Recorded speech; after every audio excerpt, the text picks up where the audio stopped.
Well, well, well. Well, well, well. Fat cat. We're back to that, huh? Hi, cheese. Hello. Welcome back. Welcome back to fat catting me. Dear God.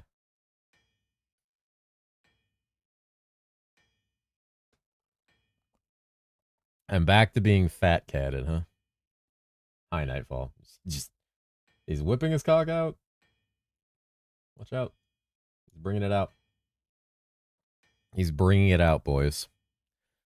Bringing out the cock. Nightfall's still here. He's always here, dude. He never leaves. He loves it here. He pretends to hate it, but he loves it. Fucking loves it.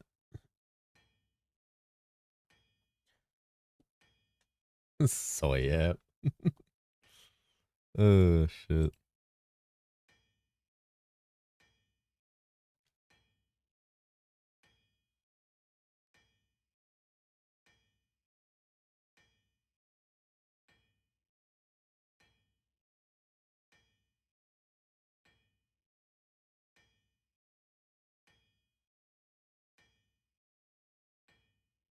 Hi, Seralis. Hi, Stuff. Hi, Jord. Hi, Wolf. Hi, Jergy. Is it Friday yet? It's getting close.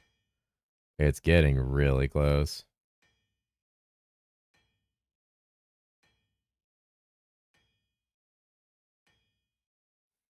Hmm. It is getting real close. For the double deep voice ASMR, dude, yeah, this is gonna be a crazy. Ready to hear some good stuff today? Me too. This is gonna be a crazy deep voice stream real fast. Real fast. It's gonna be crazy. Oh, hello. Thank you for the follow. Hi, Bucker. How you doing? It's gonna be the deepest voice stream people have ever experienced between me and Drew. We're both tired as shit, too. Like, he and I are both tired as fuck and probably running on the same amount of sleep because he's like working off a passes time zone right now. No Discord notif. Did it not go out yet? It takes a minute sometimes, or sometimes it's like shitty and I have to like reset the bot. It's been a while since it fucked up though. Let me go look. Twitch. Stream. Where the shit does that go? General. Twitch notifications. No, it's that one out of 407. Which is right now, which is like 3 minutes ago. Hold on one sec. Clock out. Dun, dun, dun. One sec, guys. Let me catch up on chat. I just gotta fix something. Maybe Fox's announcer voice in here? That'd be too much. Too much. All right, what do we get? So now you do guide creation stuff. Fucking dead after that one guide. It slowly drains my entire life force. You use your deep voice for the entire interview. Do you want me to like use my actual voice? Like, you want me to talk normally? It'll be hard to like phrase questions. Hello, Muffin. It's interview day. It is. Here it is. Need to pick up some fresh Pepsi soup for dinner. Pepsi's not a soup, nor is it dinner. Amazon is cooler than Bard. Amazon's pretty cool. I'm probably gonna play. I don't know what I'm playing. Get hit him with the spicy questions? No, I'm not gonna sideline anybody with weird questions. It's not fair to people. He's done nothing wrong. He's only been a positive force in the community. I don't want to hit him with anything fucking weird. What's up, Steven Carlos? You know if heroics drop a nightmare? They do. Nightmare's level 170 and heroics can drop anywhere above monster level 125. Or one starting at 125. Positive force. Holy. So after the new season, which class do you think is equal to Bard in speed? Nothing. Bard is the fastest in the game.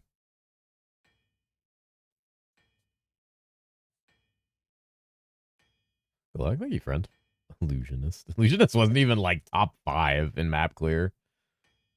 Fucking class got kneecapped for like being in the wrong place at the wrong time.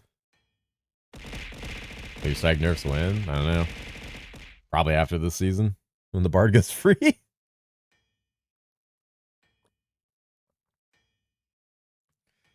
Hold those. Thanks, Zen. How are you, you slut? What's up, Pump? Dan. How's website guides going? We are currently working on them. Bard Indy 500. Other classes, yeah, some nail. It's bad. Why nerf Bard when Illu still needs to be put down? It's true. Illu does need more nerfs. What's up, Awuchi? How are you? Hi, Bruce. Your Sleepy Cat, is there any way you can make a video explaining all the endgame stuff? I just hit Nightmare, touched something, and the giant circle started. I'm lost in what all the different things. I have a video on that. It's actually from Season 9. It's called How to Endgame, or What to Do at Level 100. Check that out. I don't know how in detail I go about the mechanics, but I do talk about them.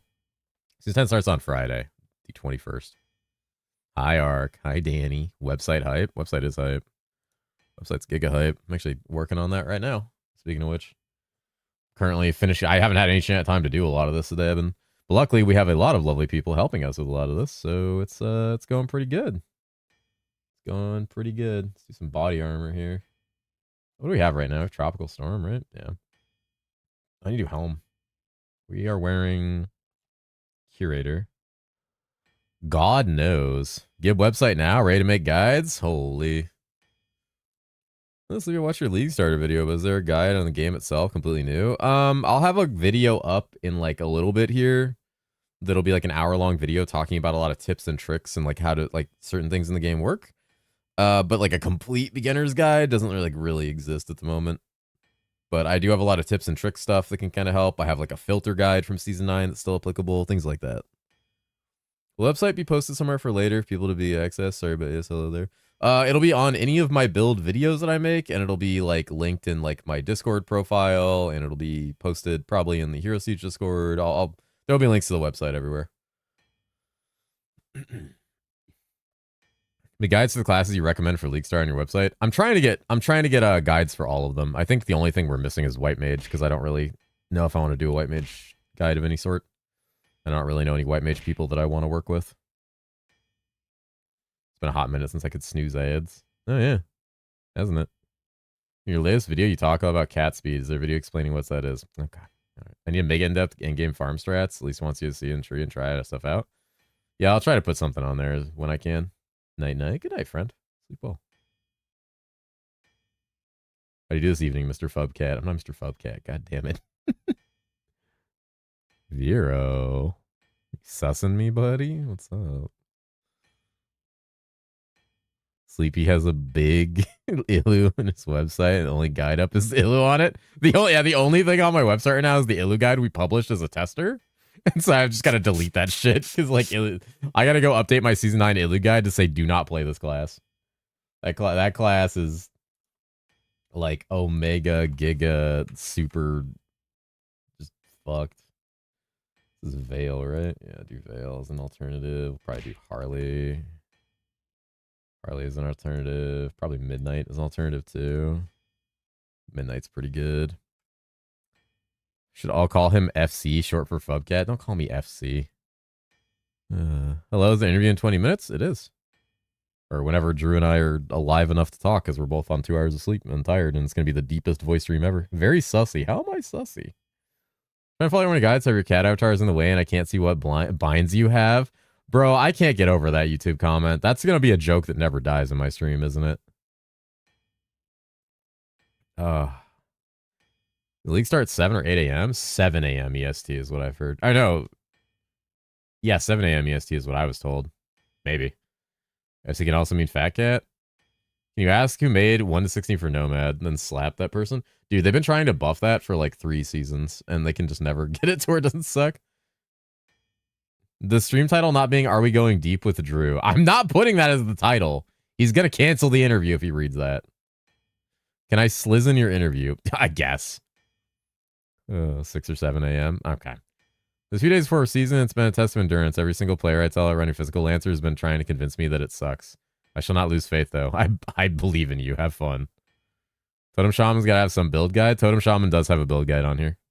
Is the Exo guide still viable for season 10? There is a new one that will be on my website, but it'll be updated a little bit. 7 a.m. looking at a caffeine angle. Oh yeah, I'm gonna be fucking caffeinated out of my ass when the season goes live.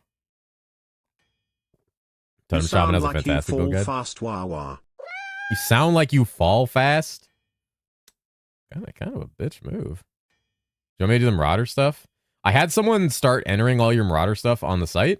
I can get you an account registered, and then hopefully Muffin can give you access to a guide you didn't create. I don't know how that works. But I took your stuff and I started adding it because I didn't know when you're going to be around or if you were busy today. So I just had someone take everything you gave me. I had like Nightfall adding it all into a guide because he has admin rights to just add stuff into guides. I know. Let me ask, is Muffin here? Muffin, can we give someone the ability to edit a guide that they didn't make? And the ads just started. Mother. Get some sleep last night? Some. Interview in 15 minutes? I'm not good at zones? Yes, actually. 15 minutes. Much needed for the guides and Touch Shaman. You can move over and ship? Okay. Because Nightfall has a full admin account, but yeah, if we create an account for Mav, he can go in. You know what time the season starts in PST? 4 a.m., if I remember correctly. I'll double check with Drew. He might know. I don't remember what time Rexy actually said. It was some whack-ass time, though. It's always some whack-ass time for PST. It's gig early. Hi, Bika. I didn't know you had a stream. I was over there earlier. I sent you a DM about if you want to have access to the website to make guides or if you want just like me to do it with info. Yeah, I had to mute your stream for a minute because I was sitting there working because we were sitting in a voice channel and we were like, oh, Bika streams. We were watching and you said, I'm going to show my boobies. And it fucking like stun locked me. I was like, what the fuck did I just hear? And like, I couldn't concentrate for like 10 minutes because I was like laughing so fucking hard. Like it literally ruined my ability to finish this guide before stream started. Like I was halfway through this section and I just hear that. Like I just have Bika's stream open and she's like, I'm gonna show my boobies. And I just stopped and I'm like, what the fuck did I just hear? Like and I just never finished this guide after that. I never recovered. Never recovered. You don't have to regrind the Atlas tree points if we reroll. I don't think they've changed that system because they haven't said anything about it, so I don't know. Mine was locked in the boobs base. Like how for the first one? Yeah. I can run you through it all like over Discord. Like we can get in a call and I can show you how to do it. Like it's not too bad. Like setting up these guides is pretty intuitive. We've made it pretty structured. Like you just go section by section. You can go back and forth. You just save often. We have like loot filters you can upload, all the stats. You can type in what skills to look for. We have like all the leveling trees and you can create multiple tabs, name them, put descriptions for them, and like go through and do all the like skills and sub skills. So you can show people how you level, like what level you pick things, what you do at 40, we do at 100, and then like a level 100 tree and stuff. You turn ads off during the interview. We're going to try. They should be relatively off since they just ran. They won't start for another hour. So we should be able to snooze them for a bit. I'm trying to pre-run a lot of the ads. I'm gonna grab your balls. Excuse me. Buzzy bees. Do you prove this happened? And go to her VOD. Go to her VOD. I fucking opened Bika's stream. And she is wearing a goddamn bee shirt. I have a tiny mouth. And I was just like, yeah. That's right. Like I was like, oh, Bika streams, and I opened it, and I just see the B shirt. I'm like, yeah, it tracks. Like it's just like right away, the first thing I was like, B shirt, yep, yep. It's just so fucking perfect. It's like if someone meets me and I'm just wearing like a cat shirt and a cat beanie, like instantly you'd be like, yeah. Good evening. Wow, based. I love that meme. A shirt with boobies on. Okay. Oh no. Likes to show her boob. Okay. All right. Is the character editor still a thing to test stuff in offline mode? I don't know of a working version. Your guys going to have an option for the plus 10 points of BP, or is that entirely up to the makers? They don't have an option for plus 10 points in BPs because these guides are not really designed for like alternative game modes. They're meant for just like the base game. If you're playing plus 10 sub-skill BP, you would just follow this and then do whatever the fuck you want with those next 10 points. Thank you guys for the follows. Welcome. Let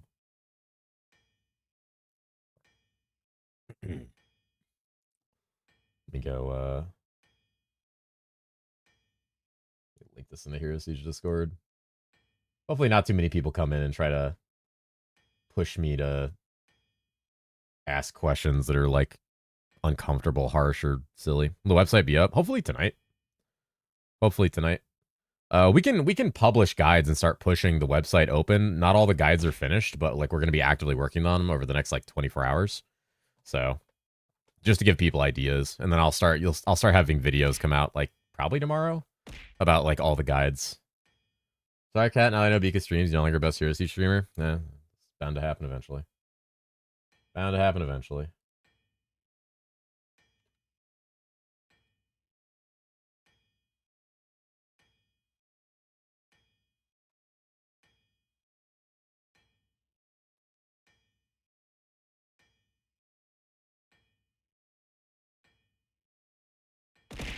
Oop. Just pinged Drew in the fucking CC stream channel. Whoops. I did not mean to do that. Oh, it's funny. You know, fast y'all Hero tree updated should be quick, but it's builds to edit. Have the Hero tree updated? I think we have the tree updated to where no one's going to hit it in the first 48 hours. I think most people have it up to like Hero 100, which is what I'm gonna do for like a couple of the guides I'm writing. I think all ARPG should have crafting options like PoE. I don't think so. Crafting options for PoE create systems where you can literally sit in your hideout and do nothing but craft, and I think it's good to have games that don't have that system, because not every game needs to be exactly the same. Also, people who sit in their hideout and craft 24/7 are like the most annoying human beings ever when they talk about it, so. Do you think leveling up will be easier? I don't know. Maybe? They added a lot of more side zones, so maybe it should be smoother? Hand Salami 11. I'm gonna drop on the table. The problem is people who bounce the game are hideout warrior and HC player. What are your thoughts on Necro Season 10? Didn't see your recommended starter, but kind of want to try it. I think it's not a safe starter because there's too many unknown factors about not only how good the buffs are, but how that new summon charm works and how good it is. It's a very unknown class, so I didn't want to suggest it to anybody for them to only run up against a wall. You have a forum for us to post questions? You already have too many. I have a good amount of questions so far, but we will stop at some point before we end and take like live questions from chat, and we'll just kind of like filter out like any questions that like, you know, aren't really appropriate. Like I'm not gonna sit here and be like, well, what do you think about the teleport changes, and would you unnerf illusionist? Like, I'm not gonna. It's not his thing, you know. Yeah, none of that stuff. It's not what we're here for. Make sure to submit plenty. You had very good questions. You had very good questions. I like more crafting options, basic gear in Hero Siege. Belts, rings, amulets. My only desire for crafting options in Hero Siege is that leveling up in Hero Siege like fucking sucks because you can't actually actively build any form of defenses at all outside of RNG. And so like that feels bad. Well, at least in PoE, even if I have dog shit gear, I can go to the crafting bench and slap some fucking res on it. And I can actually build defensively like in my tree. Like in this game, you're just getting your shit pushed in the campaign. Go Mega Snack 7, I think. What am I supposed to do after that? Currently, because we're still in Season 9, after that, you can go to the next difficulty, which would be Nightmare, if you were just on normal. You leave the game and recreate a Nightmare. In the next season, you would actually go to Act 8, which would be in the bottom right corner of Town of Anoia. Question is about hideout update. Not a bad question.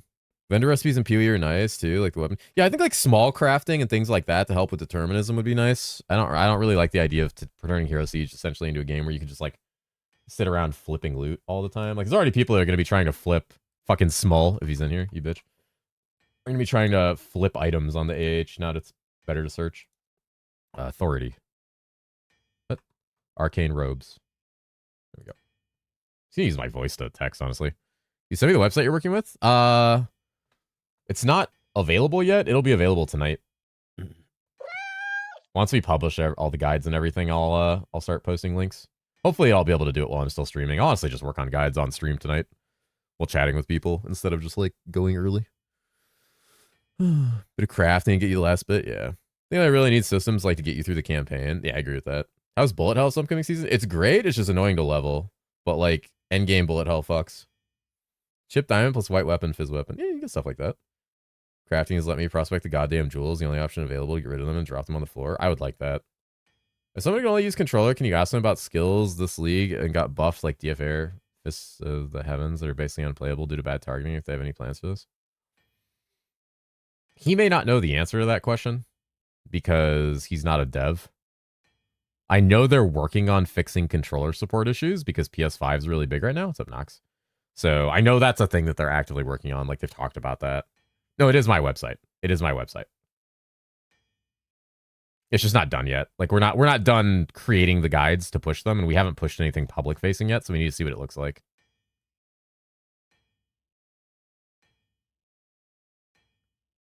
Grim Dawn crafting is cool because most of your components you can put on items for defenses and offenses. That sounds nice.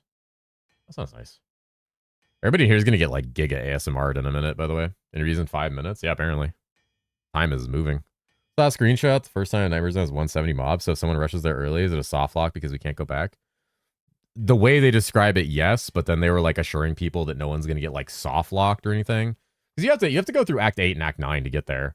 And they said it like in the patch notes, it says you get to like level 100 doing that. So I assume that's still the case. Did I do Wisdom's Hold here? What did I do? I did Conjurers, right? Fuck, I did do Wisdoms. God damn it. Conjurer. We'll be able to tell them apart. Holy. Nah, Drew's voice is deeper and like more sudden. Mine vibrates more. His is just like more flat. So the side zones for extra XP. Yeah, with all the side zones. Get crafting eventually. Probably simple. If it's simple and it doesn't allow people to generate a fuckload of econ and sit in their hideout or sit in the fucking town, I'm fine with that. Hello, Mr. Kitty. What's up, friend? How you doing? Watch his little marketing shit. Holy shit, his voice. Yeah, a lot of people were not expecting his voice. A lot of people were not expecting his voice, I think. That was, concern is that you beat Act 9 and all of a sudden you can't handle the 170 mobs. That is a concern I have as well. So we'll have to see how the campaign feels leading up to that point, how many levels you actually gain. If you hit level 100 in the campaign, I think you'll be fine. Because level 170 mobs aren't that bad at level 100 for most classes, but we don't know yet. So if you're rushing, like I assume if you're rushing, you won't hit it, but I go for a bit. Back soon. I'll see you later, bud. Crafting doesn't include charms. It should be fine. They made charms forgeable and starable this season, which is going to be very interesting. Discord and Elias and all Des are saying you can't get soft locks, so I guess it's fine. So you can go back? Because like if you can't go back, like that doesn't mean you can't get soft lock. I will see. We'll definitely see. Probably just a Discord call. I have a little icon that will light up when doc. Okay. Oh chat.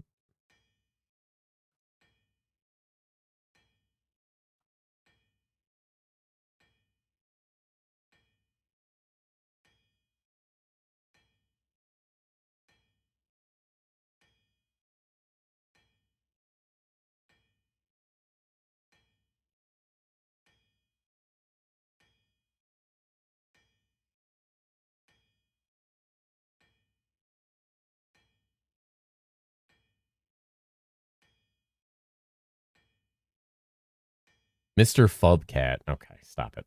Stop it. That's pretty cool. It's that's pretty cool.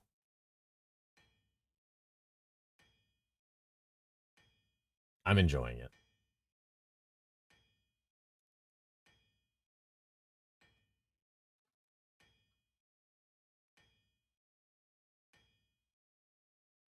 Watch a YouTube video on wild bait builds and nothing about pyro. Pyro is interesting. I just don't know if I suggest it because I haven't had enough experience with how it feels on a league start. My roast beef is now cooking in the sous vide for 6 hours. Holy shit. I'm not Fubcat.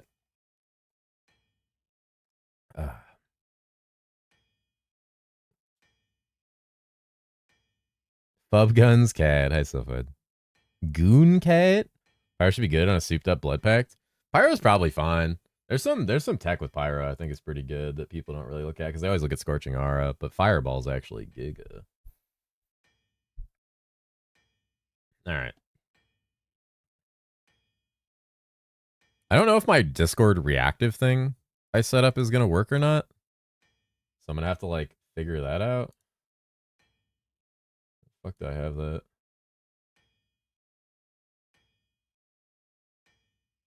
And we'll find out. HTML insertion? Uh-oh. He's scared. Alright. You guys ready for... Should I leave the music on in the background or turn it off? How cooked am I? I'm planning to start Butcher. Butcher's a good class. Butcher's a very good class. By the way, I won't be able to read chat much while I'm talking to Drew because I'm going to be focusing on the conversation, so keep that in mind. We will eventually open up questions to viewers. Keep your questions respectful. Keep all your commentary respectful, as we will be watching that as well.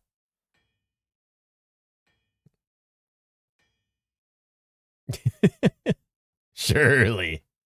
Surely. All right. All right. Let me make sure my Discord's set up, and I'm gonna call him. Let me give him a fucking ring. Give him a little ringy ding. What the shit is my Discord at?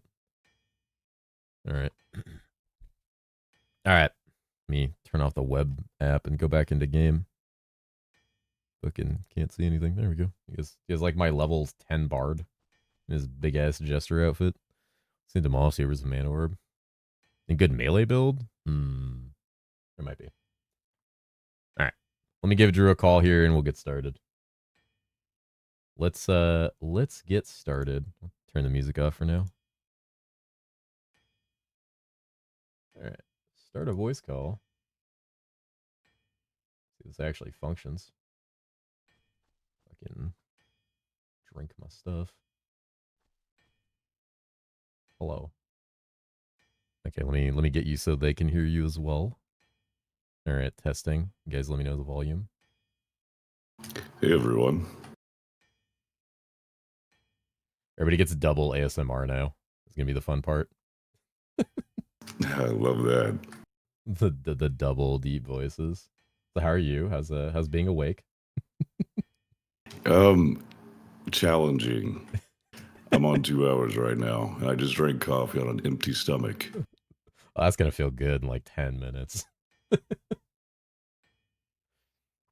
get reactive. Well, it's been about, I think, 20 minutes at this point, so hopefully it won't be too bad. Yeah, I'm also on 2 hours. I literally have coffee in front of me that I'm like halfway into. Someone said that you should be on a coffee commercial with your voice. I think that's perfect, actually. We should get you in a coffee commercial. Well, I mean, I used to do voice acting before this, so I didn't really do a lot of fun stuff. It was mostly like e-learning, and I did do local advertisements and some other stuff like that. You know, I never would have guessed. With a voice like that, you're like required to do voice acting, like, or some sort of work with your voice. Like, I feel like people will just push you into it even if you don't want to. I mean, yeah, you do just kind of get forced into that because you hear it from everyone. You just have no choice. But I mean, it's fun. It's fun. It's a lot of fun. It is fun. Being blessed with a deep voice is one of those things where it's like, I mean, I gotta do something with it, and like, you never like the sound of your own voice, but everyone tells you how much they like it. It's always one of those mental things. I don't know. I've never had that problem. I mean, I don't want to sound egotistical, but I've never had like myself that issue. However, when I would do voice acting for characters, I would very rarely impress myself, like manage to impress myself. Like you would listen to it and you're like, that's okay. Yeah, it's like okay.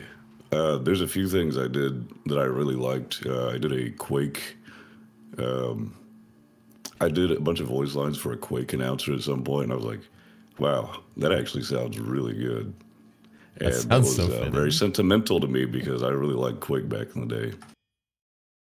That sounds so like you as the Quake announcer sounds like perfect, like perfect.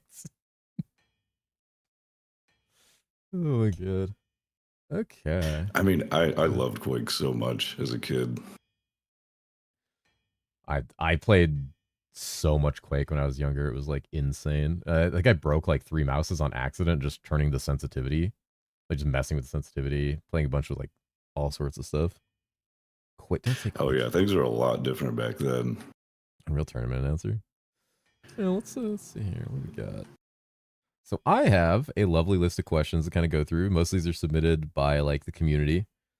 Source some nice questions. Okay, sounds fun. And, so first off, before we start on that, how about could you go ahead and introduce yourself, as most people may not know you yet?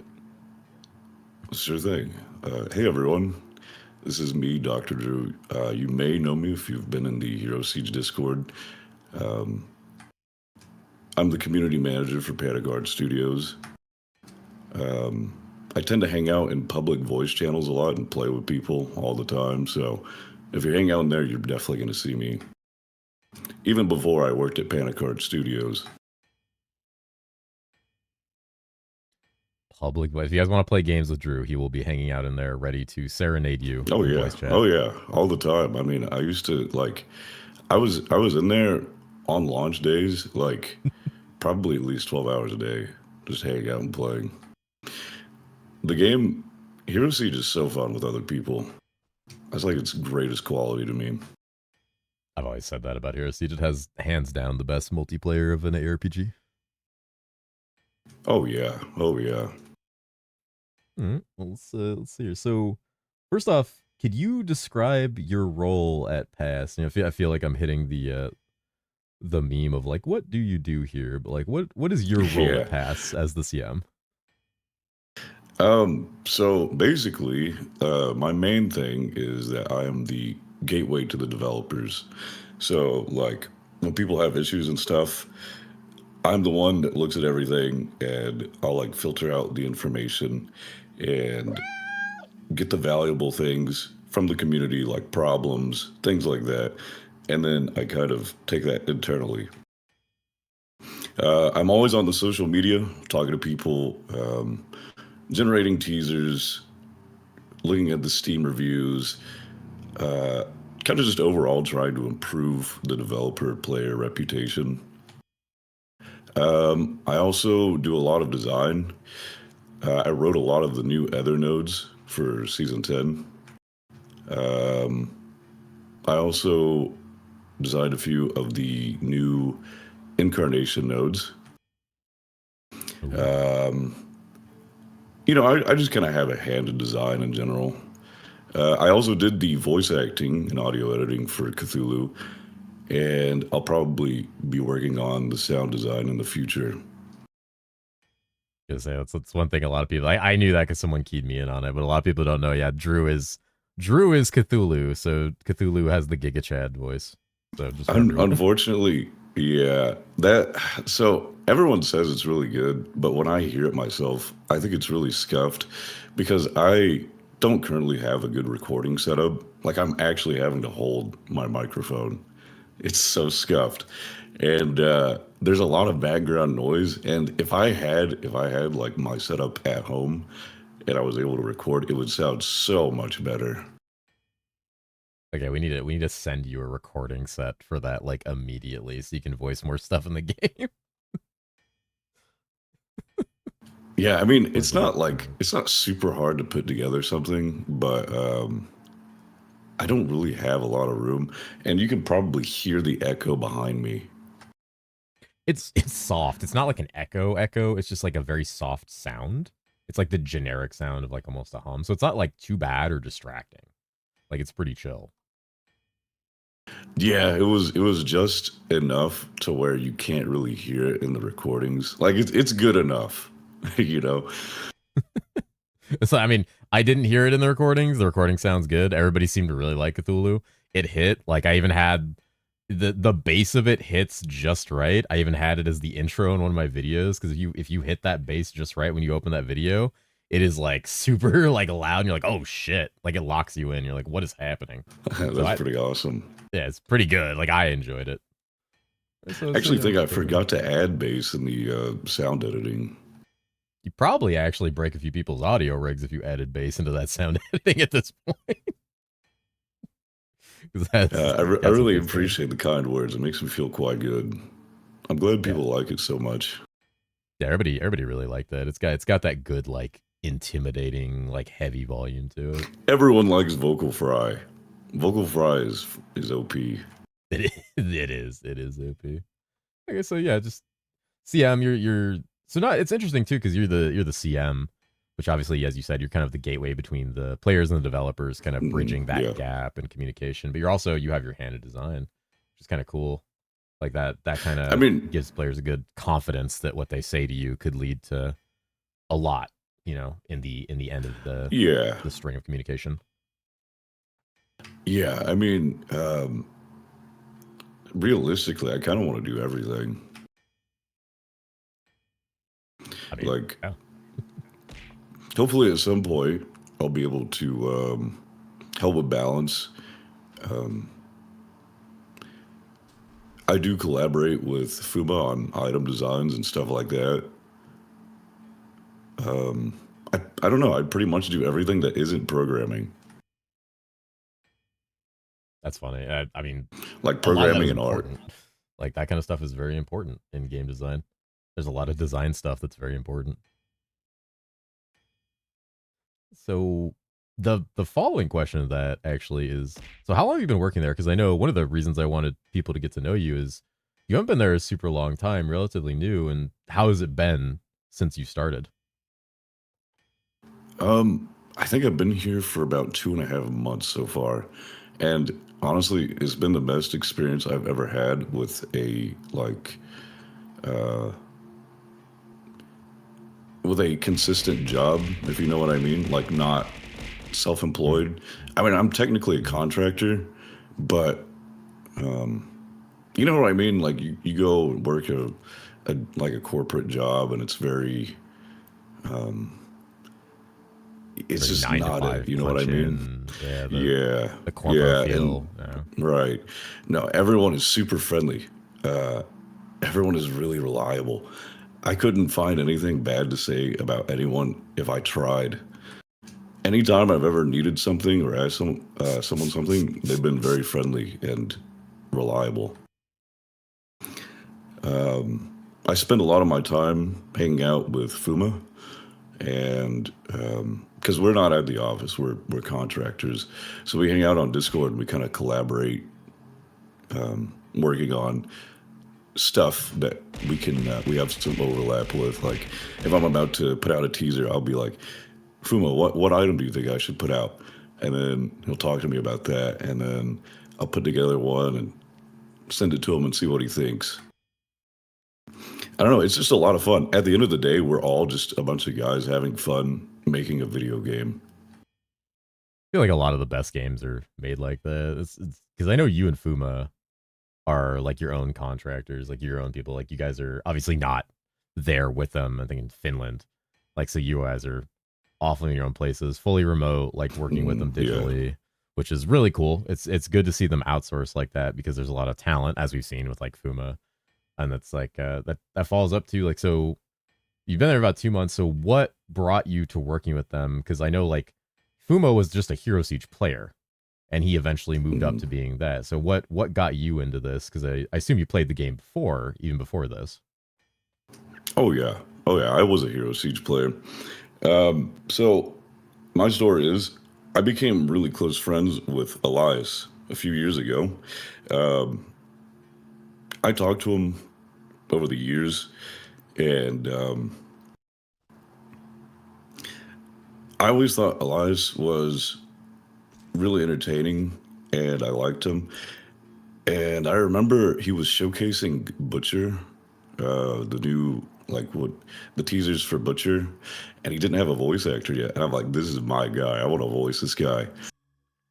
Hell yeah, butcher voice. Unfortunately, I was a little too like I didn't really want to bother Elias, and I sent him my voice reel, and I didn't really follow up, and he's super busy, so I didn't want to bother him over it, and unfortunately, I didn't get to voice Butcher. But I mean, it's okay. I got I You got to actually voice ended something up else. yeah, I mean, he was like, we can voice let's get some bosses done. I remember he said that to me, and I was like, wow, that sounds awesome. I didn't end up voicing those bosses. I mean, I do now, but I mean, in the future, I could probably redo some of the voice acting for like Reaper and Satan and stuff. Is there actually like a someone brought this up actually when you're talking about Cthulhu and you're saying like, oh, some of the background noise is what you're worried Mm. about. Is there a thought process where you'd like to like revoice some of the voice lines in the game to give them a little Oh more yeah, modern? oh yeah. So for sure, Cthulhu at some point. Just because it's not up to my personal standards. I mean, whatever the guys want me to do, whatever Elias wants me to do, of course I'll do it. Maybe the really old ones like Viking. I've had the voices on for a while, but whenever I turn them on, like I remember like how old a lot of these voices actually sound and like how old they are. And I'm Yeah, just yeah. like, oh damn. In a way, it's kind of sentimental because it's kind of like how long ago was that recorded? Yeah, it's So been what, like 10 years? in a way, I wouldn't really want to replace them because it's so sentimental. It's like this is from the game from like 12 years ago or something. So it's kind of cool in its own way. I mean, sure, the recordings are old and they might not sound high quality, but it's really sentimental. Which is what a lot of people want. Um, Like they like that aspect that, like, because there's a lot of people who've played this game for literally since its like first iteration prior to what it is now, who yeah, they yeah, probably have some kind of attachment to that, which you don't want to take yeah. that So away.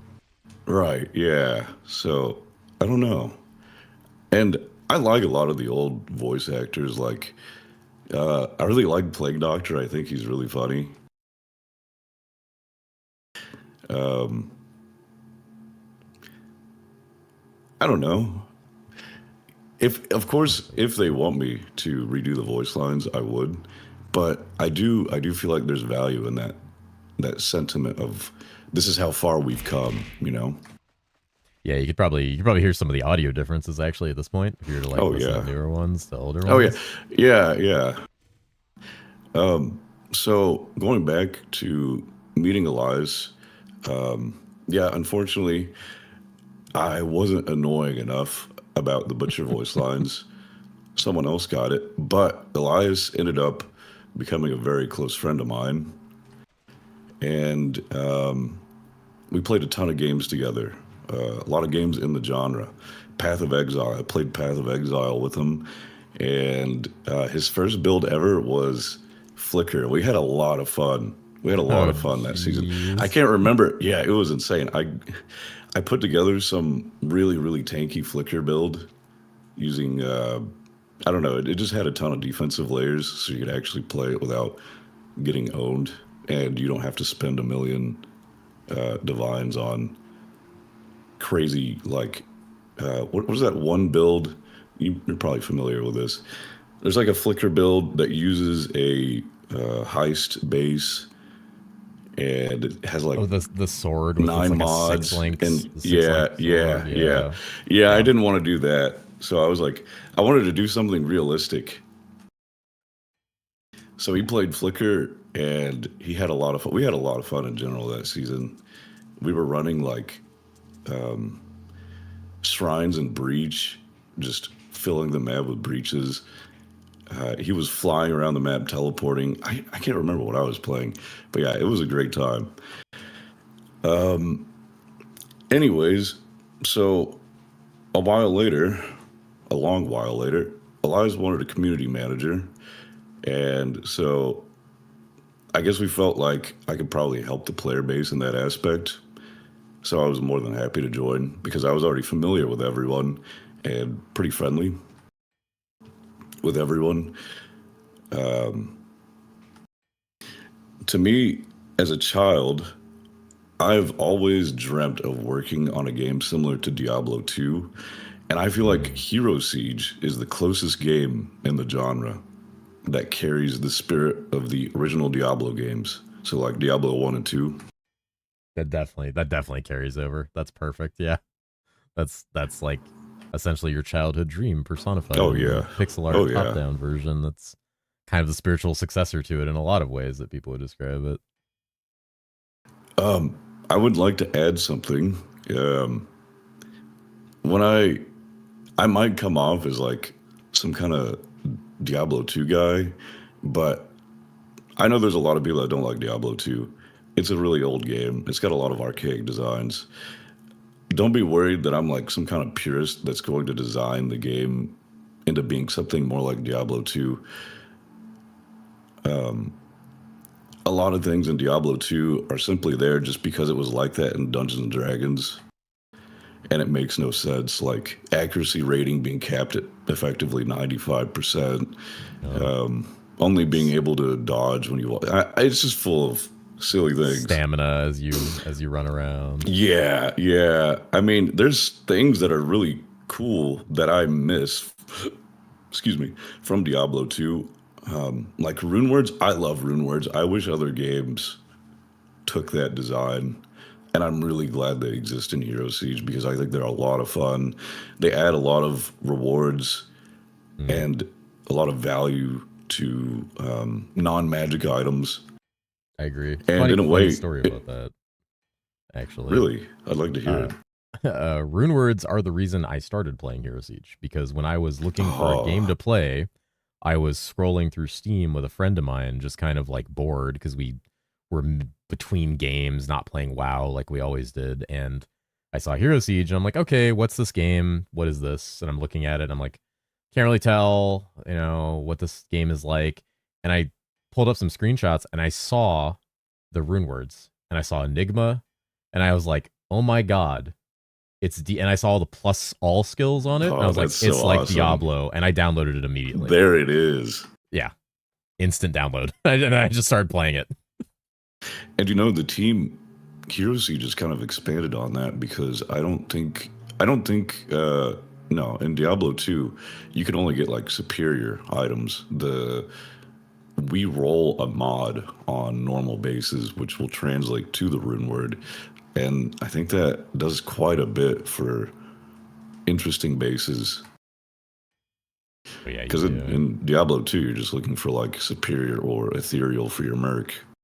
Yeah, and you guys also have things like, not only do you have things where it's like, oh, you could get like a plus skills, all skills chest or plus elemental skill helm, but you guys have like quantum and astral bases now. Right, yeah. Yeah. I actually pulled one up in my inventory because I was like, I'm gonna Quantum have one. quantum is a lot of fun. I think you know what you reminded me. I think we could use a way to like target farm quantum bases in the future or something because those bases are really Mm, fun. Okay, that would be an interesting thing, if we move Yeah, to the yeah. like the mechanical side of like maybe the ether tree, be like, what mechanic feels undervalued? Maybe we put quantum bases there. Feels like We a good give idea. players a way to farm quantum bases using like some kind of mechanic. Yeah, I like stuff like that. If you look at my Ether tree nodes for season 10, you'll see a lot of. I tried to put a specific reward on every part, every different mechanic. So, like with dungeons, I did gold and satanic dice. With Eternal Battleground, I did Gypsy's Prophecy. There's a new part of the Ether tree, which I don't know if it's been shown yet, but it has to do with the Abomination chests. And I have something in there for blacksmith's mallets. Um, Yeah, we did and see a screenshot of that. That got posted at one point. oh yeah, and of course the way to farm Infernal Codex is with Shadow Zone. Yeah, I thought that was going to be really fun. That's probably what I'm going to be doing. I'm going to be farming codexes. Yeah, yeah, the codex pages, especially now that you can upgrade codexes from what it said in the patch notes. So like those are going to be really valuable and cool. Oh yeah, yeah, and codexes. I mean, they're always valuable in trade. I mean, pages are going to be really valuable too because people are going to want to upgrade their codex. You're right. Yeah, And my design philosophy was that if you look on the node, it has like 75% reduced dimensional shard drop rates. So obviously, we have to put it somewhere where codexes don't really interact with. So it was going to be in the shadow zone. But if we do that, and I put that node there, then the dimensional shards are going to tank like crazy. So the node basically sacrifices dimensional shard drops to have a chance to convert them into codex pages. yeah, because you don't want a chance for too many of the shards to drop as well, because then you're gonna have a situation where Right, Reaper items right. become basically like Yeah, Reaper's valueless is because everybody's worthless. there, Yeah. which is good design to keep the value of Reaper while also giving something else to do in the zone. It's a good zone to farm too. It's high monster level. There's always a vendor there to buy from. Yeah. And I think, if I remember correctly, the minor nodes leading to that, I think, increase the chance for monsters to be spawned as a higher rarity. So that's actually quite Ooh. strong. A lot of the minor nodes on this new Ether tree are also very strong. That's interesting because we've seen a lot of like spoiler shots of the ether tree. And we've seen a lot of the big nodes, but a lot of the small nodes, like because the tree, a lot of the art we see on it looks like it's a lot prettier. It's more fleshed out, and a lot of those small nodes look more fleshed out. There's icons we've never seen, and we're just like, oh, Elias is a machine, man. Oh yeah. When I was writing the design document for him, he made those nodes so fast that I was having trouble keeping up with him, just writing them down.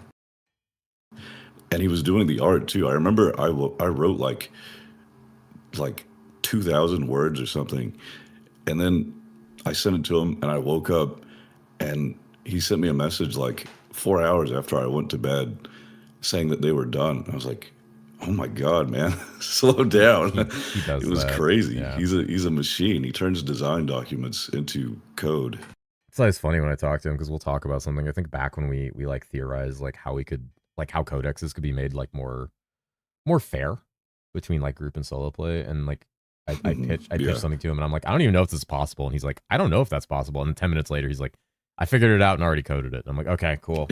Yeah, it's so funny. Yeah. Yeah, he did the same thing when he was on my stream last season. He was like, we were literally sitting here in game, and I was like, yeah, the bees on Prophet are doing this thing, and he's like, oh, that's this texture on this page displaying like this. Let me change it. And he like fixed it live, and I was like, just okay, all right. Because he knows right away. It's funny too. It's crazy. He knows the game like the back of his hand, and he's very talented with programming. Very fast. I mean, he does a lot more than programming. He also does a lot of the art, and he polishes the art too. Yeah, a lot of his art that he's shown, he has a really good mind for like art and design. It's funny too because like the next question on our list is actually something we've already been talking about, which I was going to ask you, like as community manager, how much is your input taken into account for changes to the game, which you're kind of talking about already. So it sounds like not only do you have a direct conversation with Fuma and, you know, work with him a lot on items, which I'm curious to hear more about, but like also it sounds like you have a lot of input on like design and philosophy for the game, especially like the ether tree is a big part of it. So it sounds like you have a lot of input.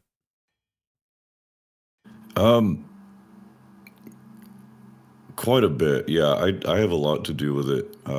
I played this game and every game in the genre very religiously, so I have a lot of input and feedback, and I do my best to consider the game from every viewpoint, not just as the hardcore grinder, because, you know, I'm in Discord playing the game with the dads that have 500 kids and 200 wives that only have like 38 milliseconds to play every week. So I really try to look at it from every perspective and make it more fun for everyone. Like a lot of the Ether Tree stuff, the way I look at it from a Solo Self Found Odyssey perspective, because if farming is fun for Odyssey, it'll be fun for trade. Now, there's things you have to do to account for the market, but if your game is fun, like offline single player and farming feels good, it's going to feel good for everyone. Yeah. That's a good way to look at it too, because there's so much of that a lot of people miss that in the nuance of when you design mechanics for a game is knowing how much of your audience plays the game completely differently. Wasn't it PoE that said like 80% of their player base doesn't reach maps or something crazy like that? I would say like probably like 95% doesn't reach maps, some crazy number like that. I think most people like stop at like Hillock or something. Oh my God. Log in, fight Hillock, die, and then just uninstall it. There's a lot of nuance to that because I don't know if they're considering things like bots and like alt accounts and stuff like that. So I'd say it's a little more complicated. I'm not really sure myself. It's probably a little more nuanced to that because the number sounds like you tell your average PoE player, like one of us, like, hey, 90% of people don't reach maps, and it's just like, huh? Well, they don't. Yeah, they don't understand that. Yeah, so few people actually grind out stuff in game, and when you look at a game's concurrent player count, you always have to consider it takes a lot of unique players to get those concurrent player counts. Like I think Elias said the other day, on Steam we had 16K. In game, I saw we had 60K, and total unique was like 300K, somewhere around there, like for the day. So that's like 300,000 people launching Hero Siege at least once. Yeah, it's a big number. It's a lot of people, and the variation of lives in that audience is so big to Yeah, consider that it's very hard to tighten up a game that please like you. It's impossible to tighten up a game to please all of those people, but it's something it that really is is. so hard to consider because you're just like, okay, how does Giga Blaster 9000 feel about this mechanic, and how does Right, Johnny 10 yeah. Wives 30 Kids feel about this mechanic? Yeah, so the way I think about it is nobody starts as a hardcore grinder. And a few people do, and they're usually familiar with the genre. It's like if you played PoE and you go play Hero Siege, obviously you're gonna have a good idea of what you want to do. But the idea is to convert the casuals into the hardcore grinders. So you have to have a good experience, like new player experience, and then you have to get them addicted to the in-game loop. And so everything works together. And obviously, you can't balance the game around someone who only plays like an hour a day, but you also shouldn't balance it around someone who plays like a streamer, for example. You can't balance it around a streamer. 100%, because they So have it's infinite time to play yeah, in theory. yeah. They play the game for money, effectively, and it's like, I mean, I hope that doesn't sound shallow, No, I mean that's but at the end of the day, there's a lot of streamers that play games for passion, but like the majority, especially if you're a full time streamer, like you literally play with the analytics of money in mind.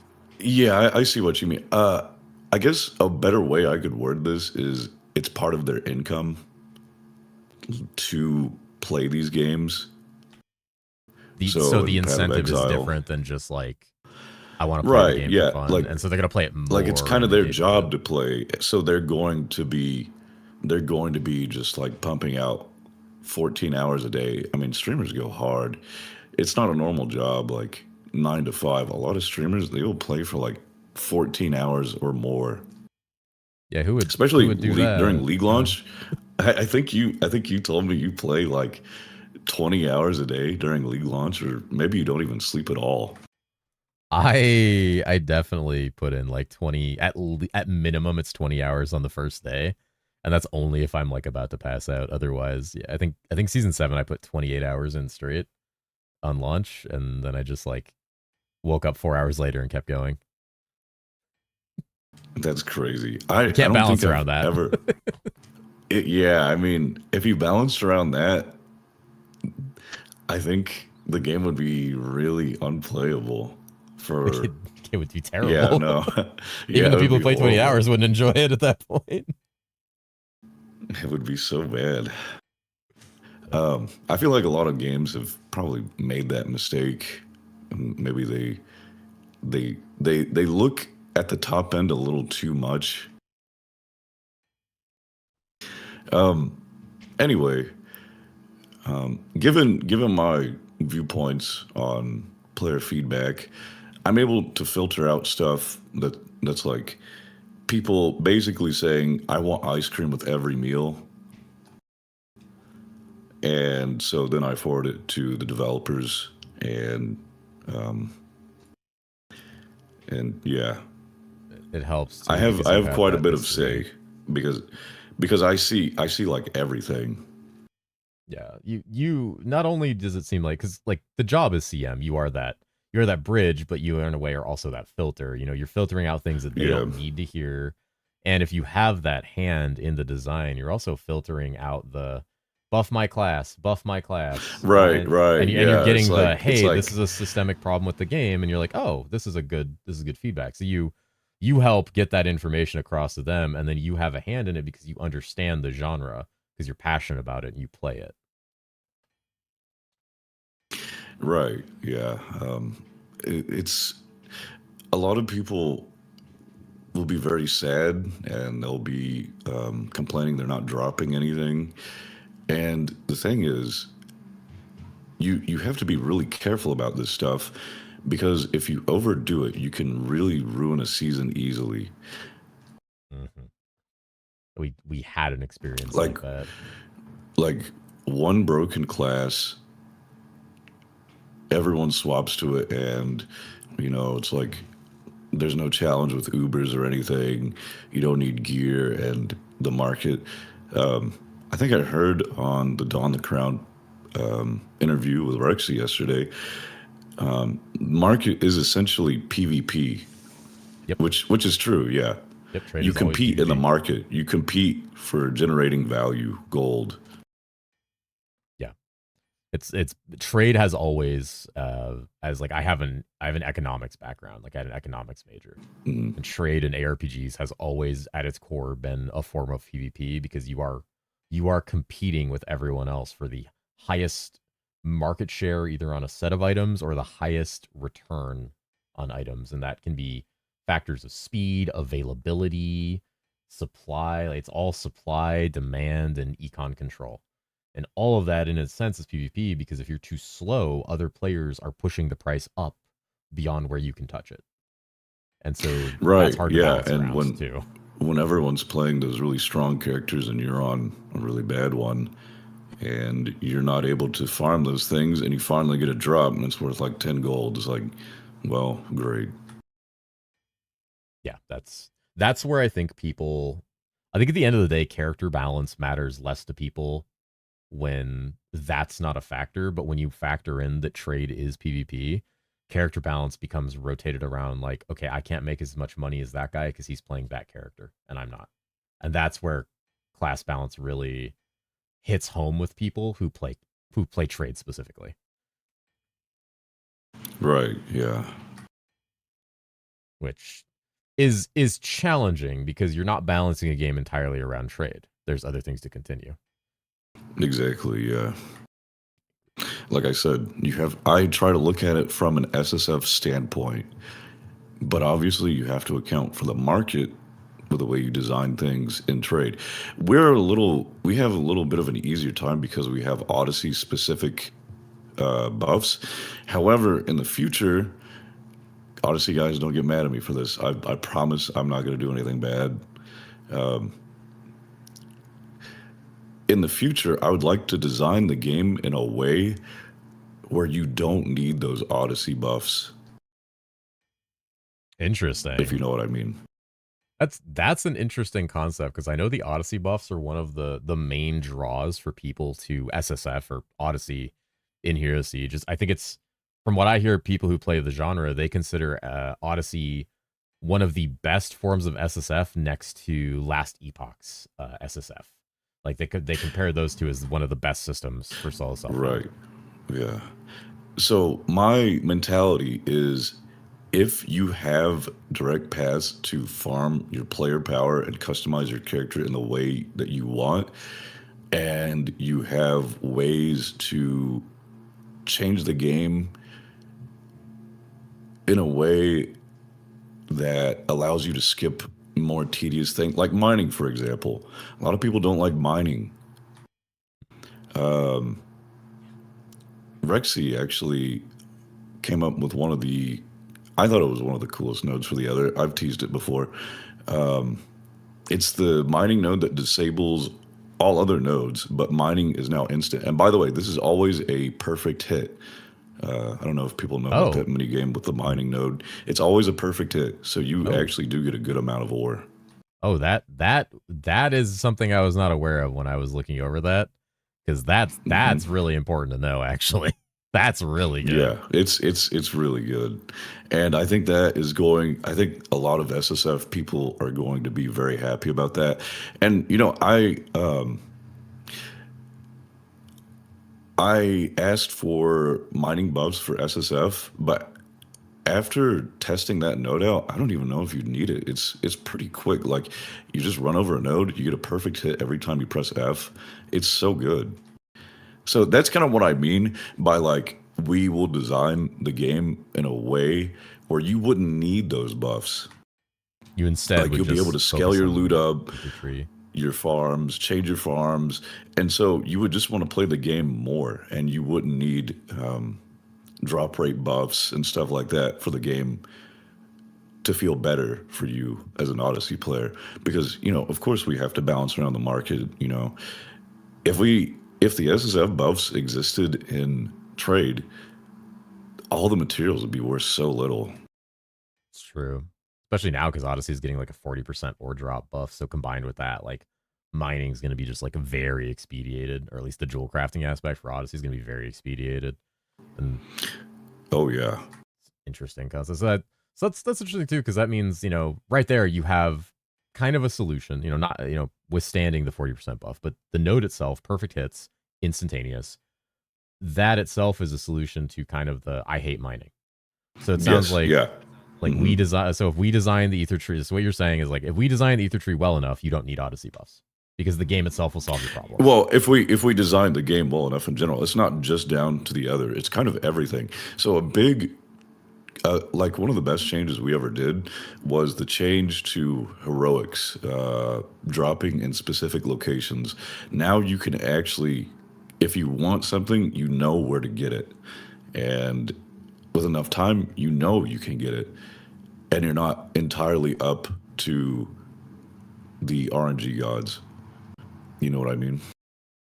Yeah, I mean it means you know that you can target that kind of thing, and just instead of hoping, because right now like Odyssey is just like it was described to me as like a quant buff as opposed to blood packs, which are like a rarity buff.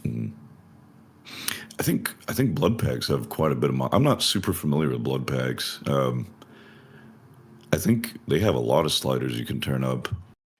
Oh, they have a lot of sliders you can turn up. Yeah, it's a lot. I think that's a pretty cool feature that we have. Blood packs are very, very cool and fun. I have a lot of opinions about blood packs. Mostly that I think every ARPG would benefit not only financially but like player happiness wise. I think the only argument I've ever heard against blood packs is the concept of them splitting the population, removing people from trade. Which that's like the number one thing, other than the people who are like, oh, it's cheating, and all that, the noise you filter out. But the concept of splitting the player base, which that is a concern, especially when you have a smaller community and a smaller game. But I think when you design trade, like with the market rework, especially you guys are doing, which looks amazing from the video I saw today. That's fantastic. Thank you. Yeah, Robert is awesome. Yeah. So if you design the game well enough, you're not splitting the player base. You're just giving people and players more agency and control about how they want to play the game. Because a blood pact, those people we mentioned who have 2 hours, 10 nanoseconds to play the game a week, that's a great option for them with maybe a couple of their other dad gamer friends, and it expedites the game for them and it harms nobody else. Because the people who want to play trade and put the time in, they now have good options and robust options with the market. So it's all about like designing what helps the most people play how they want to, is what it seems like. I think blood packs are probably, as a player, I was pretty impressed by them because I thought it was kind of innovative. Because I don't know any other game in the genre. I call these games Diablo-esques. I don't call them ARPGs. ARPGs, there's so many games that you could call an ARPG, and it's nothing like this. What makes these games unique is the character customization and the item modifiers, like the item design. Yeah, all of that ties into your character customization on how your character plays. So I call them Diablo-esques.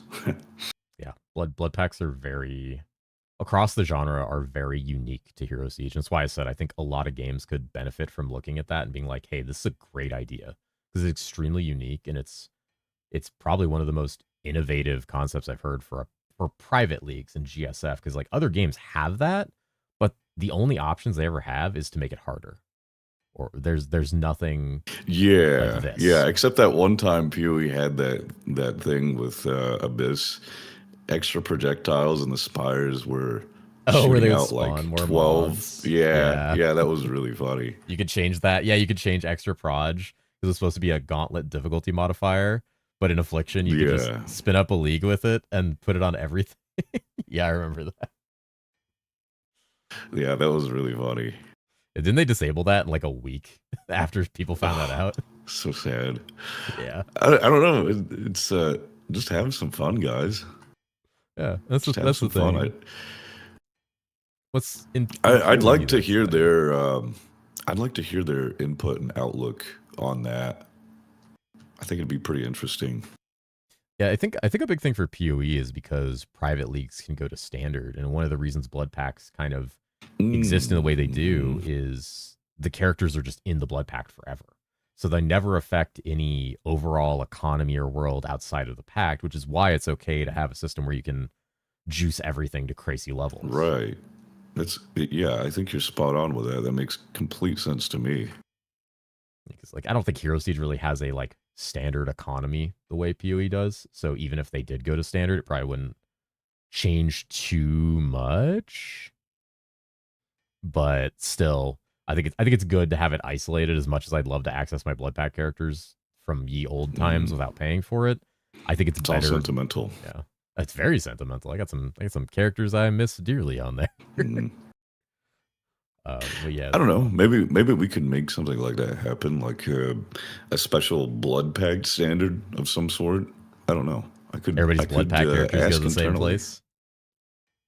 Yeah, yeah, that makes sense to me. It's like I used to play on Open BNet and Diablo 2. It was fun. Yeah, yeah. Oh, the Are old you Open familiar with VNet. Open Yep, BNet? with all the hacked Yeah, that's like characters. what. Yeah, yeah, that's where local characters were local, so you could mess around with them. And I thought it was a lot of fun. Some white items, some Aki rings, some ith Mm, weapons, couple fun things. Yep. I very remember that. That was a great time. That was Open BNet, and then everybody learned how to transfer items from Open BNet to closed BNet, and thus we got some interesting PvP. Wait, what? I don't remember that. Oh yeah, there was it's an old I story. was very young. Yeah, that's when I was doing a ton of PvP back in 08 and 09 on LOD on closed BNet. There was some people that found out how to move hacked items over. And so you had the ith weapons, which were essentially like Breath of the Dying, but they took all the Oh runes out man. and put all ED stuff in. So it was like double damage. You had rings that were just the Oculus, but on a ring. You had a 65% life leech necklace that all the Zons would wear and never be killable because of it. Oh man. It was a wild time. This sounds and people probably just played as if like they were accounting for that and they were okay with it. Oh yeah. Knowing Diablo 2 and what they put up with in terms of PvP and stuff, it's just like that just becomes the norm. Yep. We made it. We tried to make it work. We tried to make it work. It was fun. It was a good time. Oh, so as far as all that, I do want to get more into game design questions, but um one thing I'm curious about is so we've talked about Diablo 2, great subject to branch off of, one of the Hmm. oldest games in the genre. So what game did you start with? Like where did you start gaming and how did you transition to online gaming? Like what did you play that got you into this when you were I assume younger. I assume maybe as a kid you started.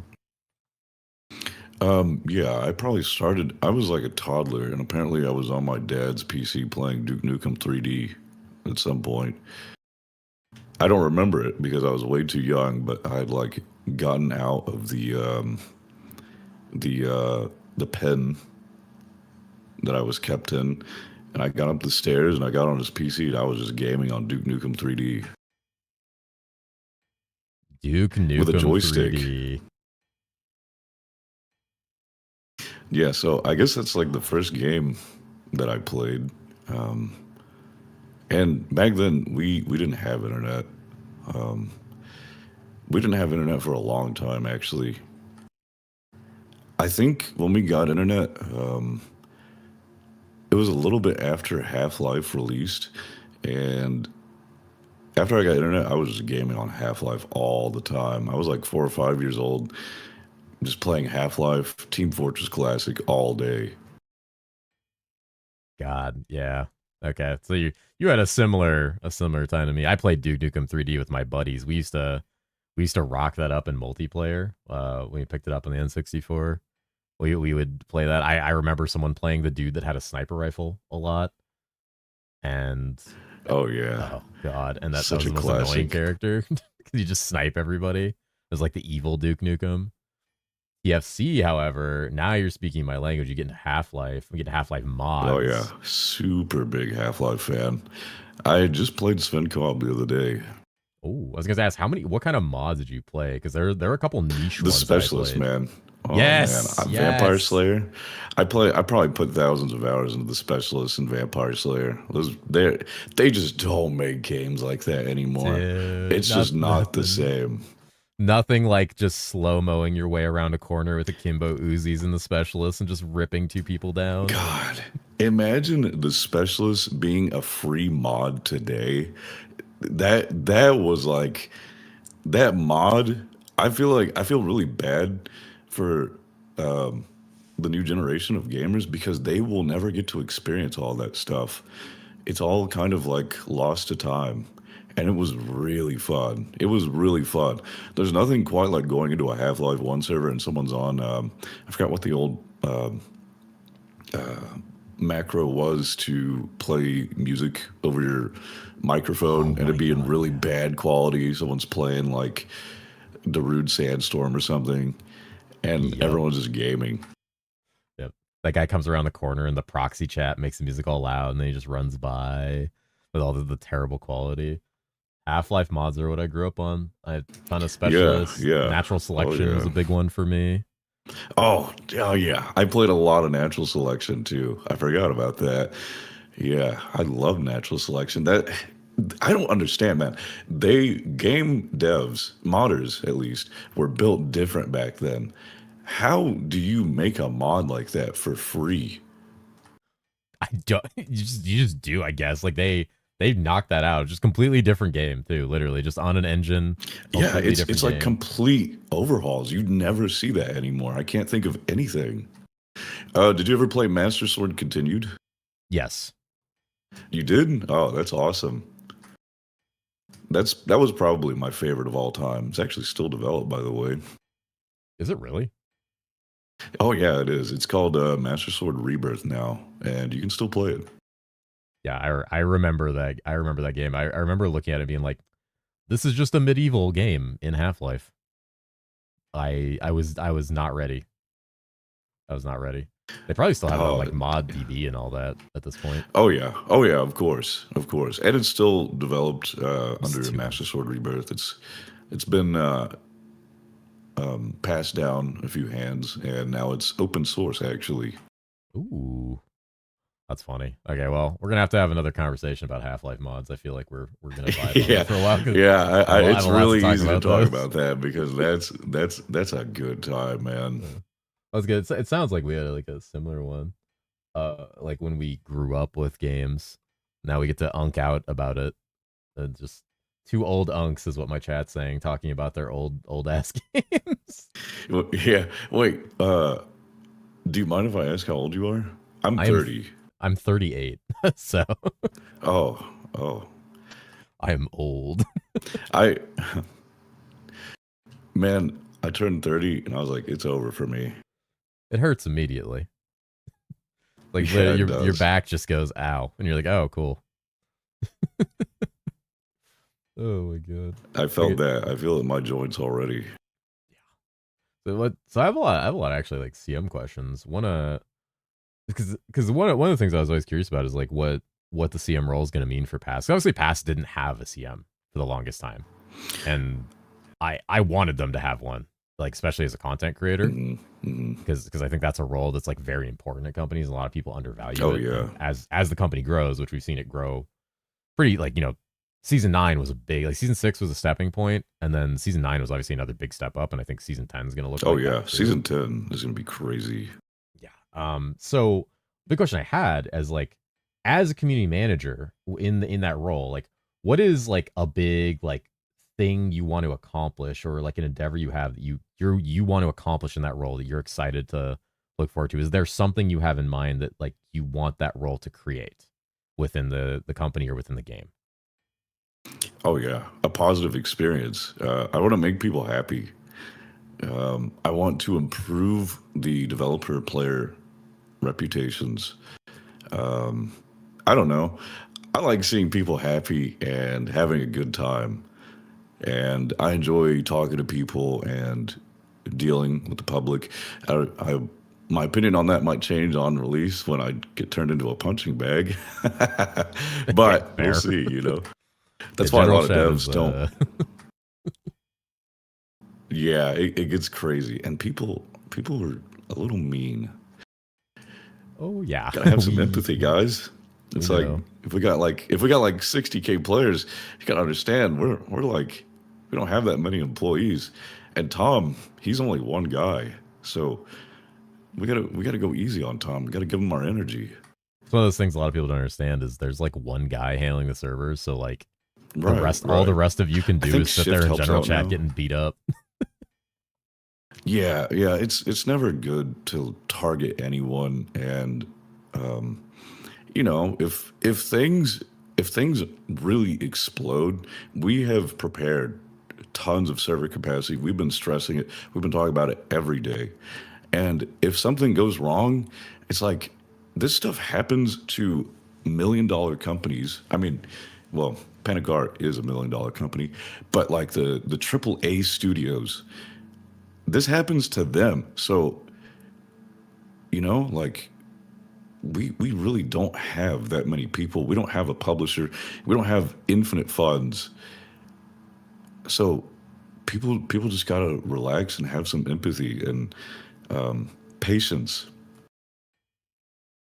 That is We one of we those things will get it people don't. fixed. We will get it fixed. We have to get it fixed. It has to be fixed. Yeah, I don't, because like I understand like holding people accountable and being like, hey, you know, Oh there's an yeah, of expectation of having course. numbers, but like I've also like, so I actually haven't been playing Hero Siege that long comparative to a lot of people who I've met while streaming it and making content. Um, but like at this point, even I'm just like, yeah, servers might be fucked, and oh well, they're gonna work eventually. Like, and I know it sucks because everybody gets the hype and Mhm. it pulls the wind right out of you. And then Yeah. yeah, and then you get let down. Yeah. But you know, if we have like a 4 times player count jump, it's like, come on, guys, who could have prepared for this? Really? Yeah. And season 10 is looking like we're going to see a significant jump because we have some seriously big content creators in the ARPG space are talking about playing it, which means all of their viewers are most likely going to also want to play it because if you see someone playing Hero Siege and you've never seen somebody play it before, you're probably going to download it because it looks Yeah, fun. that's right. And I think if a game blows up on Steam, it gets put on the front page with a big banner. It does, and I know in season 9 it got bumped up to like one of the most sold. I think Elias said it was like really high up Yeah. on total sales, and it was like being featured a few times because season 9 had like a big blow up. So that's something to look forward to. Yeah, yeah. The game has come so far. Like it's doing better than ever, and I'm really proud of everyone on the team. They've really put in a lot of work. That's good. Yeah, I mean, I know very well like how hard everyone's working just to try to make things like really solid, and especially for the new season. That's the interesting thing too. So, Oh so yeah. the positive and like happy time is what you're looking to create, which is Yeah, good. yeah. I like being positive. I try to be as positive as I can. I want to be a good influence. Yeah, and I definitely think we could definitely use a lot more about like that in the community. And that's an interesting question for the follow up is like, so we're talking about the community in general, which is where your role lands. So this is a question that was actually posed by someone because I had a submission form for a lot of these questions, and I thought it was an interesting thing to ask, which is how do you think like creators and fans can kind of help the community grow? Like, what do you think is the best path forward for keeping the community thriving and growing for not only content creators but people who are just a fan of the game? Okay, I really like this question, so I might ramble about it. I'm fine with that. Please do. Everyone loves listening to you. Okay, so I think Hero Siege's strongest point is the party play. This genre, these games based off of Diablo 2, it was built with heavy inspiration from Dungeons and Dragons, which generally revolves around a party. If you look at Diablo 2, the classes in that game tend to have incredible party play. For example, if you are playing Diablo 2 and you have a barbarian in your game, you're gonna get these huge buffs from the war cries. If you're playing melee and there's a paladin in your party, like if you're a barbarian and you have a paladin using fanaticism, he's like your best friend. Having a necromancer in your party and he's using curses like life tab or whatever, everyone has something to offer the other player. So party play is pretty much always good. It's like a game you can get on and be like, yeah, let's just join a server and start farming. Yeah. Now, I think this spirit has been lost by modern action RPGs. Like when you play Path of Exile, random party play is not efficient at all, and it usually sucks. Someone's usually blowing up the whole map while everyone follows by and takes all the loot. Unless you've designed your classes specifically around the idea of playing together. And then it feels like it kind of degenerates into something where you have a bunch of people just following you around, not really attacking and just giving buffs. And you have one guy, the carry, who's like stacking Headhunter and he's got insane fizz damage, and then all the auras are like making him do crazy elemental. You know what I mean? I know. I've always said that D2 is probably the best party synergy ARPG I've ever played. And it's incredible. And I still play to this day the PD2 seasons that come out for Project Diablo 2, and usually I do group play and synergizing in that game and designing like, hey, you play the Paladin with Fanat. We're gonna have the double Curse Necro with Amp and Decrepify, and that is something that modern RPGs have always lost. And I appreciate herosiege for it doesn't have the same level of synergy, but what it does have from D2 that I think you're probably about to touch on is the drop in, drop out, instantaneous join your friends gameplay. And it doesn't suck. I think PoE group play sucks. Sorry, that's probably a hot take to a lot of people. I agree. PoE group play. I agree. I think they did a better job in PoE too, especially with like normalizing movement speed. But that's pretty controversial. A lot of people don't like PoE 2. I think it's fun. I like pretty much every game. The only game in the genre that I haven't really ever been able to enjoy is Grim Dawn and Last Epoch. I don't know, they just didn't hit for me. Anyways, I don't want to go off on that. Essentially, what I'm saying with this is make the community grow by just playing together and making friends. Hop in the Discord voice chat sometime and just play with random people. It's the most fun I've ever had in herosiege. You can just join a random server that's not passworded. That's crazy in modern day. That's kind of like classic video games. You look at games nowadays, everyone's in Discord, in a private Discord, like on a passworded server, and nobody's really interacting. Like you'll meet a bunch of like a group of people in game, and they're all like, they're talking to each other, but they're not talking to anyone else because they're on like their own little private call. But in herosiege, I've been able to just like find servers on the list, join them, and make friends. I've made so many friends doing this, and it's a really good time. You should seriously try it if you haven't. It's something I think a lot, like, as you said, this is like a commentary on like how to make the community grow, and I think creating that positive experience like you're talking about and the more like friendly outlook of the game. But yeah, like because the game supports just jumping in, and I know a lot of people have their feelings about group play. So there's a lot of feelings about that, but at its core, one of the best aspects of herosiege that I've always found is that ease of group play. Like I don't have to be X class with X class. I don't have to worry about does my aura work for him. I don't have to worry about if I join the game. Like we can join, talk to each other. Does my curse different work? Sides, different sides of the map. We can blow them up while just chatting and just blowing up the game together and having fun. Yeah. And there's no loot drama. There's none of that. Exactly. There's no like, what would I call it? Sour grapes? You're not watching 10 people use sour grapes is good. You're not watching 10 people use an auto clicker when Bale hits the ground is my favorite. Yeah. So a lot of people complain about the group play, but I really think it's like our strongest point about herosiege. It's one of the most fun things. So if you make it worse, it's really taking away from the core, like the core of herosiege, at least to me. A lot of people might not see it that way, but I personally do. I mean, no matter what you do, multiple people collaborating on something is always going to be more effective than one. And if that is not the case, then it's like you would never do it. You would never play with other people. It'd be pointless. And it would be kind of annoying because you have huge FOMO from just going to play alone and by yourself. But I mean, that also creates FOMO with not playing with a group. So, really, what can you do? This is like a situation where like you can't make everyone happy. But personally, I think it's healthier for the game and better to have that like encourage group play. Obviously, Odyssey doesn't have that option, so Yeah. we have the Odyssey buffs for them. I mean, then we circle back to blood packs, which probably support group play even better in that way, because it's you're more in a locked community and you're not PvPing with trade. You're just handing each other items freely because you're there working together to collaborate on something greater for each other. And that collaborative play is a strong point. I think Hero Siege wins a lot in the genre as the only ARPG willing to have such smooth, fluid group play and to keep that in the game, because you won't make everybody happy when it comes to like how group play functions, but changing the core aspect takes away the soul of the game that makes it so unique. Exactly. Yeah, I love Hero Siege for its group play. I league start every season with somebody, 1 to 4 people, just people that I want to vibe with and play with. And playing the game by myself is fine too, but there's just something nice about being like, oh, hey, I have a Shadow Realm.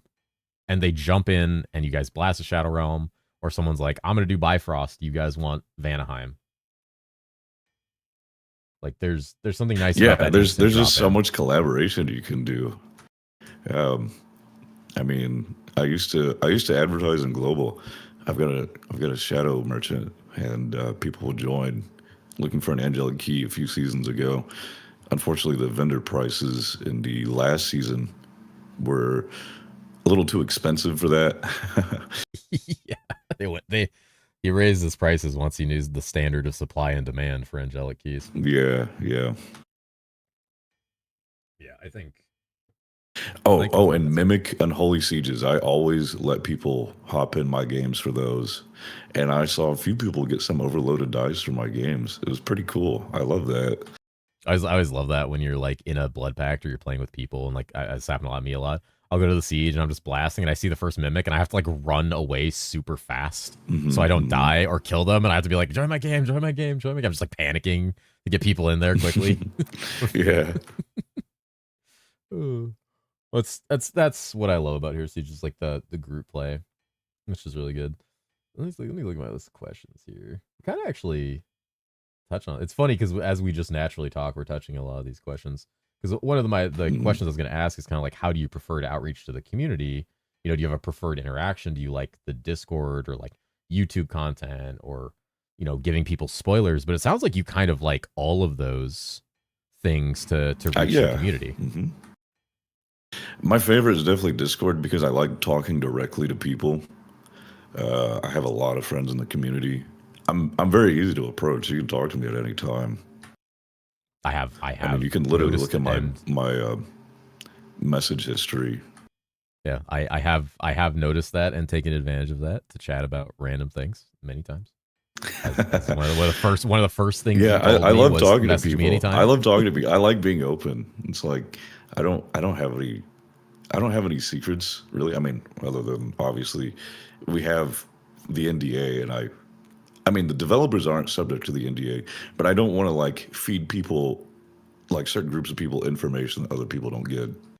Yeah, no. So like if I talk, I do talk to some people, very knowledgeable players in the community for some balancing stuff, like the Odyssey buffs that I got Elias to do this season with the mining, and I got him to remove the gold find cap, and I talked to a lot of the really high end Odyssey players about like how could we make this game better for self, because you know I was hardcore Odyssey And another thing you have to consider about Odyssey, there's a lot of people that play offline too.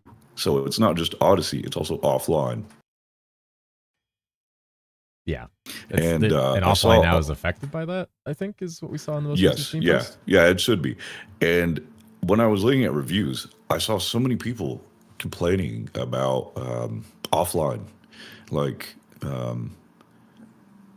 excuse me, um, complaining about drop rates and stuff. Because Hero Siege is one of the few games you can play offline, like you're on a plane or something. You can just hop on a I game. didn't know so many people played offline until last season, actually. Yeah, it's easy to not consider that because a lot of them also are not on the player accounts because they're offline. Yeah, you wouldn't see them in your total numbers. It's nice too because so many Yeah, games they are wouldn't moved to even be like on online Steam because it'd only. be, like they may not have access to the internet and they're just playing it offline. Maybe they're like camping or like on a plane, and so they don't have an internet connection, but they're gaming on Hero Siege, and it's a great game to just hop in and game while you're doing something like that to take up some time. Yeah, it's a nice game like that. I remember just seeing that you could play it offline because we ended up playing offline, obviously, like when before the servers come up, like when we're having server issues, we'll just like sit there on offline just because Yeah, like, just whatever, hop on dude. offline, game Yeah, out. just hang out. It's awesome. I mean, you can't really do that in most games nowadays. It's like forced online. All online on everything. Like Diablo 2 is like one of the last ones that you could do that on.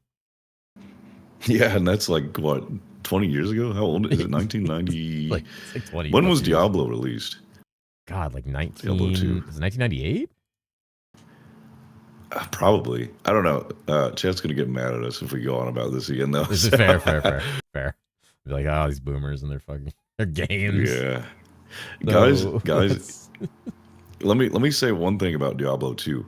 I think the remaster is really 2000? good and it's worth playing just to 96. experience it because I mean, yeah, the game is archaic and it doesn't really like hold up to modern mechanics, but it's a really good experience and it has a lot of value.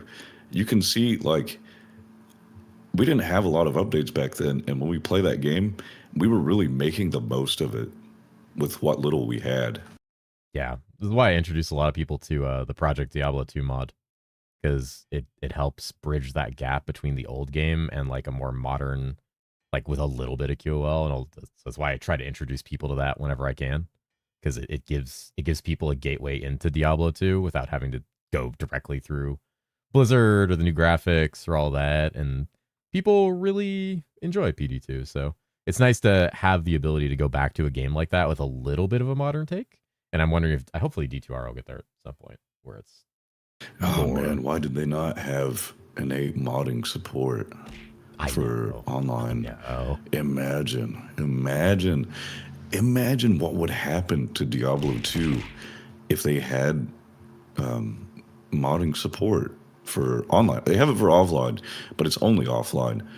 Like that is such a missed opportunity. I don't know. I don't understand what they're doing.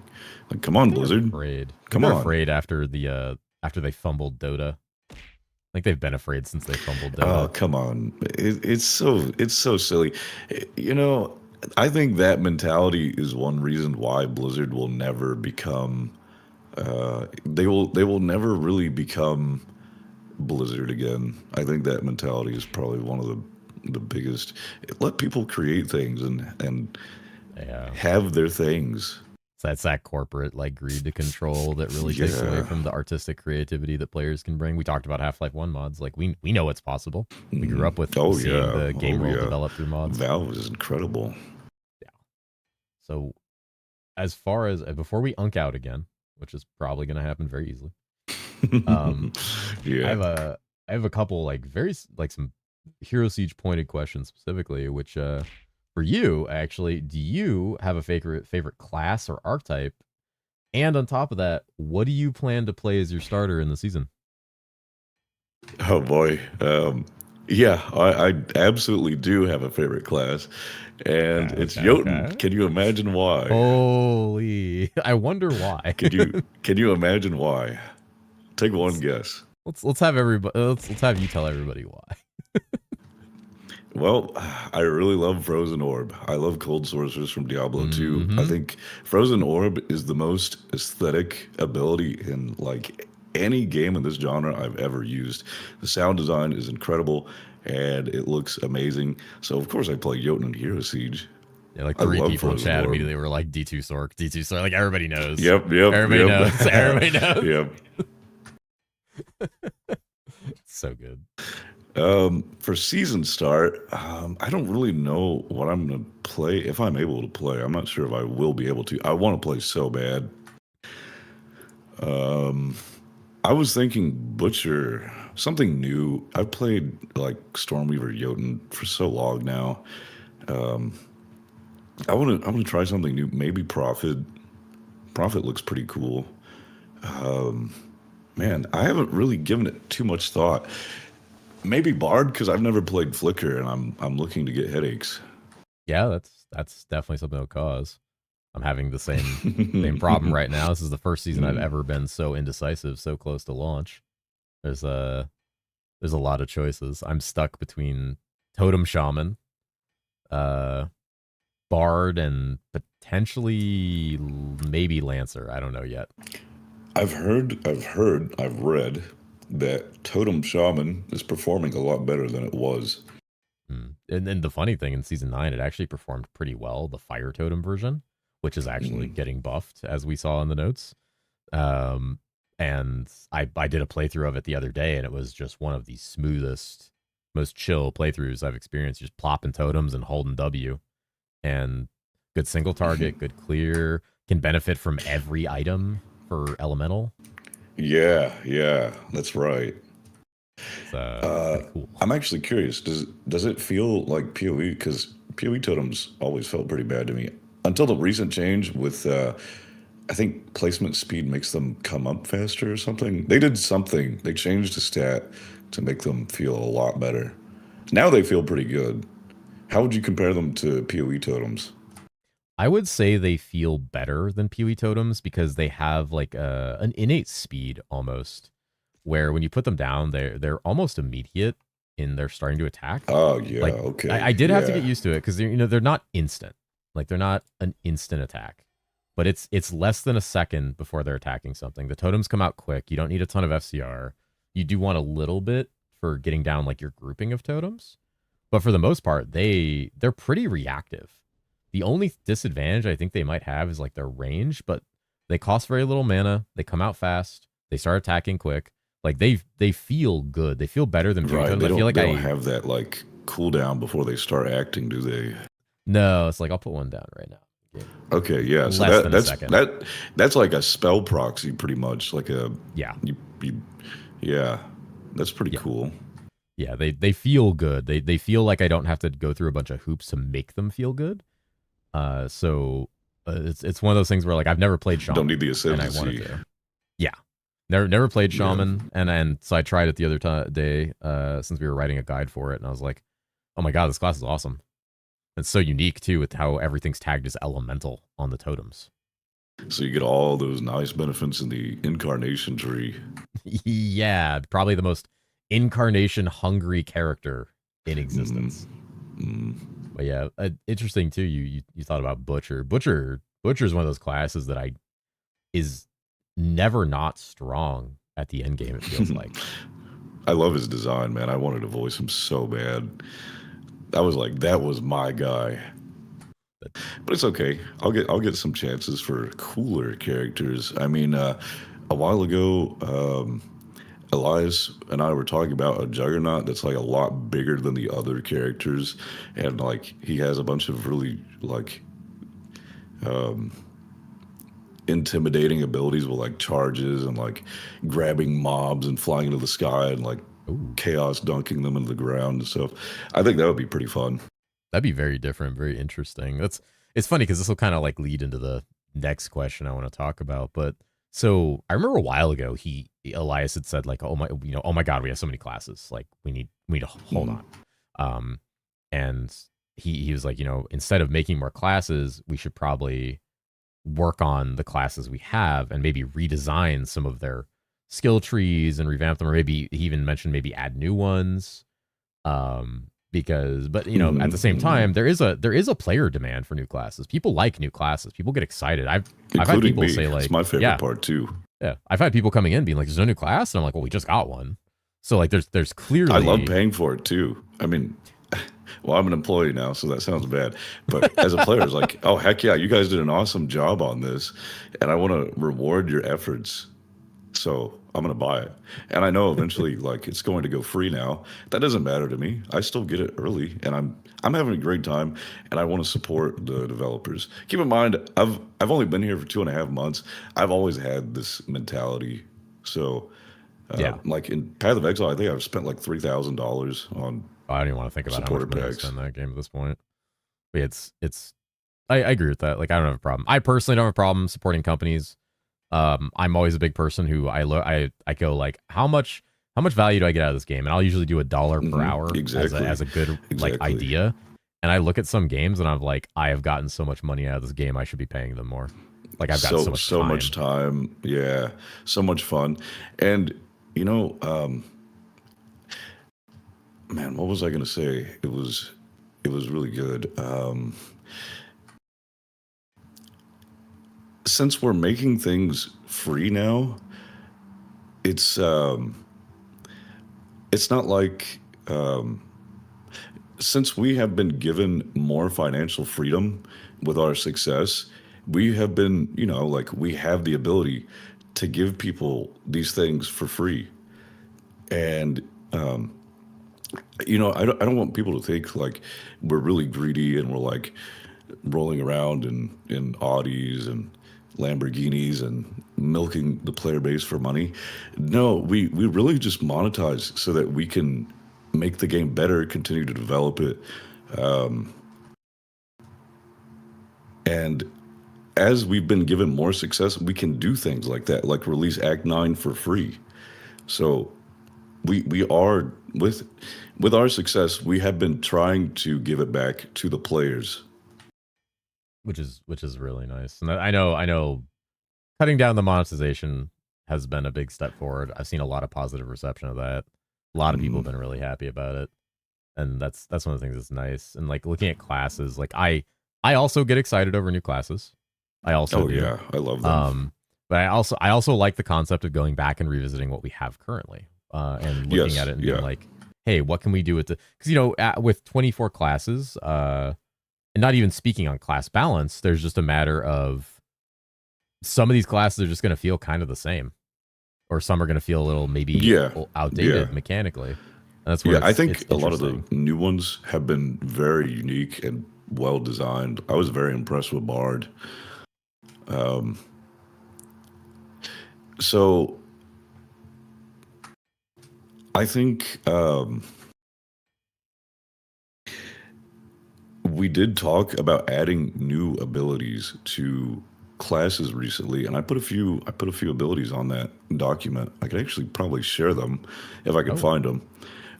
One of them was, I don't think it would be crazy, but I think it was like a Monsters Rest in Peace aura for Paladin that replenishes everyone's health and mana significantly. I don't think anyone would really use it in game over Holy Aura and that other one, but I think it would be pretty useful for like some kind of support, or if you just don't want to deal with on death stuff. I mean that I think people would be down for that. So it's an aura, so yeah. Because like I mean, we have Jotun or people or anybody who can freeze, like use like the absolute zero ring or something, can get rid of death effects. You can take it on the tree. You can use the Devil's Pack Trinket, but getting another class that can do that as an aura, like that's really cool. That's new. There was also, sorry for interrupting you. There was also the Amazon, Poison Amazon needs some stuff. I was supposed to work on Poison Amazon. Unfortunately, I didn't really have time to do what I wanted to do. I know the changes, when we finally get to them, are going to make Poison Amazon really good and fun. However, I wanted an ability for Poison Amazon, which is like, and I came up with this using the ideas from the guys in the Amazon discussions, some kind of ability that lets you detonate poisons and deal all their damage at once. Ooh. So you would have your single target using that. Like you put the poison on, you detonate it, poison, detonate. And I think that would probably solve a lot of. I know how to solve the clear on poison Amazon. I wanted to change Envenom to a proc on kill, so it could kind of proliferate from itself rather than having to be on strike. I like that. Yeah, I think it would be really, really fun. And I'm looking forward to making those changes in season 11.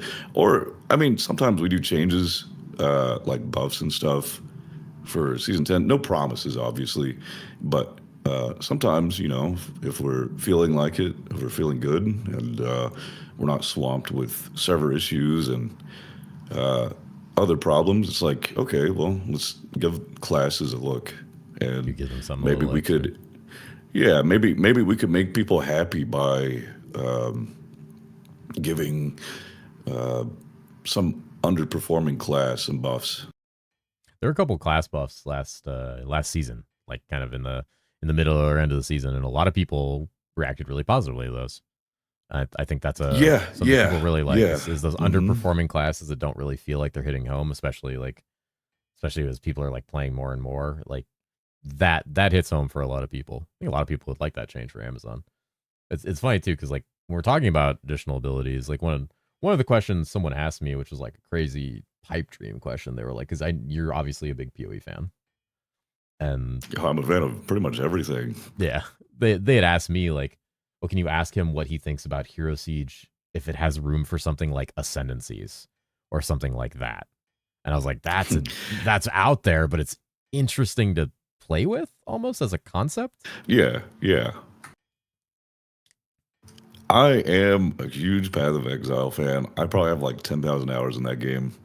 Um, I really love Ascendancies. It's one of the most exciting parts of PoE for me. It's like I love unlocking my Ascendancy. It's so satisfying. It's like the game is going to be so different. Things are about to be so fun. I'm about to feel so much power. Like you play a cultist, you get Profane Bloom, and you are gaming. It feels nice. However, I think that basically we could do anything. I think we could come up with things which are even more fun and well designed, and most importantly, unique to Hero Siege. I want stuff in the game that other companies are taking inspiration from. I like that. That's I've always been a big believer of hey, take inspiration from other games. My actual terminology is yoink that shit from each other as much as you can, because better games come from innovating off what you see from other people that is popular. Yeah, and we have a great base now. I mean, the incarnation tree and the other tree, they've done so much for the end game, and they've added so much customization, and we can keep building on them. And now it's time for us to come up with some kind of interesting in-game system for Hero Siege that other games might want to take from us, which is very flattering. You know, I would want to make the game unique in that aspect, and you know, it would be very flattering to see other games do that to us. Yeah, I think Hero Siege has a lot of unique things people could pull from it that maybe people don't realize Oh yeah, how much inspiration. of course. They take from this game. Like we innovate on top of things which are already popular. Like people say we copy Path of Exile. Well, for one, the players wanted it. The Ether Tree and the Atlas Tree is a great design. It's one of the most. That was groundbreaking for the genre. So it's like, why would we not want that in our game? You get to customize your farm, not only your character. It's so fun, and you know, it's not like it's a direct copy or anything. Like we're just trying to make the game more fun. People wanted it, and we can build off of it. Like, for example, sure, we took rune words from Diablo 2, but now we have white bases that roll a mod, quantums, like we build on top of the mechanics and try to make it unique in our own way. And like there's a lot of room to design things on top of what already exists. And Path of Exile, Final Fantasy had that huge. I'm not super familiar with it, but had that massive skill web that is very reminiscent of Path of Exile. So it's like, It's where I don't people know. always Path talk of about where Exile they took it got from it. there. Yeah. So it's, you know, and we're all copying Diablo 2, really. So I don't really see a big deal about that. I think overall it's fun and it's good, and the game is so much better. So let's just have fun, guys. Yeah, I think anybody who's ever against, I saw like it was so funny because obviously the opinion of the incarnation tree was like wildly positive. Everybody was just like, please give us that. It was probably the biggest hype I've ever seen in the game. And you always had those like one or two people who were like, well, then it's just like PoE. And it's like, but PoE is a good game. And that's fun. Yeah. Like, and the big thing about the incarnation tree that I always told people that I think is really special about to herosiege, which is where we're taking this unique spin, is in PoE, you have to like learn the passive tree, know it, maybe follow a build guide, because like the passive tree is your character as you go through the game. Mm-hmm.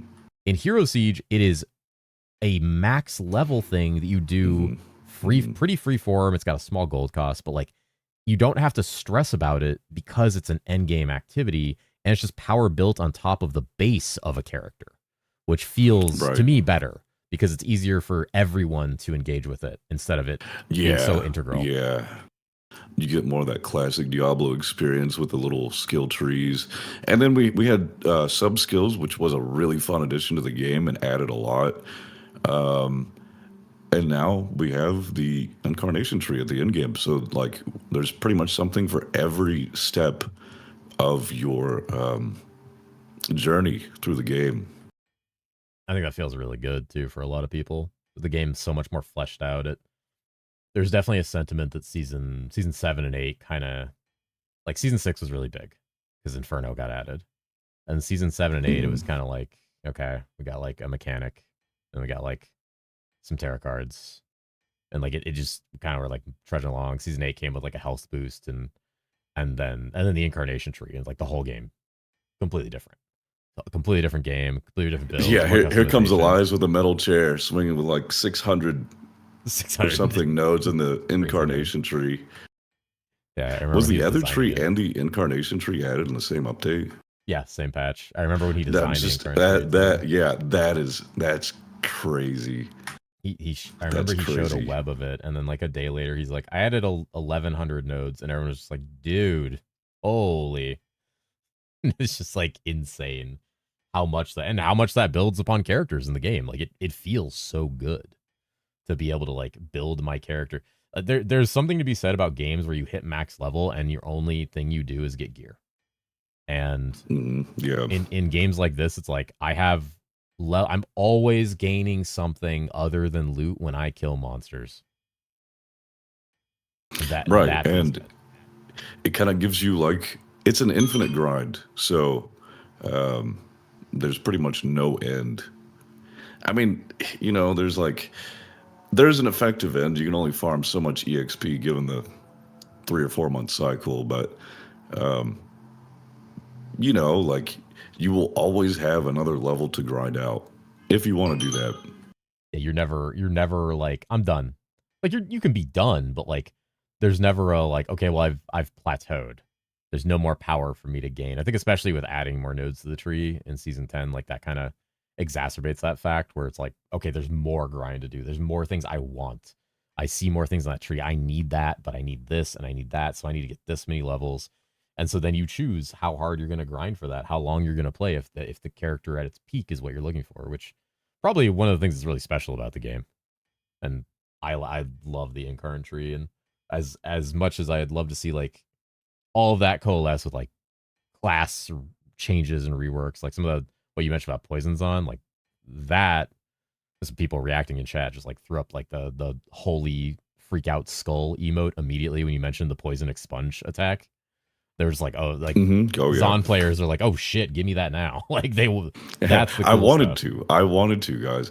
The Envenom change, if it went through, I'd be rolling poison Amazon for sure. I just didn't have enough time, sadly. I'm glad you're telling us what the meta in season 11 is ahead of time, so that we know what to prep for. That we're all going to be playing Amazon.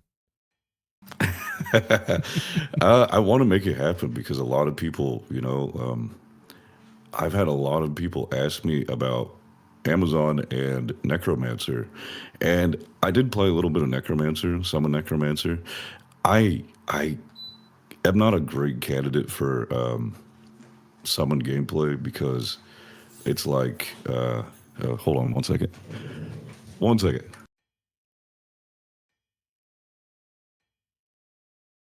He's got to fight off the Amazon players that just came into his house to try to get him to do the invent and update right away, guys. Sorry, hold on.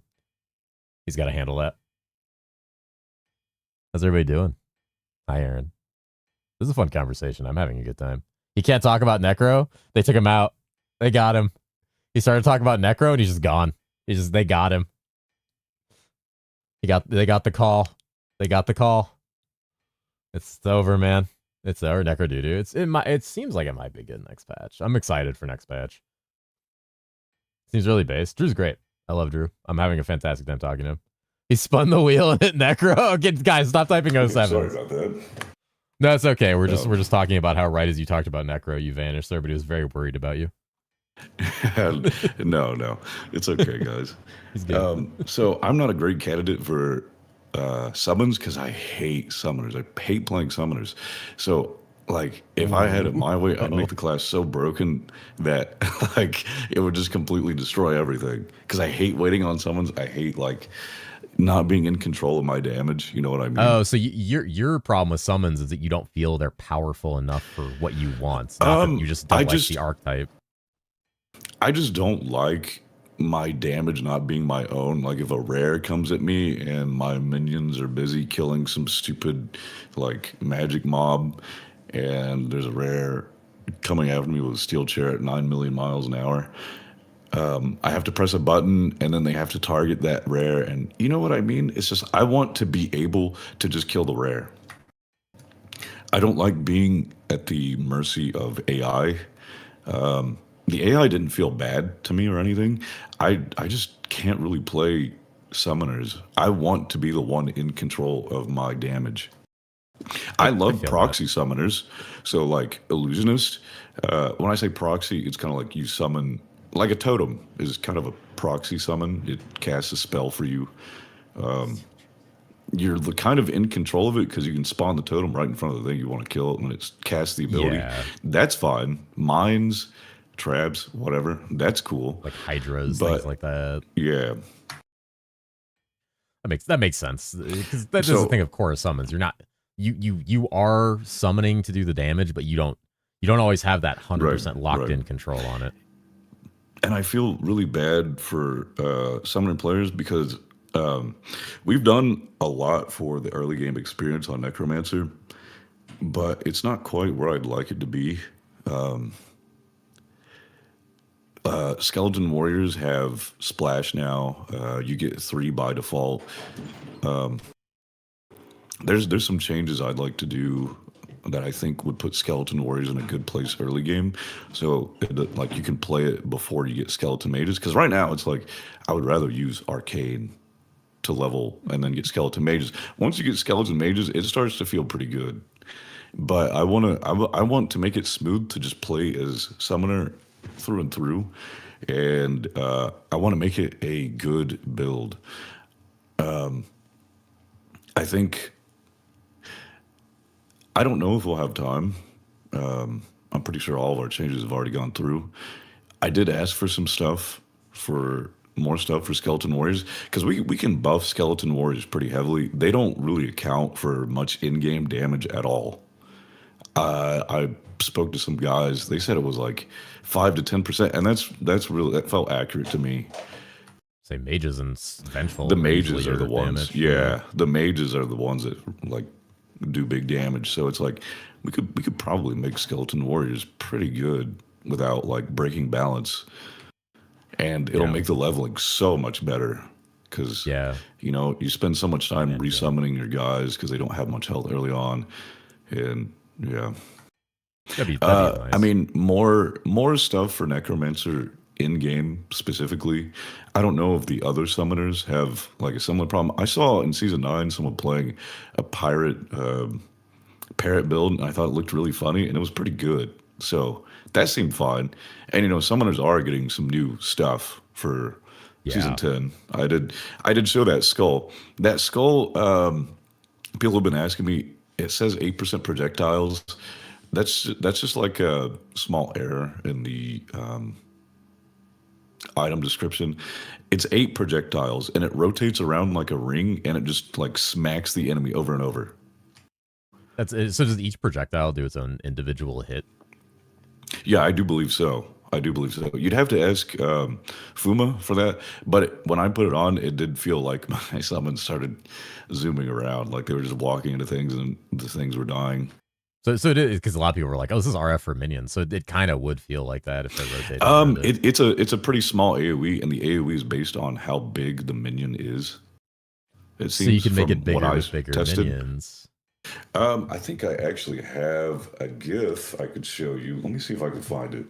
Ooh, there's It's a lot really of low quality.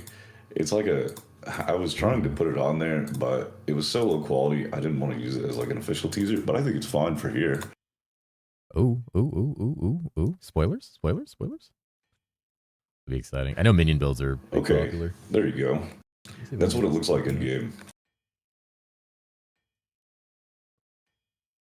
Let me pull this up on screen for everybody. Okay, that's what it looks like. It looks exactly like the item. Yeah. The item is like actually that. animated. Unfortunately, you didn't see that in my teaser. It's got the little animation of the fire moving around. It looks really cool, yeah. I mean, all the art is just so good. I love like the gritty pixel art style. Pixel art is probably my favorite art style. I'm thinking about the like Zoomancer with like 40 minions that's just everywhere. It's going to be so funny looking. Yes. When I was testing with Skeleton Warriors, I put that item on, and it looks kind of funny on them because it's so squished because they're so small. So it like it does look a little funny, and they run around, and it just like hits stuff constantly. It's pretty good. I like that a lot. I'm excited for that. Now I'm rethinking things again. Got me thinking about Necro. I played Necro for like 500 hours in season 4. I think the class is very cool. I like a lot of the minion options in Hero Siege. We have a guide that should be up hopefully before season starts for B Prophet from one of our resident chatters who loves bees. Her name is Nobika. I love bees too. Yeah, she's a big bee enjoyer, and she's helping me write a bee guide because she was blasting with bees in season 9. So that's awesome. It's a cool concept. I like the variation of minion builds. Speaking of bees, little tidbit I saw Elias say the other day. I think, I'm pretty sure he wrote that the wasp projectiles are deleted when they die now. So, oh my god, if people have complaints about bees, I'm almost certain I saw him write that in general the other day. Oh my god. That's so big for like everybody because those. Yeah, like, I know. That pissed me off there. so bad. That pissed me off so bad. That's insane. Everybody's gonna love that. That's like it's one of the most dangerous mobs in the game. Yeah. I mean, I really want to make more dangerous mobs, but I want to make it like just like get more unique mobs into the game. Yeah, something in the dangerous things, something scary, and like you see it and you're like, oh shit, but you can deal with it if you pay attention. For season 11, I'm probably going to shoot some ideas to the team about like overhauling monsters, So, like monster types having their own rarity and loot amount. Like a harder monster that is more dangerous would have higher rarity and loot amount naturally, and that gets multiplied by affixes. Ooh. So then we can have like really dangerous mobs, which are also very rewarding, and it'll make you want to find those monsters with tons of affixes that are really dangerous. I remember Arch Nemesis. No, not like that. Not I like remember that. similarities No, okay, to this. Yeah. so one thing that you have to understand there, PoE has always done that. Like, for example, they've massively throughout the years, but those guys from Abyss, um, pretty much all of the mobs from there, the significant ones, like the ones that phase run, and then they'll stab you with that like reeve or whatever. They used to have tons of quantity, and it would get multiplied by their affix. That's always been the case for a lot of these games. Right now, I believe multiple affixes in Hero Siege are not multiplicative. So we want to scale. Ideally, we would want. I don't want to speak for everyone because I'm not sure yet if that's what people would want to do. But basically, in my head, I think it would be smart to scale difficulty with rewards. So a monster which is more dangerous than a little like goblin would have naturally more rarity and more loot amount. But then you add affixes to him. He's way more dangerous than the little goblin. And the affixes multiply how dangerous he is, so it should also multiply how rewarding he is. Like one of my biggest issues with Hero Siege, especially when you're going through the campaign, has always been that you get that monster with like 4 or 5 affixes, a crazy Legion monster, Black Death or Black Plague, going through Lamia is a good example. And killing them sometimes they'll drop Satanics, but that's because they're a Legion monster. But like for the most part, it doesn't feel like you're getting that hit like you would from a PoE monster. Right. And that's something I've always wanted because multi-affix mobs can be super pain sometimes. Yeah, you gotta scale the reward with the difficulty in my head, but also in Hero Siege, like it's like a very like blasting culture. So I wouldn't want to scale the difficulty up in a way that people didn't like that prevented them from doing that. But also, I think it's something that we could do better that makes sense in my head at least. But we'll just have to see what everyone thinks. Type balance rope too, because you have to get to that point where multiplicative values don't like just keep going up. Because we have MF in the game as well. Inherent like zone MF and character MF. So like if you push that rarity, many ways to scale high, it. Yeah, the scales your item rolls up. Yeah, and then you factor in multiplicative stuff from monsters, and it gets out of hand. So there's probably a world there where to make it rewarding without like trudging into that territory, which I'm really interested to see how you guys like cook that up in the future, because I think that's a good one to pursue, because there is a level where they don't feel as rewarding as they should for how challenging they are at times, but also you can push that in the wrong way. Like a bloating divine, stone skin, haunted mob or something, and he's just like he's immortal. He's immortal, and you actually spend 10 minutes killing him, and then it ends up not being too rewarding. I mean, nothing. Unfortunately, it's like we know that's the case right now as players, so it's like we can just move on. We know like it's going to be more lucrative to just kill 500 mobs in the time it would take to kill that one mob. So I don't think it's like a huge deal either way, because it's a pretty simple concept that makes sense. But naturally, you would think something more dangerous would give more rewards. And a lot of the monsters aren't really that dangerous. So we need more unique monster designs that have. I don't want to do anything like frustrating. You know what I mean? Like I don't want to worry people that there's going to be like ridiculous mobs everywhere that are just farming the players. But just more interesting stuff. It can be simple, like the mages in Act 1 that put the skulls, the Ring of Skulls. That's a pretty cool mob. It's very unique. I mean, everyone hates dolls. I've always liked dolls. I think they're really funny. And if you know how to play around them, I'm sure a lot of people know this, but when you kill a doll and the explosion goes off, it's always targeting the closest player. So it'll always be rotated in that direction, and you can kind of account for that in your movement. Stripped, yeah. There's a lot of tricks of dealing with dolls. Early arcane res, damage reduced by flat value chess pieces. Yeah. A lot of options to kind of like deal with them, but they are still like that number one killer. They for have players. they have counterplay. They have counterplay, and Yeah. I mean they're kind of like integral to any game in the genre. I feel it's like Pee-wee's got porcupines. God, I hate them so much. I feel like you can't even avoid the Pee-wee porcupines without like. I don't think I've ever dodged any of their attacks. They always just kill me. I have like 99 evasion, I just die. Yeah, I don't really like that. I think the dolls are a lot better. Yeah, there's because you can actually avoid them and avoid it, especially if you like run away. Oh my god! So one thing I did want to ask you, especially is one of my last questions about the community role, specifically, was do you have any, obviously future facing question, do you have any like ideas or thoughts or visions for community events in Hero Siege? I know it's something we currently kind of lack, especially because the size of the community, but like what's your take on that? Like, do you have any concepts of what you do for that? And the fact that like we're very stretched thin on development, being able to do those things too. I think there's a lot of fun stuff we could do. I mean, the world is our oyster in that sense.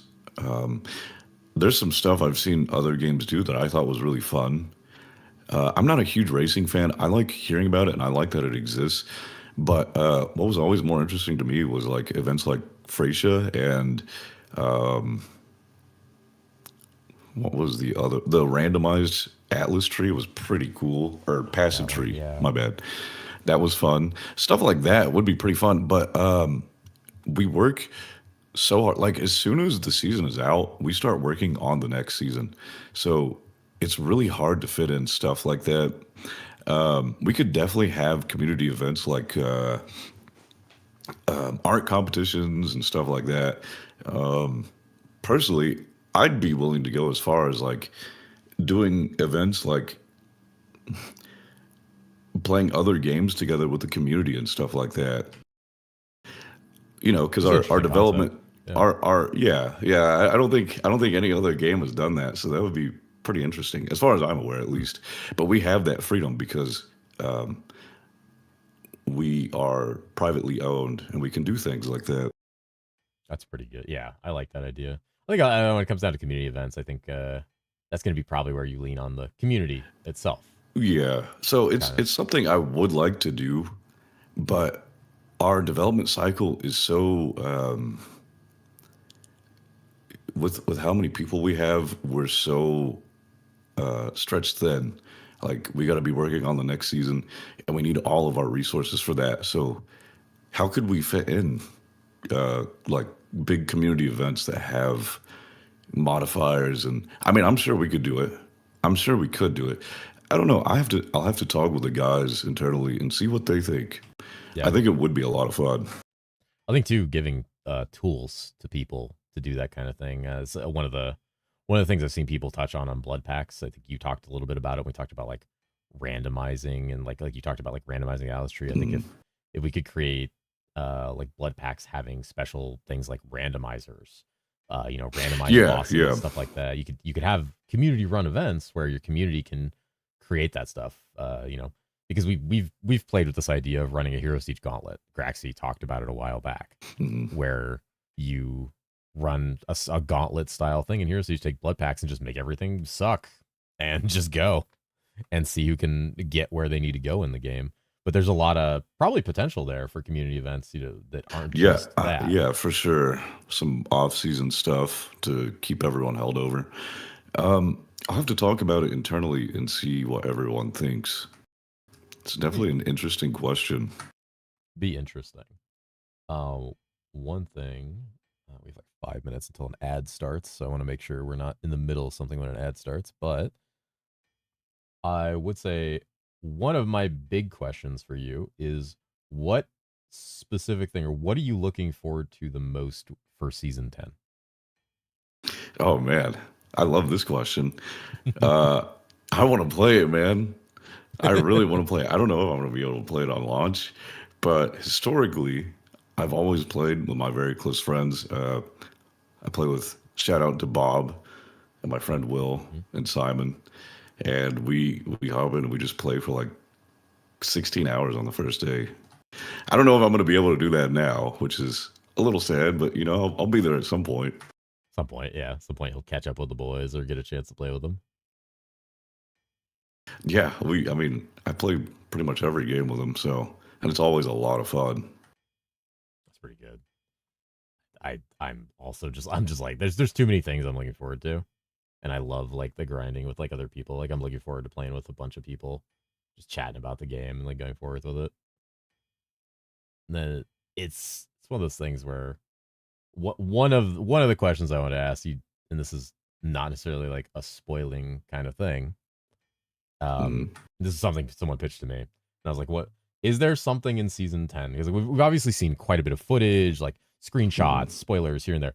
Is there something you think is gonna like kind of just like really surprise people, maybe like blow their minds, something shocking like that nobody's expecting right now?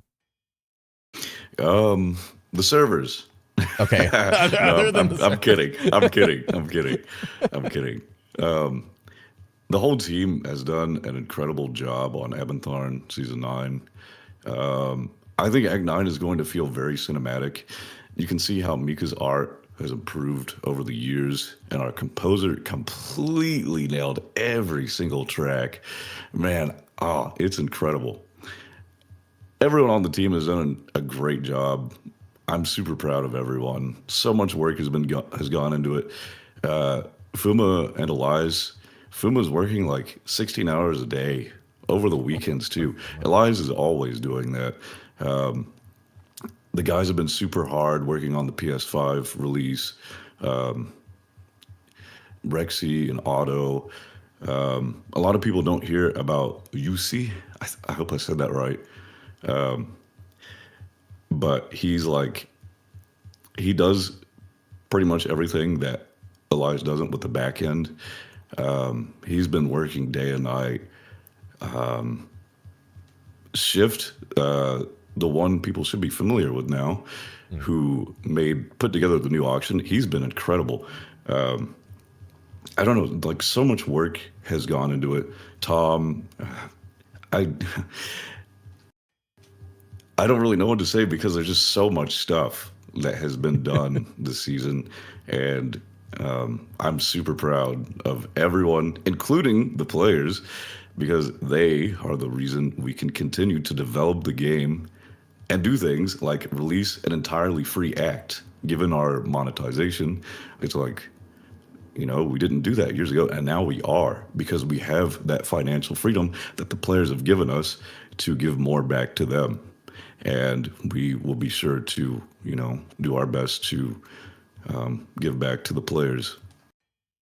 Right, so everybody has heard that. Don't skip all the cool cinematic and audio, and make sure you appreciate the art because they worked hard on it. Don't just try to get to Inferno immediately and throw all your loot. Gotta enjoy it. Yeah, and a lot of I don't know if our composer is visible in our Discord, so a lot of people don't know him. All the guys are just so friendly and so reliable, and I have nothing but good things to say about them. I'm super proud. It's going to be awesome, and we really need to give Tom our energy. Yeah, we do. and love. Yeah, we can't be mean to Tom.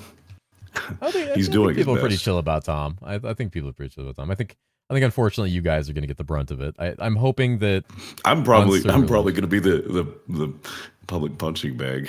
I hope we get more. Which I'm fine with. Funny, I'm fine with that. More funny AI edit images of me and Graxy instead of like a bunch of anger. Man, they made an AI edit of me the other day in the Discord. It was horrible. No.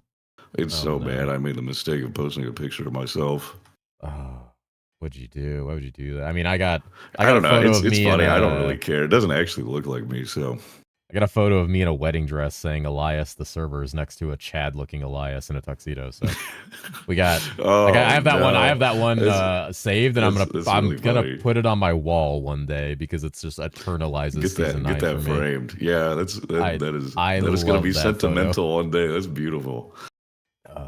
So we're coming up on an ad break in like 30 seconds. Okay. About 3 minutes. If you want to.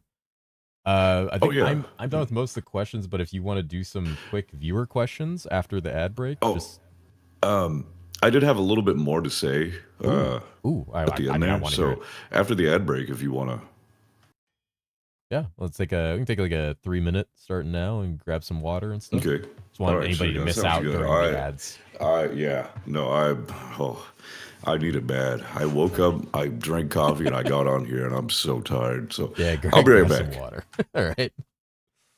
All right, guys. Take a quick 3-minute break so nobody misses anything. That way we can everybody can enjoy. Guys, if you have a sub, you can't complain about ads. Let's have cursed AI sleepy image that got McMaxed. Oh, the big fat one. Where I'm in the back of the car yelling Elias. I like the wedding dress one. Shouldn't admit that. Fuck his ads? Who knows? Mr. Turbo Enjoyer. Who knows? All right, well, guys, if you guys want to say stuff, you better, while I'm reading chat right now, you got a time. I'm interested to hear more of what Drew has to say. I love talking to Drew, so I'm happy to hear more. I've got the wedding dress one. I've got a couple. We cleaned up a few of them, actually. I was thinking about using it as my background on season launch. I was thinking about doing that. I just swap between Twitch and YouTube. That's based. That's very smart. What's up, Night Angel? How you doing, buddy? Please ask him about these games, Tribes, Turok, and Titan Quest. I might have a chance to ask him about those. We kind of already talked about our Unk phases a little too much. Can he help us out of the basement? No one can help you but God. And there's no basement. But yeah, so we already unked out about games quite a bit from our olden age. Don't record. Put that phone away. Put that away. Where are the redeems? Redeems are turned off so that you guys don't spam I love boners and nut in my weapon every 3 seconds while I'm talking to Drew. We'll refund you. Don't worry. We'll refund you. Thank you guys for all the subs and everything, by the way. I do see all the subs. I will go through everybody's names after the interview, and thank you all personally. I really appreciate it. Thank you for the support. Thank you guys for being here, by the way. It's a crazy viewer turnout. It's very nice. I'd like to know if they're going to do a harder stance against RMT since it's been a topic. Elias hates RMT more than anything. I've heard him how passionate he gets about it. He does serious work to try to do everything against RMT that he can. The entire team is extremely passionate against RMT to the point where like they are like very, very stringent about like what they want to do and like legally pursue people. They ban so many people, and what they do is they specifically wait for people to, I don't know if I should be saying this. They specifically wait for like to find the seller instead of just going after all the buyers. Oh, this is War with China was an era. Yeah. He to this. There are groups of RMTers who personally despise Elias because he finds ways to nuke them out of the game every season. There are ones who have named their hack programs things in other languages that are like fuck Elias's mom because they hate him so much because of how hard he tries to enforce anti-RMT. They try very hard. One of the things I will say about Elias is never doubt how much he despises people cheating in this fucking game. Okay, I'm back. Ah, perfect. We got like 8 seconds on ads. That's good timing. Goddamn. We were yapping about random stuff. Oh yeah. So okay, and we're back from the ads. All right. Hey everyone. All right. So okay, you had more to go on that topic. Yeah. Things that are gonna blow players' minds. Not ready for an act. The new season. I think there's going to be improvements for everyone across the board. In-game is going to feel significantly better now that you can guarantee your mechanics. That alone is going to be huge. There's tons of new nodes that provide a significant amount of rewards or change the gameplay, new ways and things to farm. The updated auction house. I showcased that. People are really going to love that. Our new developers shift. I've mentioned him many times. I keep glazing him, but I mean, the team deserves it. He's super talented and driven, and he's been doing a great job. Yeah, I think everybody's got to know him. Yeah, and I see him respond and talk to people in the Discord too. And to me, like as a player, when I see a developer, especially a programmer, talking in the Discord, this is one of the reasons why I liked Elias so much, because he's the CEO. So being able to talk to him was really cool. I always love developers who will talk to the players. I know it's hard. It's hard to do that, and it can generate a lot of mental. It's hard to do that as a developer because you really do get beaten up and like chewed up and spit out, and you know what I mean. It's hard to understand until you've been there and you see how people treat you sometimes. Yeah, it kind of erodes your mental. It makes it challenging because those are the people you're trying to make a game for and a product for, and if they're just like beating you up over They it, can like keeping that they can motivation is be. hard. Yeah, and that's why these companies like Grinding Gear Games, they don't really have that player communication much anymore. Yeah, And I understand why. I mean, I'm fine. I'm fine with getting beaten. I can deal with it for the most part. You get used to it. So I mean, I try to take it with a grain of salt. People just get mad, and I think they say a lot of things they don't mean. Anyway, taking up the role of CM, so you've now kind of become the sacrificial lamb on the front lines in a lot of ways. yeah, It gets to yeah. kind of deal with I that mean, brunt. if I can make our programmers more positive or upbeat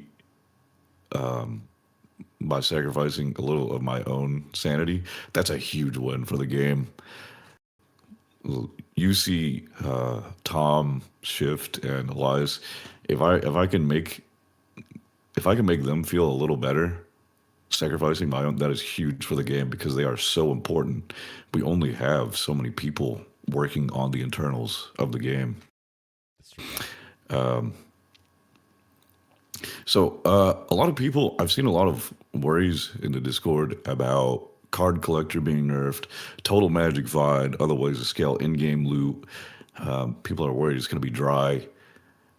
I'd like to say, so if things are really just not juicy enough, we can always do a pass during the season to make it better. There's one thing to always consider about a season. If things are initially too juicy, it's very risky because you can't really undo that. You can't take items, angelic stuff out of the market. It's very easy to destroy the market early on, and then there goes your season. It also generates a lot more vitriol to nerf things and generally results in lost player counts. However, mid-season buffs, people love mid-season buffs. We spoke about that earlier. They have the opposite effect. People actually see those and they're like, oh, heck yeah, I want to hop in. So if things aren't juicy enough initially, we may be able to make them better during the season. Obviously, no promises. I don't want to promise that on behalf of the team because it's not really up to me. But given my experience as a player, things have been in the past patched, and if things aren't good, things get better. And we really try to do our best. It requires such fine tuning, and it's very hard to get right. So starting lower and then raising it is a better option. It's much safer, and people are happier in the end because if they're set at first, then you get those loot buffs, and then they're like, "Oh heck yeah," you know. Yeah, people do that. I think the most important part when it comes to that, because a lot of people obviously have their concerns. You know, they have their concerns about like, oh, I see this nerfed, I see this changed, you know. But I think the most important part is like there is the concept that you can start from a point that, because as you said, you can't give people like infinite loot and then take it away. You can't give people too juicy mechanics and then take it away. But if you keep it a temperate level, let people go in and the overwhelming response is like this doesn't feel good, you have the opportunity to buff it. I think the only thing people have any concern about, and people get excited. Concept, yeah, people love it. I think the only concern people have is like the speed of reaction to that. Obviously, it has to be a measured decision. Yeah. Yes. You know what I was going to mention? I'm sure a lot of people can relate with me. I played Path of Exile this season, Yep. So I'm sure you can see where I'm going with this. Mm-hmm. Um, I played this season, and I bring up Path of Exile a lot. There's a lot to learn from the mistakes of other games in the genre, and we respect every game and every developer from every other game. And we're kind of all in this together. We all benefit from each other's success. More people in Path of Exile means more people want to play Hero Siege. So don't think that I'm like putting down another game because I don't want to do that. I love Path of Exile. I'm probably most critical of Path of Exile in that regard, um, just because I pumped so many hours into it and I have expectations.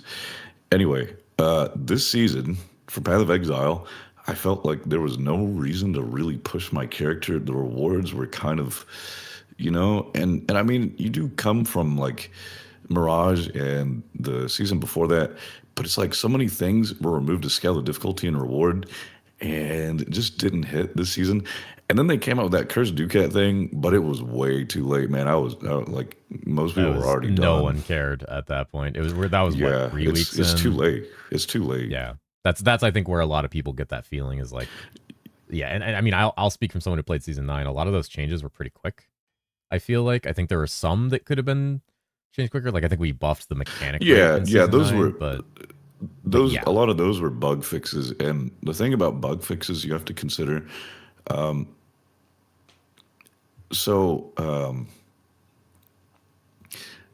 it just has to happen if it's causing problems in the season. Like there's no real way around it. Um, if something isn't working as intended, we have to fix it. I mean, every game in the genre does this. I don't know if you remember the big uproar when, again, Path of Exile nerfed the Watcher's Eye mod for clarity that like every Mana Guardian was using. That caused a huge shitstorm. And it reminded me of what happened with Hero Siege. And like unfortunately that's just the reality that has to happen. And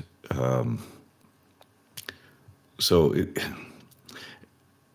it's a really tough decision to make, and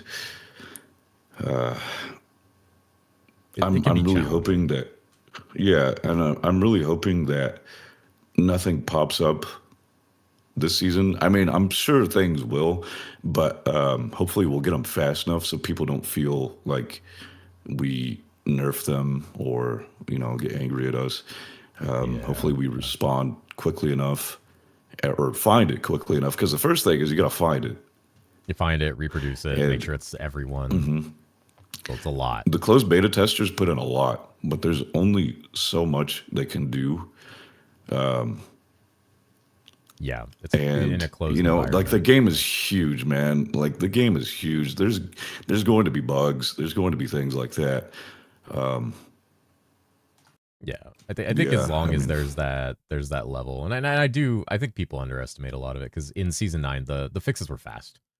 Every day Elias was pushing a patch. Every day, sometimes 2 a day. Yeah, and if you look I at remember, PoE, that takes a week to update. Yeah, Diablo 4 takes 2 weeks to update on their biggest season ever. But then you look at Hero Siege, like I think people. That's a good point. Yeah, people should have a reasonable expectation. Was like pushing out patches like every day after the season. That was very nice to see.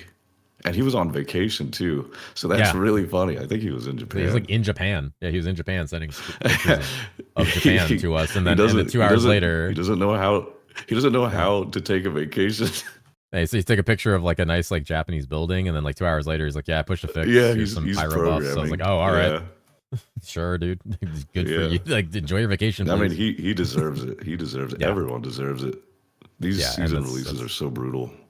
Oh yeah, that's the thing though. Is like I think people underestimate, like, if it doesn't feel good immediately, it's not the situation where fuck you, deal with it, and it never really has been, especially since season 9. There was nothing but like, okay, let's fix this, let's fix this, let's fix this. So I'm personally not too worried about things being. I know there's a lot of concern in the community about like, oh, they nerfed this loot, like this loot looks worse, but like there's also so much we haven't seen as far as the ether tree.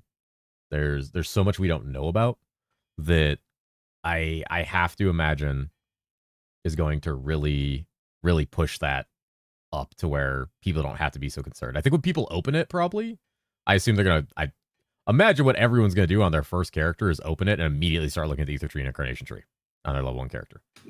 Oh yeah, I think that'll probably immediately help a bunch of people feel better. yeah. I agree with you. I think, especially the Ether Tree. The Ether Tree. The Ether Tree looks big.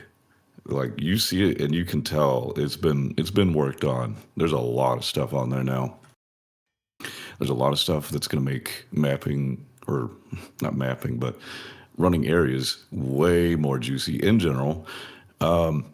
So at the like easily accessible top end, it's not as easy to just like go and run card collector, because that's kind of crazy, man. Like you're generating angelic like every other run, and that's like 4 people usually. That's so many angelics coming into the game, and it's like nothing else other than like total MF, like Legion stacking, do more stuff is competitive with that. Like, Yeah. and like I felt as a player, the only thing you could do if you didn't want to do that was run Chaos Tower. Chaos Tower was pretty juicy. Chaos Tower was designed pretty well. I personally didn't like the rune changes at first, but after seeing what they did to Chaos Tower, I was like, actually, this is pretty cool. I feel like Chaos Tower and the So- rune changes were the first step towards kind of what you've described the Ether Tree moving towards now, where each mechanic specializes in what it drops. Yeah, yeah. I was talking to Elias. I was like, I haven't found any high runes, and he told me, really? I found like 3 in Chaos Tower earlier, and then I ran Chaos Tower, and I was like, holy shit, you're right, dude. I'm pumping so much money in runes now. That's And what I remember. actually like that because I'm a big target farming kind of guy. I like that concept. I think target farming is good because it gives player agency over what they want at what time, and allows Yeah, but- diversifying of economic demand. There is a bad thing about that because it also restricts you. If you don't like the content, you have to do it. So it's Fair. kind of hard in that sense. Yeah, outside of trade, that becomes kind of a limiting factor. Right. And going back to the mining thing, I had the idea. I don't think we need it now since Rexy came up with that cool node for just quickly mining everything. But I had the idea of an Ether node, which, excuse me, turns ore into monsters. And these monsters drop way less ore, but you don't have to mine them. They would drop way, way, way less ore, but you wouldn't have to mine them, and it would level up your mining to kill them at a like significantly diminished rate. I think that would be a good option for people who hate mining. Obviously, we can't make it as juicy as people who really want to mine, but that would give people an option who hate the minigame to be able to do that. Yeah. So obviously, like you said, with that new like insta tap node, you might need that, but it's a cool concept because even Yeah, with that yeah. insta tap node, you no longer have to Yeah. you no longer So- have to click, you just kill monsters. Forcing people to do content for like target farming what they need, we need to create some alternatives because not everyone likes to do that content. A lot of people don't like Chaos Tower, and I understand that. So maybe something where you could get rewards and it's not exactly Chaos Tower, and you also got to be careful because it's like you risk making it better than Chaos Tower, which would kind of like Invalidate cause a it. problem. Yeah. And it's like nobody actually runs Chaos Tower, so it's pretty complicated. But that's like kind of the design. I'm trying to look at it in that way. Complex. Make the experience better for everyone from multiple points of view. Yeah, the CT thing is interesting too because it came with a pretty significant change to like how runes drop. And I know one of the biggest problems people have had with the CT change is that a lot of the rune words are more very like early to mid game items. Mhm. But with the CT change, by the time you're powerful enough to farm CT, half of those runes are now like not as valuable to you. So if you're outside of a trade perspective, especially, That's where like I know a couple rumors got Yeah, reworked. So I'm that's a curious good to see point. if That's a good we point. curious to see if we move to like upgrading how powerful rune words are in the future. Uh, since the place where you're going to primarily get them is, I would consider Chaos Tower some hard content because of the way it scales. It's some of the harder content. Yeah, and if you die, you pretty much that's it. Oh, you're cooked. Yeah, And that's the hard dying part. in in-game is so bad. Like if you die, losing your EXP is just you can't be playing the in-game and losing EXP. You can't die. Yeah, that was this was a question that I personally had that I actually didn't write down initially because I forgot about it. Have you, and you as a PoE player will appreciate this, have you ever thought of, because the penalty is so severe for death, have you ever thought of the concept of bringing something over like a consumable item like the Omen of Amelioration in PoE that reduces EXP loss for like one death and then gets consumed? I think we probably have some design space for a reward like that. We're looking for more rewards to add value to the That was the concept. farming, the farming loop. Uh, Now, I think the EXP penalty is quite good because it solves this problem of softcore doesn't care if they die. They're just investing in 400 points, nothing in vitality. They go farm.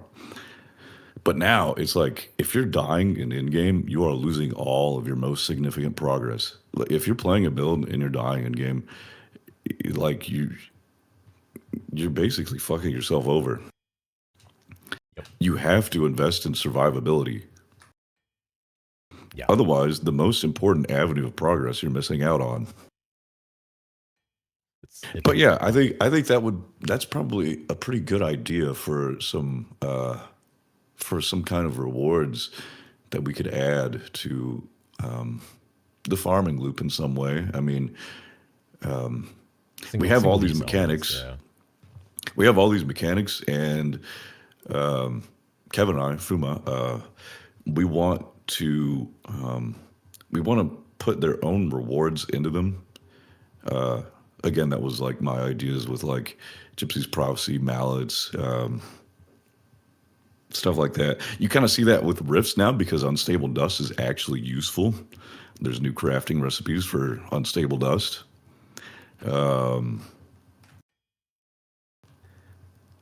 And that's exciting. Overall, more things to craft. like we definitely we need more rewards. The game needs more rewards to give people so we can add more like farms and stuff. I think it's pretty good. I didn't think I would like the star level mechanic at first, but after messing around with it, I actually think it's pretty fun, and it added a lot. I wasn't expecting that. It took so many of my items out of the game. It deleted I was trying to get a Koto's wedding ring. Oh no. I think I corrupted like 50 of them before I got a 5-star. That's just like 50 Kotos that don't exist anymore. And now the item is so much more valuable because everyone's deleting them. And I like to see stuff like that, taking items out of the economy. So the items that you do find are actually valuable. Yeah, and it puts a great economic value on things like the uncorrupted scrolls, Yeah. things like that. Like, there's already a pretty huge economic cost to trying to star up an angelic or an unholy item, and so when you put economic value on something like that, could be farmed or found. The same thing when I talked about like Omen of Amelioration, like that's a consumable item that has great value to somebody to it without like direct power or item effect, and things like that are very interesting when you look at an overall economy. And even in SSF or Odyssey, those things would be really powerful too. You find one, you're like, cool, I'm less worried about my next death. It's less devastating. They'd have to be pretty pretty rare, I think, because you don't want them so common that they're like trivial to use, because then it's like everyone's just running around with it and not caring about their EXP loss. So it'd have to be pretty rare. I feel like EXP is way more valuable in herosiege than it is a game like Path of Exile. I feel like after I get to 95, 96 in Path of Exile, that's really all I need. 4 passives aren't going to do that much, but in herosiege, it's like there's no limit, and a lot of those nodes are really juicy. So, you know what I mean? Yeah, when you get to the thing with Path of Exiles, you can hit 100 if you care. Like if you care, you don't have to on most of your characters, but like in Hero That's Siege, pretty easy. In Hero Siege, you never stop caring about your EXP now with the incarnation tree, especially the higher level you are, because a death at like hero level 150 is so much time. That's like that's like could be even a day of progress. For especially depending on how much you may be playing. Like if you're like that 3 is months that into is the a good season. idea. It's pretty interesting. It's just how rare would that need to be so it's not trivial? It would need to be fairly rare. And the good thing about it being rare would mean it's another one of those drops you see and you're like, oh my god, like I got this. Yeah, kind of like Blessed Dice, maybe. I don't know. Yeah, kind of like that. It would be similar to that. Where you're like, oh my god, I got one of these. That's a pretty good reward we could add. I'm definitely going to talk about that internally. Yeah, there's things like that. There's probably room for, which is nice. There was something else I wanted to mention, but I can't remember what it was. We've talked about a lot of subjects, so that makes sense. There's probably 9 things I meant to talk about that I didn't at this point. I'm doing my best on 2 hours of sleep. Same. It's really there. What we can do is we could move on to a couple just like small viewer questions. I'll kind of like watch chat. And see what they wanted to ask. There was a couple questions I saw. Sounds good. That I'll kick over your way. Some of them trying to avoid the more like developer oriented questions. Because obviously you're not a dev. You work with the devs, but you're not a dev, so you can't just like directly speak on like full dev decisions at all times. Right, like programming and stuff. I don't have anything to do with programming. Okay. Search for Runer. Oh, that's an interesting question. I think I know the answer to this just from seeing the auction house preview. If you guys want to submit questions in chat, by the way, I'm gonna scroll through them. So on the auction house showcase, it shows skills which are searchable for things like charms. But are you also able to search? He's asking about Runer bases, basically common items with like cast on attack skills, because some items do spawn with like this will proc like the Redneck's Street Drum Triumph on hit, like a weapon. Is that something that's let me actually go look right now for him. Just very curious about that. There's a couple things I saw just from the preview that look really interesting that you could search for. Search for abilities, by the way. If that's not the case, I can certainly bring it up to Shift, and it'll probably get updated very quickly. So it's going to take me a minute to launch the CBT. That's very interesting. Yeah. While that's launching, should I just throw you another question? Sure, yeah. Let me scroll through here a little bit. I'll get to whatever questions I can, guys. This is an interesting one.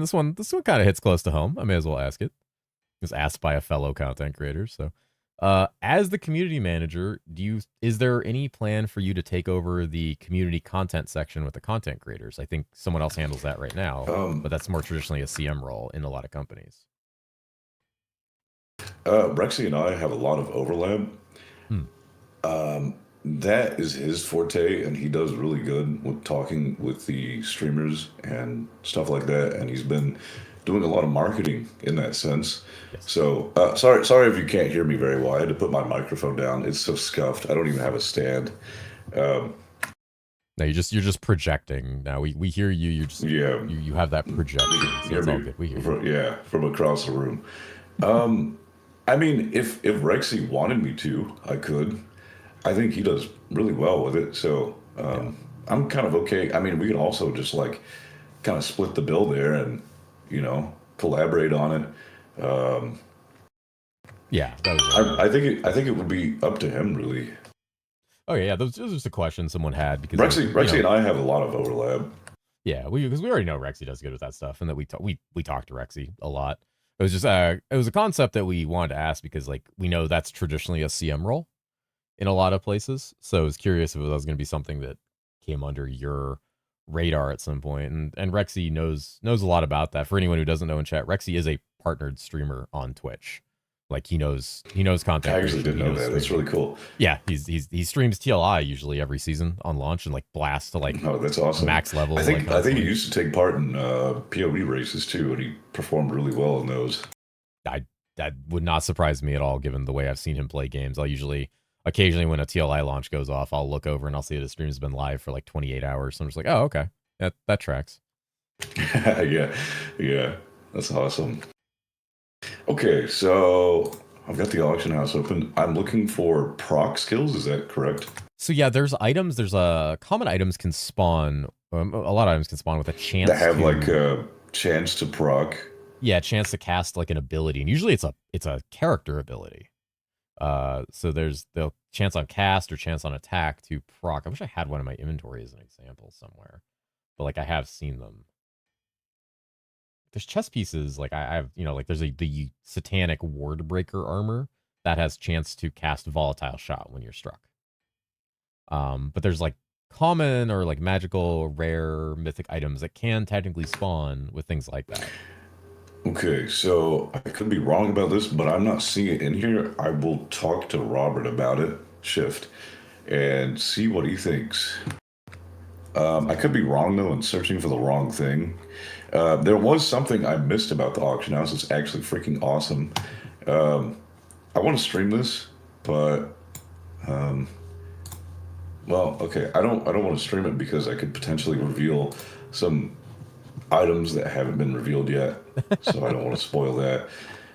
But so basically, I can send you screenshots though, which I will do right now. So over on the left side of the auction house, oh wow, you actually updated it. So you have your filters there. Do you see the little like tan square? If you scroll over this, it highlights. Oh. It highlights. And if you click that, look at what happens. Let me make sure I'm not showing any accidental spoilers here. Okay, so it highlights it. It brings up the list of all the items in the game, and you can search. It's like you're looking at the logbook. So it brings up a list of like the journal items, and you can just like search it through there. Right. I didn't realize that at first. I should probably make a little update for that. That's kind of cool. I like that a lot. Yeah. We'll probably put something else to make it more obvious. I think he did put that tan square over it, and it seems to highlight more visibly now. So he did update it. That's an interesting one. Okay, so the filters, I don't think you can search for proc skills yet, but I'm going to bring it up with Robert and see what we can do. Someone said the prefixes are brute for melee and mage wrath for casting for the procs on commons. It's like that's like the prefix name that populates that. So I don't know if you can search for prefixes on the market specifically, but I think you just can search stat lines mostly. So that'd be interesting to see. I don't know. I'm curious to see what people could create with something like that if there's more market availability of it. Imagine there's some on-proc stuff that could be pretty fun. I did just search for brute and a magic two-hander came up. Interesting. So there might be something there.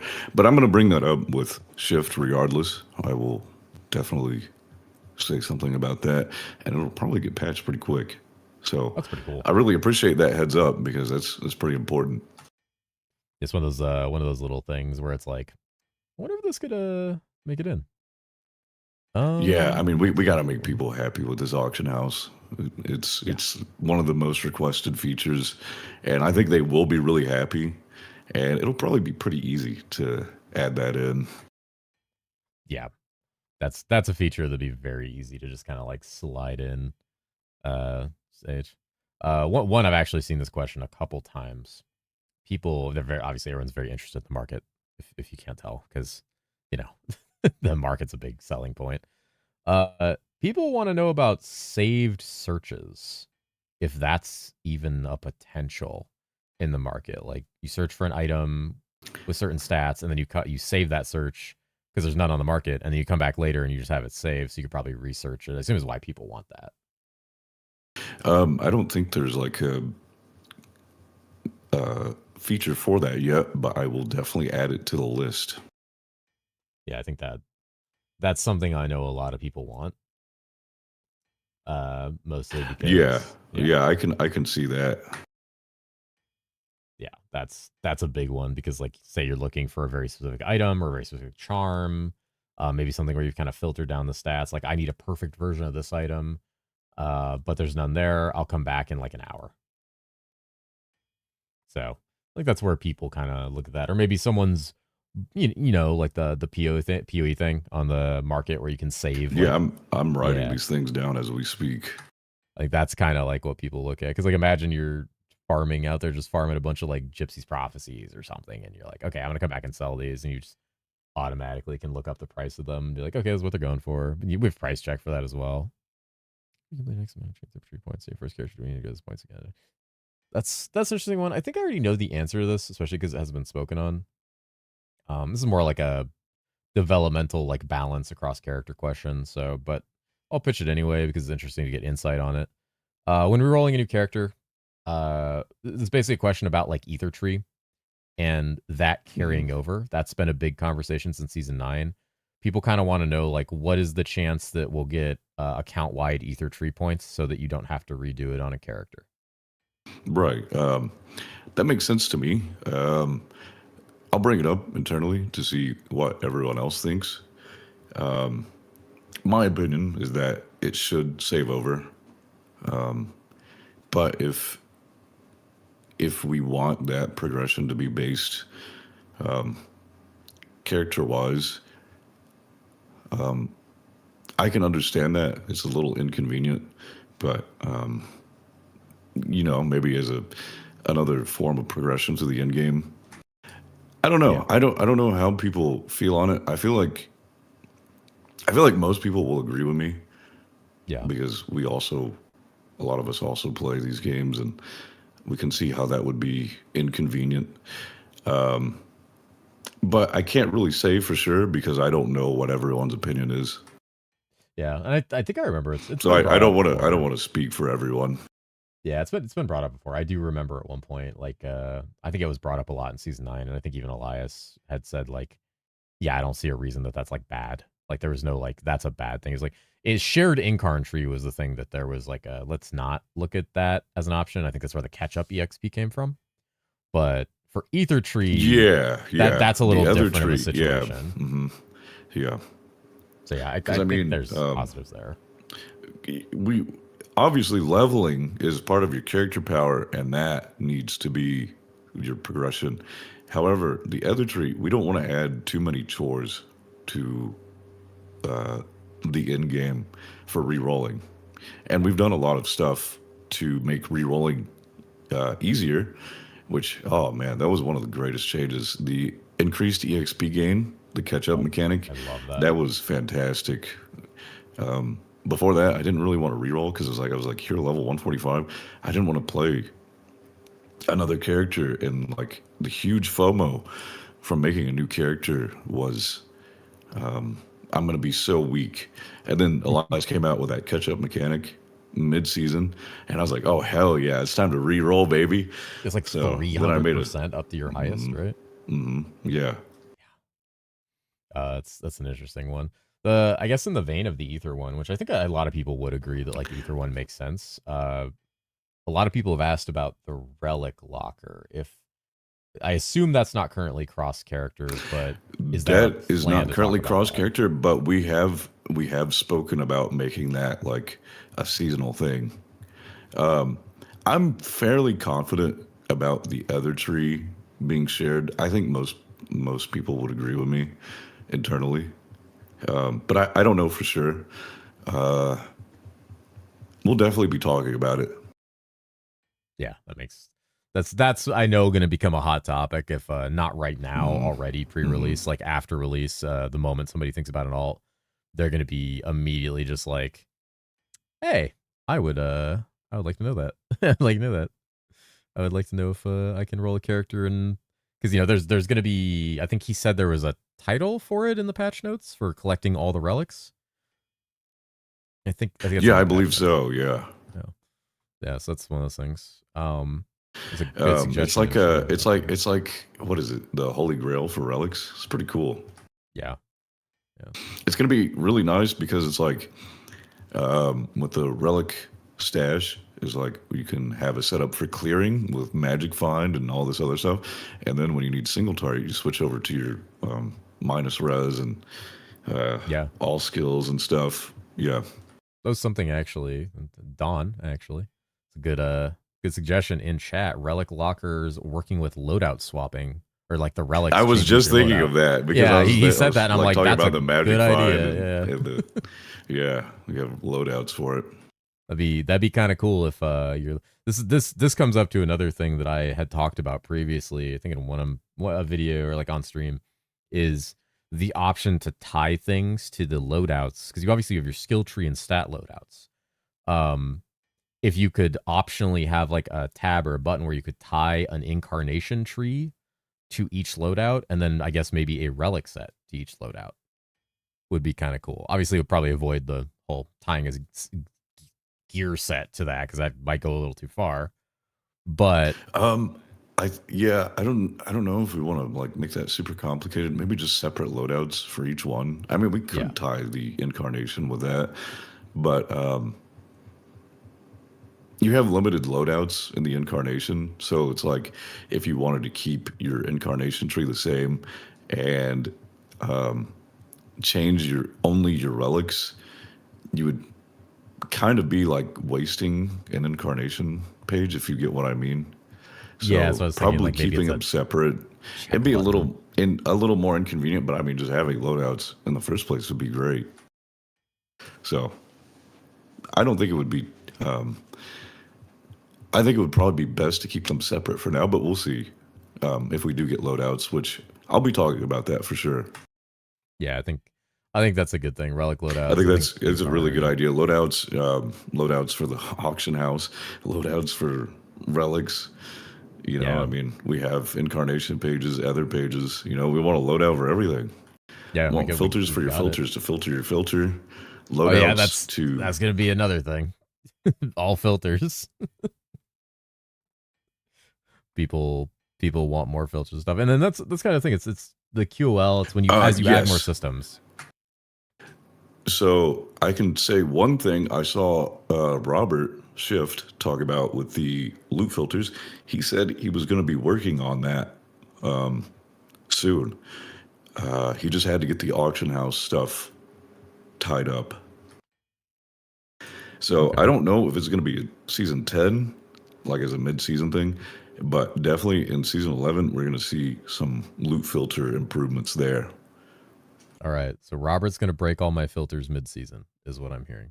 No, I'm no, gonna have to, no, I'm gonna no. have to fix that. No, I don't think so. I don't think he's going to work on it mid-season. Okay. Just imagine logging in and be like, my filter's broken. Why do I see 7,000 items on the ground? Oh my goodness. Oh my goodness. I think I've ran out of kind of questions. We've been chatting for quite a while. It's a fun conversation, but I know I know you're light on sleep, so if you Yeah. feel like heading to bed, because I think you were talking about maybe getting some snooze now. That's probably a bad idea because it's gonna mess me up real good. I mean, if chat has any more questions, I'm All more right, than yeah, willing hey, to answer them for a little bit. if you're good with keeping going, I just wanted to double check because I know we're. I don't mind at all. What's your favorite pizza topping? Was the first question I read when I saw that. Um, Pepperoni. I feel like Ooh, I'm kind of basic in that regard. I like pepperoni. I mean, I can't lie. It's like the iconic pizza to me, pepperoni pizza. It's a content creation question actually, which Okay. obviously I'm gonna be very biased towards because I'm like that. Is having seen interviews like this with more consistent Hero Siege streamers and seeing multiple great improvements come from stream and the viewers talking and communication with devs, do you think interviews and things like this will become more consistent with pass, assuming it remains beneficial and positive? I mean, yeah, of course, especially now that we have someone public facing like me. We have Rexy, he's public facing. I mean, really, you could probably ask to interview any of the devs, and they'd probably be pretty willing to do it. It's just easier to approach, Rexy and I, because we're very public facing. We're in the Discord, but we could always set up, like if you wanted to hear from Elias or Robert or Holgar, or like you see all the guys, if you wanted to hear from them, like their thoughts, you could probably approach Rexy or I with that and be like, hey, we want to know more about UC, and we could talk to them and see if we could get something like that set up. Okay, yeah, I like that. Everyone is really friendly. Like that's like the first thing I noticed when I came to Panic Art Studios. Everyone is really relaxed. Everyone is really friendly. Like, so I know it can be intimidating, especially when you see some of the guys in the Discord and you don't really ever see them talk, but they are just really friendly people. It's very true. It's a lot of these people are just like extremely chill. Like I can kind of DM anybody. It's kind of like, at this I was just like, hey, you want to do an interview? I think it'd be good. They're happy to talk about the game, which is good. There's actually a couple really good questions here. This one is actually one I've thought about a couple times. Someone said they would love to see seasonal challenges with maybe basic MT exports. Like I know we already have Wormhole, as like a seasonal MTX challenge, but that's like one path to getting a challenge. And as you know, as like a PoE player, there's kind of a switch up each season very slightly on like what constitutes getting MTX for those challenges, like different things you have to do. I've thought about that. Yeah. Like a free battle pass for unlocking cosmetics and stuff. So one thing to note, Path of Exile spends like 90% of their resources. I don't know if it's that much. I heard this from Chris Wilson, or one of the big guys.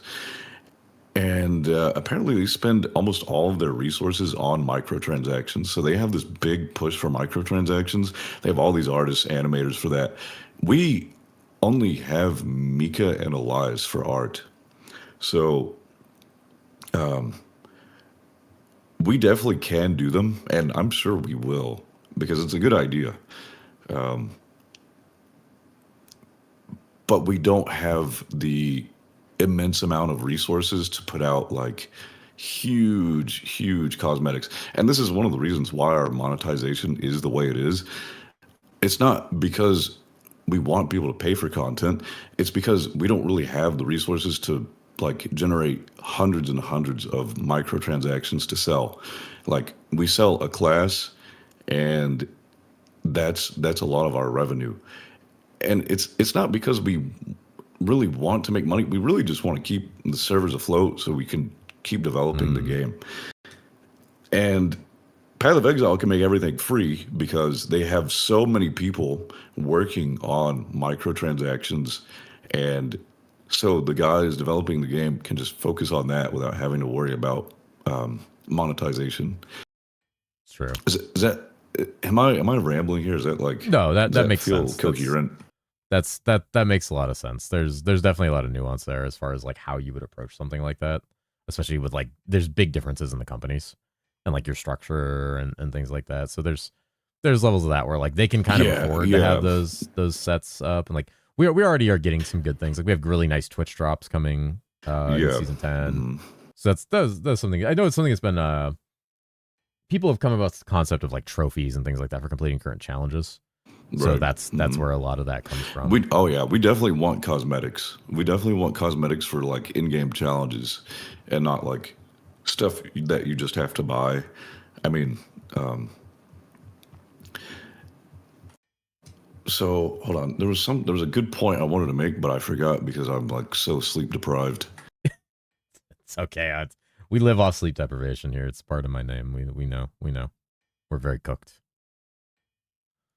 Especially as we near a season launch where none of us are sleeping very well because we're either working on stuff or already. Or hyped. Or hypes, yes. The adrenaline. I'm goes thinking hard. about it and can't sleep. Ah, man. I think I lost it, but it was a really good point. Okay, well, if it comes up again, we're still talking. So you can always just like snap to it if you remember it offhand. Okay, sure thing. So a couple of these, some of these other questions are really strong. Got a lot of nice questions in here.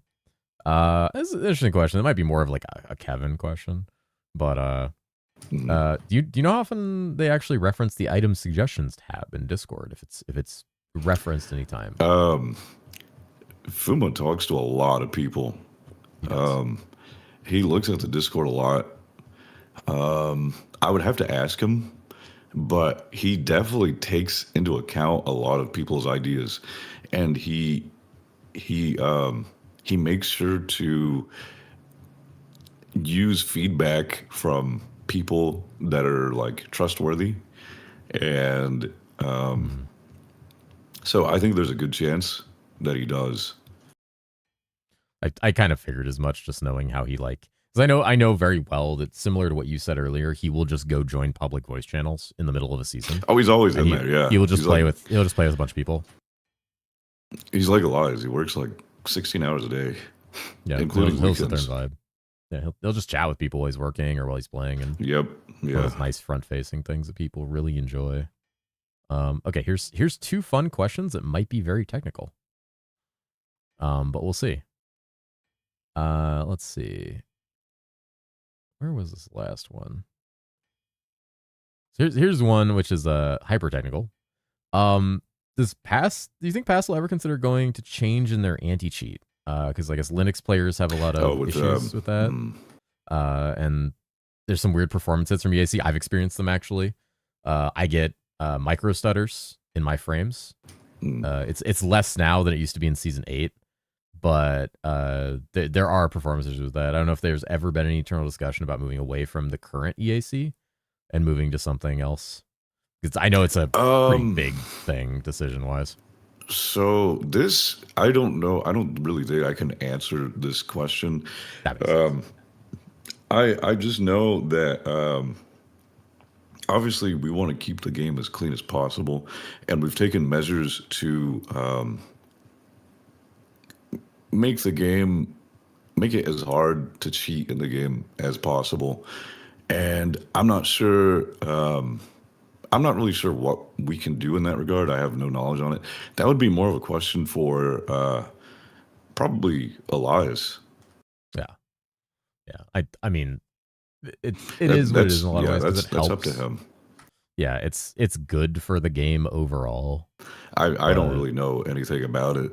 Yeah, there's a couple questions like that I've seen. Like one that I keep seeing is like about this is definitely an Elias question, but it's like, can we get the ability to like pause the game at some point? I'm like, that's a big implementation. I would love that too. I mean, yeah. How often do you die in your inventory in this game? Man, yeah, that is, I don't know. Yeah, I'm just not sure. It's that's a programmer question. Yeah, we've had that happen where like we'll be playing and I'll go play a season of PoE and I'll come back and I'll start playing herosiege, and I eat like 4 to 8 deaths in the campaign just stopping to put passives in because I'm so used to being able to do that in PoE, which is not even that's only been a feature in PoE for like a year, not even that long. So it's very funny. It's just that's a big technical hurdle to get over. I can shoot the question to Elias and see what he thinks, or one of the programmers. I think that implementation would probably be on him. I'm not really sure. I have no idea really, so I don't really want to like speak out of pocket when I don't know what I'm talking about. Really, it's probably more of like a programmer question, because that's something it took GGG a very long time to do, and not something I worry that it's something people could abuse. It'd be interesting. I'm curious. Yeah, I mean, there's definitely I mean, so you're familiar, like it's funny because they haven't changed this, so I guess they don't care. But like in PoE, you can pause your game by opening the trade market, so that your whole screen isn't obscured, and this lets you do things like look at stuff on your screen Like a good example is Blight Towers. If you're doing Blight, you can pause your game with the trade market and then click all your Blight Towers while you're paused. So there's levels of like, what could you do with a pause screen? That's one of the most interactive examples I can think of. People still run Blight. Hey, so there are a lot of Blight enjoyers out there, and you're gonna insult I appreciate all three it. of them. I appreciate it that it exists. I always thought it was so ridiculous. Like, what are we gonna get next? Mario Kart Racing? All three of the Blight enjoyers are now mad. Okay, so no, it's cool. I think it's great that it exists, and I'm glad that it exists. It's a really unique mechanic, and I was very impressed by how they pulled it off. Yeah, it's just because I don't like it doesn't mean it's bad. Yeah, no, a lot of people like Blight. It's a cool mechanic, and in a lot, and it's unique. A lot of people liked Harbinger. Yeah, a lot of people liked Harbinger, and we all more than that. Well, my wrists don't, but you know, my desire for fracturing shards does. But yeah, that kind of tech is. I pray they'll bring it back overhauled. Yeah. This is actually a good question that just popped up as a first time chat in my chat, because this is something I've brought up, and you talked a bit about, like we've talked a bit about monetization and things monetizing, and like how the company makes money and like what they're able to give back to the player with that. So one of these questions is an update to player subscription cabins, ability to invite party members inside, which I know party members can already join, but it's just like if you're subbed and someone else is, you can both go to the cabin, you'll see each other if you're in a party. But this question involves like cosmetics and abilities to like change the layout. So similar to hideouts in Path of Exile, which we could probably sell some microtransactions that give you new hideouts. So now I have seen Elias say somewhere that at some point we might make that hideout free. Now I don't know if he still has this opinion, so take it with a grain of salt. Something could happen to make that little hideout free in the future, and I definitely think we could monetize it by selling new hideouts for people. Very aesthetic, and I mean, I don't know if we could do customization like Path of Exile allows. Maybe, I don't know. That's a programmer question, for sure. But I have seen Elias say before that at some point he wanted to make that free. Take that with a grain of salt too, because that may have changed. But I think there's probably a lot of player appreciation and money for us to be made on the business side with custom hideouts, or selling hideouts to people. I think that's someone in my chat just said people are playing World of Warcraft and Final Fantasy 14 literally just for housing. So there is a big demand for, and I think you can implement cool features, like say you make it free. And I do remember him talking a bit about this. This conversation's come up before, but you could make it free and then allow like custom sellable MTX decorations, transactions, and then when you join someone's game, you see their hideout. Like you go to their hideout instead of like them having to invite you specifically. So the host hideout is the host hideout. Yeah, and other games like to expose people to microtransactions. That's why in Path of Exile you always log into the town, because they want you to see everyone's cool outfits. I think we do pretty well in that regard because of our party play. True. Yeah, I've grouped with quite a few people, and I see some cool wings or a cool pet or a cool portal, and I'm like, well, I want that. I want that. Yeah, custom hideouts is something that we've talked about a little bit for quite a while, because I think that like it's good. It's one of those everybody wins scenarios when you get the dev time to do it, because both Cat Cafe hideout. Yeah. Yes. That's what we need. Yes, immediately. I'll buy that immediately. But like the team wins. Given our recent microtransactions, we might end up with like some kind of Nico cat made hideout. Honestly, Cafe. Seeing the what are you playing starter poll after the Nico made skin reveal for Marksman, and it's like eclipsing every other class. So I'm like, is that because of the skin, or like I have to imagine it is 90% chance. It's gotta be, right?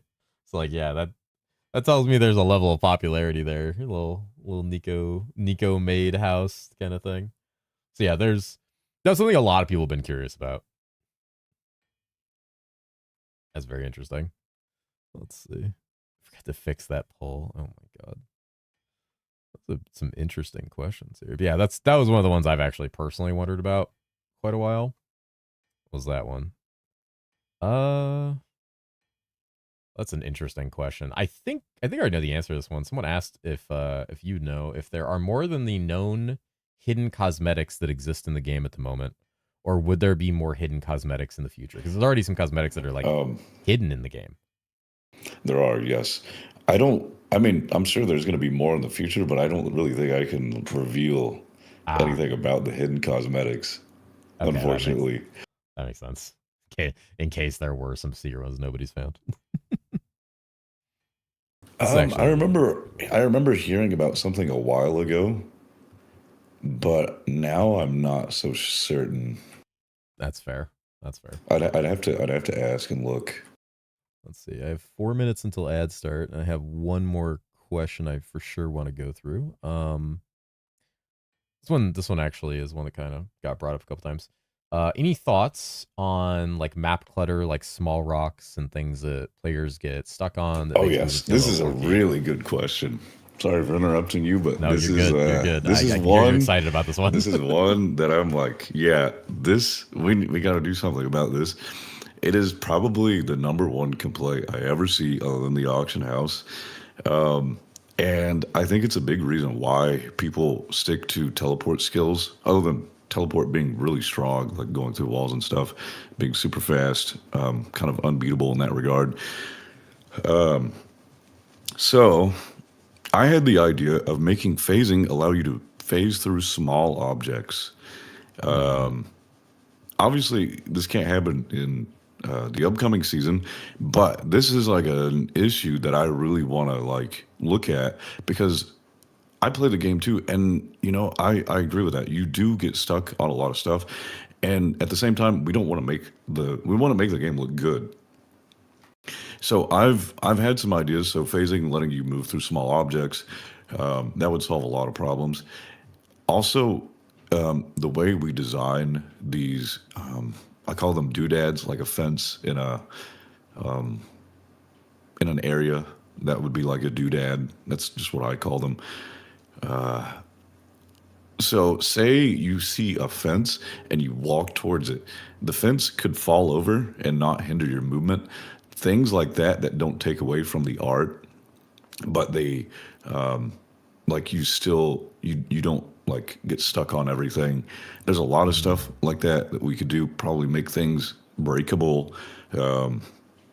Like give them a lot of health that doesn't scale. So in the normal game, when you're leveling, you might run into them, but then later on in the end game, it's like you don't even notice them.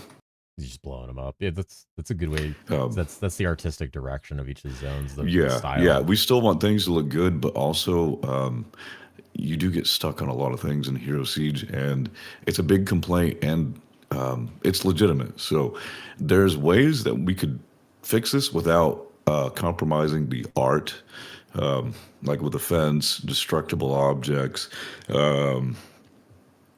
Just like walking into something and it turns into dust and sort of hindering your movement. Things like that. There's a lot of things we could do.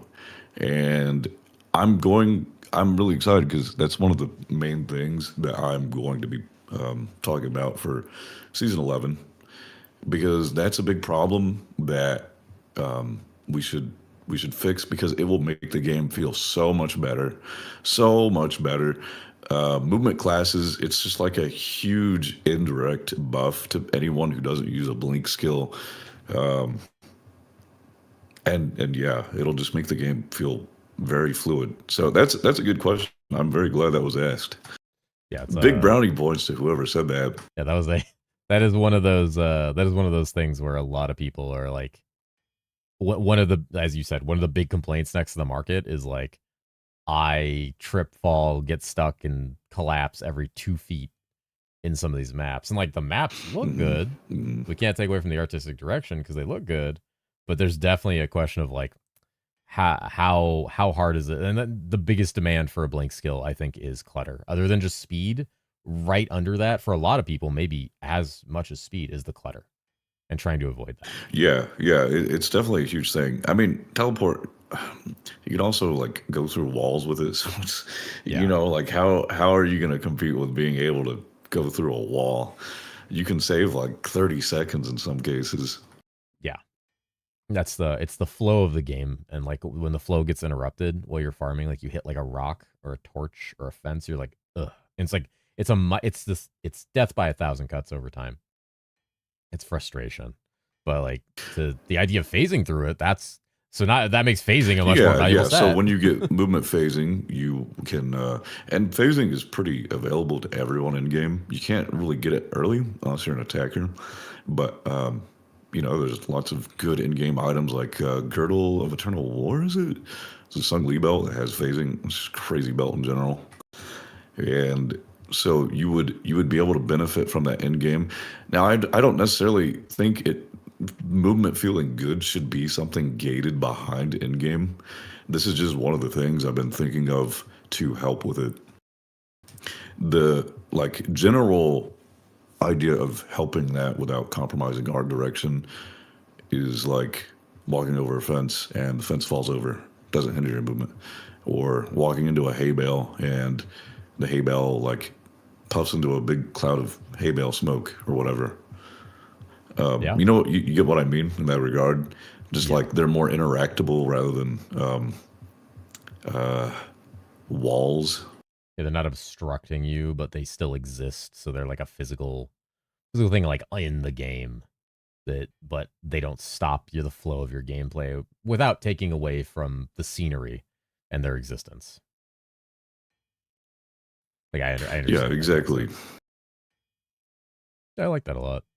The phasing idea is good. I know you can get phasing boots like early. They're just rare. Like phasing boots are super rare, super rare. One other. I think I have like one more question, and then I'll probably say we're probably good. Okay, sounds good. We've been here for a while. I don't want to I don't want to make people like stir crazy. Like, oh man, this guy's been going on for hours. Nah, I think everybody's so enjoying the conversation. I've only seen positive people being like, "This is fun to listen to." Someone asked about augments. I kind of curious about that too. Has there been any conversation about the current state of augments? Because I know augments in herosiege right now are in a spot where like half of them are just like no one really uses them, and then the other half people are just like, yeah, it's kind of nice to have. Other than like the Magic Find one. So, personally, I play casters, and I think casters are kind of spoiled in that regard. Like we have something good like all the time. I've always felt there was a really good augment for me. I don't know what the case is for some other builds. Like,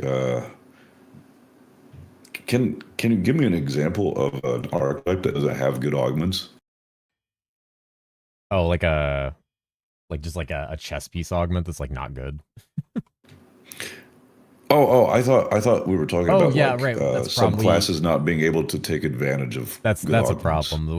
We have two things that kind of mean the same thing because we talk about class augments, like subskill augments, and we also have chest augments. I think they might have been. Maybe they were talking about class augments. I'm curious about chest augments because if I pull up a list of these, I can't think of a single time anyone's ever been interested in using these in the last like 2 years. There's like 5 that stand out. So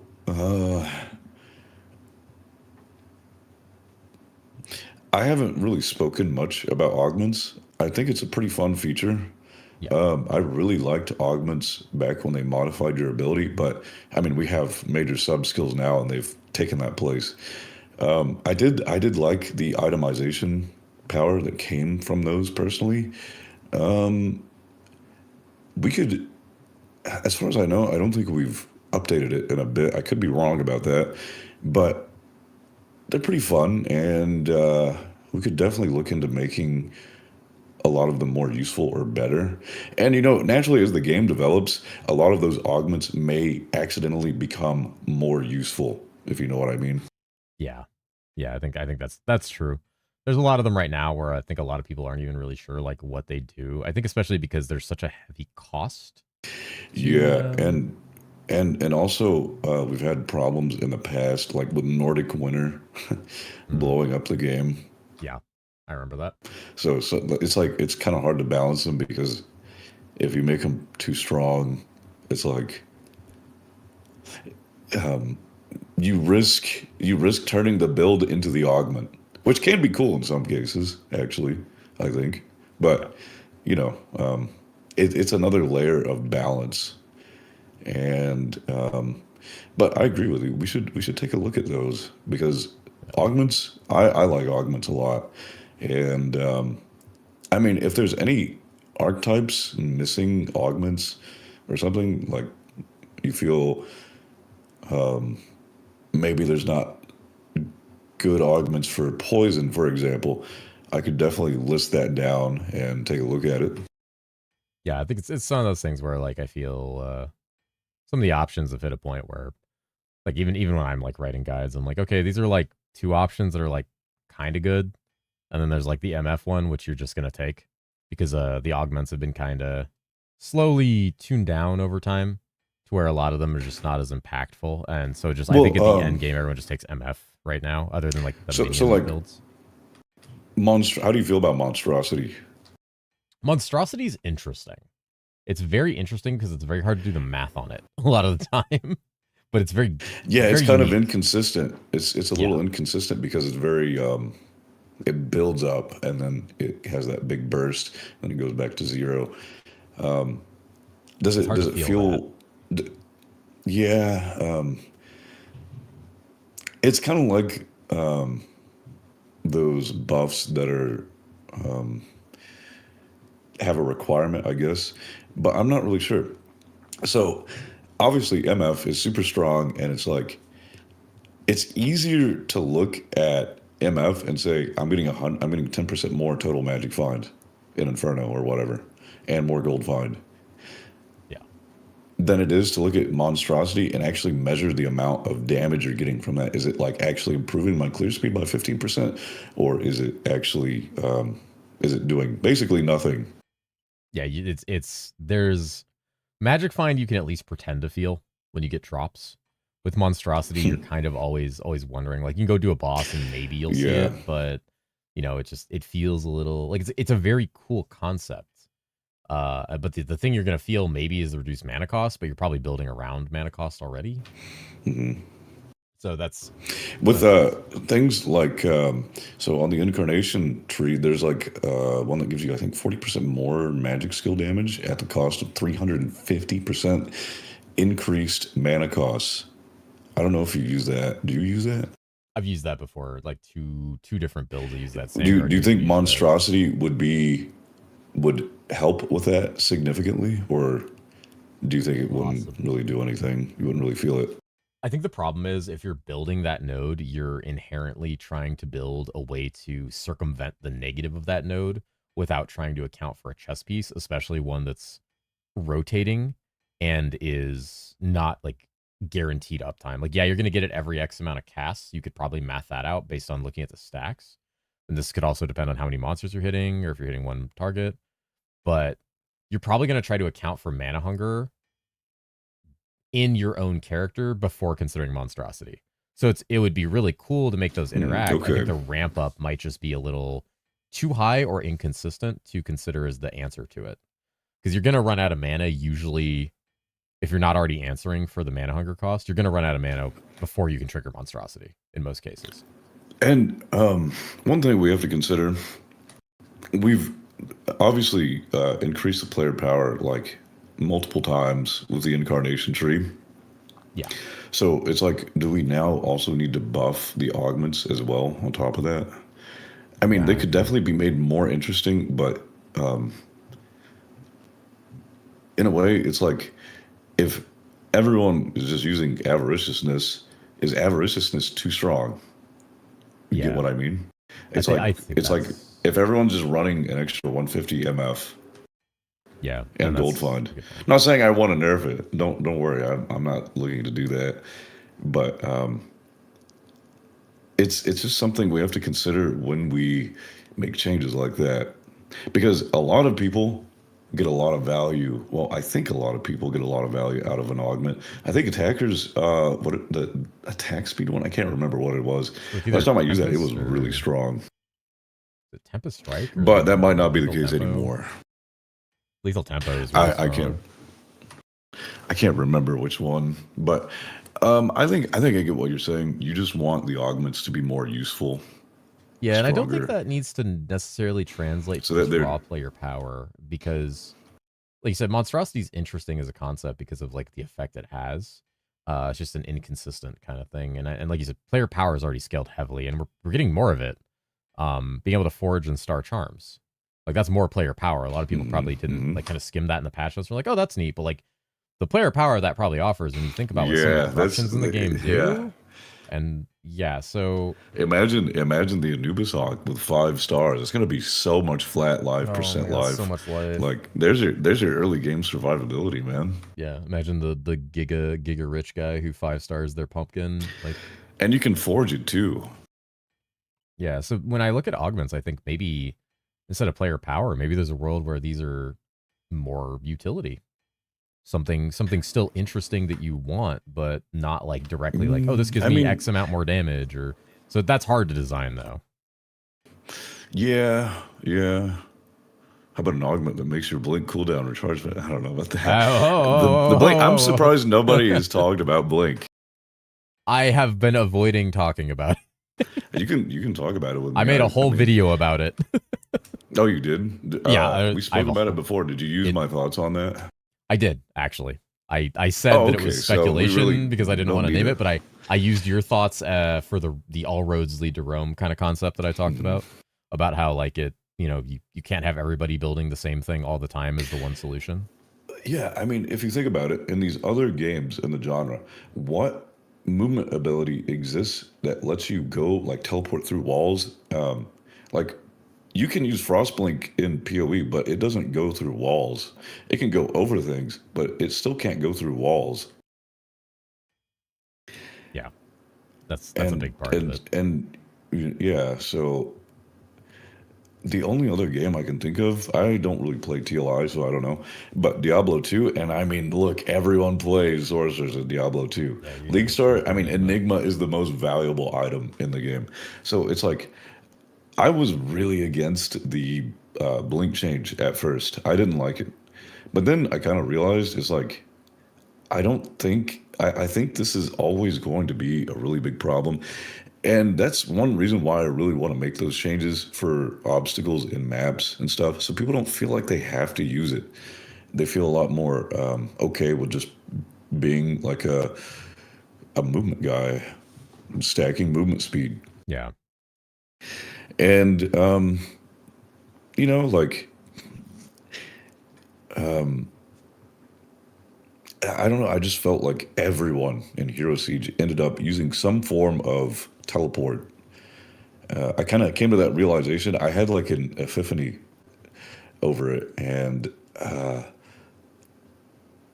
I don't know. I don't really know what to do, because obviously I don't want to upset people. I don't want to make people mad. I just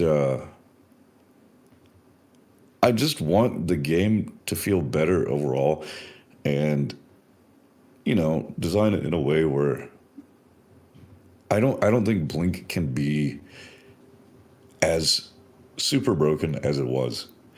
And regardless, one thing I'd like to know, even if we do this today, Blink is going to be fine. It's still going to be really good next season. I've been using it. I'm an in-game grinder. Obviously, you don't go like crazy fast with it, but it's still good enough that I can use it while mapping. It makes mapping feel, I keep saying mapping, running zones feel way better. I remember I did make a video about this because I think there's a lot of confusion. Oh yeah. Sorry for interrupting you. You can get 4 extra blink charges on the Incarnation tree. Oh, it's 4. 4, yes, it's 4.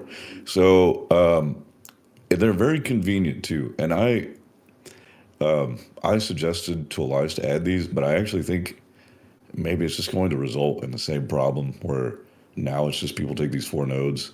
So maybe I made a mistake there. I don't know. It's very conveniently placed too. To the north, there are these little nodes that look like all attributes, and they say plus skill stacks or something like that. And these give you an extra charge on your blink. And over to the west, there's another one placed about the same distance away, 2 of them, and you can grab those too. So you can get up to 4 extra ones. Okay, that's kind of cool. But That helps a lot. I'm like suffering internally because I'm wondering if I just basically made the problem come back where it's like now people just invest like 10 points to get the Always extra in the same blink. point. Yeah. But because of the recharge time, you can't get more of that. So I think it might be okay. Was an interesting point. Like I said, I made a video on it, and They're very convenient to obtain. Okay, good. The feeling people seem to have, kind of overwhelmingly, was a lot of people were not happy. Even my video. I mean, I explained yeah, the process. You and I have talked about this. I'm really sorry, everyone. It's just like when you really think about it, it's like everyone uses teleport. Every single class I play, I'm using Side of the Gods. I'm playing Stormweaver, Jotun, and I just kind of had a realization. It's like every class I play has teleport. Every time I play a character, and there a lot of responsibility is on us to make the movement feel better in zones. Yeah. So that's one reason why in season 11 I really want to push for that, because since we're doing that, I want to try and get the overall game to feel better. Just moving around in general, so you don't have the huge FOMO of teleport, or I mean, just the quality of life. It just feels better to not run into stuff. Yeah, I think that was something I know you and I talked about. Like, I agree with the concept, and in the video I kind of talked about how I agree with the concept that every class shouldn't be trying to build the same exact thing, and there should be a design way around it. I think the main thing that I brought up was kind of twofold. It was, one is, teleport, even if it is a problem, it is a class identity aspect for those classes. Like, that is part of their identity. So on the one hand, they are losing part of their identity in the sense that that part of their identity is becoming weaker. That is now definitively a weaker part of their identity, and there's no compensation for that. Which, granted, it was extremely strong. Everybody played them for that. A lot of people played them for that. But that's part of their identity slowly being chipped away. For an overall game design, for the health of the game, yes. The other side of that it kind of tipped me away from being like, yeah, sure, fine, great, was that casters are also receiving a top end nerf with the FCR and skill haste, diminishing return powers. So diminishing returns on skill haste now means like there's a extremely high number you have to hit to reach season 9 numbers. And it's kind of the same thing with FCR. So casters are kind of getting hit on both ends. And also, most of them are actually being lowered in their total damage. So for people who main casters, you yourself, it kind of hurts on all sides, especially because there's nobody. We have not seen what we get from the new season yet. Like, we haven't seen what we get as a positive yet, because that's not revealed. That's kind of behind the scenes inside the incarnation tree or wherever that may lie if it's new items. So that's where I think a lot of the negative sentiment comes from, is everything about casters is being reduced, but there's no like, oh, but you get this.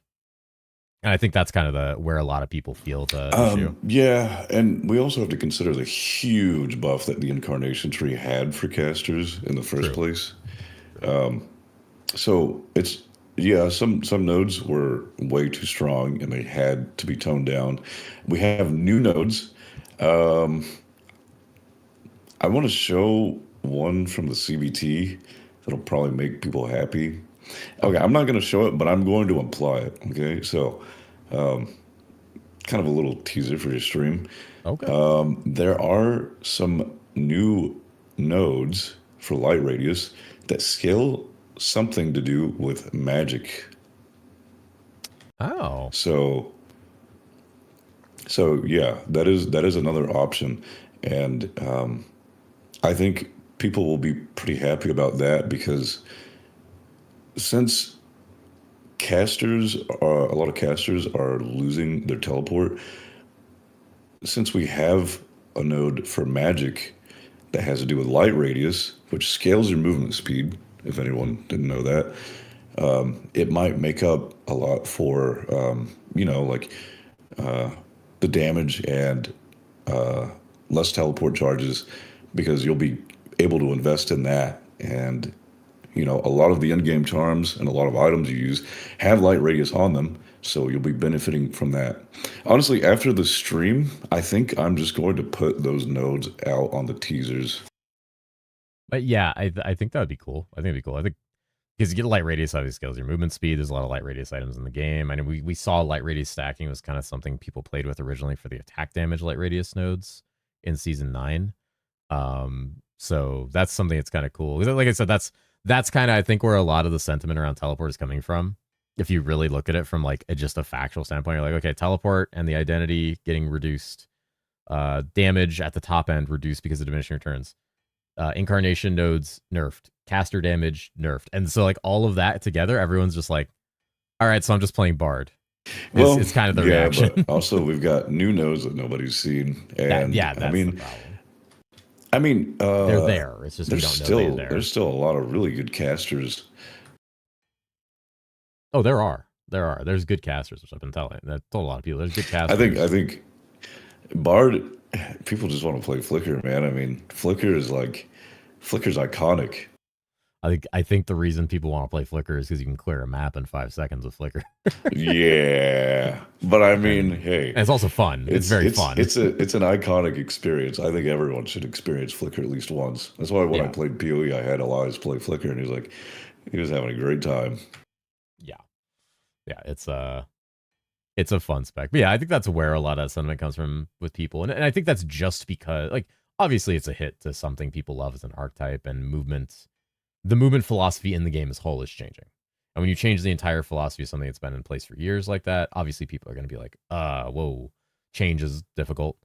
But on top of that, we don't have visibility on the positives. We only are told they are there. So people react to what they can see. So I think once we actually can see new nodes, that's a good point. Yeah, like when we can see the new nodes, I think that's where people will be like, "Oh, maybe casters are back," and that's what people are kind of waiting for. I mean, I don't think one node, I think there's like 2 or 3. I don't think it's going to be enough for them to be like jumping around in joy, but I think it'll be like enough for them to see, where it's placed and how they can take advantage of it, and they'll be pretty happy about that. That's good. That's something I think a lot of people are hoping for. Yeah, right after the stream, I'm going to see if I can hop on closed beta and probably get some screenshots of that just to show people. I think it'd be a good teaser, especially if people are feeling bad about magic classes. I mean, comments on the video are rough. There's a lot of comments on my video, people being like really upset about the teleport changes. It's over. Yeah. It's over. Yeah, it's big it's over going on in there. So yeah, I think but guess what? We are so back. Yeah. We have never been more back. I think that's all people need. We're gonna try to make that the case. It's hard to make everyone happy. And if you nerf something that's really strong that people like, there's never going to be a good reaction to it. But if you really think about it, because I used to be in that position too. I didn't want it to be nerfed, but then I thought about it and I'm like, you know what? This makes sense. Yeah. Sometimes you have to just, like I said, when it comes to the actual teleport change, I agree with the concept. But I also am a big believer in identity and class identity.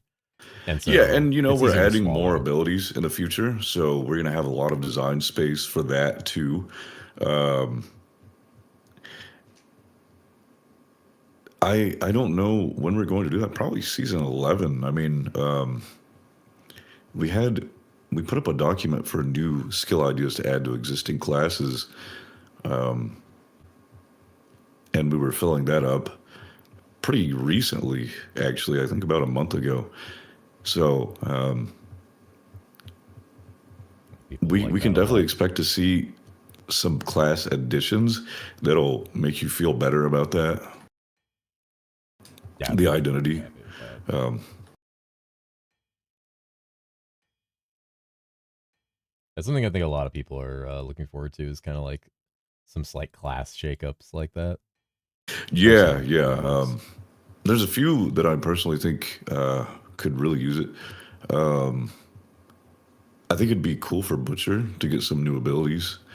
And always you always want to kind of shift the balance around because if people play the same thing too much, they get bored. So unfortunately, it is a very important part of the dev cycle to shift things around and try to make people play different things. I don't like being super heavy-handed with it personally. Like for me personally, I would approach it by like something 10-15% per patch. Or like if Butcher's really OP and he's like pumping crazy in-game numbers, and I'd look at the skill and see it's got crazy damage numbers, but it's also got like shitloads of attack rating. So maybe I could drastically reduce the attack rating, so then you have to make up for it in gearing in order to achieve those numbers. Just make balance things in a way that maybe changes how you build the character, makes it harder to build the character rather than flat nerfs. That's just how I see it, though, or how I I could try see to go that. about things. I can see that. Yeah, like some of those kind of reworks are like interesting and like how you would approach them with some of these characters, especially the ones that are in some ways functioning really well at one aspect of the game, but like kind of failing in the other. Yeah, yeah. Like Poison Amazon, when I played Poison Amazon, the sequence art was pretty good, but the clear was it just wasn't exciting.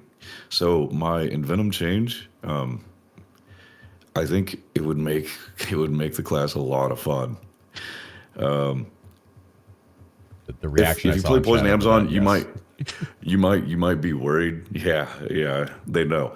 And my other idea was to make Toxic Remnants an on strike to replace Envenom, because right now Toxic Remnants doesn't really do anything. It's like a little fart cloud that doesn't really have much AOE, and the mobs are already dead, so it won't do much.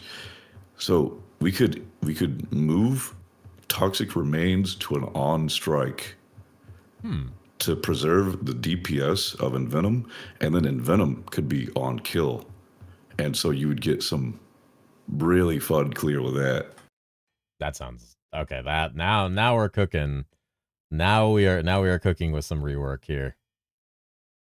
Well, Now I like it. I don't think it's going to be in the upcoming season. Maybe as a mid-season balance thing, if I beg my little heart and soul out. I don't know. Maybe. Maybe. Okay, that's But good to hear. I mean, it's not good to make big changes like that. Especially, well, I mean, I'm also doing it for the players because people really wanted Poison Amazon reworks. There was a kind of a Discord event over that, and Poison Amazon is definitely better, but not as good as I would want it to be yet. And like I said, things were so swamped that didn't really have time to make those changes. Yeah. There's only so much time between the Because seasons because and the I future. I I can't make changes like that at the moment. I would like to, but I don't want to be messing around with the code without UC or Elias instructing me. I mean, I have a degree, associates in computer science. I know how to code. I'm not very good at it, but I do have a degree in it. So I'm not clueless or anything. And I've worked on projects and written code, developed things before. So it's not, you know, there's definitely a lot on the development side I would like to take part in. Yeah, but you have to be so careful. We're talking a very different Yeah. program here to code inside of Game Maker's the whole thing. From what I've seen so far, Game Maker doesn't seem too bad. I mean, I worked with Beyond. I don't know if you're familiar with that. A little bit, yeah. Beyond Lua C Sharp. Beyond was easy, but it was a complete mess. I don't know if you're familiar with the game Space Station 13. Yes, actually, I like that game. Yeah, yeah. I used to work on a server for Space Station 13, and I added quite a few features to the game. So I have an idea of what I'm doing.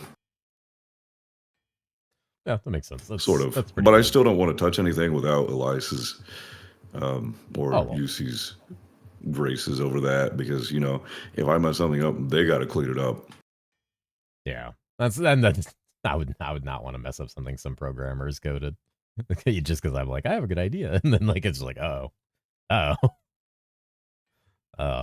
poison heals. Yeah, everything. Exactly. Awesome, that's great. Yeah, it's a new feature, guys. Don't worry. Yeah. PvP, you join your friend's game and you heal the monsters while they're trying to kill them. Sounds great to me. New support class. Support for the enemy except for side. the monsters. Yeah. People have asked about support classes a lot. I don't know how I feel about that in herosiege. Yeah, I'm like immediately trying to think of how that would work. I personally don't ever want to have the gameplay go to a point where there's like people just walking around and one guy clearing. That to me is kind of unholy. That is unholy. That is an abomination. I always want people fighting and doing stuff, and we have mercenaries for that, Yeah. A support class would be cool. I mean, I don't know how it could work. Usually it's like a support, they'll have a support feature, like Paladin has Holy Aura, and it's freaking awesome when you have a Paladin and you're a magic caster. Yep. I remember a lot of that, like Demon Spawn and Paladin grouping up for the double dip on magic auras for damage. Yeah. Let's say you're running Black Tower early with your friends, and you have a Paladin with my idea on the aura that makes slain monsters rest in peace and heal people's mana and health, like Redemption from Diablo 2. Like early on, you could use that and basically make Black Tower way more safe, because, the dolls wouldn't be blowing up everyone. Yeah, just murdering everyone. Yeah. Grouping up Paladin then becomes the greatest league start option possible. Like, please. I mean, I think he's already really strong. He's already really strong. One of the classes I suggest to a lot of people asking. There's a few classes that work really well with that. Like having a Viking is freaking awesome. That's classic to me. Having a Viking, having a barbarian, like you can't replace that to me. I love just having this huge ass health buff from a Viking. Yep, that's what Illusionist was really good for last season. Because they get the same buff and they get a higher level of it faster with the augments through Temporal Heroes, and they can just buff their friends and then like leave the game. That's awesome. I didn't know that. I've never really played Illusionist much. Yeah, it's one of the reasons they were so strong is the ability to like give themselves a huge chunk of health and mana. Like from level 40, you immediately gain a bunch of health and mana, and then every 70, 100, it spikes up, and just a good party buff to have. Same as having like a Viking in your party. A little bit of like slight homogenization of an interesting buff, but good to have that ability to choose something else while still having the same effect. That's really awesome. I didn't know that about Illusionist. Yeah, one of the cool aspects about them, which is kind of fun. There's a lot of flavors. I've like been that about playing so practice. much Jotun Stormweaver, man. I gotta change. I gotta change. I mean, okay, so usually what would happen is I would start like something I wanted to play, like Plague Doctor or something. I get really frustrated, and it's like, okay, time for Stormweaver Yeah, or Jotun. yeah. I have a habit of that too, where I'll just be like, why am I playing this? When I can go Yeah, play it's like, Sleever or something, or Illu or something I know is just gonna like pop off. hmm. That not around KF bot. Okay. Yeah, and I also love Spark, so it's really hard to pass up on Stormweaver. Yeah. Hey, they got buffed. Charge bolts, Spark, whatever you want to call it. Yeah. With like FPS fixes, and even though Charge Bolt lost base damage, the pulsing charge buff that got Spark Stormweaver could be like an actual thing, depending on how all the damage calculations work out at the end of the day. Stormweavers for season 10, baby. Once again. I've been No, trying I mean, so hard. I'm hoping that people play some new stuff. I want to see, like, who do I want to see at the top of the hero level boards? I mean, it's probably always going to be EXO. I don't think I've ever not seen Stofflik at the top during league start. Well, yeah. I mean, if we go by my poll right now, which Extra Grant only has 600 or 1,677 votes at the moment, 13% of people for Marksman. So, followed by Bard. What would a really interesting class be to be at the top? Maybe like a Necromancer. That would be mind blowing. But I know the caster is really good. I was testing it myself, and it felt really good. So, I mean, perhaps we could just take someone dedicated enough. Yeah, yeah. You're baiting me back into Stormweaver, by the way. That's what's happening. Right Oh, now. am I? I'm trying so hard. I wanted to start it last league, and I didn't, and now I'm like, hey, man, just have fun. Stormweaver's like, what is this? 1, 2, 3, 4, 5, 6, 7, 8. Like, It's hard to ninth beat on the Spark, poll. but it's also hard to beat Flicker. Yeah, that is true. Bard is very tempting. Shaman's very tempting. I found the totems very pleasing. Stormweaver is tempting because I know it's a good pick. Like, there's one of the best things I can say about a season is when I'm having trouble deciding on what I want to play. When there's more than 4 options and I don't know which one I like. I think that says a good thing about where the game is. So I think the more we get to the situation where people are confused about what they want to play, that's like better for the game. Because then they're just like, that means more classes are viable. That's what I like to see. Like right now, I'm like, there's like 5 or 6 classes I could just spin up right now and have a good time. Yeah. Yeah, I see what you mean. I'm like actually kind of clueless myself on what I want to play. I still am. I know I said Butcher, maybe. I don't know. I don't know. I want to do something new, and I want to have a good experience, smooth. So that's the hardest part, is when you're looking at unknown factors. I think it's a big thing for everybody right now, since it's the first season that the CBT hasn't been streamed, and there's so much unknown factor, and a lot of the guides that are going to be coming out are based off season 9 data and patch notes. So a lot of people are looking for a smooth experience and are a little like, well, what do I pick? Like, what's tried and true? What's going to be good? And that's where a lot of, I think, these decisions come from. Like you have 13% of my poll on Marksman, probably because everybody knows Gunner Drone is just like, you just walk through. It's pretty chill, and you can build into something else. People love auto bombers. I mean, yeah, it's a great auto bomber. You just press it and go. Bard's got Flicker. Viking's actually 3rd on the poll, interestingly enough. I've never seen Viking so popular. Really? Yeah. Interesting. Never seen it. That's tied with Demon Spawn for 3rd place. Oh, man. You know what I love? Viking just comes into your game randomly because it's unpassworded. He gives you war cries and leaves. That's happened to me a few times. It's so awesome. Shows up. Thank you for the 60% life and mana. I love you. So nice. Instead of putting Isarius on your Merc and standing next to him while he gets beat up waiting for it to proc. Mm-hmm. My favorite my favorite pre-Almond Raw Inferno ritual for my first kill. Unless I have a Viking friend, which now I usually do. But it's interesting to see the class disparity there. There's a lot of people wanting to play a lot of specific classes. I'm a noob. I feel like a noob when it comes to Fizz because I haven't played it in so long. So I don't know how it's going to scale. With Magic, it's pretty easy. I mean, you have a few stats. Obviously, you want to cap your minus res, and then you want to get your all skills to a certain level. You want to balance your elemental skill damage and your magic skill damage, and all those things combined is what gives you your damage. For melee, I'm not sure how it is because we got deadly blow, crushing blow. You know, there's so many mods, so it's going to be interesting to me playing the new season and trying to figure that out. And I'll feel a lot more comfortable with the game overall because I feel like I've been missing out on Fizz classes. I don't know how they have it. I don't know if it's good, if it's bad. I haven't touched a Fizz class since season 6. I'd actually kind of interested in it. I've been leaning towards it a little bit, being like, maybe this is the season I try. Because I know Fizz at the very highest end kind of can mog casters in damage pretty well. Just because of how crit damage scaling works. Yeah. But like I'm thinking about it. It's on there. There's a demon slayer potential in my future that I've been thinking about with the new gun that splits and forks projectiles and pierces. Oh yeah, yeah.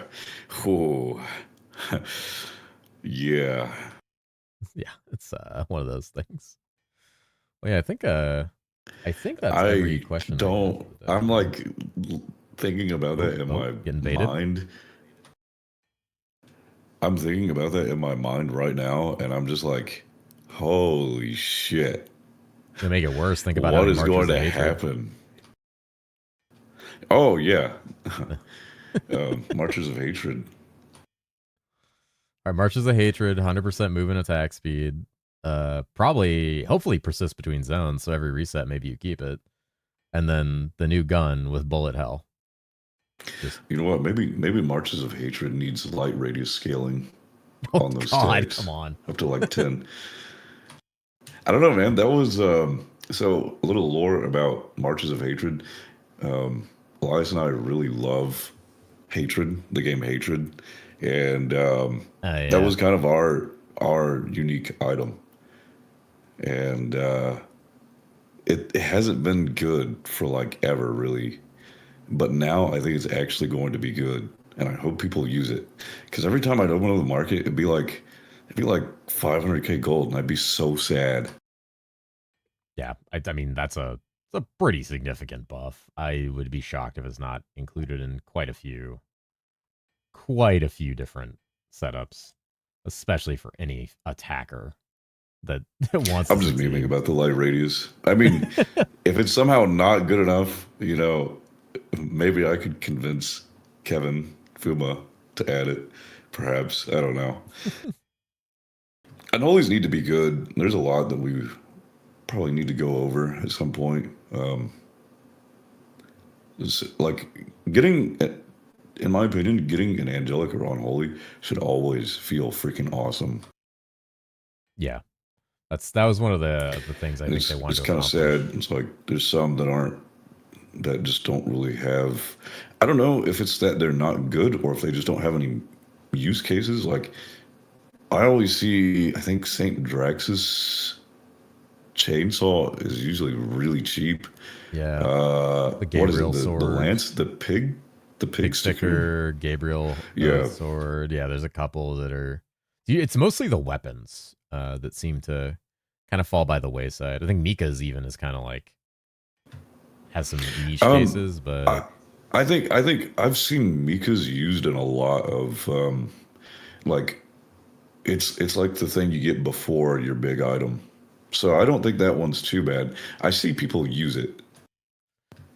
And it's not like super cheap. The problem though is the angelic weapon is the item you get before your big item.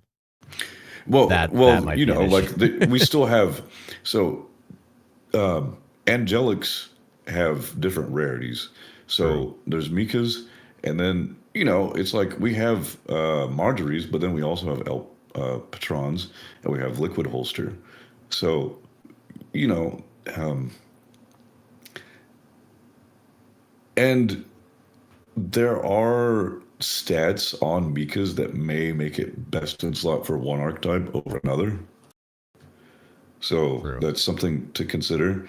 While everyone can use it and benefit a lot, but then maybe they want for their in-game item, they want like what's a really big one? Again, I'm not super familiar with Fizz because I haven't played in so long. Good one to look at. Stormslayer, okay. Back in the day, there was Aurelian's Fury. That was insane. Aurelian, yeah, You'd that's use another one. Mika's and then switch to Aurelian's when you could afford it, if you ever could. Glock 22, maybe? I remember that was a really big one. Gun user Glock was really good. So it's like I'm more talking about the angelics that are just like you get them and you're just not super enthusiastic. You feel nothing. I had that happen to me in season 9. I think hero level 121 was my first angelic, and this is blasting codexes with like Staff and Jord, for example. And my first angelic was the long saw, and then my second angelic was that one-handed Gabriel sword. And I was just like, I may as well not have dropped anything at all, because those two items are just, they might have like a very niche use case like very early on, but they definitely feel very right now in the right. Yeah, and you go to sell them on the market and they're like 100K. Yeah, I don't know, but I'm definitely going to be talking about that for season 11, and we'll see what we can do for a lot of that stuff. I don't know for sure, but I'm pretty sure Fuma agrees with me in that regard. If you get an angelic or unholy, it should always feel like always hype. Yeah, that was I'm pretty confident saying he does feel that, because we talked a lot about it in season 9. He was very big on like it should never feel anything other than holy shit awesome when one of those drops, like ever. That's how it should feel. And that was part of like making them rarer, which is something that happened moving into season 9 that a lot of people freaked out about. But then he started reworking a bunch of them, which he did. Like Madry's used to be one of the worst angelics in the game. Now it's like Progenesis belt, which is now it's sick. really solid. Yeah, it's pretty cool. Freaking good, and it's interesting too. Yeah, it's a different, that's the kind of stuff I'd like to see, because that's exciting. Yeah, more interesting items with interesting effects that kind of change. Yeah, especially angelics like should be a lot more than like a stat stick. Someone mentioned a angelic necklace with 20 or some crazy light radius on it. that would be interesting. The angelic amulet. I don't know. Everyone's been asking about it. I'm going to stay quiet on this, but I don't know what Kevin would want me to talk about regarding that. Fair. So I'm going to stay quiet here. Oh goodness. All right. Well, I think I've had you for almost 4 hours now. Yeah, man, we probably better cut it off, because if we keep going, I really don't mind just sitting here and talking for hours. You know I'm the same way. So, but I think we got plenty of good conversation. Honestly, this has been great. I've enjoyed this. I think everybody's enjoyed this. Don't want to drag it on. I really appreciate you doing this. This was I know you've got a lot going on. It was a good time. Yeah, this has been fun. I hope to do it again in the future. Actually, I'd love to have you on again to talk more about the game and all sorts of stuff. I would love that more than anything. It's been a very productive, very fun conversation. Yeah, man, it's been awesome. It's always a pleasure talking to you. And anyone can talk to me in the Discord if you just add me. Don't be too excessive over it, because I get a lot, and don't feel offended if I don't respond, because I can't really get to everyone. But yeah, if you want to talk to me, I'm open to it. I don't know how long I will be able to do that. You know what I mean? Because if too many people start talking to me, it's going to be impossible for me to do anything. Game grows more people have access, more people talking to you. Yeah, it makes sense. Someone just said, "We love you, Drew. Keep mogging Sleepy's voice." All right. So that's I'm a contrabass. I don't know if you're familiar with that. It's like a super low bass used in choir. I'm a little familiar with that from a friend I had in choir. People, it's pretty rare to meet a natural bass. I think you are a natural bass. I don't have perfect pitch, so I can't really tell. Um, this stuff is really interesting to me. Again, I'm going off on a tangent. So usually when people hear a bass, they freak out, and then when they hear a contrabass, it's like an octave lower than the bass, and so you get really funny reactions. Sometimes I feel like I'm part of the circus in public. Because people just react to your voice. Yeah, yeah, yeah. Yeah. I'm a bit familiar with that. It's fun. I usually talk in a little higher inflection than I actually sound because how I grew up in my childhood. So like I speak in a so if like I've just woken up, people are like, "What the hell? Like, who are you?" Because I speak in a higher inflection to enunciate better because I always got accused of mumbling when I was younger all the time. So I naturally developed a higher tone than I actually speak in, which you can hear in the way I inflect things. But I can drop my voice a lot lower, especially if I'm not thinking about conversing with somebody. Yeah, it's actually kind of annoying for me because when I speak, my I feel my skull vibrate. I used to Oh, think I could yeah, vibrate objects you're same as me. by using my voice, but I realized I was actually just vibrating my eyeballs. The same as me. It's one of the reasons I kind of learned to talk in the higher inflection upon the base of my voice because it gives me a headache after like an hour or two of talking at like my normal low volume, and that just like kills me because it's too much. Deep voice curse is very What, real. sometimes it makes you feel like, especially if you talk online, it makes you feel like you get as much attention as a girl. Like if you try to go play like um, some online game like Half Life or whatever, and people hear you talking, it's like, yeah, they you become a celebrity. Uh, yeah, I've experienced that a lot. Experienced that many times I've talked online. Luckily, it's turned to my advantage. Everyone in chat says they love you. They're very happy you came on. I love them. That, I love so everyone. several of them are saying we hope to see you back soon. Again for more time. We'll see. More I mean, fun. I don't mind hopping on anytime. I play the game too, so Yeah, if you guys I'm want to, sure you might people will catch see Drew in a me in public channel. game. Yeah. You guys might see him in a Yeah, I public mean, if channel you in see me in the Discord. Discord, feel free to hop in. Could probably even hop in my game. Although I will be playing, if I have time to play, I will be playing probably the first few days with my close friends, if I could play. Okay, well now you have like an entire chat where the people that are going to try to find you and join your game. So I'm completely fine with that. I love it. all right, well I appreciate you coming on. It's been a pleasure. I hope you have a wonderful rest of your night, and I will probably chat with you soon about maybe doing this again another time after season launch.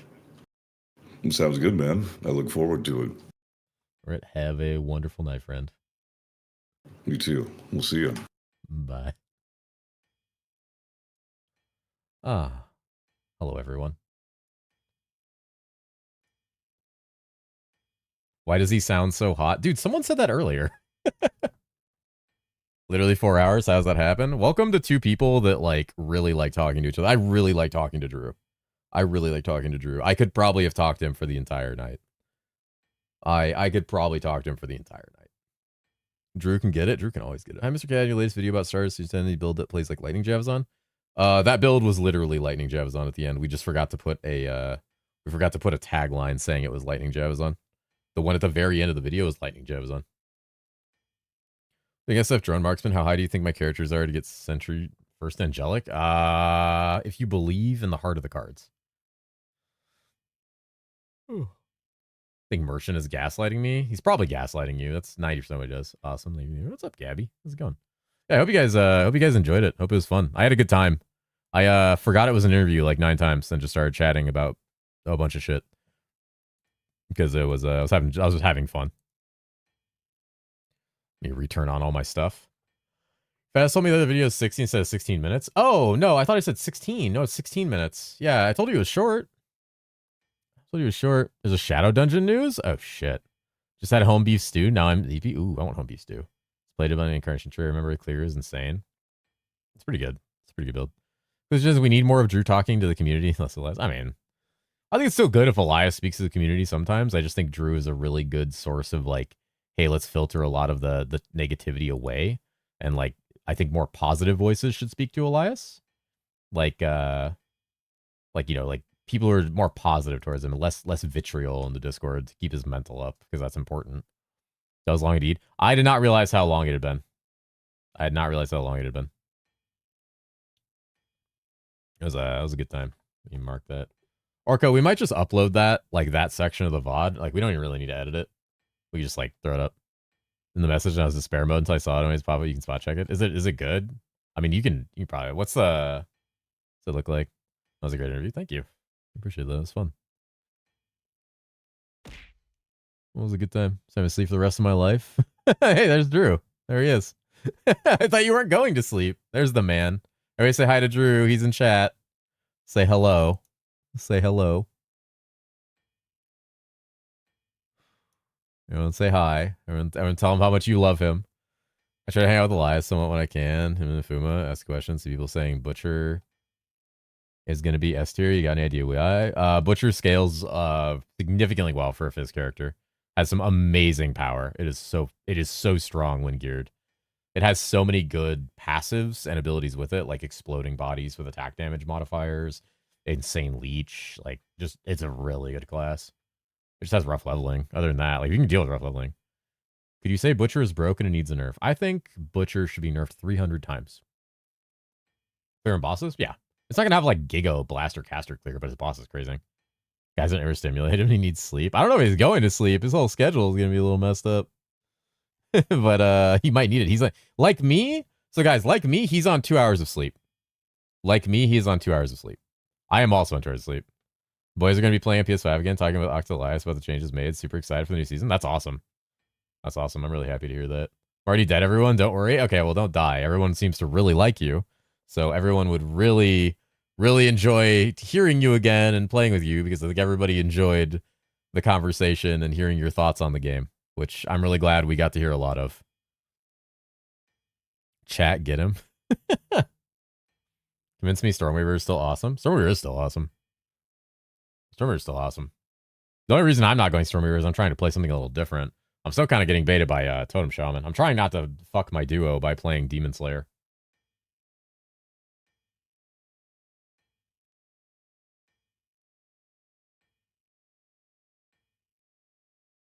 I kind of fuck with that thumbnail. I kind of love that.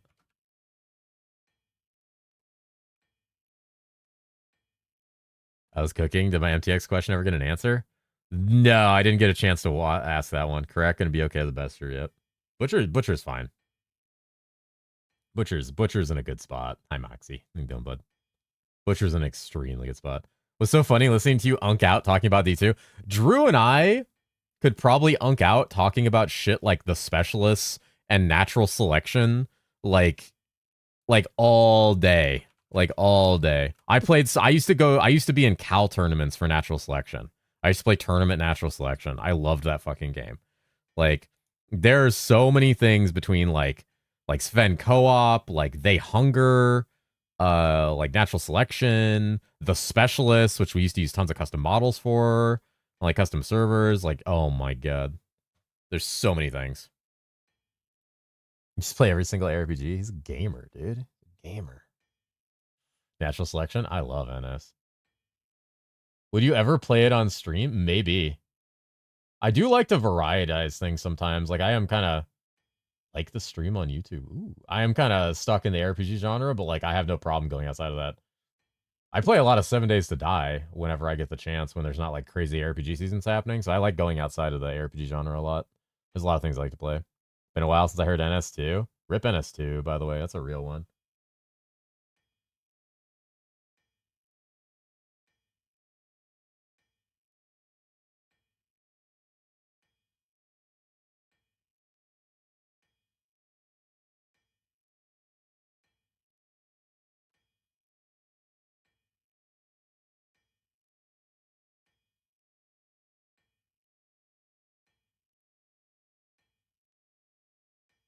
Old chunks. PSA card is Cat Bard. Cat Bard. Lightning Bard is going to be good for bossing. Lightning Bard will be fine, but it won't like Giga Push. You're probably going to want to swap to Fizz at some point. I mean, Lightning Bard's good. Don't get me wrong. It's like, don't get me wrong. 300 hours in Hero Siege, and I've played like 2 seasons. That's what Hero Siege does to people. What would happen to me if I accidentally blew up the website? Did you blow up the website? Hold on. The website is still working, so you did not blow up the website. You did currently not blow up the website, by the way. The website is relatively fine.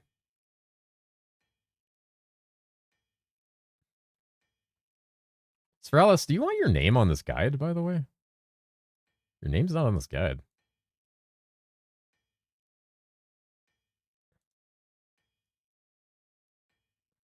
Hi, Bika. Bika, I got your message. I'll start grabbing stuff. Cute Cathot.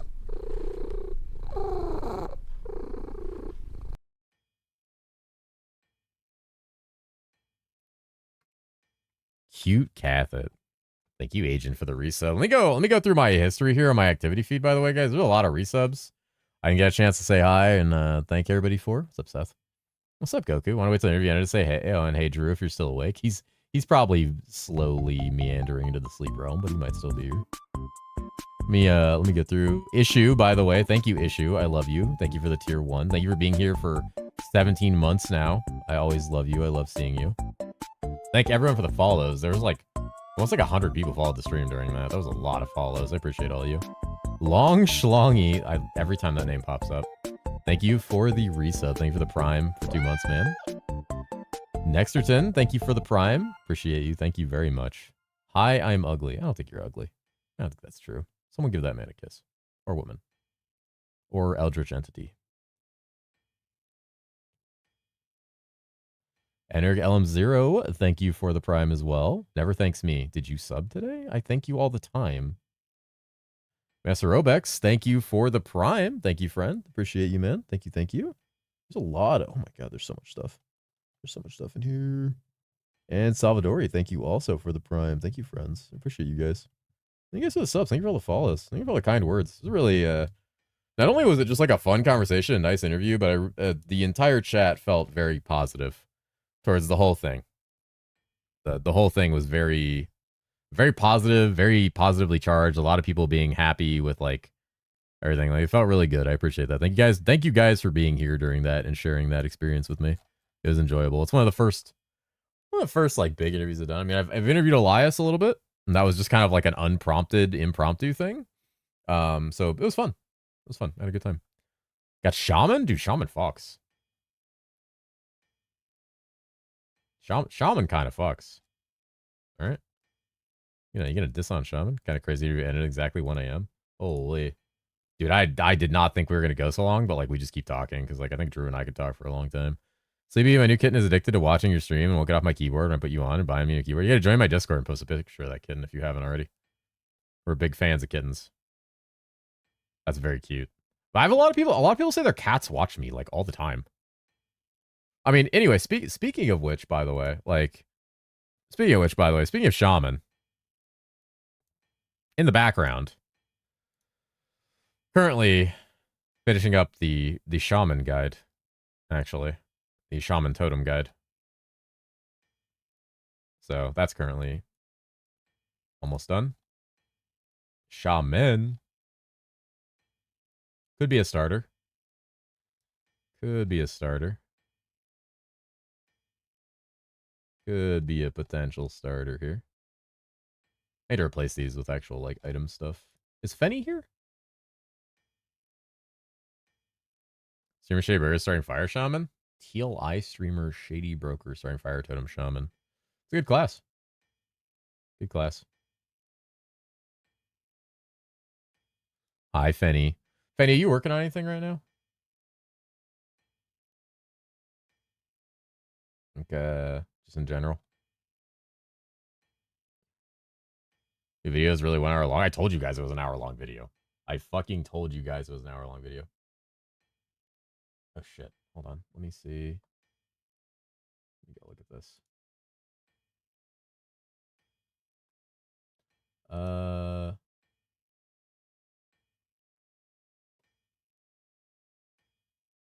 me double check my conversations here.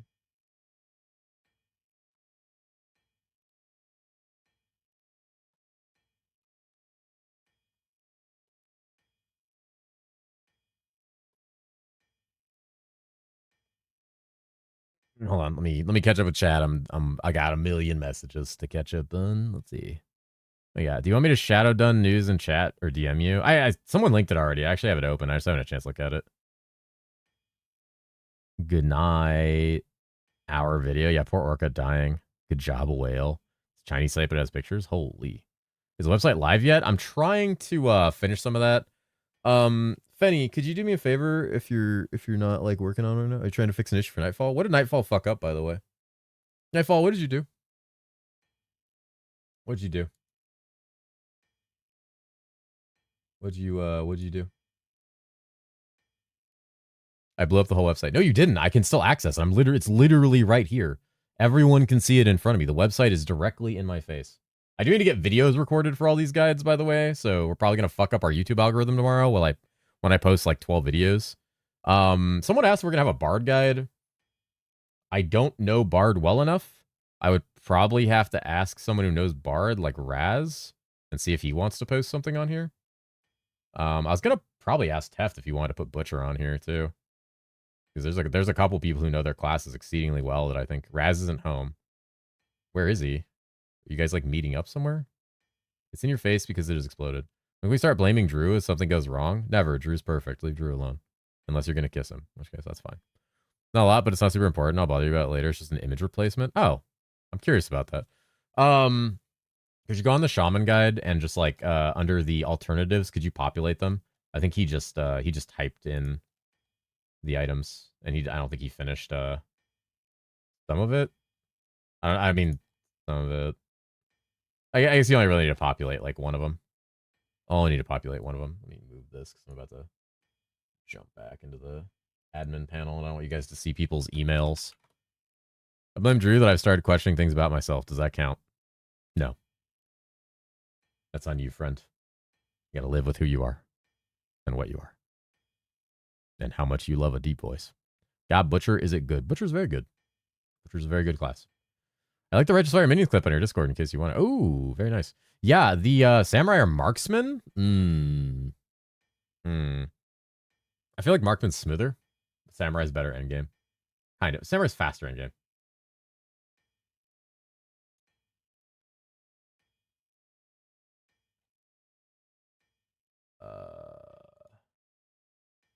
Wait, that thumbnail's kind of boss. Can I get a kiss for finishing these videos? Mwah. Cat kiss for you. Good job on the videos. Good job on the videos. I've had to pee for about 2 hours. So I will be right back, guys, before my bladder explodes and I die.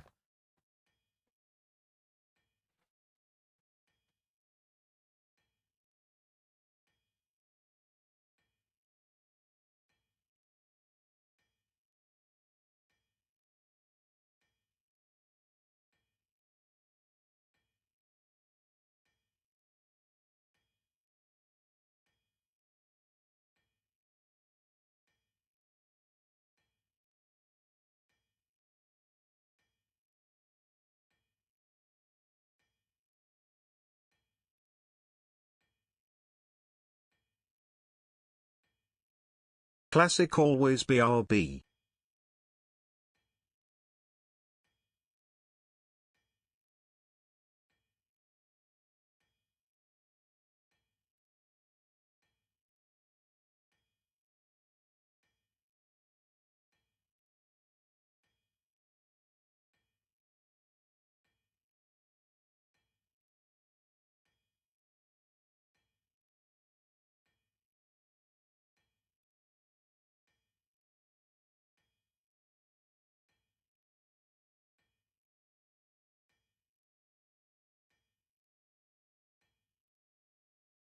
Jesus.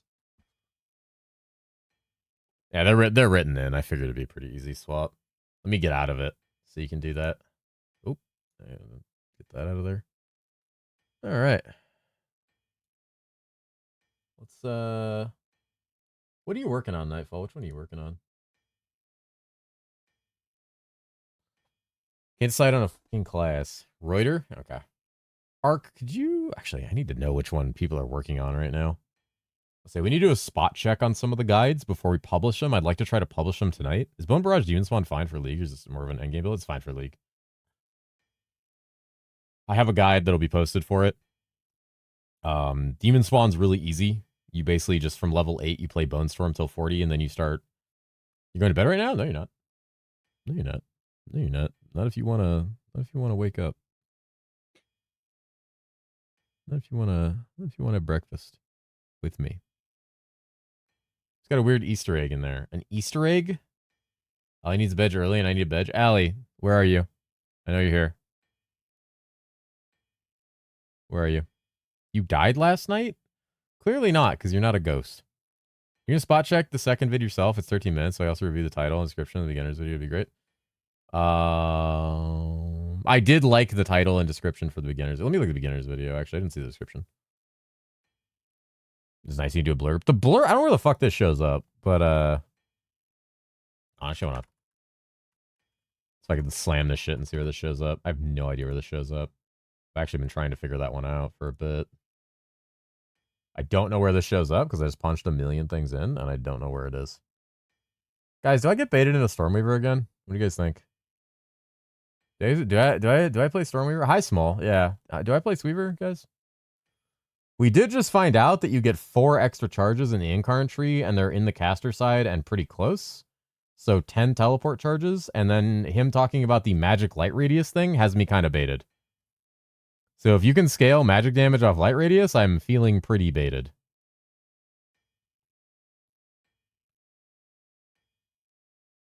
Is 10 enough? No. Not to feel anywhere close to what it used to be. But it is an amount. It is an amount of charges that is better than 6.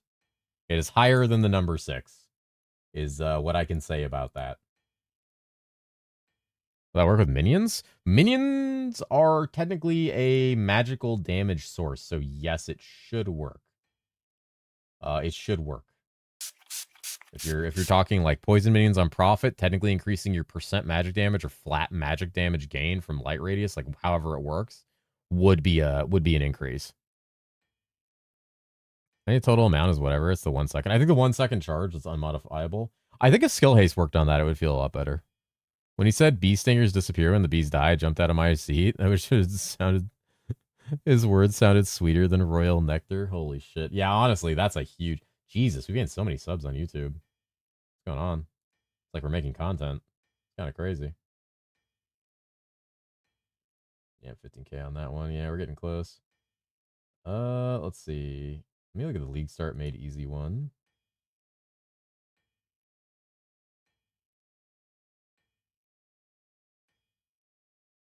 Description on that's fine. Yeah, description on that's good, Orca. I like the title too. Did Danny have input on title? That's a pretty good title. You look at the maybe the other video. This is what... How painful is leveling on Pyro? It's not the worst, but it's not amazing. You get Volcano for bosses, which kind of helps. Kinda. It's fine. It's the clearing doesn't feel great. You probably try a Fireball setup with a split Fireball. I mostly rotated Armageddon Volcano and tried other things, which just feels bad. Stormcloud with less skill haste. I just tested Stormweaver earlier on the Paw Pact with like 128% skill haste and like some shit gear. Like I had pretty shit gear. I had a lot of hero levels though. I think I was breaking like 2 to 3 billion DPS, but the ramp up time for it was really hard. My gear wasn't amazing, but it was like good enough to be like, this is kind of disappointing and I'm worried about it. Without the Stormcloud proc under the proj on, just going to be clunky. Yes. I mean, to be honest, I've played Sweeper with no skill haste and it feels okay. Worry about rolling this and SSF because you can get up to 100 skill haste, which is where Stormcloud feels fine before you start hitting DR.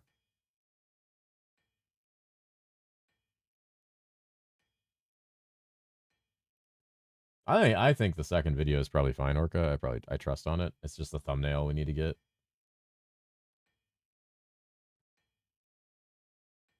See if I figure out the thumbnail.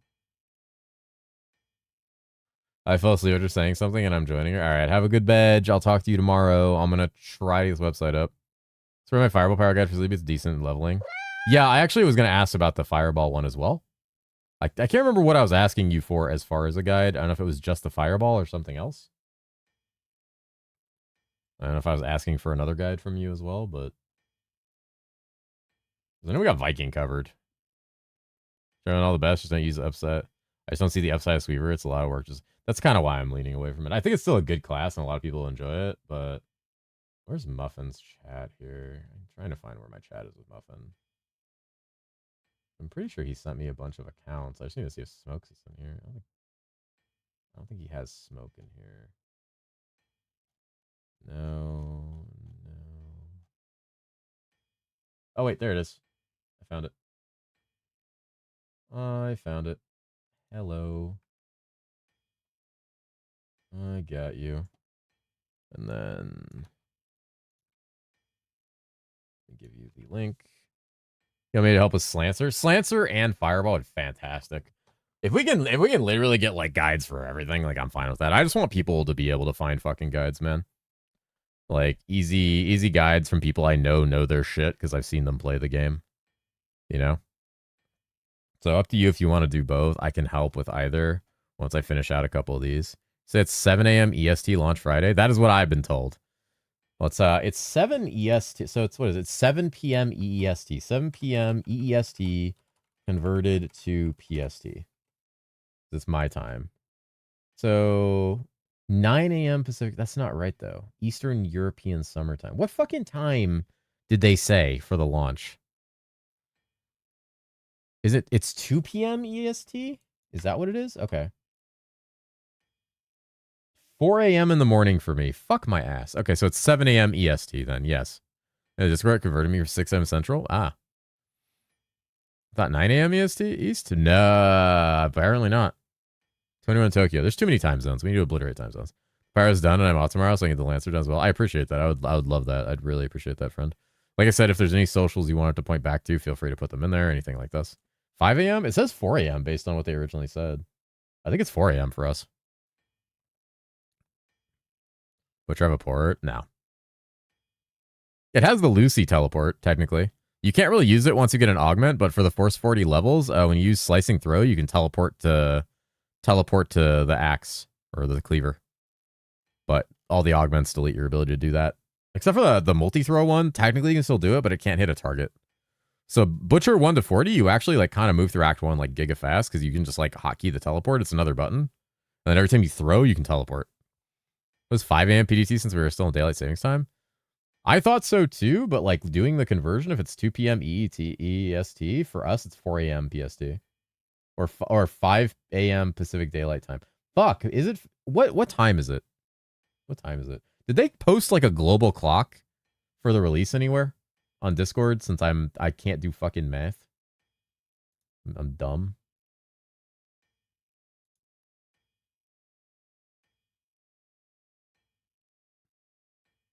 Pinned in general. Oh, it's pinned in general. Oh shit.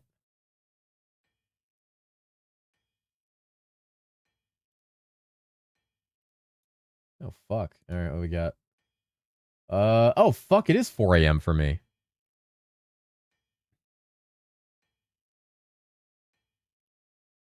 All right, well. Excited to wake up at 2:30 in the goddamn morning. Stop laughing at me. Is it 4 a.m. Pacific? It is 4 a.m. Pacific. 2:30 a.m. wake up time, baby. Gonna have to figure that shit out tomorrow. Loose or sleepless? Sir, do you know how many guide videos we have to do between now and tomorrow when I go to bed for this fucking launch?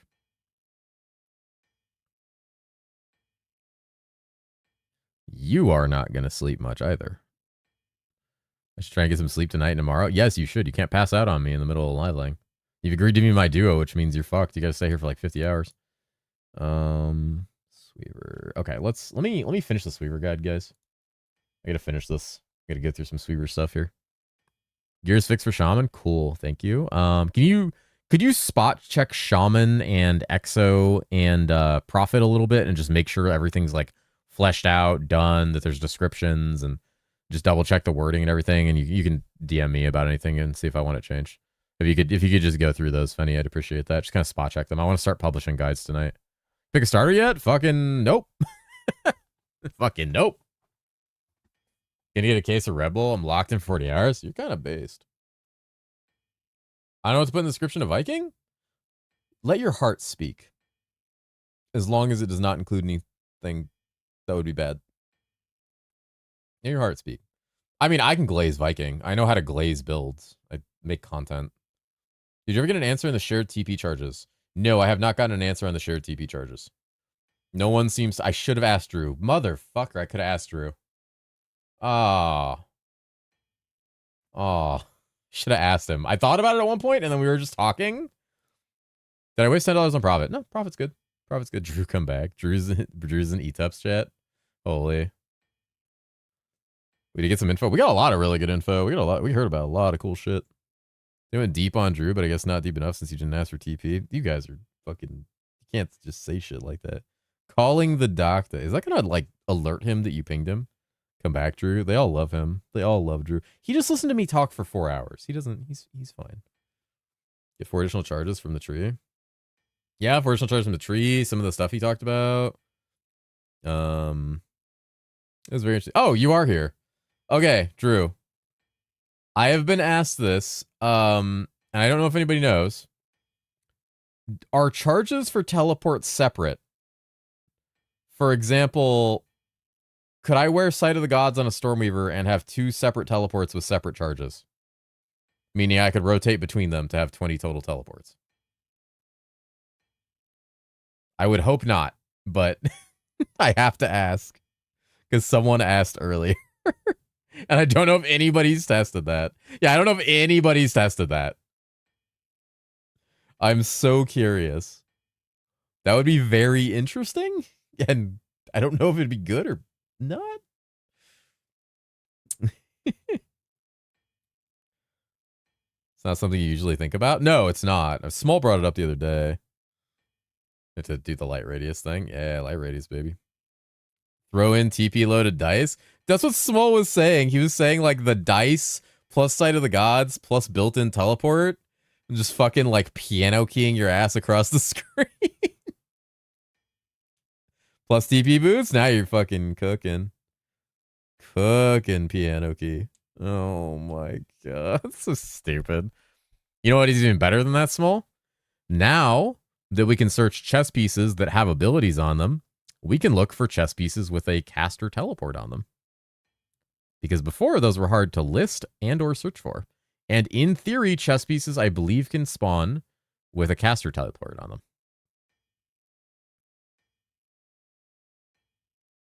Just be a bird and hop skip around. I want to put a changelog section on all the guides like you have there on the screen. You can do that. Just make sure it's not a guide somebody's actively working on right now. Is kind of the problem. So you might have to DM a couple of people to make sure they're not working on them. I know for a fact Stoff and Jordan are in theirs right now. And like, I'm not in the demon spawn one right now. Because that was the one you worked on. So those are good places with the changelog. I'll probably ask Muffin to make that one of the standard things that populates in a guide. Just be a bird and hop, skip, jump around. Oh, man. Guys, is it bad if I want McDonald's? I'm like really hungry. And I haven't been hungry at all. I haven't been hungry at all for like most of the day. I did the DH one already. Oh, look at you. Yes, it's bad. Going through TP withdrawal, I'll find a way to replicate a fraction of the power. It's pretty funny. It's pretty funny. But eating food is it's better than not. Yeah. It's 11 p.m. for me, and I could go over McDonald's right now myself. Yeah, it's 9 p.m. for me. Sounds like stress eating. I don't really feel stressed. Okay, I'm a little stressed. I'm definitely stressed. I've slept 2 hours. It's gonna give you constipation. I'm immune to constipation. I have the opposite of constipation. I will just shit all the time. I have no issues with being worried about constipation. There's deep voice, cat satiated, but now he wants 5 guys. All right. And a Taco Bell in his life that he will never have constipation again. Sleepy doesn't have a gallbladder, so he doesn't have the ability to regulate half the shit he eats. I noticed. I see what comes out of your mouth. All right. Cat has to finish guides, has to pick a class. So much stress. Yeah, actually. Actually. I thought that when our video was going to end me, by the way, a timeline wasn't moving. I'm sorry. I didn't think it would be so long. I really did not think it would be so long. Like that video was way longer than oh, fuck me. It was way longer than I thought it would be. I didn't realize listening to like every single one of those points in my chat would end up with that.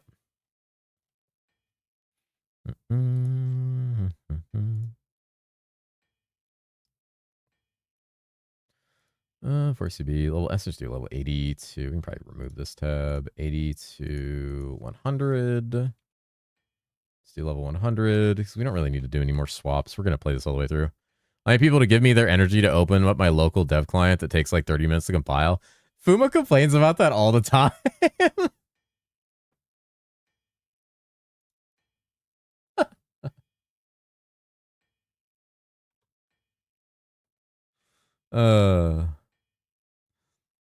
God damn it, Amatsu. I'm not gonna lie, adding more max charges to the tree instead of faster charge recovery is kind of disparaged because it means they aren't open to modifying charge speed.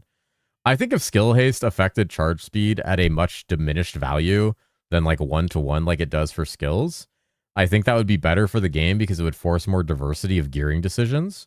Like, do you want to gear for more mobility or do you want to gear like for more damage? And like, and for some classes that would be the same thing, but I think it's good. I think the more points you spend, you should get charges back faster. So like you're saying like more incarn nodes, but then but like kind of the same problem Drew talked about. Even the charge nodes, those are basically mandatory. Like a lot of the stuff is basically mandatory. We're just kind of creating the same problem, but like moving a little bit of like how hard it is to access it. Wants to sending B and Sleepy DM. How did you know that? By the way, how did you know that?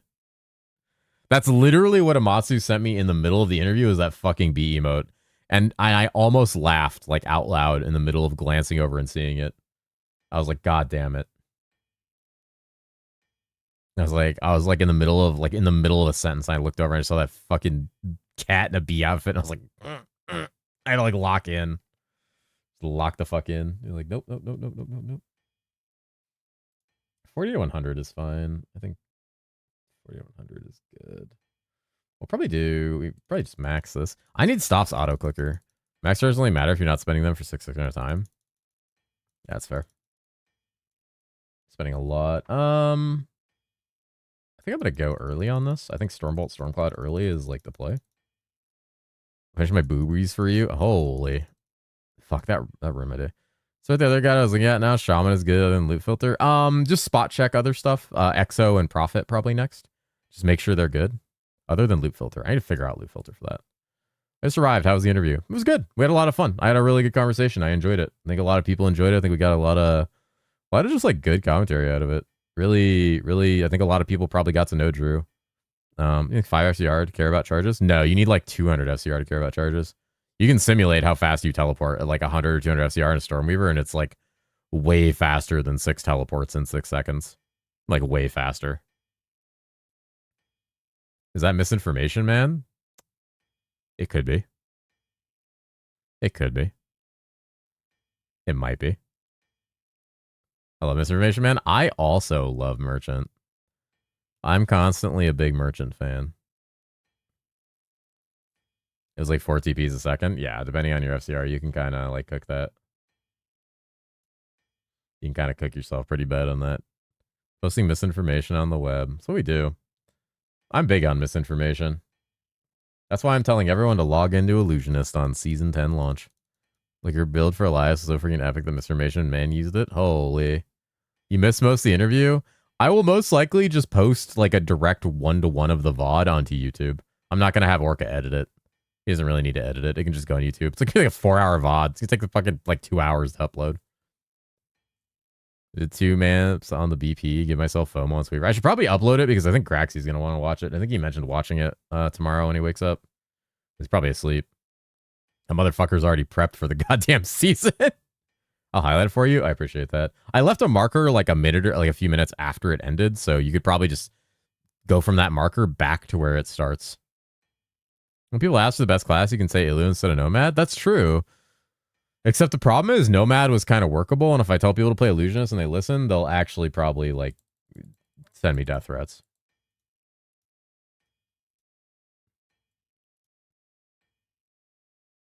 All right, I need to actually max the fuck out of that. How am I maxing this? I'm not. You're not maxing CB with this. You're doing 1 point. That's right. 1 point CB. And then you're maxing this. Yeah, so we're good on that. 13 points left. You're going to probably... What's our big synergy here? Because we don't care about the synergy on Stormbolt. We care about this. I think it's CB is our next synergy, but we'll do Symphony because you're just farming, so you want some more Symphony damage. Like 55, just trying to plus 2 skills and Eldritch Implicit. Dear God. Tell every Fubgunner to go Steed build. It'll be fine. I mean, with being able to swap relics so easily, it might actually be fine. You don't really care about this too much. Wait, is this a level 80 build? It is a level 80 to 100. Gonna do 1 in there.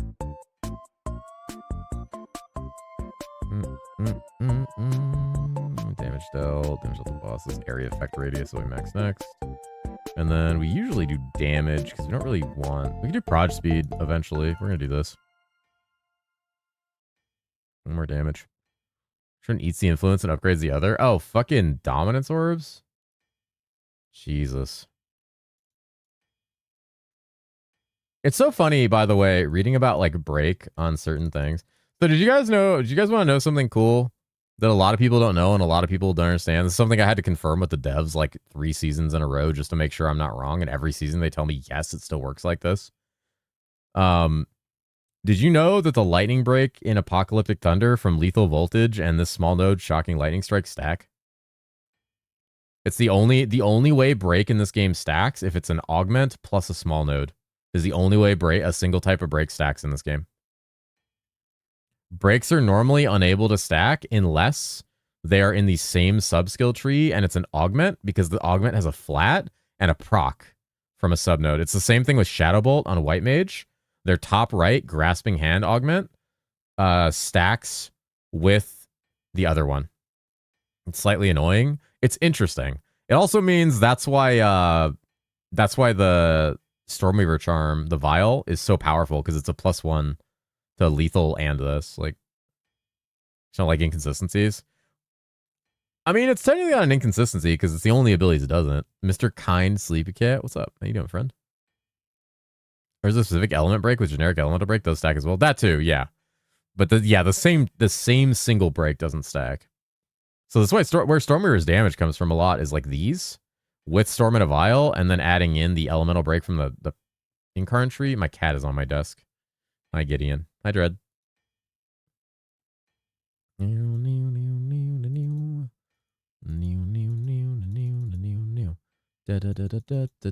Cat's in my way. I think we're doing area because this is mostly the AoE clear version. We'll fuck around with a bit more of this. Why is Cat fat? The interview's over. You're not asking any more questions. No more questions. Also, I'm fat because of poor life choices and I don't know. Hi, Gideon. Hi, Gideon. What is in your fur, dude? What's that? What kind of fuzz is that? I love boners. He's overfed. I was about to get McDonald's too, honestly. I feel fucking hungry. There's nothing open.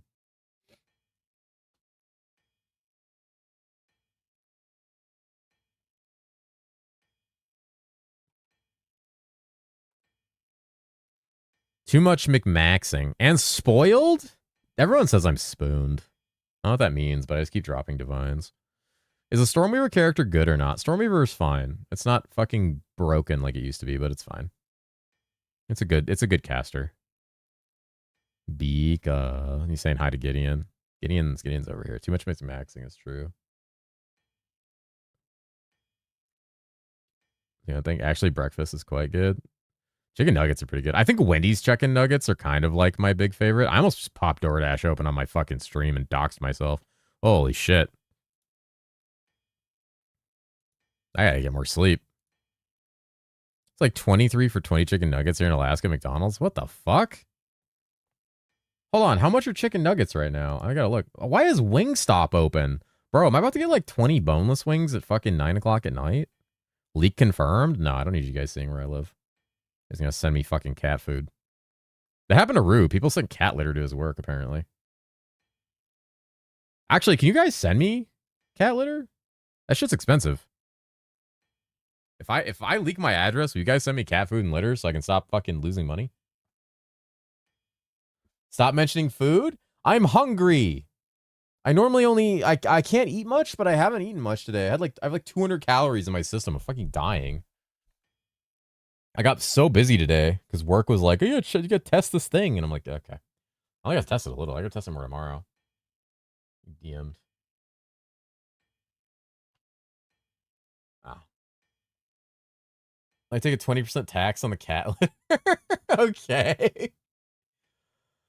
I was with the wife. How was the interview? It seemed to be going well, and after it was awesome. I had a great time. I had a lot of fun. It felt just like talking to a friend. It was fun. Just reminiscing, being unks, talking about games. What's up, Doombull? How you doing, brother? Having a good time. Does Subway in the US also suck? Yes, it sucks ass. Subway fucking blows. Me and Drew were flirting for 4 hours. We were enjoying a casual conversation about video games and the design and the philosophy. And it was a good time. I had a great time. Which is why it was for like 4 hours, because we could have probably kept talking for another 4. Because we just like talking about video games. You can tell. You can tell very quickly. Somebody used to be good. Somebody used to be good. It's kind of shocking to meet someone who shares the gold source nostalgia. Hell yeah, dude. Dude, I think about the specialists and and natural selection all the time. And like Sven Co-op. And when I mention those to people, they're like, what the fuck are you talking about, you boomer? And I'm like, I mean, even Team Fortress Classic. Dude, the sound of a medic picking up the medkit or applying the medkit, the sound of like a spy grenade, all that shit is like ingrained in the back of my brain and will never leave. Like the sound of like someone is doing stuff. I'm in need of medical attention. Yep. I say basket and the boys say hi. Aw. That cat, by the way, that fucking tuxedo cat you have is cute as shit. That cat's huge. And mod was super fun. And mod was sick. Original Gary's mod. Yep. Yeah, I remember I went from like StarCraft and Diablo into like deep Popeyes open later on here. Fuck, I want Popeyes. I went from like StarCraft and Diablo into Half-Life mods. I got deep into Half-Life mods. Because I played StarCraft and I played like Diablo, and then like I was playing a lot of EverQuest, and I just got deep into in Half-Life. You had 3 maps to test and dropped an air melon. Well, there goes your season RNG. You may as well just back it up. Bro, I can get 20 chicken nuggets for like $12, Drew. What the fuck is going on over there? What is going on over there? I want StarCraft to Diablo to Age of Empires. That's funny. I think Age of Empires actually led me to StarCraft and then to Diablo. Yeah, 07 is small. We had some 07s to small. Did I get a medical issue? And now that he's better, he's getting a Maine Coon. Hell yeah. Man, expensive? I mean, cats are expensive. All animals are expensive. Maine Coons are awesome cats, though. I fucking love Maine Coons. One of my favorite breeds of cats. I had a Maine Coon for years. Lighting build dead anyway. Air Melon 0G. No, it's not. A 15-piece order of chicken McNuggets McDonald's in Japan costs 600 yen. I need to move to Japan. I need a job that lets me live in Japan. Why the fuck do I live in America? I could be eating 15 pieces of chicken nuggets that are made from actual food in Japan, where I can walk down the street at 2 a.m. and not feel like I'm gonna die. The 3 weeks I was in Japan was so nice. It's such a beautiful country. I fucking love Japan. I have nothing but good things to say about Japan. I get bullied for being fat. I don't care. The Japanese can bully me for being fat. I do not care. Their food is good. And the hourly wage, yeah, $9. There's no tipping culture, right? That is also true. That is why I'd probably have to work a remote job where I make money. You just say, okay, weeb, for what you just said? Fuck them. Japan rules. It's not even an anime weeb thing. Japan is just a great country to live. Like, the only problem is, like, the wages versus, like, what it costs to live. When Sleepy wants DoorDash. What's this? What is that? What is that image? What is that image? What is that image? What is that? What is this? What is this? Don't say too close to home. Why am I in a basement? Is it why does this look like a basement from 7 Days to Die? It's even got the shelves with like the WD-40 and the tools. But it's not an accurate image. It's not the back rooms. I couldn't find one that worked. Sleepy's happy place. This is biblically accurate Sleepy Cat. No, it's not. Basement because it's closer to hell. What the fuck? Yo, that's the basement. The basement would be much larger than this. I have money. No. Then there's no basement. Not wide enough. What do you mean? I look fatter on there than I do on fucking stream. How fat my ass is. Jesus. WD-40 has extra calories. Stop it. Where's our mattress? This isn't the basement. It's fake because the bike is not made of pennies. I'm turning this off. I'm going to bed. Guys, I have guides to finish, and I have like fucking 10 videos to record showcasing the guy. I don't even have footage for these builds.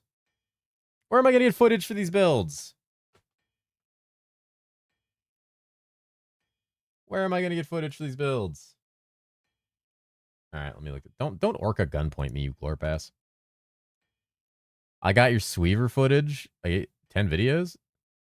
Yeah, get fucked. Told you they're gonna be short though. They're not gonna be long guide videos like they were. I'm just gonna describe the build and talk about it and let people go to the written. Monster Energy in Japan is less caffeine, but it's $1.30 and Red Bull's $1.50. Ooh.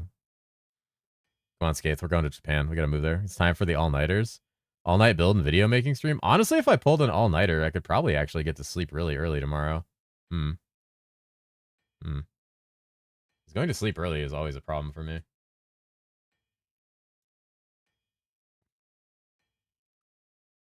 Hallie.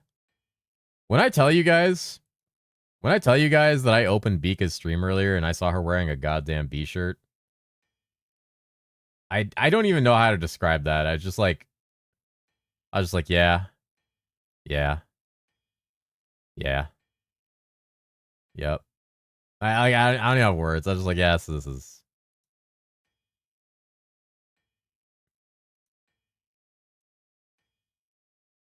Let me change this a little bit.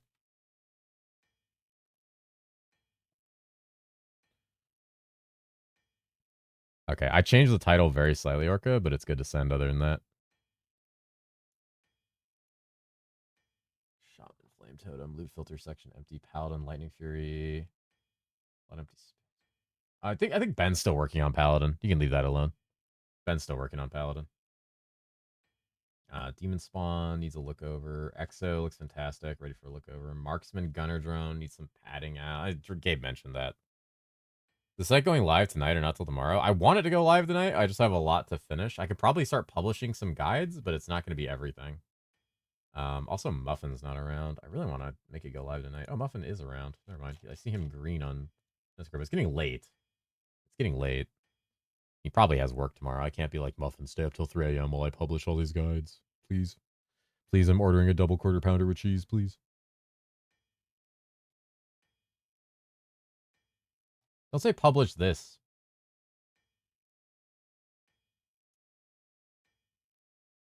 Honestly, I can't order McDonald's. It's fucking 9 at night. I'll feel like shit because I'm gonna get like acid reflux and feel terrible. Fuck, I'm hungry though. Who's getting laid? No one's getting laid. What? Finish the lightning guide and you say tomorrow I can finish Arcane video fast enough. Yeah, you're up to hey, take your time. I don't have to publish every guide right now. I just want to publish a couple to get them out. Let me work on Stormweaver and stop getting distracted. Big problem right now. Get fucking distracted. Peak Stormfish for season 10. But I have the feeling this is you just jumping.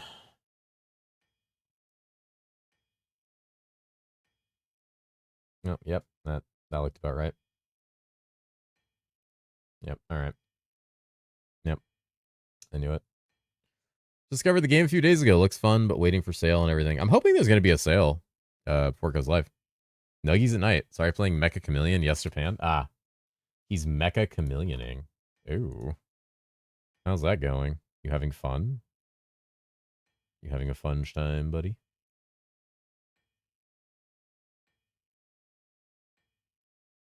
Having a good time?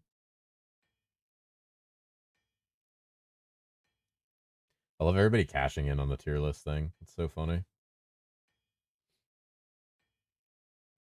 Graxy doesn't make a tier list, so I see like 4 people making tier lists. Herosiege is not free?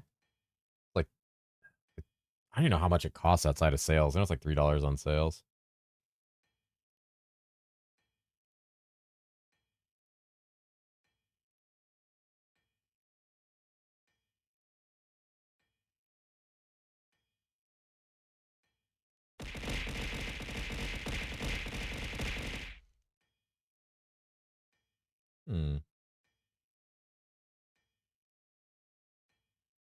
Makes sense.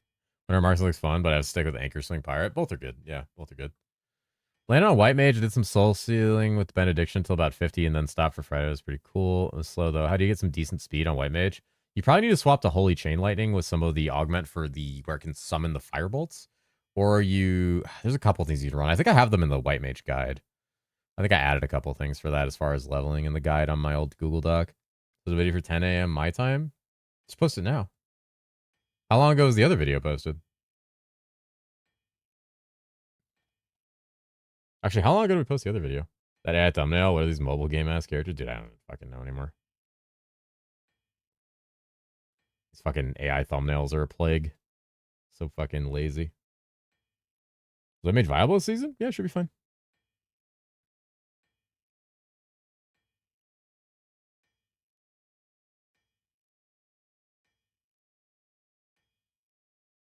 Just made a tier list of videos compared to said tier list to other people's tier lists with the other creators. I'm not gonna make a video shitting on other creators. I'll just snarkily talk about how much I think they're bitches or cringe. I'm kidding. I'm not gonna do that. Here's these $8 base. No, I'll probably make a tier list tomorrow. Probably start streaming and like do a tier list on stream live, upload the video, and then go to bed. My thoughts on Diablo 4? Probably one of the biggest fumbles I've seen multiple times. They had probably like some insane potential with the expansion because the game had come back from everyone thinking it was dog shit and starting to feel like it could be good again. And then they took 2 weeks to address literally any problems in the game, including massive exploitation and cheating for leaderboards. And then every season since then has been a steaming pile of shit. So I think everyone has lost even further faith in Diablo 4. And I literally have zero fucking faith, and I might actually skip a season. What happened to Diablo 4 after the second game? Yeah, after the second game. Yeah. D3 was so dog shit at launch, too. Fuck. I did make like $3,000 or $4,000 off D3 when it launched. D4 could have at least had a real money auction house, so I could have at least like paid some bills, but instead it just fucked me. I had to fill out a goddamn tax form when I played D3. Mark's Vault build meta. Mark's Vault build, sir. One unpopular opinion is launch D3, ROS D3. That is a very unpopular opinion. Launch D3 was so fucking terrible. Probably one of the worst games I've ever played. I saved this yet? Let's save this. Let's rename it. This is a Storm Cloud. And then we can probably do CB up. CB.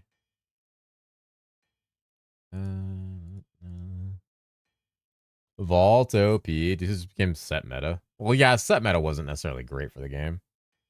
But it's life and the best at co-op and RPG. It did at the time, and then herosiege just mogged it. But clicking armor and weapon racks in heaven. Oh god. Hi Suji. Did you come into Discord and say something weird earlier, by the way, you bitch? What's your player mentality? This is the worst I've ever played, but only play it for a week solid. True.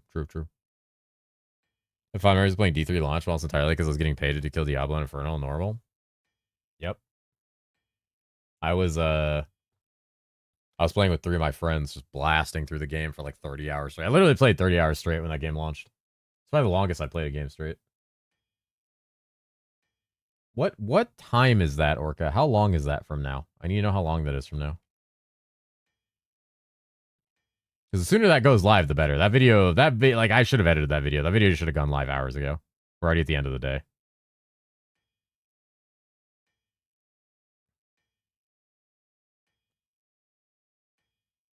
So 3 hours from now. Shit. Jesus, like midnight my time.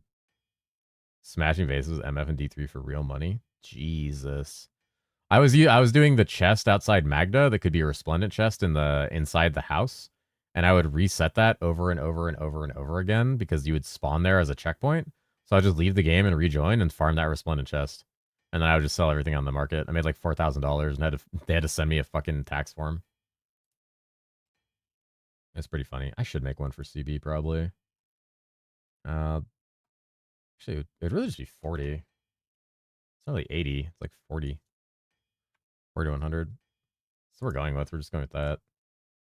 This is your general clear for Stormcloud from 40 to 100. If you are lacking damage on bosses, you can move some points from the radius subnode to the chance to cast extra Stormcloud subnode. But you should not have any issues with boss damage all the way to level 100.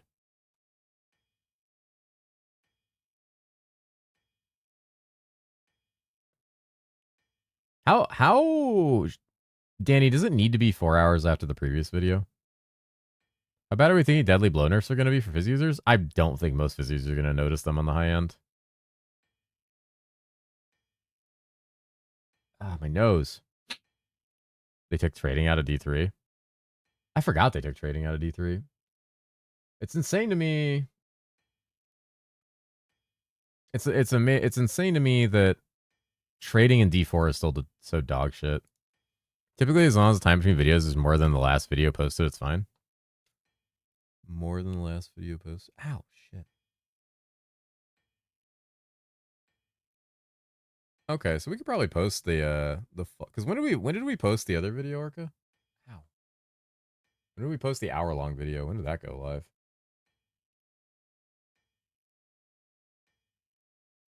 Only in parties? Yeah, it may as well not exist. 2 hours ago? We could probably post it. Does Blizzard not have enough money to develop an auction house for their game? Bro, it's funny because they like made the auction house for WoW. It's not that they don't have enough money, it's they don't have enough time. That game is a MTX fucking slop factory. They're just trying to print out seasons every 2 months. Send it now? Honestly, send it now. Fuck it. Send it now. That kind of video probably needed to go a lot earlier. Because it's like a reaction video to something that was posted today. But you were busy. I should have just edited it myself and posted it. Because we just needed it. I know you wanted it early. Nah. That's why I forgot you're still working on that other video like all day. All right. Do the Incarn. Fucking sick of clicking these skill things. I'm so tired. Oh fuck, what was I doing here? Let's do Incarn. Alright, came with acquisition of Vivendi is rushed at light speed. Yep. If you need a quick edit, send me the Google Drive link. Oh. Maybe hit you up. We're gonna have a bunch of. I'm probably gonna make very short videos for guides on these because I don't need to explain a ton. It'll probably be me talking about the build a little bit from an overall standpoint, and then going through the written guide a little bit and talking about decisions. Don't kill yourself for launch. We need sleepy above 50 IQ for launch. Yeah, I'm trying. Idaho and Pirate Software worked there. This is a joke for legal reasons. Holy shit.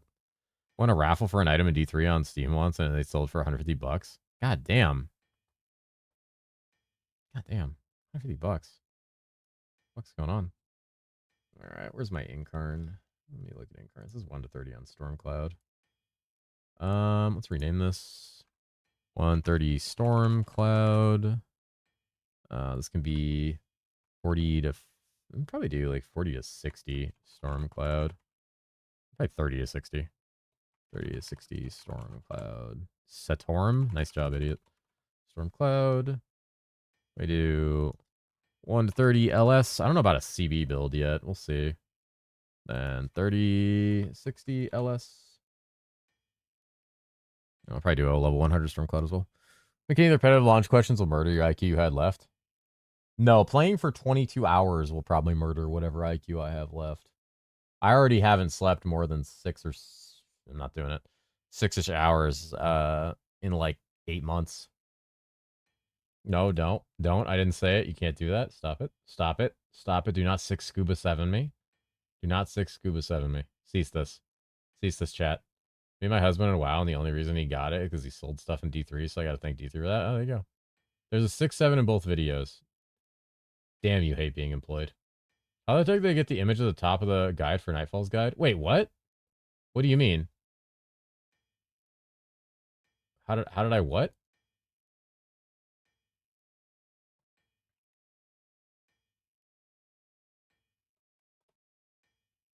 On. Originally published the guide. That's the problem, is the published guides. I can't figure that out. I asked Mumbles, or not Mumbles. Fuck, why do I keep saying Mumbles? Muffin. Oh, because it starts with M.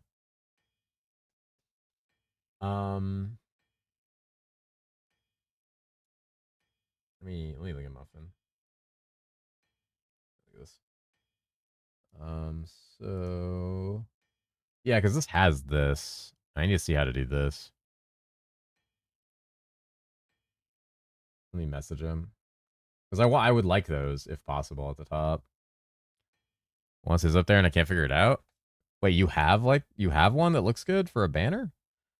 Season 10 today? Season 10 is Friday the 21st. I was thinking about adjusting XP curve. I mean, faster or slower. I think in the patch notes it says like 8%, or he said it in general. Slower for you, faster than everyone else. Get fucked. Actually destroyed.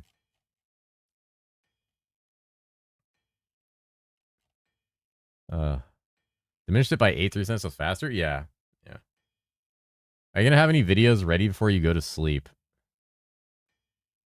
I most likely could probably get a couple videos ready before I go to sleep, depending on how many guides are finished.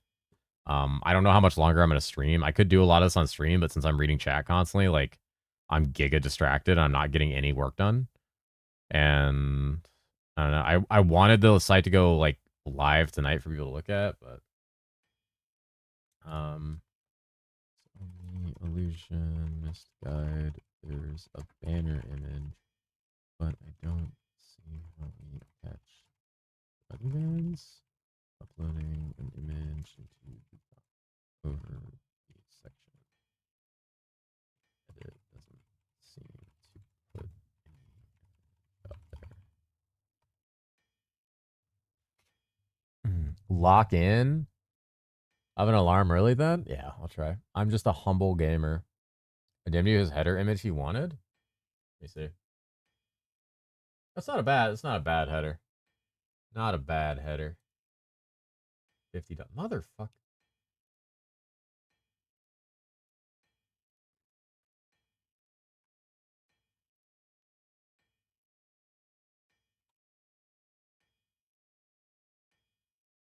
All right, I just realized I'm probably gonna be up really late. I should gonna be up really late, which means I'm ordering food. Probably gonna be up to like 3 or 4 in the morning. You guys ready and highlight thingy? Thank you.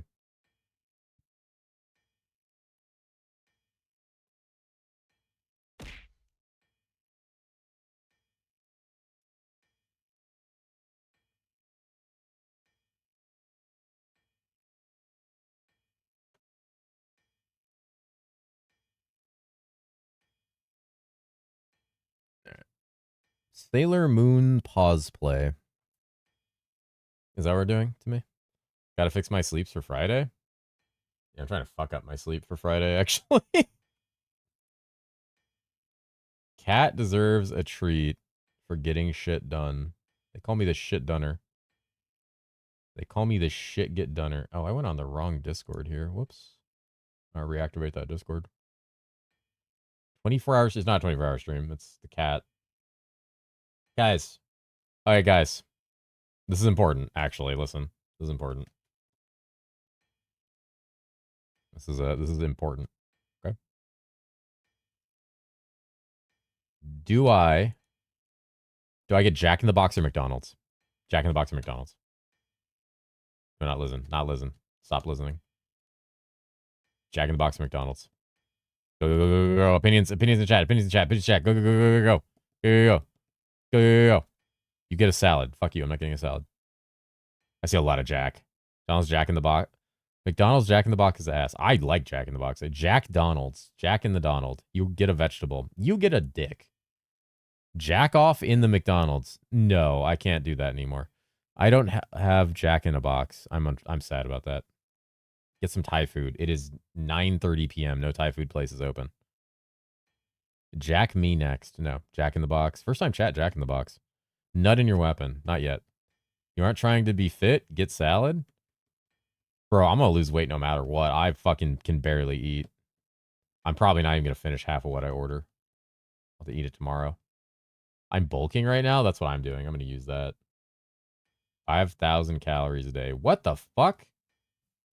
I'll put some tennies in the air fryer. Always nut in your weapon. You put some fucking tennies in my mouth. What that?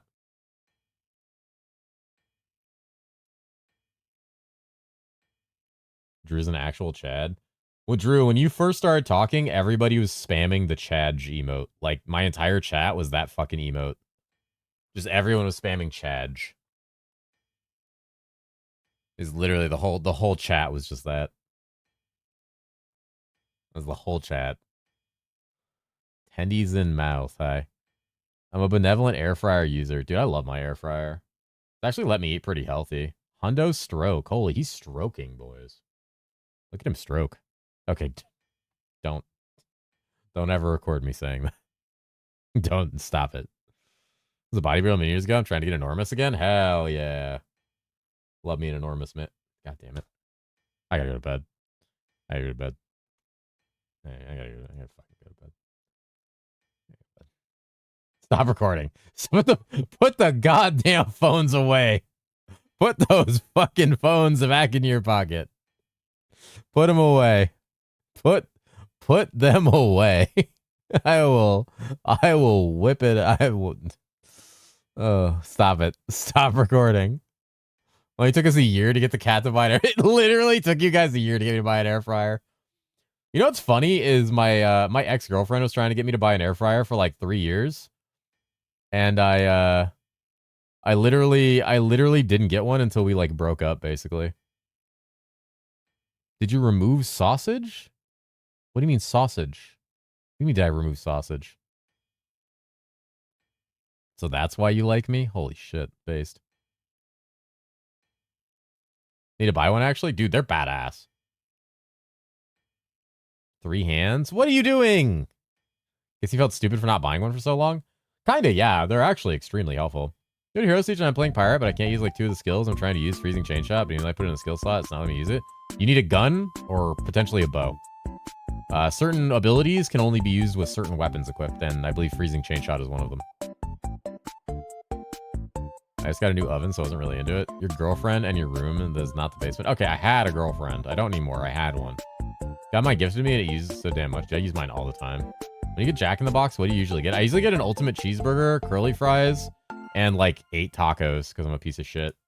I fucking love Jack in the Box tacos. Jack in the Box tacos could like cure actual like mental issues. I actually kind of vibe on their stuffed jalapenos too. They're like always way too hot. Like, no, I could leave them on my counter for like 12 hours and they'd still be too fucking hot. You find me in college late night order? Yeah. How's the vacation going, Crispy? Crispy's home, actually. Hi, Christy. Like, no, PO2 and forgot the stream was muted. I just realized. Oh, you missed the entire interview. You missed the only voice deeper than mine talking to me for 4 hours.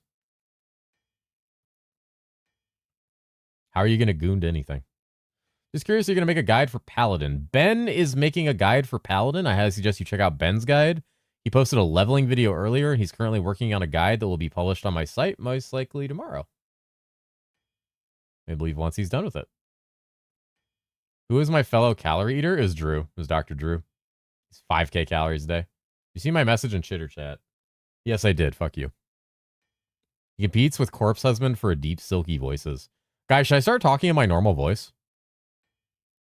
By the way, Drew is a serious kindred spirit. I've never met a fellow deep voice haver who also talks about their skull shaking. Like, you guys know I've talked about that before, and everyone thinks I'm fucking like kidding. I prefer your soy voice. What is my soy voice? Well, I told you guys, the interview was very good. It was very nice. Well, I told you guys, I talk with a heightened inflection because it's my speaking voice, because I got accused of mumbling and like fucking picked on for it all the time when I was younger. So when I'm talking, I do like a presentation speaking voice. But when I actually talk in my real voice, it's a much lower tone. It just has more of a monotone sense to it, so I don't actually like speak at full inflective volume, which makes it harder for me to enunciate because I'm so used to enunciating in the wrong way. But this is what I actually sound like, especially when I wake up. You'll hear it. You'll hear it very commonly. But if I talk like this for too long, my entire skull vibrates and it gives me a headache. I can usually do it for at least an hour or 2 hours. You'd hide your real voice so your coworkers can't recognize you. One of my coworkers knows I stream and knows my stream address because they are also a VTuber. But only one of them. Assuming she never rats me out, I think we're good. Which I doubt she would. It's not Cat. It's not Cat. I wish it was Cat. I wish I worked with Cat. I like Cat a lot. You talk like this in videos, do I? I don't even realize it. I don't even realize it. She? Yes, I have a female coworker. It's the piss girl. It's not the piss girl. Here for Sleepy going deep. Dear God. NDA breached, he said she. It's a coworker, not a beta tester. Hi, coworker. She's probably not here right now. She's probably streaming. Yes, and I need new speakers because of that. I'm sorry. I'm so sorry. Do you want me to make it even worse? Because I kind of can, if I really want to. Sleepy works with women. Base job, easy job located. Yep, you got me. Salutations, exile. Yeah. Have to send Cadib to his workplace. Please don't do that. If I want to talk fast, like I kind of have to for catching up with chat, I do have to increase my my like inflection, which heightens my voice. It lowers a bit of the strain on my vocal cords too. I've noticed that I can talk for hours and hours and hours and never really have like a problem. Though I have started coughing for the last like 2 months, so who knows? That could be anything. I'm gonna ignore it till it goes away. Anyway, I'm gonna order these tacos and this ultimate cheeseburger and curly fries, and then I'm gonna keep editing the Stormweaver guide and eventually die. Because I have too much to do and not enough time. It's not tuberculosis. That is, no one gets that anymore. So drinking some tea and honey with how much you talk? I probably do. I have some throat coat that I drink. Do I go to bed or stay up for 12 hours and have a peak schedule for launch? I'm probably going to stay up late. Probably going to get dynamic microphone recording in bad environments. They're pretty good for that. Pretty good for that. Throat goat. Not throat goat. It's not throat goat. Don't say throat coat for the throat goat. Don't record throat goat. I've now said throat goat like 10 times. Is block like it is in PoE? It blocks attacks. Yeah. Blocks attacks. But it doesn't block spells. There is no spell block that I know of. American. So Drew surpassed, but he's Finnish. No, he's not Finnish. He's like, I don't remember. He's in a weird time zone. I remember that one. I don't want to dox him either.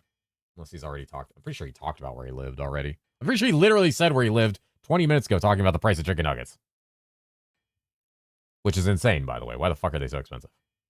I love how on DoorDash, Taco Bell has a section, or not Taco Bell, Jack in the Box has a, ooh, I get nacho fries, Alaska, yeah. Throat goat. Stop recording and jerking. Slancer can spell block. Slancer can spell block. It's not really the same kind of block as PoE. That's projectile block. Taco Bell has a sex. I stop talking. I don't want lettuce. I don't trust the lettuce anywhere anymore. Take the lettuce off my fucking 8 tacos. How many tacos is this? This is 8 tacos? Yeah, whatever. I'll just die. I don't care. I'm hungry. No, I don't want to pick it up instead. Why the fuck do you think I'm on DoorDash? You want to pick it up? No. What do you mean do I want to pick it up?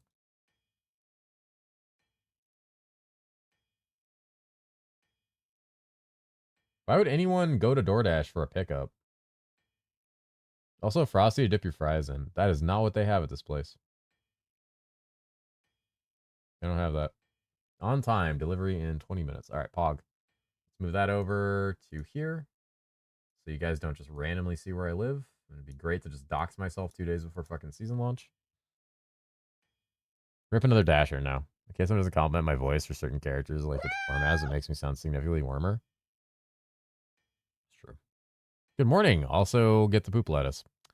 No, thank you for the follow, friend. Thank you guys for all the follows, by the way. I think I actually just had 800 followers. I just realized I might break 9K followers this season, and I might break 10K YouTube subs. I'm actually already at like 9,500 YouTube subs. We just hit 9K like yesterday, and we're like up almost 500. It's kind of crazy. Feels kind of crazy. Time to unfollow. You're a bitch. Millionaire streamer. Yep, that's how you do it. You get 10K YouTube subs.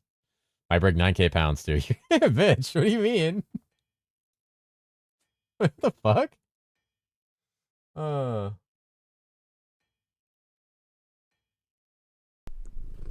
Add as 11 or get possumed when picking up your tacos order. Don't Why do you eat remember the that? DoorDasher this time. Add Ass11 bitch Dion. I'm not adding Ass11. Why do you guys... Okay. Okay. Is going to get poop lettuce right before the new expansion. Honestly, I shit so much it wouldn't be any different. Don't follow too hard. You know what happens to YouTubers that hit 1 million followers. No. That will not happen. Okay. Guys. One of my characters is named Possum. Guys. We're not retelling the Possum story. Listen, guys. Why do you guys want Ass11 so bad? I have to know. I have to know. Like, what is it about Ass... Stop listening. Stop listening. Don't say listen, guys. Hi, I'm Sleepy Cat. Today we'll be playing Minecraft. I am probably going to make some Minecraft videos when we play CTE too. That doesn't mean anything about me, though. I don't play that much Minecraft. Stop adging. You don't have ads. Glorpass is better than Ass11 because we want what we can't have. We all want what we can't have. Being Fub's cat really helps getting subs. I'm not Fub's cat. If I was Fub's cat, he'd pet me. Don't say content. What do we mean content? Where's the content? Glorpass is better. Actually, test the microphone where you purchased it. True. Have you seen Ass11? Why would you even ask that question? Just looking at Ass11 says everything. Yeah, it says Minecraft content. True. We got Fiki and everyone got over that pretty quick. We need to remove Fiki because we don't really need it anymore. Let me pull the web back up. I gotta work on this. I need some water. I haven't had any water since like the interview started, basically. Well, I finished my water in the middle of the interview. To be more accurate.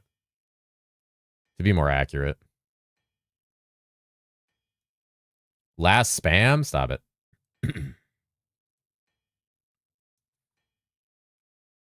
Bitch. Did I stutter? Double dash and get a frosty. Never Double question dash and get a instruction frosty. sword, Ian. Wow. I remember the last time I got Wendy's, I got the chili and I dipped chicken nuggets in it. It was kind of based. We watch really 3 a.m. PST. It's 4 a.m. PST, actually. So not as bad. I know what the league start. Hey, me either. Sucks, doesn't it? Fucking Giga sucks. Welcome to the shit. All right, let's what the fuck was I doing in here? Oh god, it's so nice to be able to do that. Let's full screen this. We need skill haste. Actually, I'm gonna rework this tree kinda because you want here for haste. You want the int here. You want this. You want to work up the total lightning, but how many points is this? Fuck, do we... Oh, 25 notes. Pog. God damn, I love this. Vince Elias get me Newman 1 3. Holy. He's going to have you voice acting for him. I mean, it's a business expense. He can write that off. I know I'm starting, but I think I'm going to hate it for a while. Shaman Totems. Shaman Totems is great. I had literally zero problem with Shaman Totems. It was probably one of the smoothest characters I've leveled to 100. Literally, like, very easy all the way from level 1. Like, all the way from level 1. Fucking destroyed every boss I fought.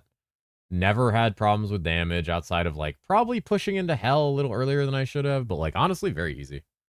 Very smooth.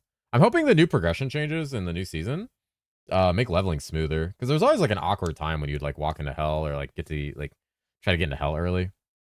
Shaman Totem controller viable? I don't know how totems work on controller. My problem with Shaman Totem is delayed kills.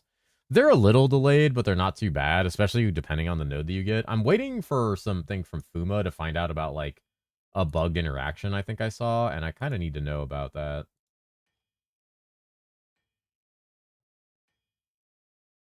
Why didn't the thumbnail get posted in my YouTube notification channel for the video? Hold on.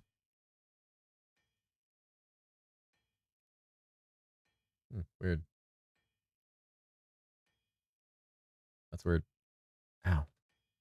No, there is a thumbnail, Arc. It just was weird. Where's Arc when Hello, I need a Cat. fairy starter? Can you Huh? clarify something you mentioned in the interview? When you said you would be, checks notes, quote banning Nightfall unquote, will you be doing that immediately or after the season starts?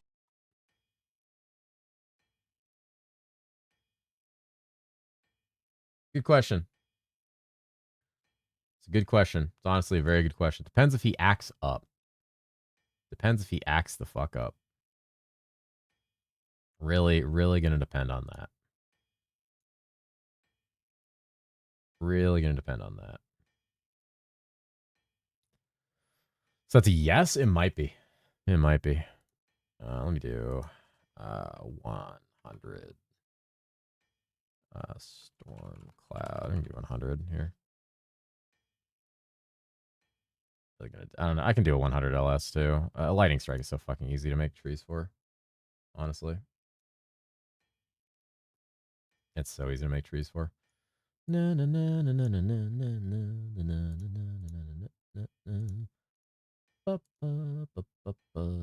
that. We want the crits. We want this. That's nice area effect spell damage, but it matters less than it used to. What we really care about is probably we need Temporal Echo. It is the best. Technically, the shortest path to Temporal Echo is here. So that's a yes, huh?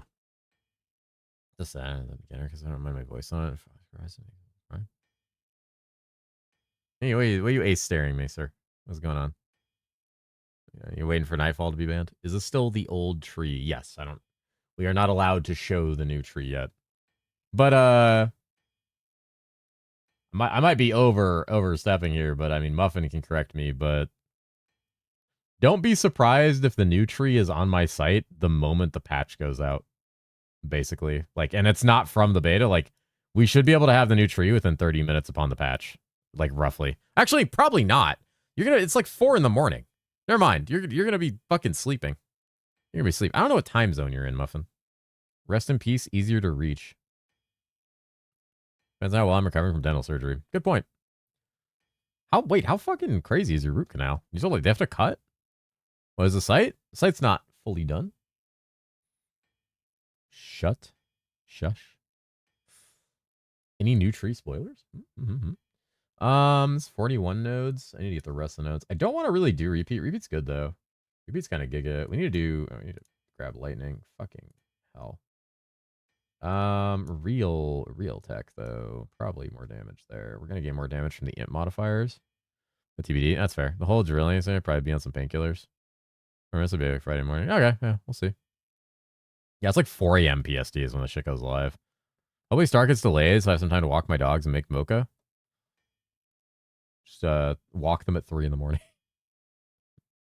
There's a shift 4 hours. Maybe we'll be surprised. You never know. You never know what could happen. How hard are these to get to? Honestly, probably one of the better ones to grab there, and then we could probably polish it off with that 65, actually. We have, what, 6 nodes? I think the LE break nodes are better for damage than getting the repeat, because you don't need the repeat. Because he doesn't recognize daylight savings time. Kind of based of them. I wish this fuck-ass state didn't recognize it. Do you even need LE break on Stormweaver? Well, this is like a clearing tree. It's nice to have.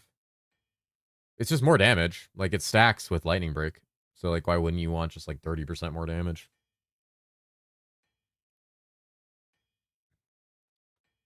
Yeah, you'd always want 30%. This essentially is just 30% more damage at all times, is what this tree is. What this node is. Double cast and Gamba. I mean, you already technically have it via Temporal Echo. Like, you can push into double cast a little bit. And you finish it out eventually.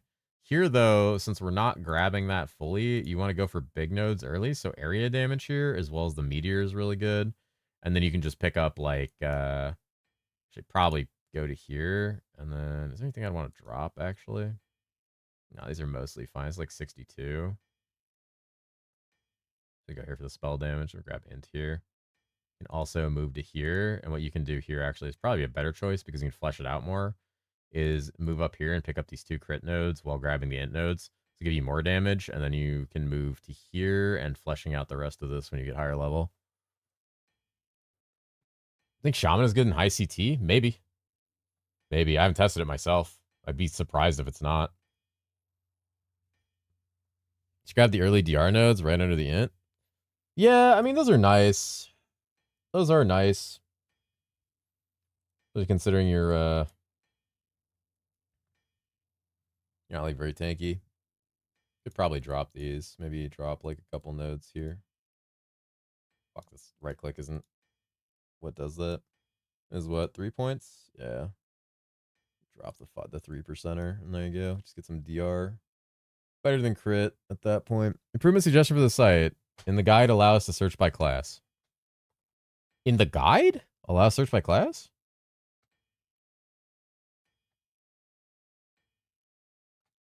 You mean like in the guide section? Fair. I don't even know what the guide section looks like outside of an admin view, to be quite honest.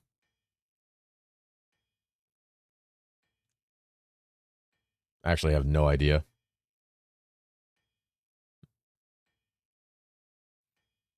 Full screen. Let's save that. Let's go LS. Oh, my head hurts. Probably need to get water soon. All right. Litning surge. Ladies and gentlemen, we are surging our litning. Anybody ready to get surged? Anybody up surging right now? I don't know why I did that. There we go. We just need like one extra node, so we'll probably just take a lightning skill damage there. Exit full screen. Gonna save that.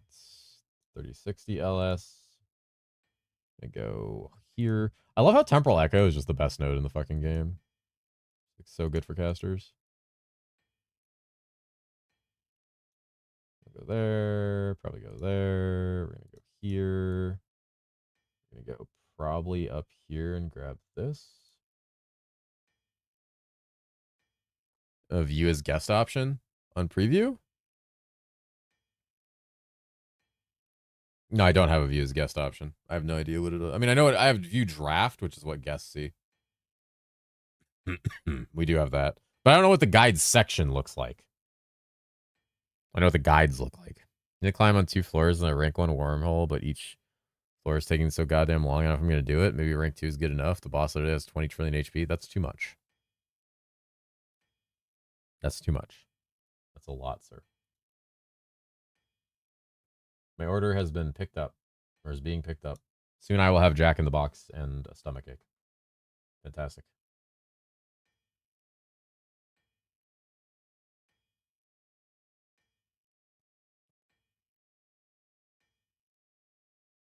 Buzzy B, meow first time chatter. Holy shit.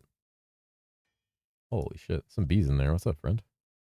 Did you get a taco? I got 8 tacos. Break the NDA, bro. They will never sue. You got it, dude. You got it.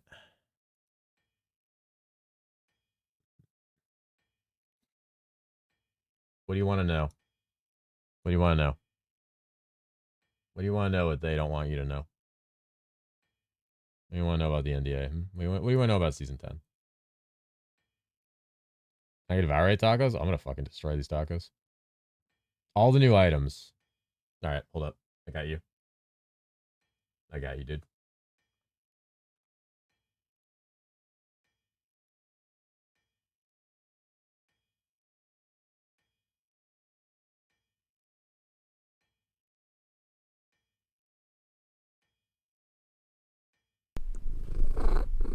Holy 18 months. All right.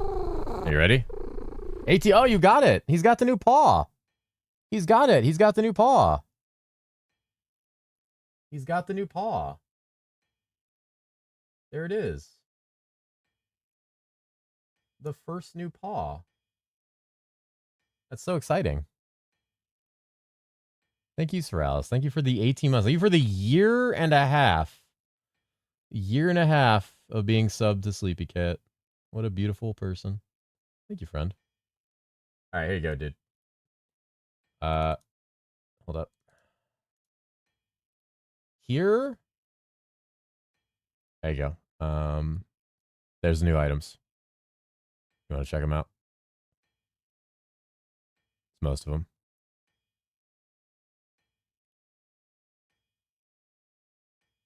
You guys got them? Don't tell anyone. Don't tell anyone. Don't tell anyone.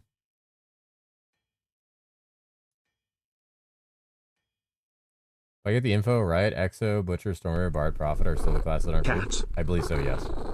Hi, Sarah. Hi, Sarah. Thank you for the tier 1, friend. Thank you, thank you. Appreciate that. Don't send Elias to get my ass.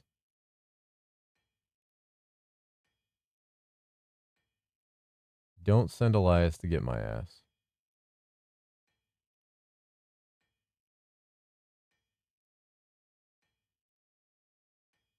Drew, get him? Don't do it. Holy League?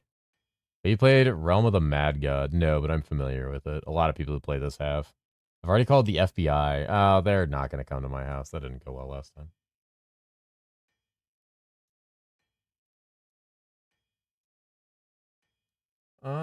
I think we're good with most of these. These are 48 nodes. Meow Mix Munchies. Holy shit, it's Meow Mix Munchies. I know Meow Mix Munchies. I see that name in my user list all the time, and it always makes me laugh because it's like my favorite name. Thank you, friend. Thank you for the sub. Thank you for the tier 1. I appreciate that. I really appreciate that. FBI won't bother again. Last time? Nothing. Ignore that. FBI has the finished beers in his ass. Conspiracy theory is Bard avoid the nurse because it's not free. Ooh. Beside your starter? Not really. I'm thinking, though. As someone who's played a ton of PoE and D4 and enjoyed caster classes, but is new to this game, what class should I play? Casters are very different this patch than they were the previous patch, but since you don't have a lot of experience with them, Exo's an interesting caster. Stormweaver's an interesting caster. There's a lot, like Pirate is an interesting cold caster. Pyro is a good fire caster, pretty decent. Shaman is a totem caster. So that's pretty good. Paladin can be an arcane caster. You know, build for Exo, fire, and ice. I don't know if he put a build for fire, but Stoff did put a cold build on my site, and I just have to publish it. They got their Ilu money last season. Ilu still isn't free. Yeah, they did get their Ilu money last season. Arcane casters so unique. Yeah, every fucking caster. All hail the Yodin. Yodin's pretty good. Yodin's a good gold caster. Knowing my RPG experience, but not having played herosiege, you know, you said minions were meh, but would shaman totems be okay? Shaman totems are great, yeah. Yeah, totems are good. Shaman totems, everything I've seen about them, they're just really strong. I love them, personally.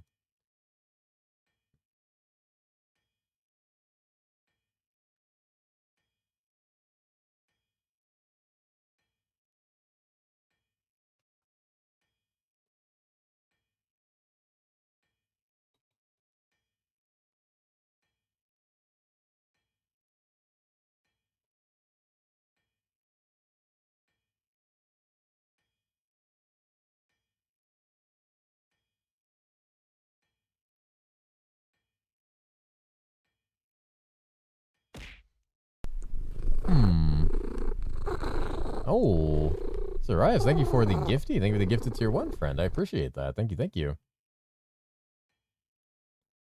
I got any music. I've been busy with work. How's PD looking with upcoming season? PD's fine. PD's pretty much unchanged for the most part. The only concern is how the projectile change with multi-proj hits that they're doing for FPS fixes affects the like chromatus for poison. Other than that, they're fine. Teleport charges from items stack with teleport charges from your class. We don't know, actually. Guardian's pals around playing totems when he tries out Hero Siege on Friday for the first time. He would probably like totems. It's a very good build. I might start totems at this point. Greetings, I'm here to siege the Fubcat ass. Okay.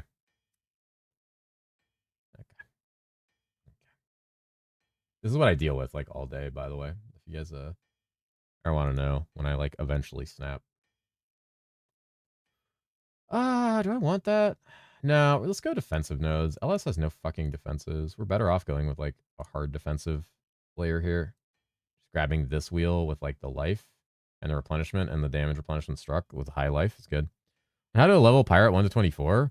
Fuck, what is it? It's not freezing shot. What is it that's 1 to 24 on pirate? So funny they killed your illusionist build. It wasn't even that good, especially in high hell. I mean, illusionists could do all content in the game very easily, like I did. I did AP all the way through like Inferno and cleared all content, but like you had to like actually play the game compared to like other stupid fucking bugged classes and Stormweaver. But like, yeah, I don't know. The illusionist change is one of the dumbest fucking things I've ever seen in my life. And I'm sure they're going to keep coping about it until it inevitably gets buffed next season. Like, probably one of the worst changes I've ever seen. That class will never see Inferno without like insane gear and hero levels or playing pure Sand Guardians and suffering. My appeal is to start season as a Nomad. Nomad's fine. Nomad seems pretty good. Is it Buckshot? Is it Buckshot? We need more arcane casters? Clearly. Oh, sorry, gets this treatment in season 11. Honestly. This is 60. This is fine. Oh, Ellie Break. Fuck. Kind of want Ellie Break. Aside between Pyro and Shaman, both are good. I think Shaman's slightly better in my opinion, but Pyro. So Pyro has a really good Fireball build that I'm kind of curious to test out. Smoke's gonna probably help me with a guide for that. I think he's gonna throw a guide up on my site. All right, so there's that. Let's do 100 Stormcloud. I wish I could just like copy. Wait.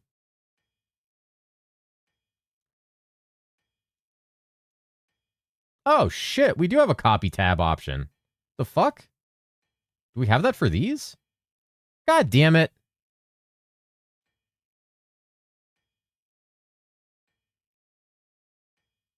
I know we had a copy tab. I didn't know we added this. I forgot. You didn't know. I forgot. I'm tired. I don't sleep. I told you I had copy tab. I don't sleep. Okay, to be fair, the last time we tried copy, it wiped out a guide and Fenny lost 2 hours and started crying. And then I had to cheer him up with McDonald's. Okay. Oh my god. Oh my fucking god. Alright, well, that makes this a lot easier, honestly. The problem is it, like, moved it over here. I can't move the tabs at all. Would probably be the only thing I'm not a huge fan of. Oh, yeah, I can't move the tabs.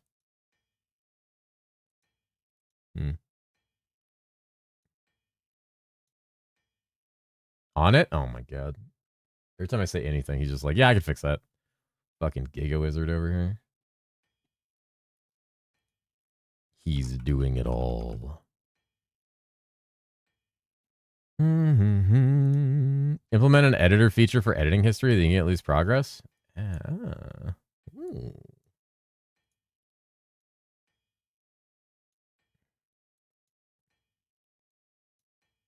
We have most of the lightning stuff. Fuck, having the new tree would be nice. I don't remember what I'd want to take here. I don't really know what's on the new tree.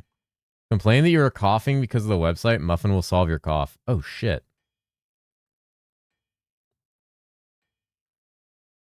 Revision history? Revise my balls. Let's log in. We want spell crit. We want survivability at 100 here. Where are all my giga tank nodes? There's some like massive fucking tank nodes down here. Floating organs is just fucking insane. A lot of raw life. Where's that region node? That region node's giga. Can I get that with 100? I like the region node. The only problem is like actually going down to it requires you to get a bunch of damage taken recovered as mana. So let's nuke that. Probably nuke the black hole as well. No B-hole. What's up, compo? What's the site backend? Who knows? Who knows? Make his balls history. Hello?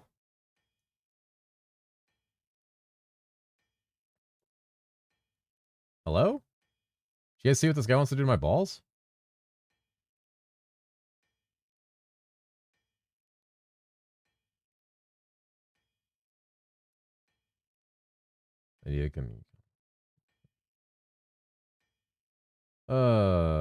Let me think about Stormweaver here really quick.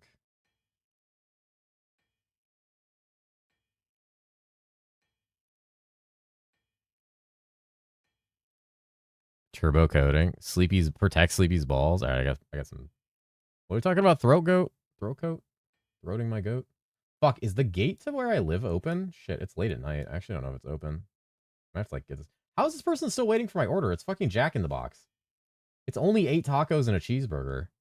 Like, get your shit together, guys. How the fuck is my time for delivery moved up 15 minutes? Just make the tacos. Only? I'm 8. Are they tiny?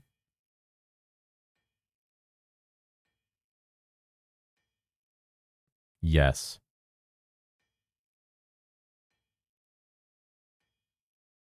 They have to be tiny for his mouth. You are kind of a bitch. Just want you to know that. Someone else ate the DoorDasher. Another poor DoorDasher wants to see his family again. It's actually a her. Oh, Dash is scared. No, she's been waiting outside the Jack in the Box for like fucking 20 minutes. These guys haven't made my food. Cat hungry. Cat hungry. Hungry cat. Something that's actually really... So there's like a couple nodes here you could fuck around with. There's also like the curvature nodes down here.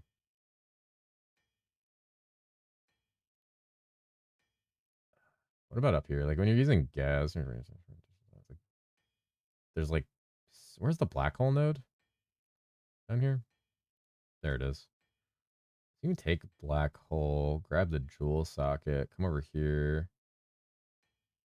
You can grab this for extra attack speed, but that's total attack speed. This is like OP as fuck if you have Gabriels. Like Giga OP as fuck if you have Gabriels. Now you can come down like here. Yeah, you could probably... no, you'd probably take this. No, not Deadly Blow. Where's that fucking node? Increase stack damage and decrease damage reduction. Where's that fucking node I'm thinking of? Did you plan out nerf values already? No. Please don't eat these. Those of us trapped in the basement. I would never do that if there was a basement. The Jackworker's got a high and 8 your order. Fuck. Some of that more AS on full life. Is that the one I'm thinking of? I'm trying to remember where the fuck this thing is. I remember I would go down here and then I would like trail along here and then it was usually like a circle node. Is this it? Increase attack speed and damage and decrease damage reduction and all resistance. It's risky hunting, isn't it? The node description is just fucked up on here. Yeah, it's got to be risky hunting. Yeah, risky hunting's fucking crazy. I don't really want to go down here through projectiles to fork. Better off going this direction. You can hit through the all attributes over here.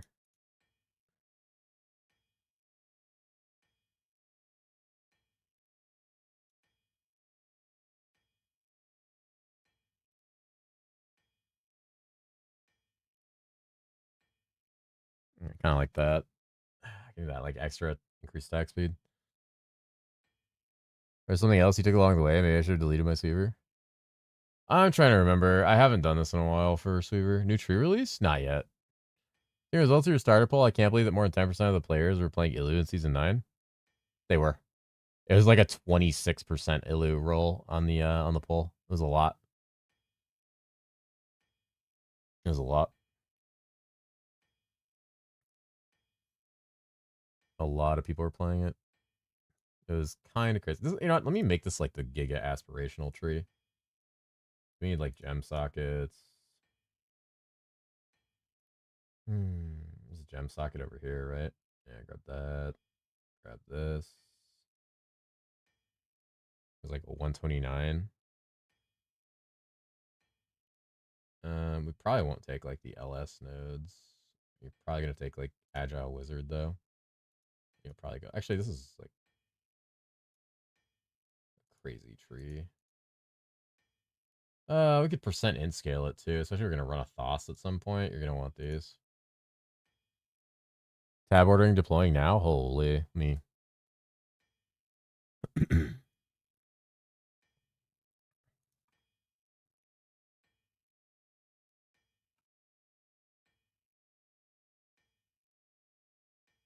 This tree is usually only used when you have Gabriels due to the fact that we are taking several nodes that have attack speed in our tree and total attack speed modifiers to convert to cast speed.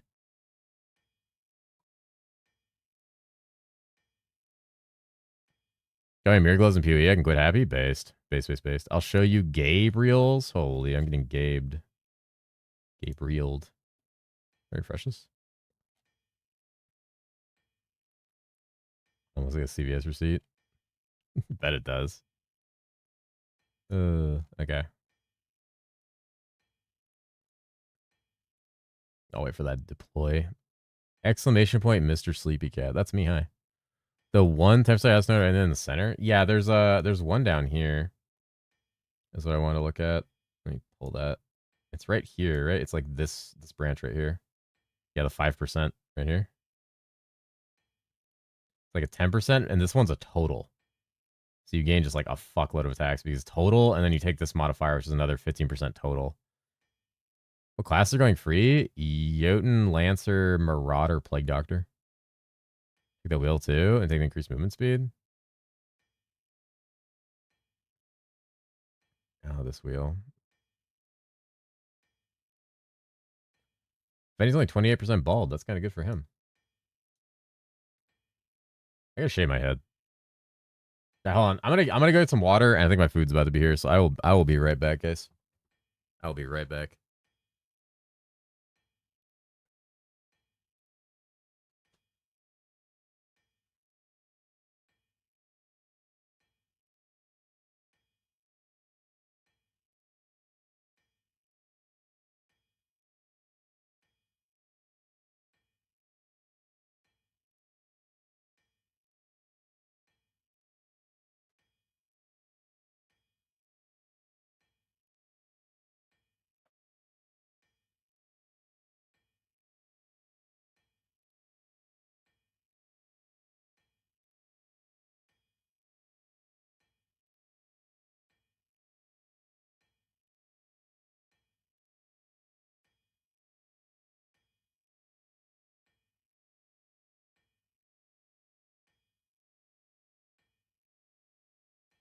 Sleepy cat. The cat is round and wide, with fluffy rolls on every side. He waddles softly down the hall, then curls up like a fuzzy ball. He naps all day without a care, his chubby paws tucked in the air. At dinner time, he's first in line, for extra treats, both yours and mine. He's fat and sleepy, cozy and sweet, the roundest cat you'll ever meet.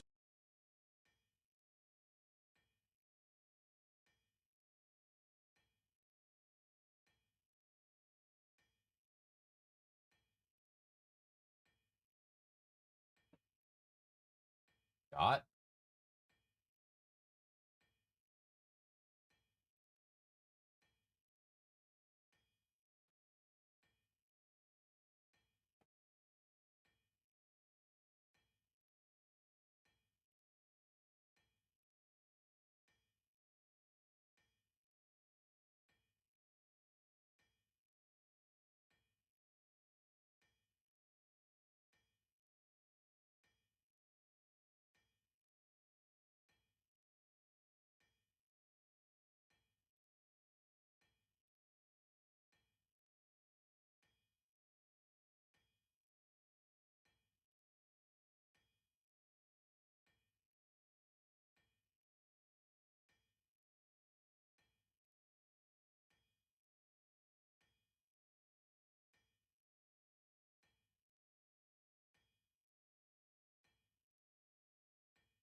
Food's here. Oh yeah. Log in, dude.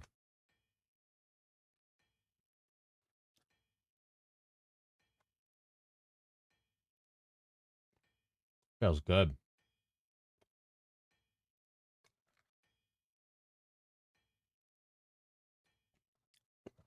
Holy, these curly fries are fucking heaven right now. Why are you slapping me, bitch? Oh, good or bad profit? Probably fine. Won't be fucking OP, but it'll be good. Probably one of the better speed farmers, actually. I don't know how to do an Inferno, but I think it's disgusting to farm with. What days are we talking tomorrow?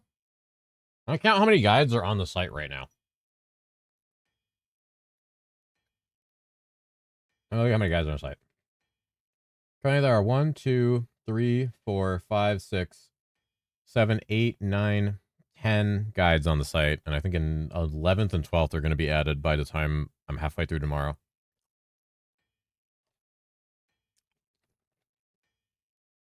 I do not think we can realistically make and post that many videos. I could record that many videos, but I don't think we should post 12 videos tomorrow.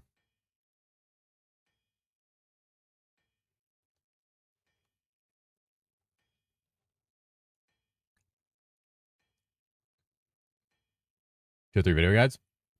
I am only making 2 builds. However, on my site, there are people helping me with builds and making builds of their own,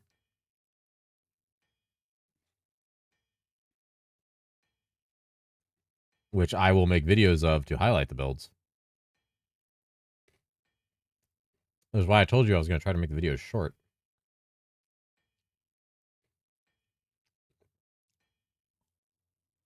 I'll make a pirate guide? Yes. No. Might have to ask Gabe. Pirate will probably be up tomorrow.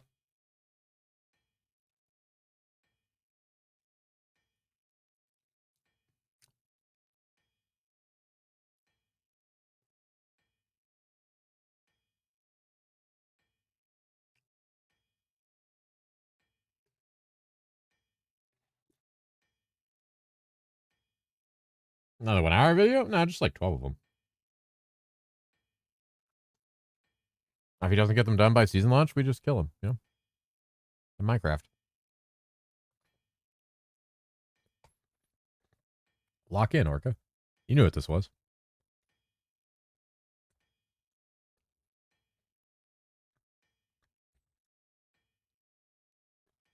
You knew. You knew.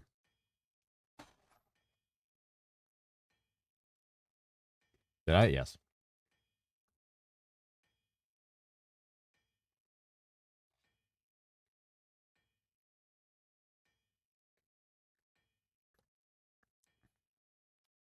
Shaman? I'm thinking about Shaman. We'll see. Honestly, though, this is a Stormcloud guide. So, hold on. Let me swap this to LS, actually. Because I'm already, like, gearing it like LS, and I didn't even realize it. This is essentially an LS build. I don't know why I didn't see that until now. Prior-ordering tabs now. I want to see it works. Oh, yeah. I mean, is this for season? I don't know yet. I'm leaning Shaman a little bit. Here's summons minions life on kill. Not that I know of.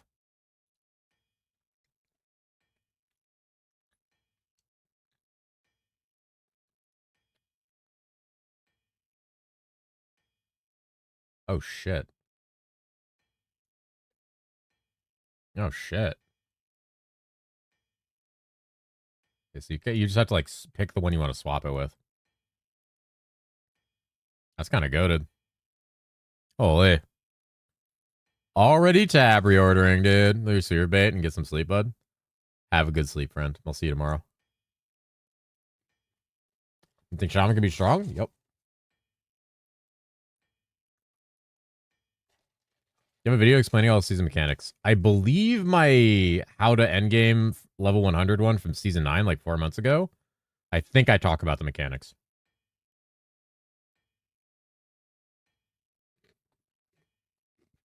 I don't know if anybody can confirm that, but I'm pretty sure in one of my season 9 videos I talk about the mechanics. Should Lancer Castle be good early? Yes. Yeah, video explaining Linux and drivers. No, I'm not a nerd. You're not a nerd, are you? You guys are nerds, are you? No, we do nerds around here.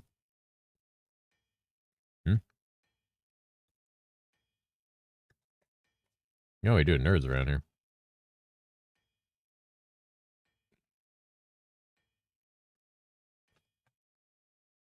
We dunk them in the sleepy pool.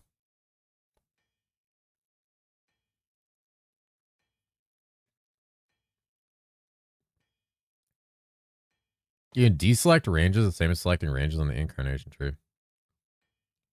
Oh, like unselect by clicking a thing. Yeah, I saw that where I can just like deselect an entire section. It's kind of awesome. What's the sleepy pool? It's my pool. Sleepy pool is brown? Okay. You'll never get me. I'm hiding in my locker. Mods. Gas the lockers. With giggle spree. I want to hear him giggling. Bring the giggles.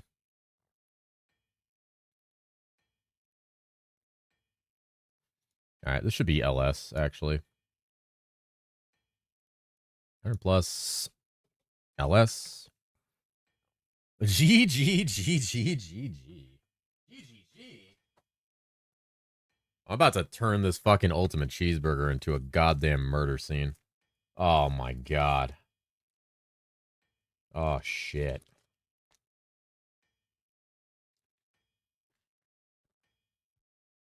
Ultimate my ass.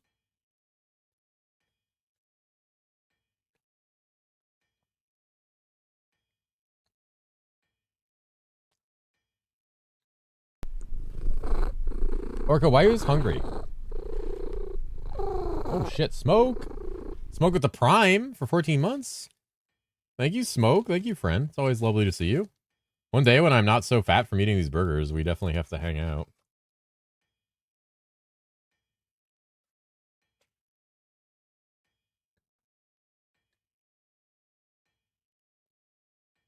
You just have to assume I'm not like an axe murderer or anything.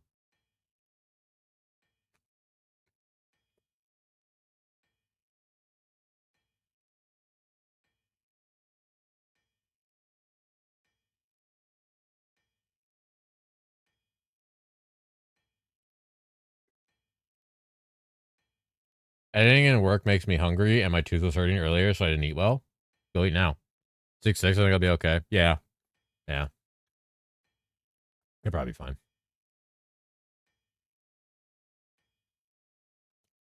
It's 8 a.m. Jeez, go to bed. Good morning, Kurjade. Go to bed. Why are you awake?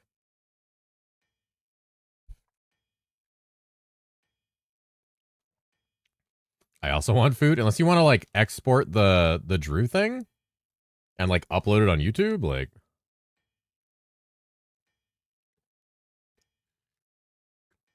we'll start working this time. Oh yeah, there.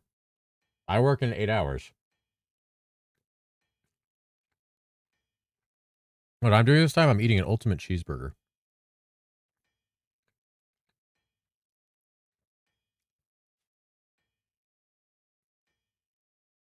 It's giving me an ultimate hard on. Log in.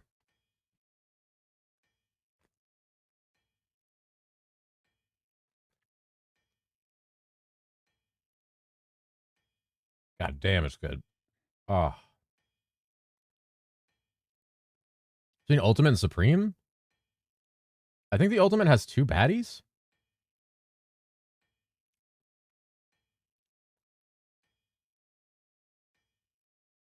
Right? Am I right? Am I right about that? You're gonna have Giga skill damage here. I want these nodes. Like, very badly. Probably take these life nodes in the middle of it. You won't need most of this damage.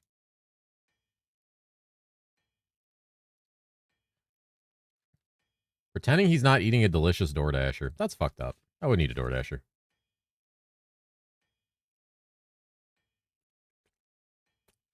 Oh, working already streaming? I've been streaming.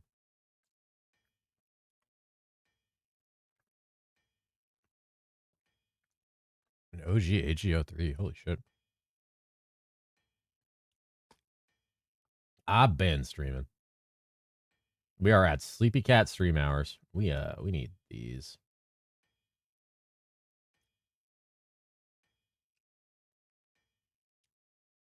Oh, let me get rid of this. Wah. Wah, wah, wah, wah, wah, wah, wah, wah, wah, wah, wah, wah, wah.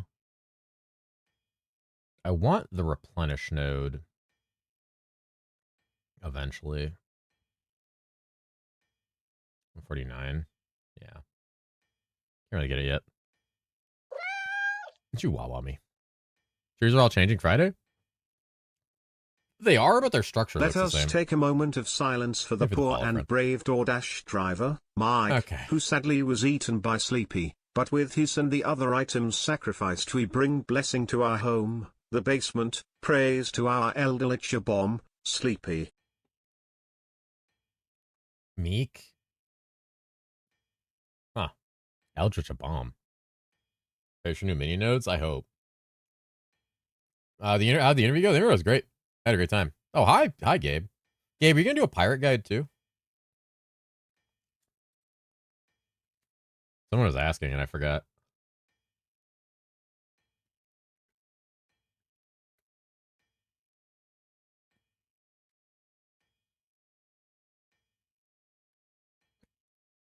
Dagger swing, yeah.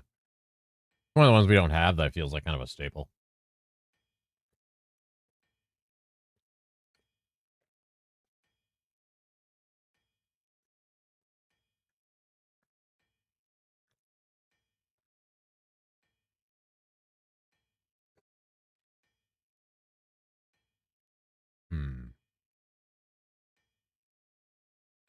I'll play those fire totems. They seem like they'd be terribly slow to play, the whole totem play style. It's a lot faster than you'd think.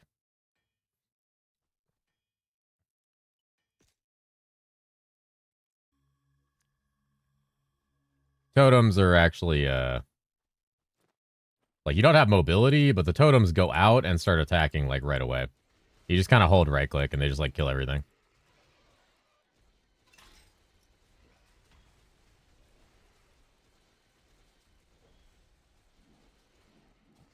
But I'll eat up level and he was like, this is shit.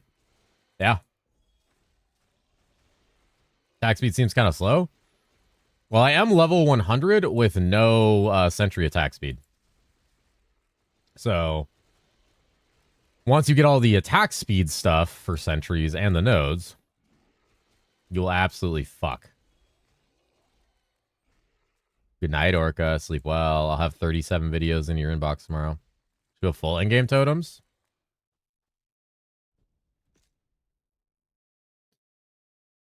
Let me figure out how I can show that. Where'd you send it to me? Did you send it as a file or did you send it as like a hostable? Let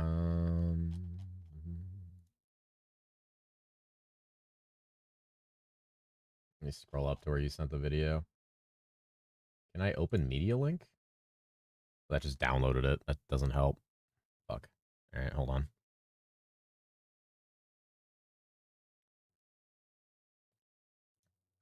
I have it in my documents. Let me pull it up.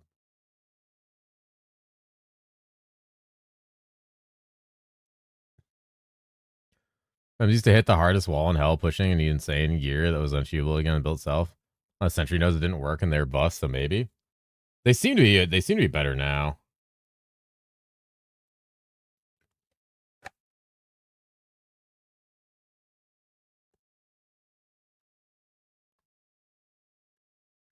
Miss Shaman's Elemental Blast.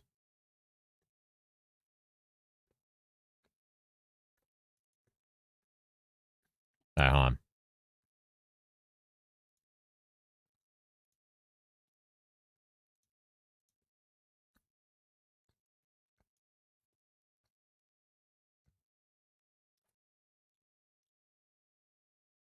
This is with actual like sentry items.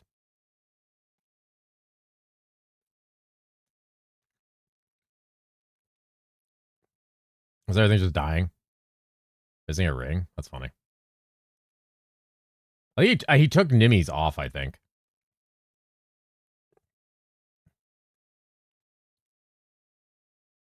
Yeah, this is non-Phelps. So with Phelps, they return, which is fucking disgusting.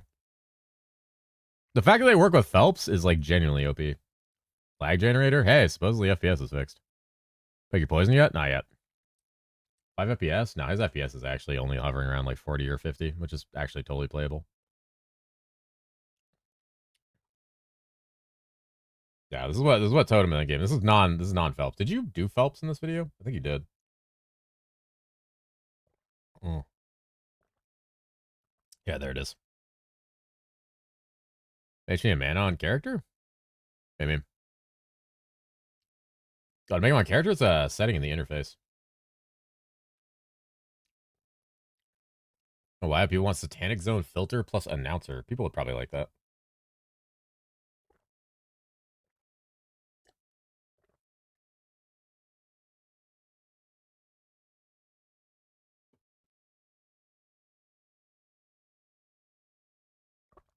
Yeah, he got that added because he was playing He was playing PD2 Awakening, and Awakening had lightning traps for Assassin that were just T Fury.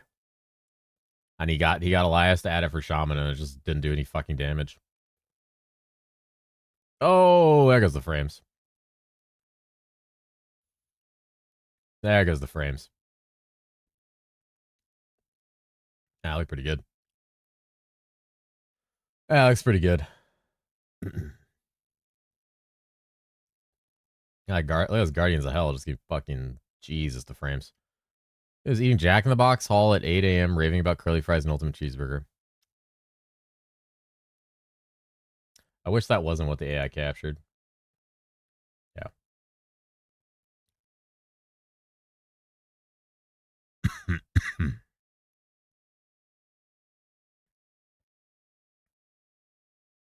there a tanky version? Yeah.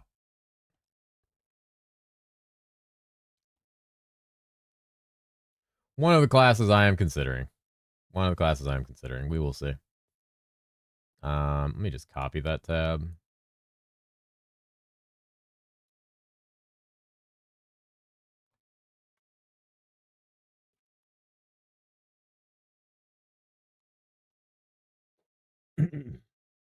Was your website going live? Hopefully tonight. I just need to finish a couple more builds. I just need to make sure most of the guides are like good to publish, and then a couple should go live tonight, and then ideally all of them sometime in the middle of tomorrow before I start streaming. I have a lot of free time tomorrow, hopefully. Wrong class. Oh, see, for once it didn't give you Lancer. For once you didn't get fucking Lancered, dude.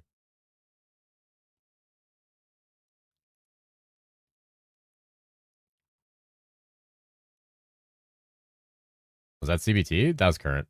That was season 9.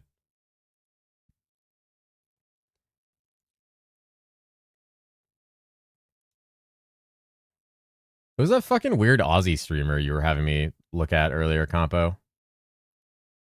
I opened that stream and went where they were watching my video, and it was just a bunch of like, I've never played herosiege critique, and you assholes gassing them on. Bender? Yeah, I have no idea who that guy is.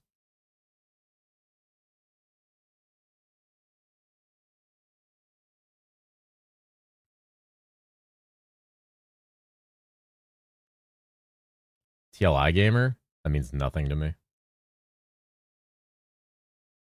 Damn, they all abandoning ship and coming over here? Fuck happened to that game?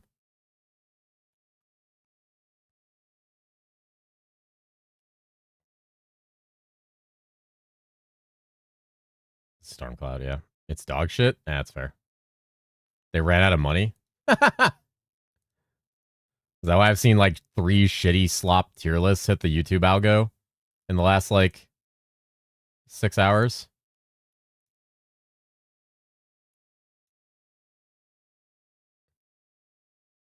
GSI is just like 1.5 months in. I've never seen them flood off the ship so hard though. Like usually they don't even fucking look. Then again, I guess there's usually more of an overlap with TLI.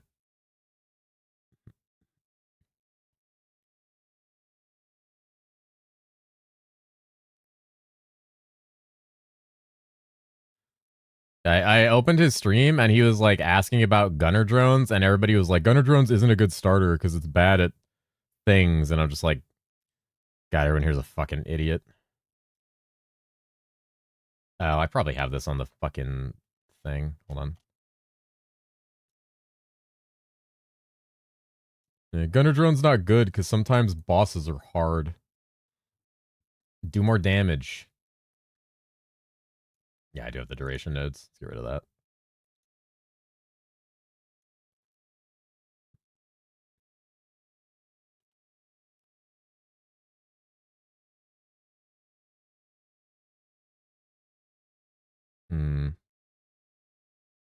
I do want that.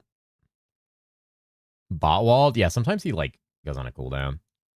We don't want this because we're not going gabs with this. How bad of an idea would starting multi-shot be? Probably really bad. I would in no way, shape, or form suggest multi-shot, to be quite honest. Honestly, the biggest skill haste gain is actually up here. Or honestly, like Valkyrie's Embrace would be giga. If you could proc it consistently while farming.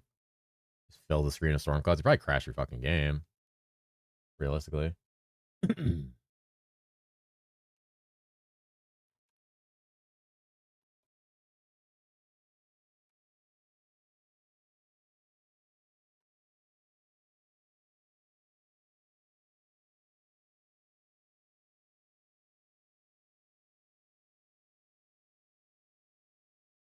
I need to flush out the Merc one. Are you guys actually gonna play Jotun? Someone's gonna play Jotun.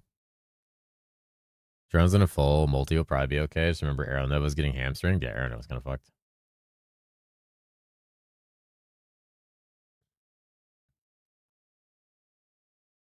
Yeah, the way you pinged me and you were like, just this guy caught you. I'm like, what are we talking about?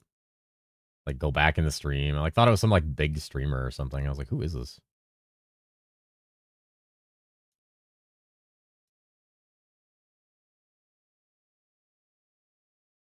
My friend, how good with you? Need something about a website. You finally got your own. We do. Yeah, should be good to go for most people to check out pretty soon. How are you doing, friend? I've been well. Hope you have been well also. It's a lot of sentry damage.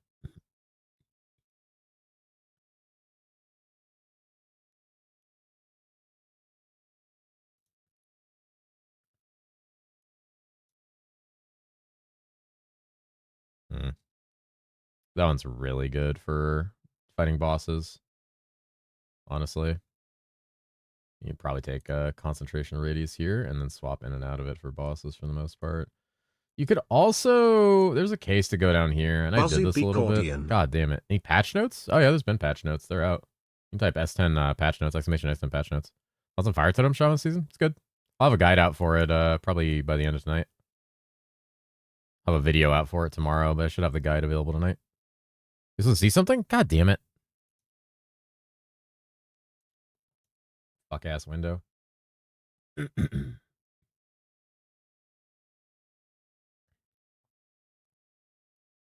What's up and going? Yeah, there'll be links all over the place. What build are you gonna do? I don't know yet.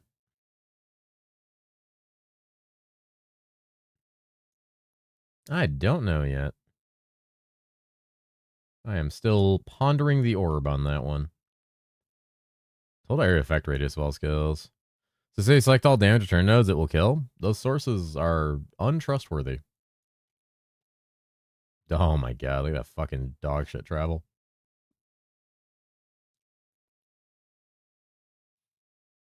I feel like with spatial conversion and concentrated radius, you'd probably do like giga damage. New damage return scaling must work. Yeah. That's that sure is a concept. That sure is a concept that would be great. We'll hold this for now. We have these nodes. We can move up to these nodes too. So I'm just scared Jotun will be bad. I mean, Frozen or Frost got kind of giga fucked. What's Graxy playing in his pact? One of the nodes turns damage turn to AoE, so magic turns into chain explosion. Surely. It's gonna be a whole fucking season of surely.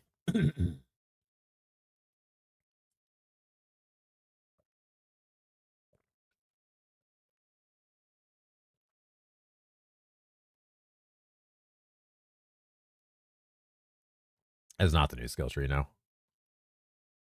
Damage return killing things. Better nerf Illu. Yep. A PoE creator left Path of Kai. Oh, I love Path of Kai. Wait, I love that guy. That guy made the fucking Mana Totem build for PoE 2. He also made the Blade Blast Bladefall Assassin for fucking PoE 1. That guy makes good shit. I love that guy. I hung out at his stream for a while during PoE 2, and he's where I learned about the strategy where you search the ritual. You do ritual and you search for beast and construct areas for the emotions. That guy's cool. I love him. I watch like all his PoE videos because he comes up with like really sick builds. I played the Bladefall Blade Blast build last league for a bit. Yeah. I also have no idea what to play. All of them. Yeah, fair. Me either. Hey, leave a comment. I'm gonna check. Yeah, that guy's cool. My stream DC'd and my games won't connect to your but stream is fine. Oh, well, chat's frozen. That's awkward.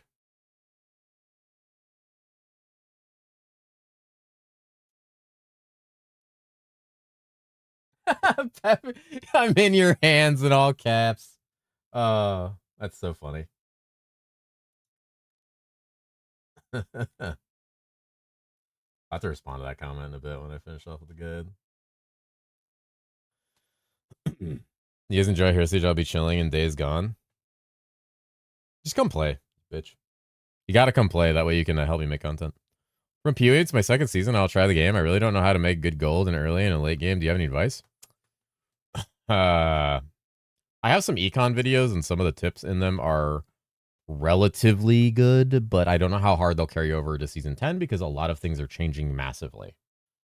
So much in season 10 is like changing. It's hard to really say like what good econ looks like now in season 10. Like before, I could make like good econ, and I could be like, hey, this is like how you make money. Like season 7, 8, not season 6, 7, 8, 9, I made videos like you can make money doing this, and this. Season 10 is a whole different fucking game. So do Codex and Party? Maybe. Do Codex and Party isn't just the answer now. Now there's things like the Ether Tree. There's things like what's economically pressured. Where's your supply and demand? What has the highest like ROI if you're actually going to use codexes? Like what ROI do you get off of what orb and what like level of codex? So there's a lot of stuff there. There's probably ROI on codex as a solo player or just selling orbs by running Orb Goblin on the fucking shadow nodes. So like it's hard to say where the econ's going to be because I don't know where the econ's going to be. So many things have been changed. I've already heard some things that are going to be changed that I like don't even know how to react to. Because like they're not under NDA, but I don't really want to say them in case they're wrong. Because the dev said them, but they're not under NDA, but like I don't want to say them if they're wrong and like fuck people's perceptions up. Vault boxes drop codex. They do. Vault boxes drop codexes. Starts talking about to make early money. I get an ad pop up for Fishy. What the fuck is Fishy? Is it a fishing app? Is that the AI fishing app they were talking about the other day that we talked about like popping up? Is it really just called Fishy?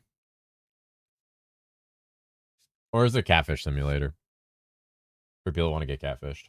They call me the Jizzy Juicer. They have been known to do that. Oh, there's a history now. Yo, there's a history in case you fuck your shit. Oh, he means sus.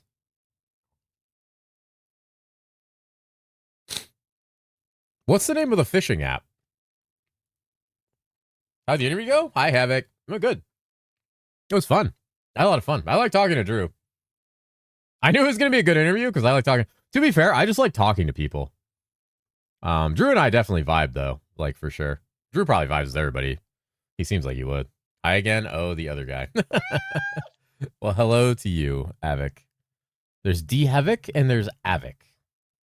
Avic, Havoc. You know, I'll have to enunciate the a little more. We kept floating for hours. It was 4 hours of us just talking, so have fun reading through that VOD.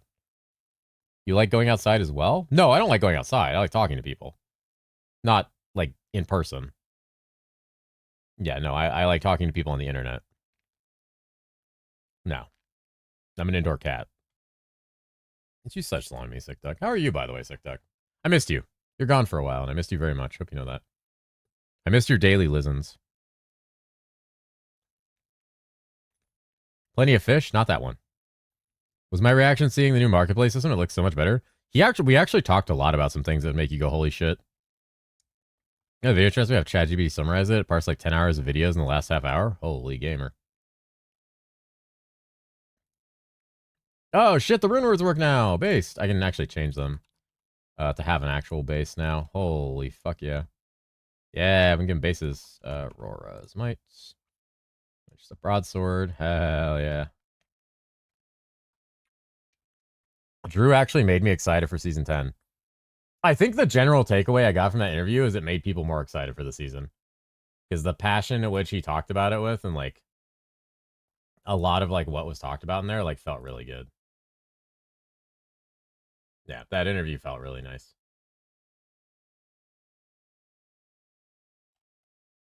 I really enjoyed it. Drew had some goated takes. The one of the main reasons I wanted to so like spoiler alert, one of the reasons I want to interview Drew, I've talked to him one-on-one in voice before, and the experience was like I really like this guy and the way he approaches games, and I think we're very similar. And his and the way I saw him talk about herosiege made me go, okay, this guy has the future of the game in mind, and it's good. And other people need to hear this.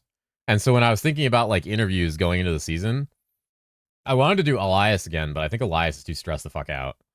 And I don't want to, like, bug him. I just want him to, like, play the finals and chill and relax until the season blows over and he can go back to cooking good shit like he normally does.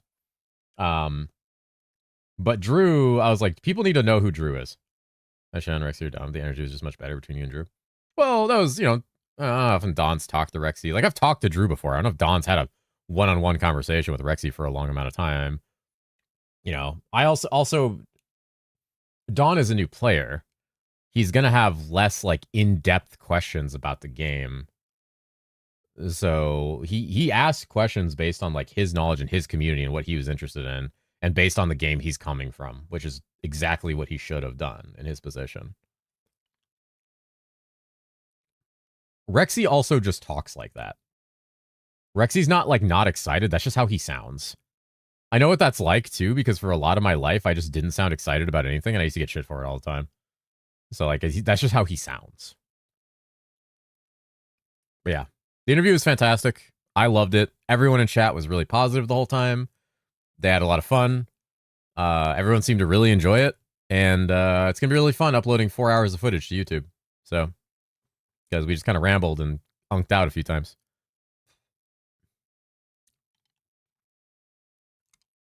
BP take from that interview is cringe coming from a guy using Max a little bit. I am very familiar with the BP take, and that BP take, that's not the first time I heard it. We actually talked about that in the interview with, I brought that up to, not that specific comment, but I brought that up to Drew when we were talking about the concern people have about BPs splitting the economy. And to me, if you're concerned about BPs splitting the economy, that is the developer's job to make trade interesting enough that people don't want to play BPs over it. And good enough and well-rounded enough.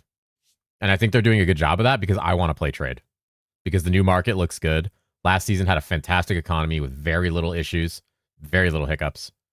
Like, I want to play trade over a BP because they made trade good. And people who want to play BP, and people who want that option, and people who don't have the time to grind out trade and compete, because at the end of the day, trade is PvP. So this is a PvP economy. If they don't want to engage in that, but they still want to have fun with their friends. So there's that. Where are my Odyssey chats? There's a lot of people who love Odyssey, and Odyssey's a great mode too. Drew had some very interesting things to say about Odyssey, actually. How do boss drop rates work now? That's a really good question that I wish you would ask during the interview.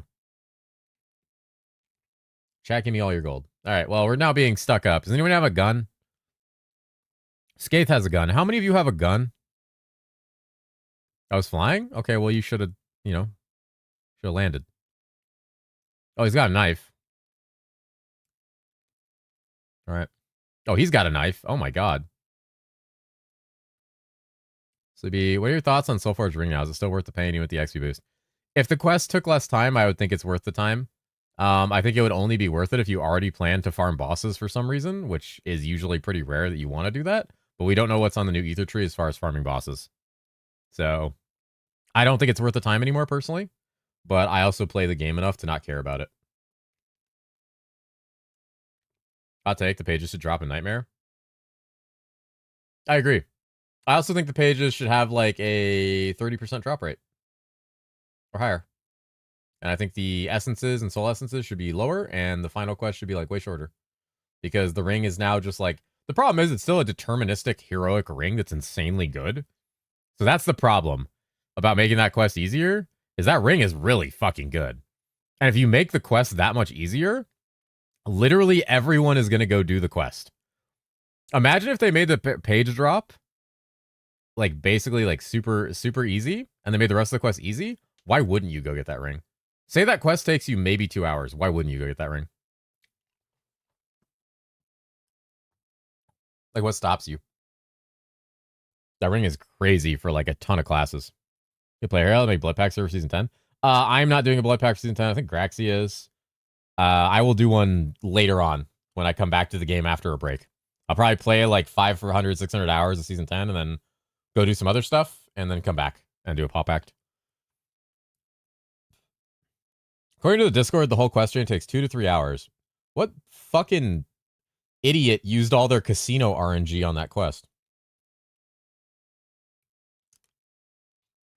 Make the page drops that are better. Make the collection parts on quests like 2 or 3 quicker. Can be difficult enough to dish or some, but still worth it for people in SSF. It's true. Oh, fuck. I haven't done this part yet. God damn it.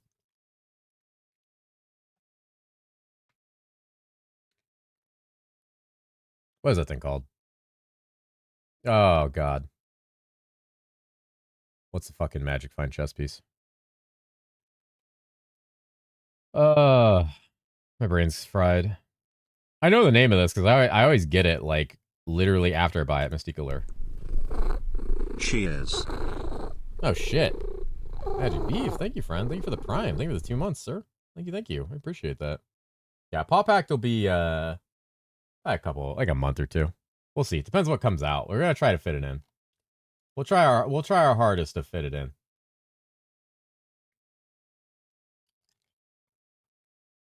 Yeah, we're gonna definitely try to fit it. Bucket. Probably a Death Smear. We're just gonna do like late MF here. Go Goblin. Or fuck, dude. It's Leprechaun. Leprechaun. I'm trying to think of little green things. Leprechaun. Little fucking green thing. Is like Giga fucking MF Merc. This Merc is dead like every 5 seconds. There really are any MF boots outside of Treasure, are there?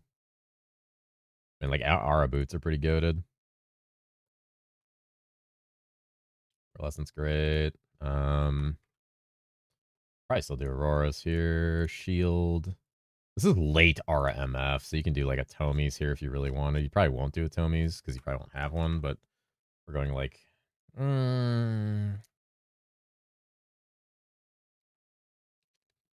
fall back away from the beginning of October. New Gears of War. Beginning of October is also probably LE, so I probably want to like play that. Ever do Dead Zone until October 1st? Pretty much. Well, that's not true because we're going to get PoE 5.5 at some point.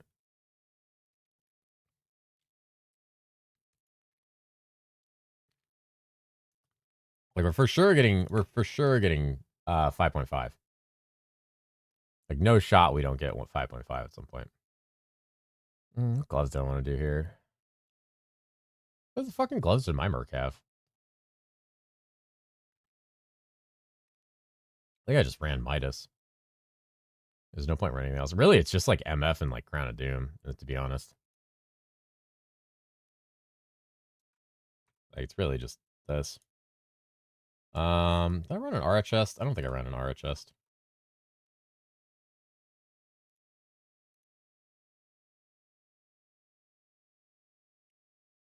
If I can Trophy Hunter on your Merc, that'd be funny if Trophy Hunter worked on you and your Merc was wearing it.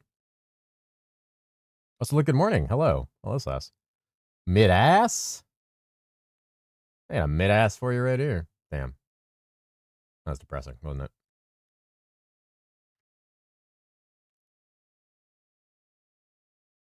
It's almost Femboy Friday. Sir.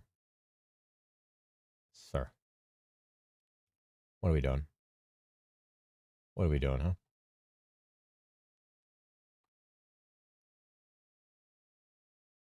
Are we there that yet? Almost.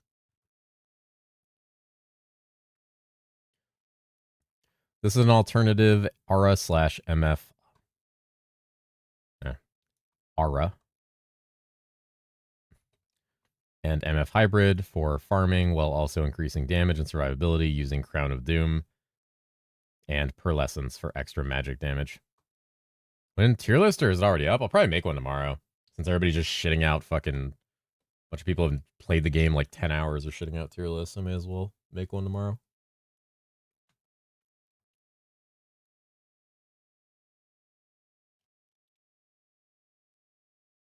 Good morning. I'll do one live. You make him ride for marksman. There is a gunner drone guide on the site that will go live. Probably, I just have to double check it. Make sure Gabe's socials are linked and everything everywhere. And like, Gooner drone?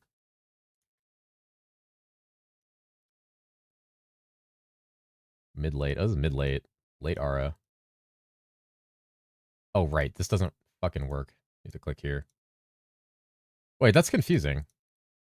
Is Muffin still here? Fat cat. All right. I have to send him this one. That's so weird. So it changes the top here, but the bottom here is different. Oh.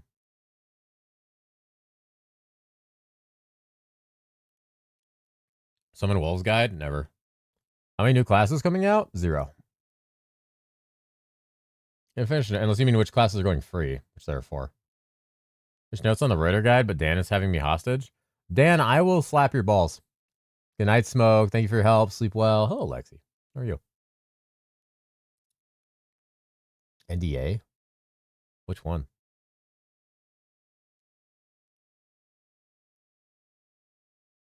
How many classes coming out?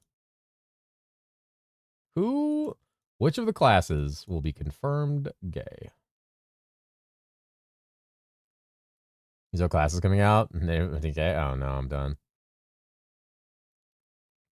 Got a purple from an OSRS raid, new account. Pretty happy. That sounds pretty sick.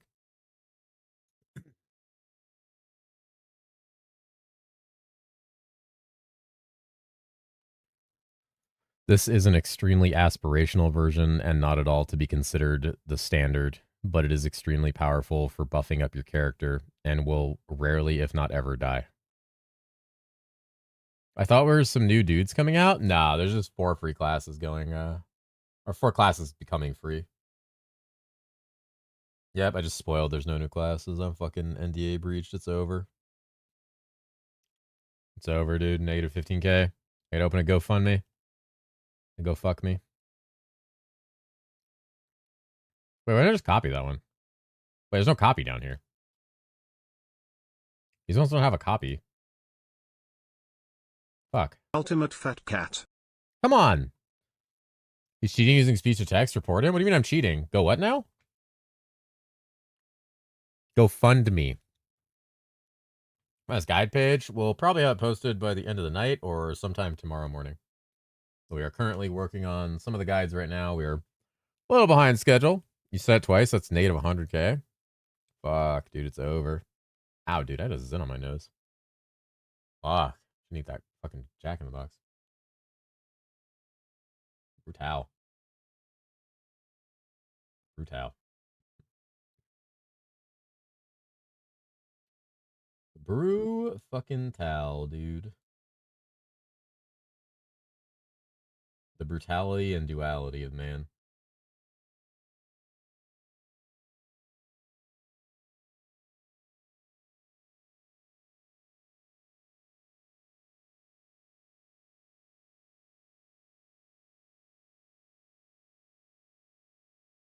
Zone knows near 10K. God damn it.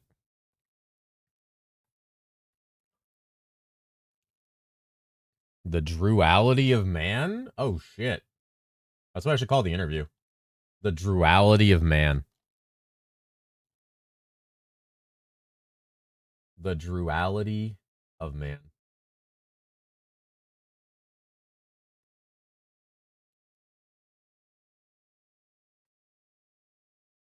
Sleepy Joe is so nice.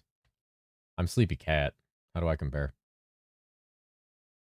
Crown of Doom.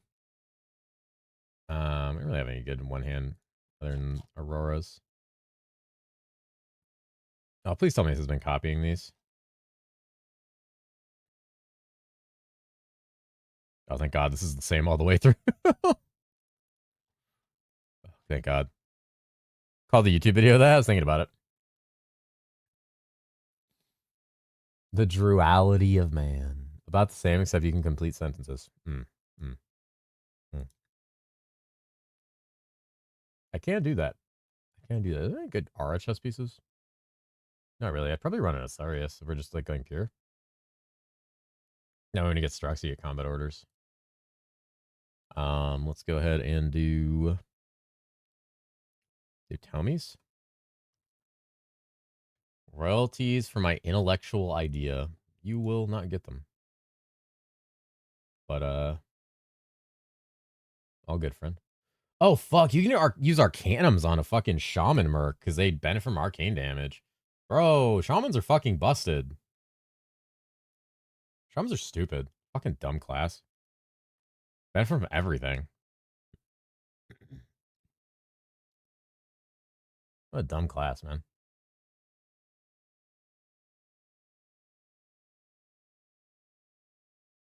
Only one glow with auras. They're totally fine and balanced. I need to look at them, Elias, I promise. How does shamans do against white packs in 1-1 in hell? With no gear on. Just curious. You know, completely for my own curiosity. How's that? How's that for them? How do they do? Are they playing Herosiege for like 2-3 weeks? At least a week, 2 weeks. I think. I hope. I would sincerely hope the season is good enough that I play that long. I would very much hope so. You'll get an Ilya skin? You're funny. You're very funny. I don't know if I'd run this weapon. We'll see. These guys can use two-handers, so you could really use an Aurelian as well. Guys, drop your first ever lock? Holy. Congratulations, friend. You got big money.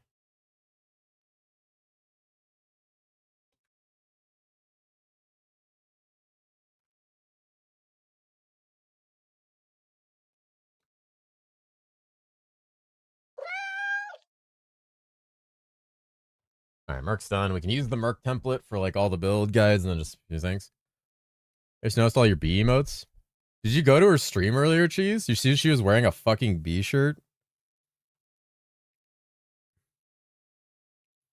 See she was wearing a goddamn bee shirt? She fucked up my day, by the way. Bika fucked up my day. I was working on guides. And I was sitting here, and I had her stream like quiet because I just opened it. I was like, oh shit, it's Bika. Bika's streaming. I didn't know Bika streamed. Like I had no idea. And I was like, oh, there she is. And I was like reading some stuff, and I was working on this guide, and all I heard her say is like, don't leave. I'll flash you my boobies. And I just like it just took me out of my ability to work for the next like 20 minutes because it was just like so startling. I was just like, excuse me, what? Did I hear that right? It was shocking. Yeah. She immediately just said that, and then she posted the boobies emote. And yep. The boobies is just a sentence. No booby. No, the emotes were shown. I didn't get any work done for the next hour. I was so confused. It caught me so off guard. Doesn't the teleport also feel good with teleport changes? The main problem is that we have no other innate movement skill in Bard crowd dive. Yeah. I think casters will feel relatively fine, but their mobility is definitely going to feel like shit comparative to previous seasons. No beak boo. No beak boo. This is your level 100 plus Stormcloud tree. This is designed to maximize AoE as well as spell haste and raw damage for area effect skills like Stormcloud and give you lower cooldown on it to do more damage consistently.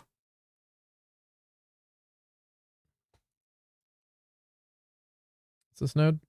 Concentration radius. When strictly doing bosses, you could take the node concentration radius near the AoE cluster on the left side of the tree for more consistent damage, while also swapping around to a more single target oriented Stormcloud skill tree, sacrificing radius instead for chance to double cast.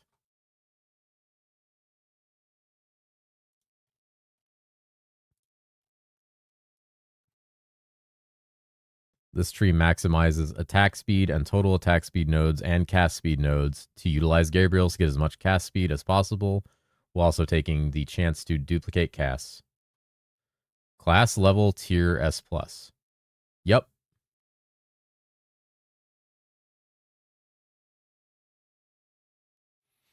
When you heard Claude go rogue and building a guide from Sleepy talking shit to the chat, you might do that. I have Claude open right now.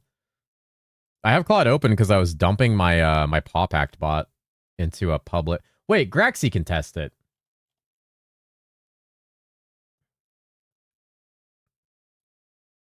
Let's see, I need somebody to test this. I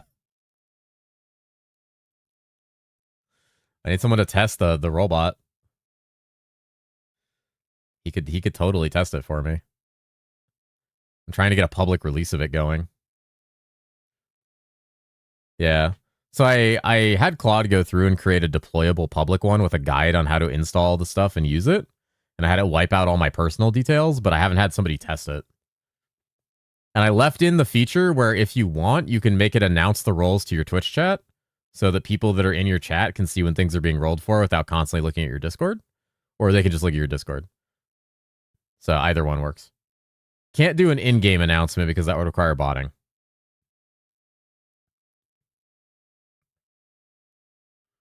Let me download these.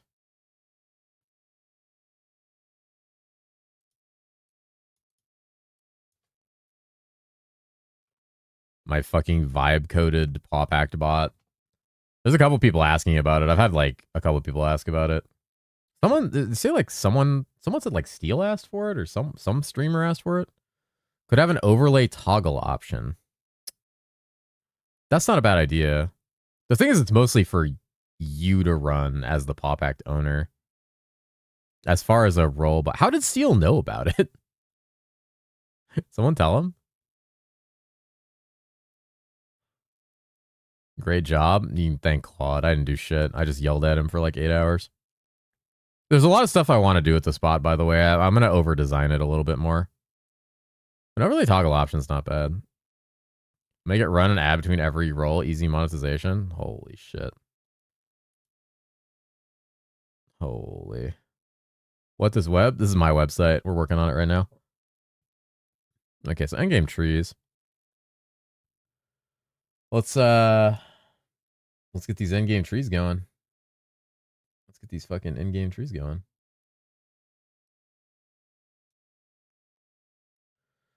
What did I do for Storm? I mean, Stormcloud's easy. I did Stormcloud a million times. Dude, I was watching Stoff do this. Fuck, I was watching Stoff do this earlier. This motherfucker has an auto clicker. Not Tweez. Don't say Tweez. He had an auto clicker, dude. He was mogging me so hard when he was doing this. I was actually kind of pissed. I was like, I need an auto clicker. I'm about to need an auto clicker. Surprised you don't? I do. I just haven't reset it back up because it was tied to a macro on my mouse. Is the node updated? No, nodes aren't updated. They will be probably the day of patch. But they all made the website so we don't got to fight each other for permission on the doc. That is one of the reasons I wanted the website, is Google Docs gets so fucking slammed. I'm clicking on one of my side buttons just for inventory management and PoE. See, I need to get that. Man, I need to get that shit. All right. Stormcloud single target. Well, it's not that much different, though.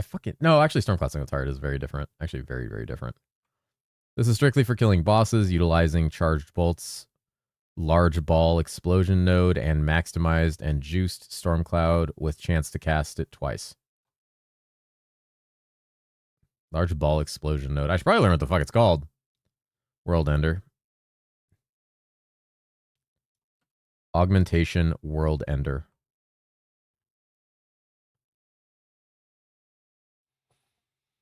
I need to go. We'll check your Discord when you're done with your website. Yeah, it'll be pinned in my website, or pinned in my Discord. All right.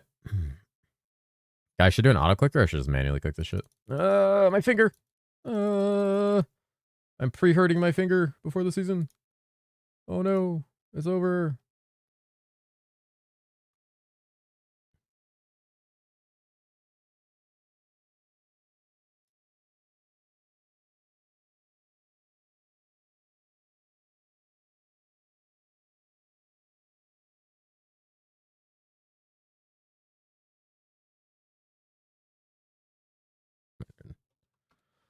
We slowly move into utilizing Stormbolt to group up and do damage to enemies once we've maximized Stormcloud and High Voltage Aura. How was RF? Aura. If you're having trouble damaging bosses, you can instead switch to a tree with Max Charge Bolt and the World Ender Augment and use that as a cast in between Stormclouds. Shit, you won't have any problem, damn. If you fucking can't kill bosses in the campaign with Stormreaver, something's wrong. Dude, my season test and Demon Slayer is so bad at leveling. Yeah, Demon Slayer sucks ass. I fucking hate leveling Demon Slayer. I felt so fucking gaslit when I played Demon Slayer and people were like, dude, it gets good at 40. And then I got 40 and I was like, I'm doing less damage than my level 20 Lancer. Make sure that you cast Apocalyptic Thunder on bosses to break their lightning res. The large augment node for lightning break and the small chance to proc lightning break in Apocalyptic Thunder stack. Lightning surge, lightning break. For lightning, large augment node for lightning break. Did I say surge every time? I said surge, lightning break.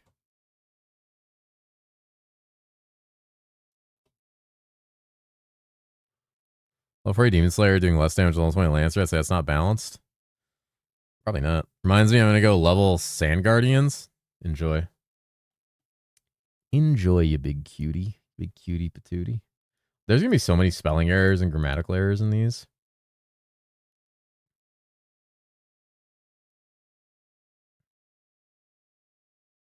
Nerf Demon Slayer. Agreed. Demon Slayer should be nuked. Get him, boys. Take out the Demon Slayer. Why even have it anymore?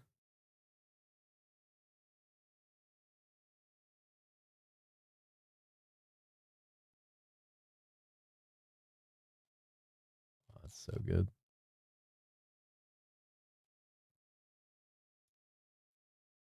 Announce the Satanic Zone when it rotates. I really need to like download HS Tracker and test it out a little bit again tomorrow. I'll probably try to play more of the game tomorrow. Shieldmade is untouchable this season. It's a pretty good build. Strange that Slice of Shadows does that much damage in endgame considering he's leveling. Slice of Shadows kind of there. What's up, Toby? Slice of Shadows I feel is like kind of falling off over time. You know? Because it just like kind of like doesn't hit anymore. Honestly, there's a world where you might take pulsing now. Because pulsing is a % of the damage. Pulsing charges might absolutely fuck now. I might have to consider grabbing that. We do need APOC. At least for that. We're going to want the res node. Probably want the proj node. Maybe not. We'll see. We for sure need teleport. We can't not have teleport. I'll probably take 1 point in these. We have, what, 32 points left? Let's go ahead and grab this, that. I need PP now. Duplication nodes, and we're good. Who just fucking meowed me? Didn't meowed? Thank you for the follow, friend. Hey, guys. Sleepy is the cat the city needs, but not the one it deserves. I agree with this. I don't know what city we're talking about. Sir Jiggles a lot. That's not my fucking name. His tracker not notifies Satanic Zone changing? Yeah. Para just updated it. A little earlier. Summers. How's it doing? It is now. Yep. Apparently it is. Is the cat the city needs but can't fit? What the fuck? What do you mean is the cat the city needs but can't fit? What a bitch ass.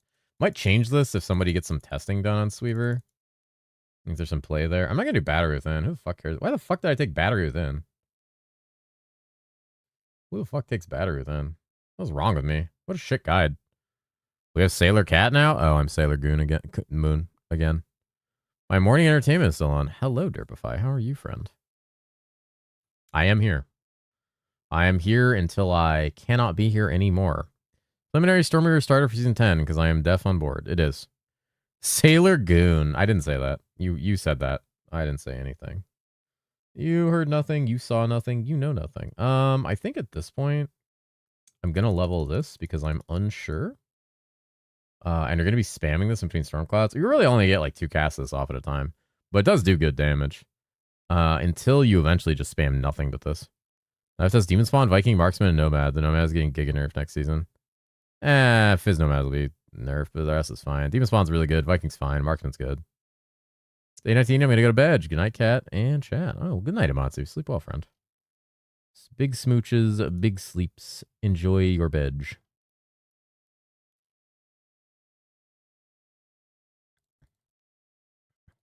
Actually, don't need any points in this.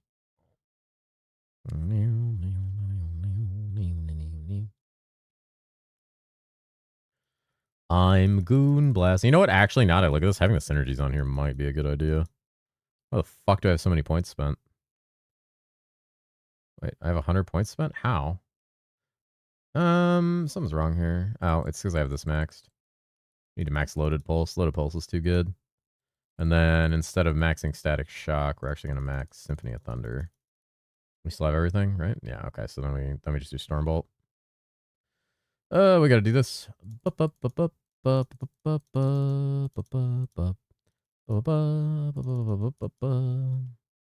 Two left.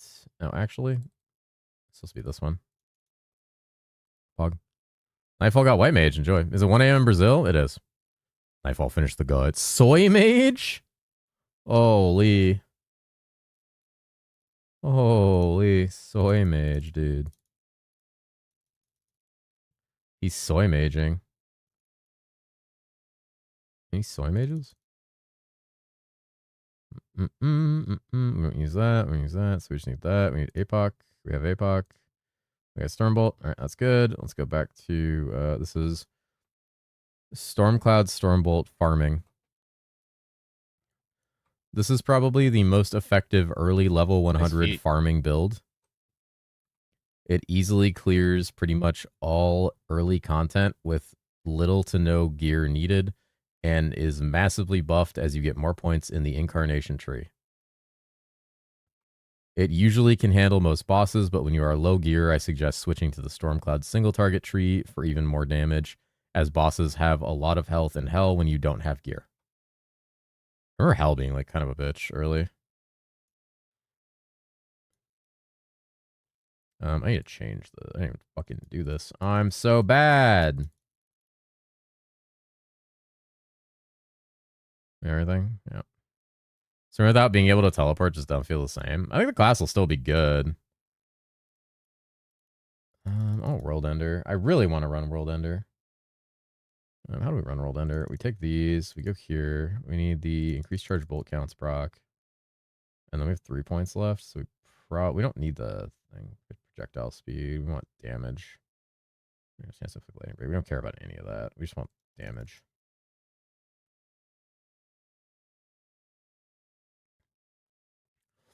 $20 Hell 1, HL 100 naked. Professional guide maker? You're a professional guide maker.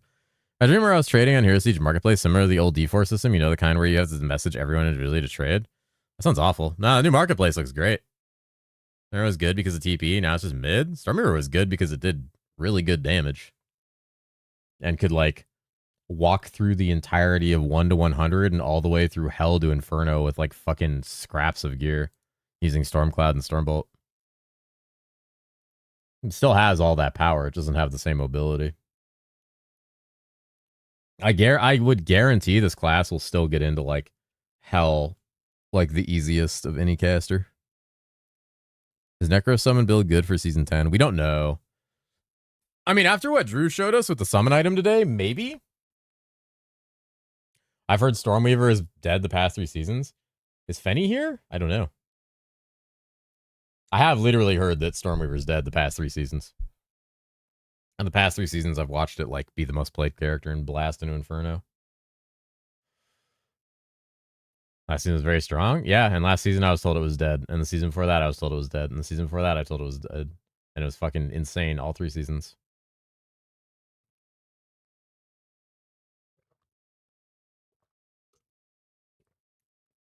Always dead, but always played by everyone. Now, not having teleport, big negative. Nerfs are often blown out of proportion, also in PoE. Well, because the character's damage is fine. So he'll die when killing mobs is bad. Don't die.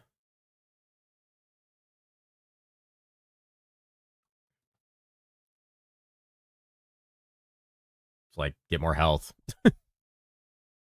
Banning buffs to Death Stormweaver? Fine class. I don't know how to get the skill points back. You know how to get the skill points back? What do you mean? Oh, you might have set the level right here. Hello, bro? Maybe? Patch notes say skill X nerf by 1%. People say it's dead. I mean, granted, the Stormweaver nerfs kind of suck, and they, like, hurt, and, like, the class is genuinely a little worse now than it used to be. Especially with the TP nerfs. Like, don't get me wrong, the nerfs are significantly fucking annoying. Like, I'm not happy about TP. I'm just, is what it is. I can only be so mad about it. I made a whole video about TP and my thoughts on it. Wait, that announcement window is fucking sick. Dude, Para's doing work. Wait, that's so good. Holy. have to run that shit all day. I have a tiny mouth.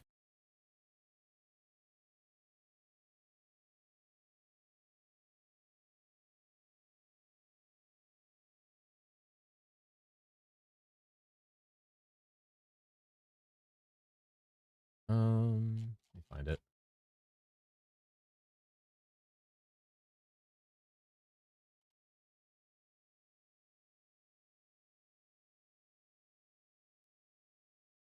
Well, they're like half the stuff in the Discord is being like, have they prepared for the servers yet?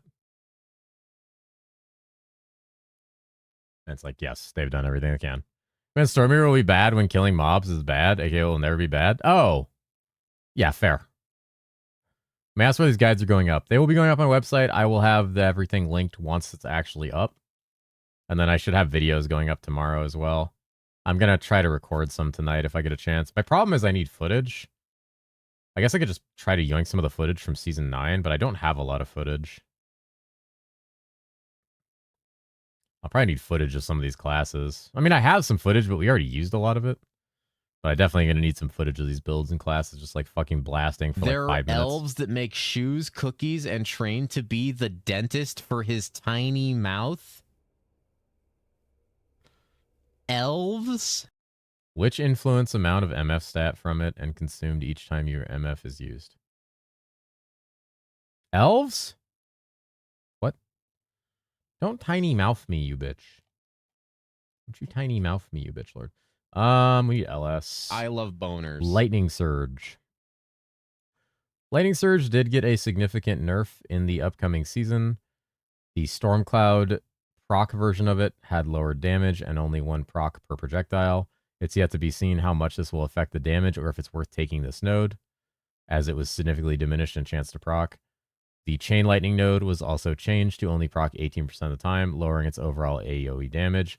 I don't suggest Lightning Surge until you have excessively high cast speed and spell crit and good gear. Until then, clearing with Stormcloud and Stormbolt will feel significantly better.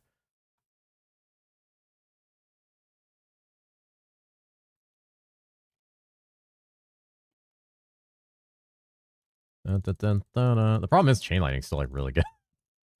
The real question is going to be like how effective were the nerfs on this? Because like where are the patch notes? They're up here, right? 15% proc chance. So what is it? Chain Lightning's 18%. Got a small damage buff. Storm Summoner proc chance from 3 to 1 per point. Nerf damage scaling from 25 to 15. It might still be really good for clearing, especially when you don't have a lot of damage. There might be a world where you still take it. It's once per projectile, which means it can still stack. Which means there's still a world where Lightning Surge does more damage than that. You can't put skill levels in HS Planner. Dead. Dead. It's dead, boys. It's over. It's over.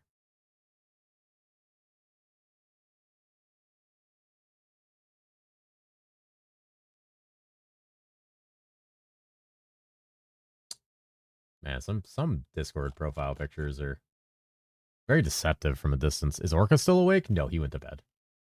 Though he's probably not actually sleeping like kind of a little bitch. He's probably still awake. He's probably hanging out.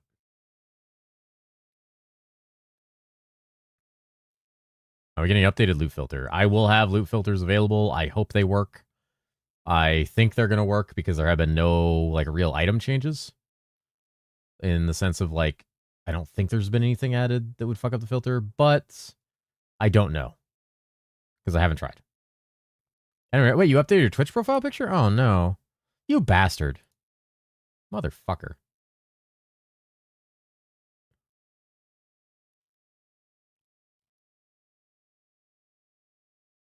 Fuck this guy. I can't believe I looked. I literally, as I was clicking it, like, it was like time slowed down for a moment. And all I heard in my head was like, you know, he probably didn't change it, right? Like, there was like a voice. It was like the voice of my logical self, like the part of me that talks when I've gotten sleep for the first time in 8 months. And it like stopped me for a minute and everything froze. And was like, you know, he probably didn't change it, right? You idiot. And then I saw the image. New marksman nerfs and patch notes. New marksman nerfs and patch notes? Wait, real? It's in 10 patch notes.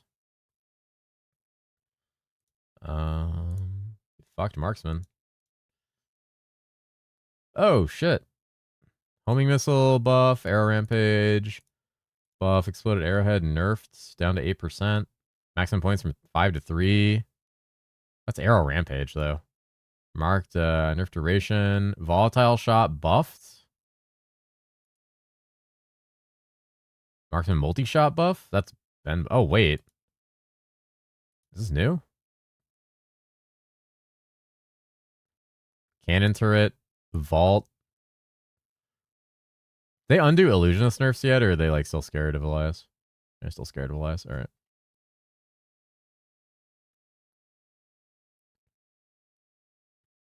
Arrow rampage is a new one. So let me pull the tracker. I don't fucking know what's on this patch notes anymore. How many times I've opened these patch notes?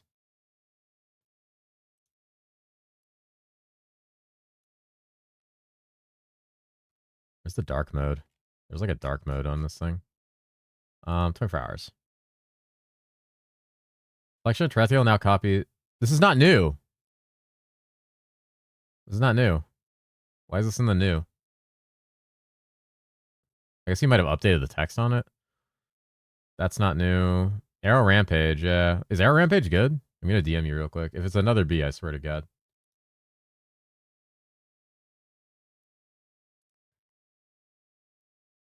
Dude, I can't find the dark mode. There was a dark mode last time I was here. Oh, it's up here. They moved it. More are being added as we speak. More nerfs? Jesus.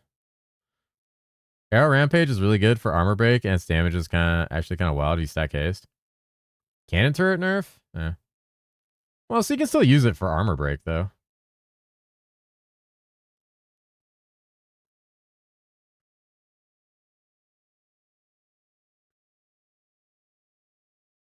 Why they nerf? I don't know.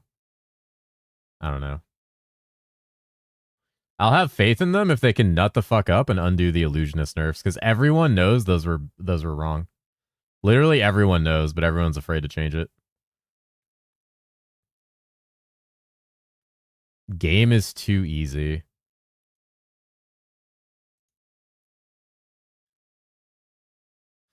I guess. I think people underestimate like 90% of the player base and like how they don't find the game easy.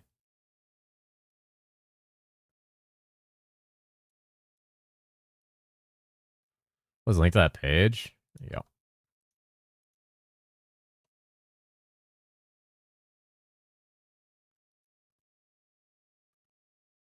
First the node changes, lower the damage like 11, and it's fine. Yeah. You could literally like nerf illusionists just very slightly. 7.5 is insane. Absolute crackhead change on illusionists, and they're just leaving it to a piece of piss baby. Fucking insane. That is the only thing I will be truly mean about is that change, because that illusionist nerf is like the most insane shit, and nobody can prove me wrong. Insane change. Anybody who thinks that change is good has never played the fucking game. Actually psychotic change for illusionist. Literally putting a class in the ground. Well, these guys do to unarmed? Yeah, unarmed got fucking gutted.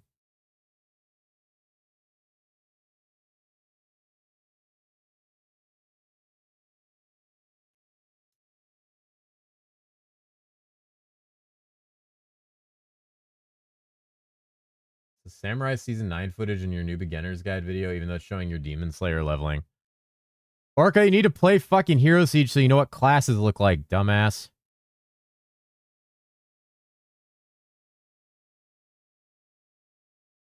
God damn it.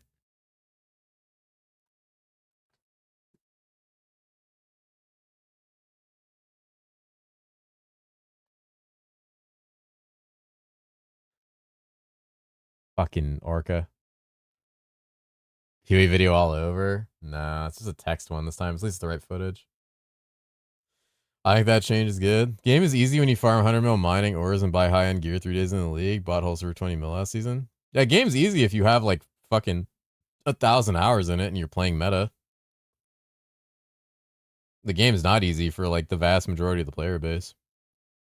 Vast majority of the player base was coming in here asking me how to push into Inferno in a lot of their classes because the game doesn't have enough explanations on how to do that. The vast majority of people don't have a lot of time to play.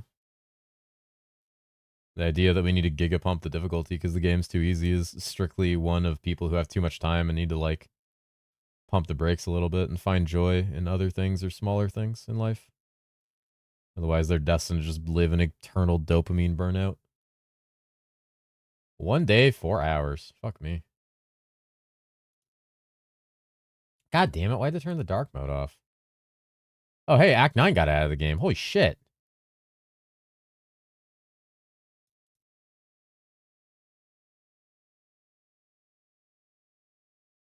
Actually enjoying Guardian leveling? Holy. He's Guardian leveling.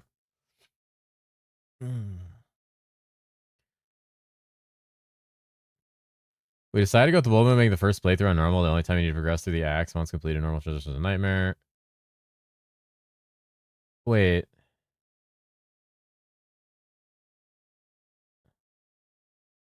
Wait.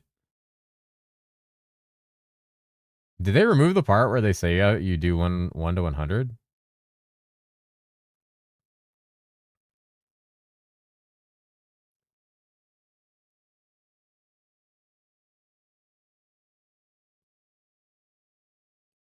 Some quest lines have been modified to better flow, such as Valkyrie and Act 8. Does that mean the puzzle doesn't exist anymore? Because that puzzle's fucking annoying. They removed that part? Fucking dicks. So that tells me you don't hit 100 before Nightmare if they remove that. Because they weren't confident in it. I was suspicious about that too. I was like, oh, they tuned the XP in normal so you hit 100 by the time you finish it. I'm like, there's no fucking shot there's that much EXP in like 2 additional acts. Because you finish normal at like fucking level 45 back in season 9. If you were killing everything. Like 25 you were Soph Jord. So what fucking level do you actually get in a Nightmare at? This game has me real fucking worried. Yeah. I want to say we're going back to bed. I appreciate it. Have a good night. I think herosiege is so easy compared to PoE. It's very easy compared to PoE, yes. That doesn't mean the game is too easy. Games do not have to be as complex as PoE. The claim I was talking about was the claim that the game is too easy. It's a chud argument.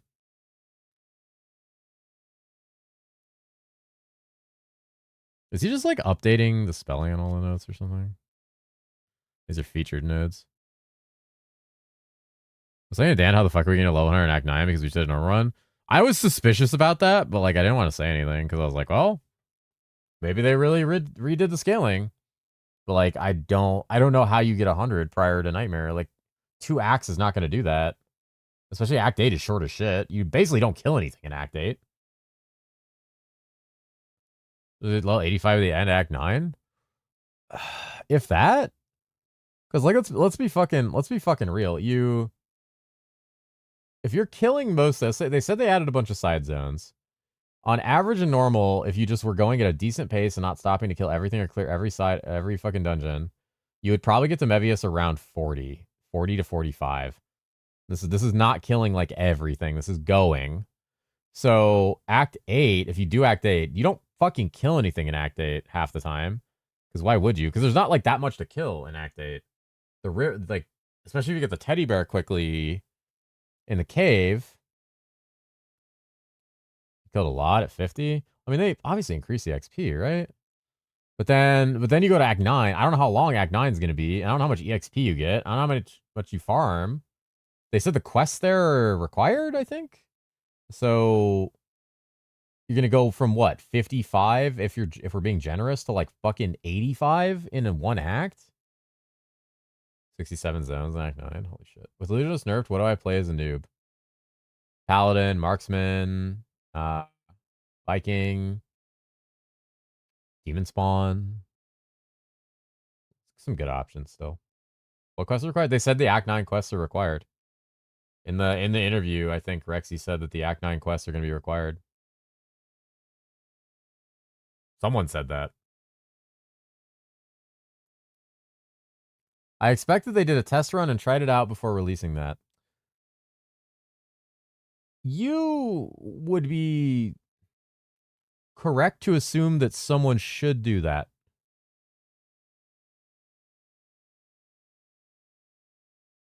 Yeah. Who made HS? Hey, guy who made HS guides. Oh, is he in here?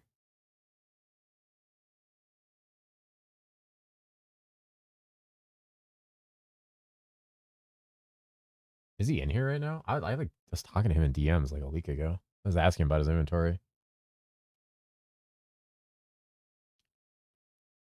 Growing too many sites for Hero Siege. I have gotten 4 DMs about putting my guides on someone's fucking AI website in the last like 2 weeks. Where can I make my Lancer guide? Do you want to make a Lancer guide on my website? I mean, I can literally show you what making a guide is like. I don't know what HS Guides is. Wait, we have someone making a Lancer guide. Fuck. We have some. Maybe he doesn't want. You know what? Smoke hasn't started the guide yet. Hold on. I can just save him some time.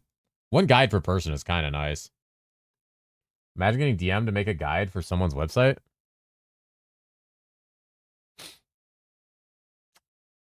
Anyway. He didn't start this Lancer guide, did he? Anchor Swing, Whirlwind, Shockwave, Fireball, Heavy Ball, Maelstrom, Gunner Drone, Lightning, Fury, Flame Totem, Black Hole, Blood and Bone. He didn't. See, I come up with the. I don't know what making. Sorry, it's good. Ah, fuck. Oh, this is Emery's guide. There's like a ton of stuff wrong in this guide. Yeah, he doesn't know how Lightning Break works. He assumes it works like resistance penetration, and he also doesn't know that you can stack the Apoc Thunder Lightning Breaks. Other than that, the guide is fine for the most part. He has something really weird against Stormcloud, though, and it's like one of the best early abilities in the game. Yeah, he's wrong about that. It says in his guide, I remember I read this guide a while ago, and it says that Lightning Break like is a resistance penetrator or something, and it's like, no, it's not. And he also says you can't stack Lightning Break, which isn't true. Apocalyptic Thunder Lightning Break stacks. The augment on the top right stacks with the proc chance Lightning Break. You can only stack breaks if the ability has it as an augment and as a sub node. So that is only Apocalyptic Thunder and Shadow Bolt on White Mage. The only 2 abilities in the game that can stack. The only 2 abilities in the game to stack because the only 2 abilities where the augment has a break as well as the sub node has a break. There might be another one that does, but those are the only 2 I'm familiar with. Oh, Steve build was a modified illusionist build to get killed due. I mean, it wouldn't get killed due to illusionist nerf because they only nerfed age proliferation. So if you were still using illusionists for Steve, it'd be fine. It would just suck the level. Poison Breath has it too? Then Poison Breath should be able to stack. Unholy Siege, Unholy Cards, nerf from 5% per point to 3% per point. What the fuck is that? What is that? We don't know what that is. Because you don't fucking tell us anything, Pass. What is that?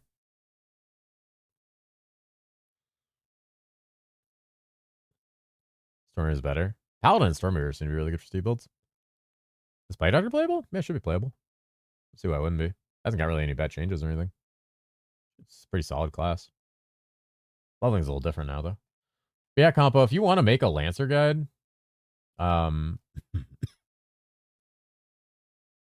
this isn't like the most intuitive, straightforward site ever, but it's pretty easy. You can like upload your loot filters directly to here, and people can just like download them straight from the guide without having to go to Pastebin.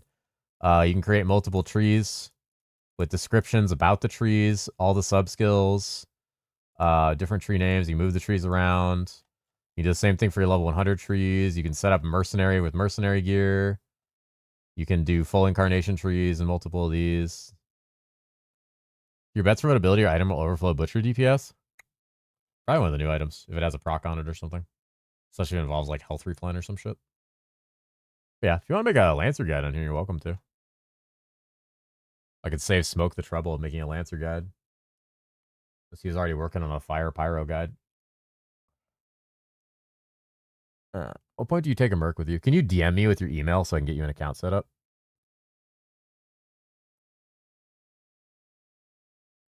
I take a merc with me around level 100. I usually don't grab a merc before 100 because the early on in the season you don't have a lot of gold, and mercs you usually don't have a lot of gear or enough passives to give the night merc enough defenses. So the merc is very likely to die. So what I do is I tend to get a merc at 100 when I have gear for him, and when why do text and images look compressed? I don't know. Do they? They are a little compressed. I could probably make them a little bigger. I don't know what it looks like. Let me look what it looks like on the actual like viewer side.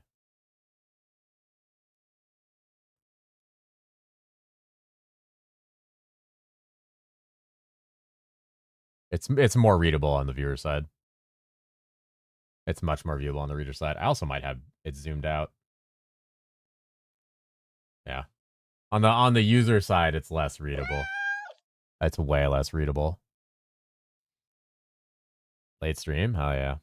You just get home? Yeah. There's no like ads on this side or anything either. Test skill image ratio.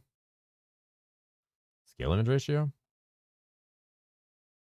Kind of fine. God, it reads so much better on the previews, on the fucking reader side than it does on the editor side. That's so funny. Oh, that doesn't look right. Yeah, it doesn't look right. To be fair, most people don't need to look at like what it says. Looks like 0 9.1. I'll have him check the ratios tomorrow. Home and eat dinner, time to farm. What are you farming?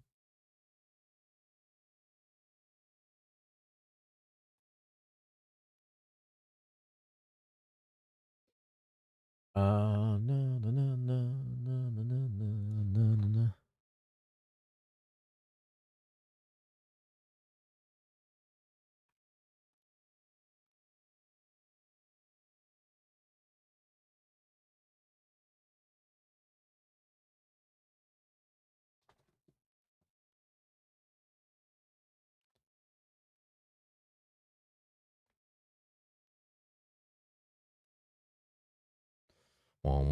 Am I crazy to expect season in 30 hours? No, that's about right. It's like 28 hours from now. 28, 29. Guys, you're not dead if you can stomach leveling sand.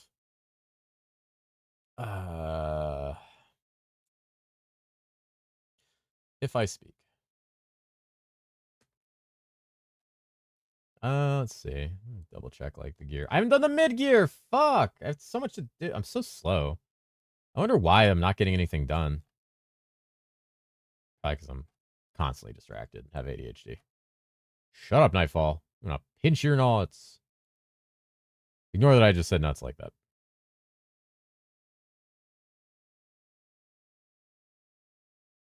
Don't do not It's a misuse of The emote is reserved for the soft kitty, warm kitty poem and not your sixth perversion.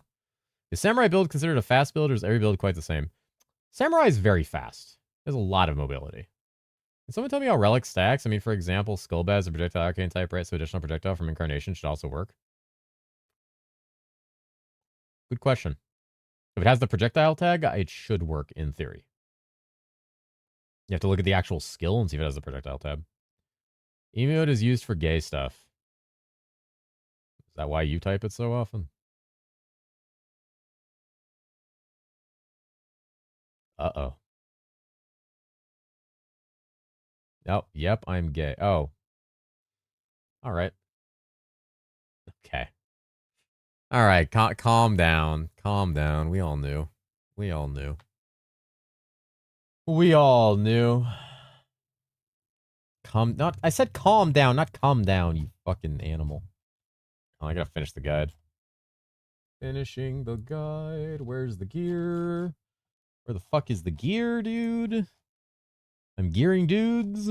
Dudes are getting geared. You understand correctly, the trophies, relics are per character, so I want to make an alt if I have to farm them from 0. Yes, that is how relics currently work.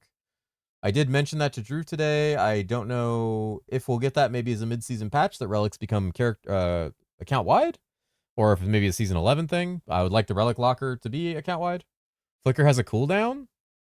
No way. No shot. There's a patch notes. No shot.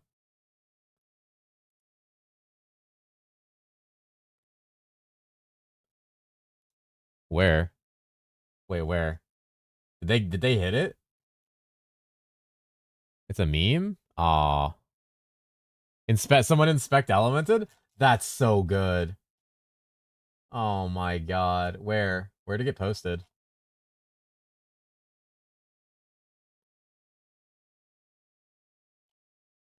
Where did it get posted? I want to see it. Was it in general? Oh, dude, that would probably compete with dumbest fucking changes next to illusionist. A 4-second cooldown on that would be insane. Imagine that was real. That would be killing the build in like the craziest way possible. I'm sending it in general. Do it. Do it.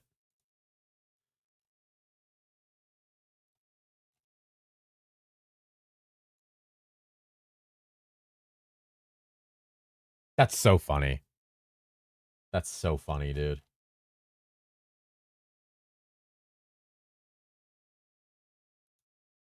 That's so fucking funny.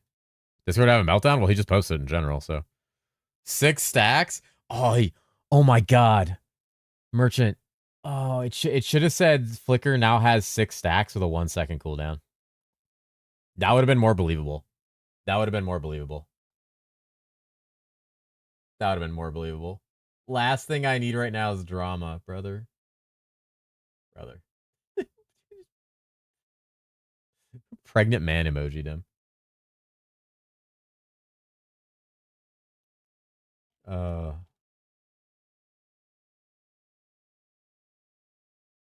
right. Send this over to Compo. Get him set up.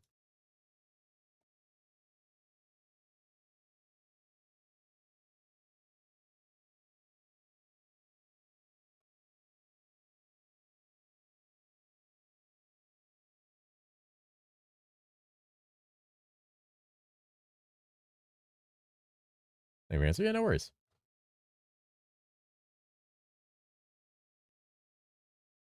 You know how Samurai single target feels? Depends on the build. If we're talking kunai, I don't know. I don't think it's amazing. Good morning, cat from Brazil. Good morning. Your overview is so long. Mine is 0. My overview is this. This is season changes. This is season changes. This is overview. It just talks about the class. Invalid credentials. The fuck?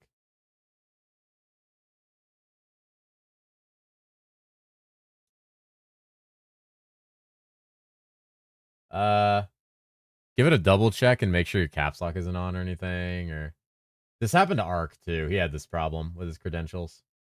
He had to like wait a few seconds and like try it a few times. What I am right for you now? I had to have Slorica checking my overview and stuff, so I didn't sound like AI. I mean, you didn't. I looked at it earlier and you sounded fine. You sound like I do. I mean, you've heard me talking to my microphone. Guys, do I sound like AI? Maybe don't answer that. Maybe don't answer that. You guys are mean. Yes. All right. Yep. Yep. Yeah. A bit. Yes. Bot. Yep. Okay. Yep. All right. Yep. Where's Random Gamer? Random was here earlier and then he left. He didn't even sit and listen and goon to me and Drew talking.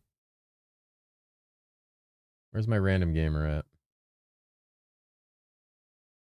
Someone yell at him in Discord. Ooh. Probably on break. He hated the interview, dude. My streamer's AI? I'm not AI. I just did a flip. Did you see that? Think AI can do a flip? Can we borrow Drew's voice for like a weekend? That's up to him, actually. It's his voice. I'm not allowed to make that decision for him. Right, let's get the gear. I thought it was a real cat. I am a real cat. Really, a cat. Ow. Pyro looking kind of nice. Pyro is very nice. We have a fireball pyro build going up on the website too. I was talking about pyro to somebody and they're like, fireball pyro actually kind of fucks. And I'm like, does it? And they're like, yeah. And I was like, oh, can you show me? And then they did, and it actually looks good. It like actually looks good. Like the gear's not even crazy. Let me find it. Hold up. Fuck is that video? think it was Smoke that sent it to me. Let me pull up Smoke's chat. Wormhole, Fireball Pyro. That's the footage. That's Shockwave. Here we go. This is Fireball Pyro with like, so the only crazy thing he has is a Houdini's, and this is Fireball Pyro. He's hero level 22, by the way. And this is Inferno in season 9.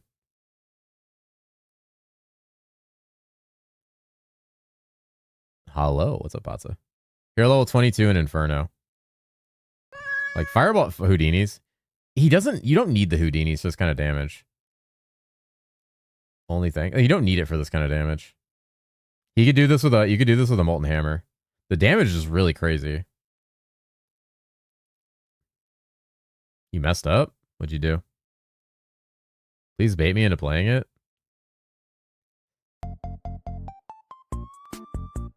The thing is, Scorching Aura also got buffed, so it makes leveling a Scorching Aura easier. Like, you can see here, so you can see when the Meteor procs from Houdini's. You can also see without it, he'll one-tap packs. Like, he'll delete fucking packs before the Meteor even hits the ground. This is hero level 22. So not even, like, multi-proj, not even crit proj, not even anything crazy. That's weird. Too many attempts, striking in a few minutes. Oh, he got banned. Combo already banned. Do you have a build for it? There will be one on my website. He is working on it before he went to bed. I think he's done with it or almost done. Let me check. What did he say? Oh, Pyro Guide's done. Oh, shit. I'll look at it in a minute. Yeah. So Pyro Fireball is actually a guide we'll throw out there and let people play with it. Because I think like having a Pyro that isn't just Scorching Aura isn't like dog shit. What is that photo? What is that photo?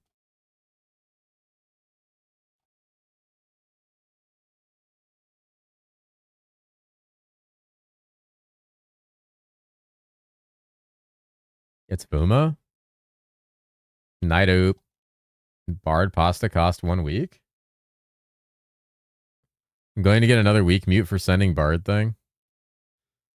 I mean, it might. Fuma's stressed out, and Merchant has pushed their buttons a lot or doesn't take shit from them, so they're a little harsh with him. Merchant likes to push their buttons and also call them out on their bullshit a lot, so they're a little hair trigger with him. They'll probably get the same way with me in like a few months if they keep doing weird shit like the illusionist nerfs.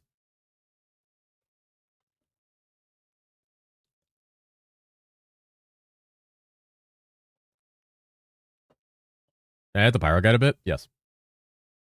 Feel free. I would appreciate that, actually. I don't know who's working on a guide actively right now, actually.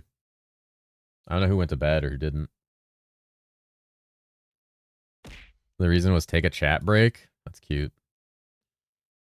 Meanwhile, I've heard more about Israel from Elias than the news.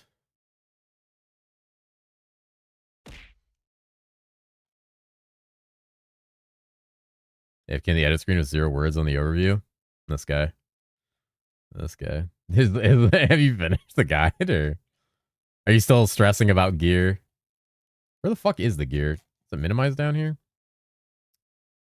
Bitch ass. There it is.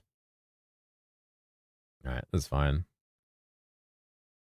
I have an idea if redneck skill a proj tag added playable. It might be with that added proj tag, like genuinely. This is a Stormbolt build, so we want death here.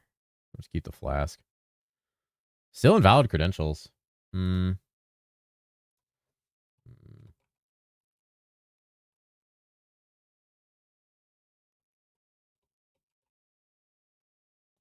That's weird. Let me make sure I gave you the right link. That is the right link. That is the right link I gave everybody. Unless he's reset the website to .com. No, he hasn't. We're so close. Season 10 Catomania. I know. We're soon. Was Elias posted again? A lot of things. Depends on the adding accreditation. Yeah, there's so much unknown. You didn't let me know. Steve Charms only early bruh. Steve Charms SS. Fuck it. Fine, I can take Steve Charm off. I was debating because there's like no charms, dude. There's no fucking Stormweaver charms early. I guess I could take the lightning pen charm, but like you basically don't need it. You get negative 30 here. I guess you can rock like 15 here and 30 here. You don't need more than this to get better good. Mastodon Grand Charm. I don't think you can put Grand Charms in here. Oh fuck me, you can. Don't say anything though. We don't have like custom stats for them because it doesn't matter. Hardened Steel. Probably Hardened Steel and Beetle of Life, honestly. The only thing I can use here. Like, honestly. Beetle of Life's kind of shit. Still fine, though. Like, I would rather have these than nothing. And then put, like, Mastodon, Mastodon, Mastodon. Oh, you don't have the slot. Fuck.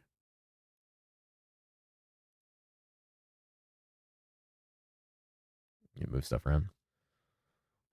Talls? Yeah, Talls is fine.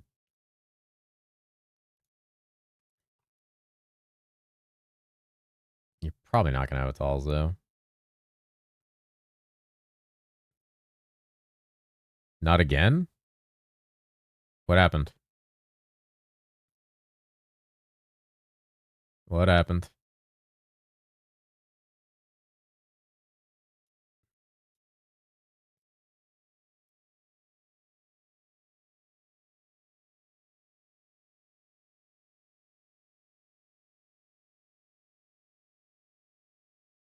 Items are written into the alternate gear, nothing major. I'll fix it. Oh my god. Compo, what I copied to you is your email, right? Because I literally copy pasted your email to him to get set up, and then copy pasted what he sent me back to you. Like everything is copy pasted. Let me send this again. No, it looks exactly the same. Like nothing's wrong there. Nothing's different.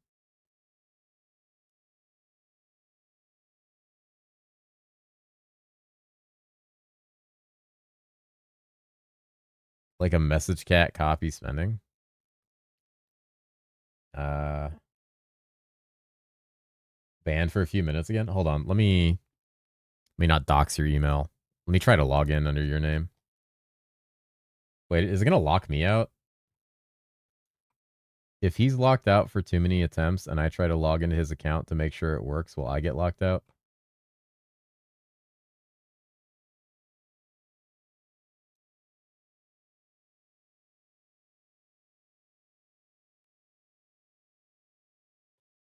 No? Okay. If I get locked out, I'm going to laugh my ass off.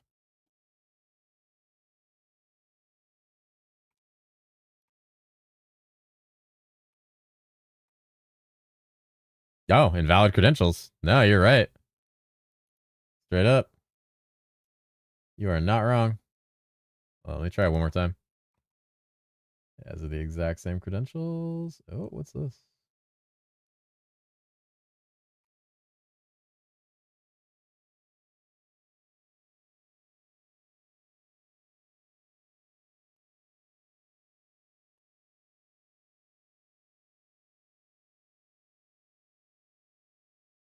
Holy shit, there's so many guides now. We have 1, 2, 3, 4, 5, 6, 7, 8, 9, 10, 11 guides. Based. Base, base, base, base, base, base, base. Wow. Base, base, base, base, base, base, base. Base, base, base. Stop 6-7ing. I said it once. I was counting. Hey, just let me count.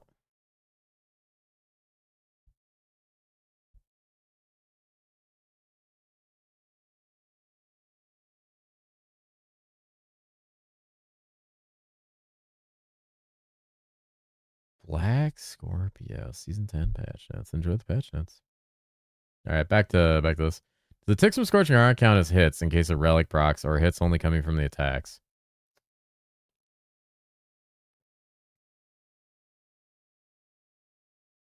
Fuck, how do those work? Hi, stuff. How do those work? I haven't checked the black hole guide much more. I need to check it.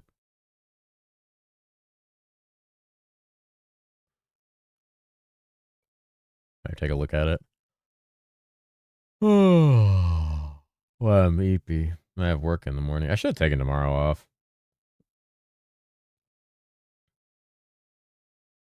Might just call in or something. Hi, Omega. Hello, hello, hello. How are you? Where the fuck my Stormweaver?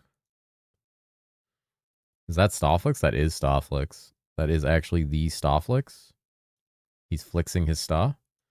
I go to your website. I don't see any system guides. Where do I find those? It's not up yet. It's not done yet. Nothing's deployed at the moment. Is that the famous Illu player that makes insane guides? It is. He does make insane guides. In fact, he's making a guide for Illu tonight.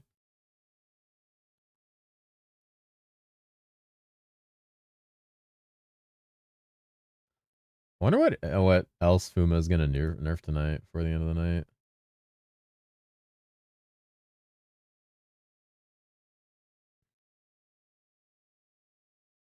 Infamous misinformation merchant. What do you guys think Fuma is going to nerf before the end of the night? What do you guys think? Good evening, morning, in between. Hello, Akitosha. How are you, my friend?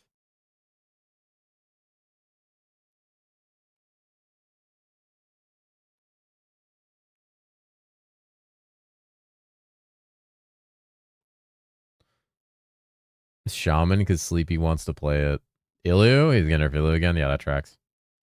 Gotta figure out what to play. Don't we all? Don't we all at this point, friends? Oh, where's my gear for this shit? Stormcloud. Gear early. Here we go. Here we go. Gonna heavy ball because why the fuck not? He's gonna delete Illu then go to bed. That'd be kind of based actually. We just deleted the whole fucking class.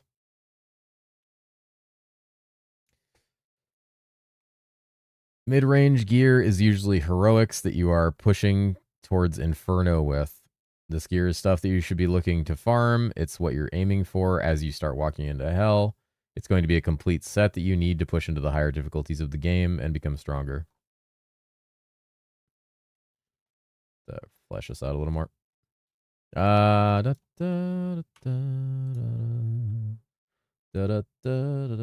are my alternatives? You can, in theory, do a beacon if you don't have one. You could do technically Sires. I wouldn't though. You can also do an Oculus. Ukos is better than all of these, unless you don't have it. All right, we got shield. I'm a big fucking slut for Defender's Justice, to be quite honest. Wait, how do you put descriptions on items? By the way, I saw one of you put notes on items. How the fuck do you do it?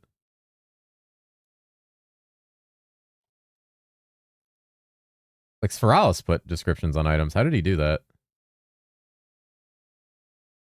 Oh, here's the description. Ukos is the best in slot weapon you can get right now for Stormweaver until an angelic. Oh my god, that's OP. Oh my god. B supremacy. Cheese is gonna abandon me. Defender's Justice is easily the best defensive item you're going to get for a long time. And while it does lack some of the damage of other options, it is too strong to not have as a squishy character. Hell yeah. We'll go ahead and give this like and then probably Aegis. Had a whole ass sleep and you're still going? How long have I been streaming? It's only been 8 hours. Are you working hard? I am, Owuchi. How are you, friend? I love you. Hope you're doing well. I thought I'd go back and edit that on the other pieces. I'm sending you a new password compo. Try this. Cheating with text-to-speech? Dude. This text-to-speech app that I use has been one of the greatest things I've downloaded in a long time. Classes Guide Force is for Stormweaver. Oh, compo's in! Yeah, compo. I don't know if you need to still hit this. Maybe somebody who made a guide can tell me. But when you go to create a guide, I think you have to click Add Standard Selections at the bottom, and that adds all the like columns that we use. I don't know if you still need to press that or not, or if you'll have all the columns already, like overviews, season changes, loot filters. No, you don't have to hit it anymore? Based. Base. Muffin's so cool, dude. Muffin's so fucking cool. Ideally, you want Gabriel's. Gabriel, fuck. Okay, would you guys consider Gabriel's as like a mid-game pre-Inferno item? Consider it. You can farm it before Inferno. What's up? What's going up, Rocky? Was website URL? It is not open yet. It is not open yet. No. No. Just buy one on trade, Chud? I mean, you can kill Gabriel in fucking hell. No, it's not an Inferno drop. His Inferno drop is Hope Ender in the chest. This drops in regular hell.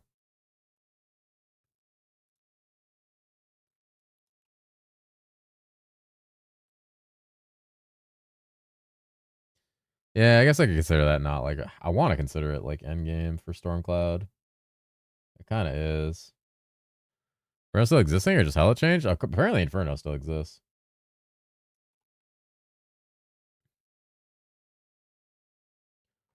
Harlequins is a very good option, especially because Gabriel's may be hard to get, but if you can get your hand on a Gabriel's, it is technically better. It is just more challenging to acquire early on.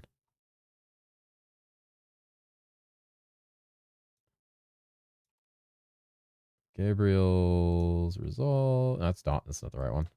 I need a Dauntless Vision, and I need Grim Boner. I guess Rainbow is technically a possibility, but I wouldn't consider that mid. It was like Vexjaw Sir. You're not fucking ever building that. Dauntless Vision, yeah. Too sweet. Are you talking about the chest? I'm grinding cast hour and only listening? Oh. I got a chest for you right here. Pretty much nothing is beating Thunder Guardians at this point, ever since it was buffed in Season 9. Other than a perfectly rolled Wraith Cloak, which is very non-realistic. Fuck. Can I copy-paste these and they still work? Ah. Wait. Oh, it does work. You can just do the thing. That's so based. Let's do like Gem. Oh, fucking. Gem, King's Garb. And. Nope, not that. Ooh, fucked it up. Paste. And then Wraith Cloak.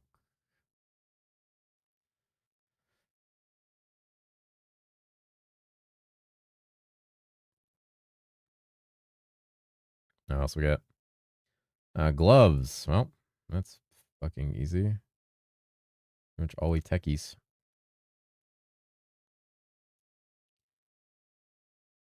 Tectonic grips are very... Actually, no. It's fighter magas that beat techies for this. Oh, it's hard because... Fuck. Because Thunder God is chosen as too strong early. Tectonic grips early on are one of the best options. However, fighter Magai's grips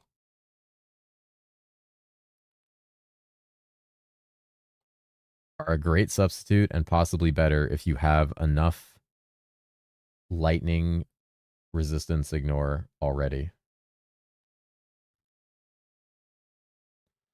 Do you plan on doing guide on every hero, just unpopular and the basic? Probably not on every, but at least like quite a few that I have on my site. Yo, helmet drops 1 in 12 kills on Hero 5 last season. My testing? Okay, never mind. I ain't putting that shit on there then.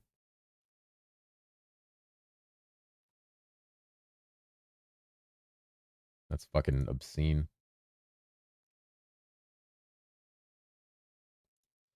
Yeah, I haven't really ever farmed him in got weird on gloves. Fuck. Hold on. Ignore already? Ah. Yeah.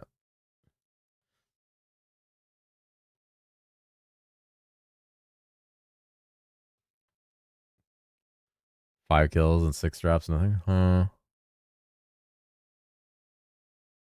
Grip this. Yeah, I forgot Gabriel and Amon Ra technically don't have a 100% chance in non-satanic. Fuck, what boots do I want? I want to do Pearlescent. I'm not going to consider Thunder Roamers or Chaos Walkers this early. Like, Pearlescent are too good. For less than or more accessible than the alternatives, as the alternatives require the Rogue Chaos Tower boss, which is something you most likely will not be farming this early. These also offer great resistances and good stats for damage. Yeah, Pirate Guide. There is an anchor guide that will be on the site from Gaming Guru Gabe.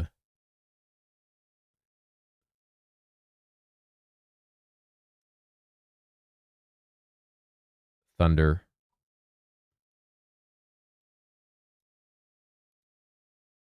Chaos Walker. Put the period in there. Belts. What do I do for belt? It obviously sets lightning sash. There's really nothing better. What's the alternative for sets? It's pretty much the only alternative for sets is literally the fucking Inferno belt from Sung Lee. And like that's not even close. It's not even close. I'm gonna put it. Eternal War. Sets. Lightning Sash is hands down the best belt you can get. The only alternative is Girdle of Eternal War if it has a lightning roll and if you need that much more HP for survivability.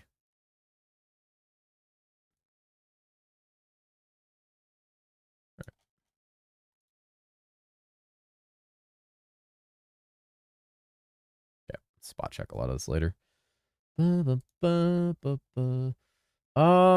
I'm not putting Thoth here yet. We'll do probably Eternity. PoE, log in.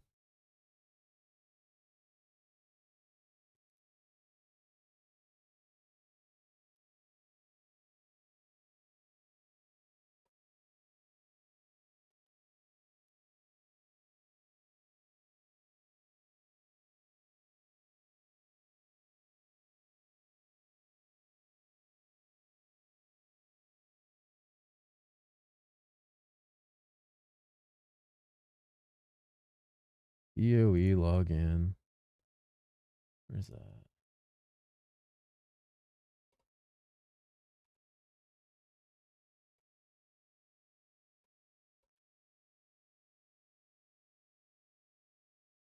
My lighting sound looks really appealing to me to play this, but I hate leveling this. You know what we don't actually have on the site is an Amazon guide, like at all. It's an odd way to pronounce parrot. Parrot. So he wants to do damage.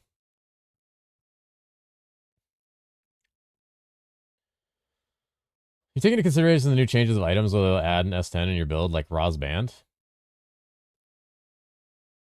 Fuck, Raw's Band would be really good. It's a very good input, actually, since we know what Raw's Band looks like. In the new season, we might actually add it as an alternative ring. Raw's Band is like genuinely really fucking good. Why is this like perma stuck on my screen? There we go. Pendant of Eternity is a very good option, giving you skill haste, magic skill damage, and an FCR mana replenish buff pretty commonly.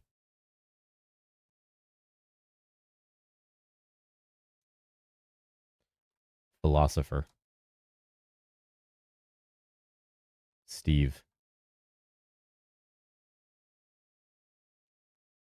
My star choice are 2 Fizz, 2 Caster, Bard, Pirate, Fizz, Storm, Shaman for Caster, but I have ADHD, so I can't decide.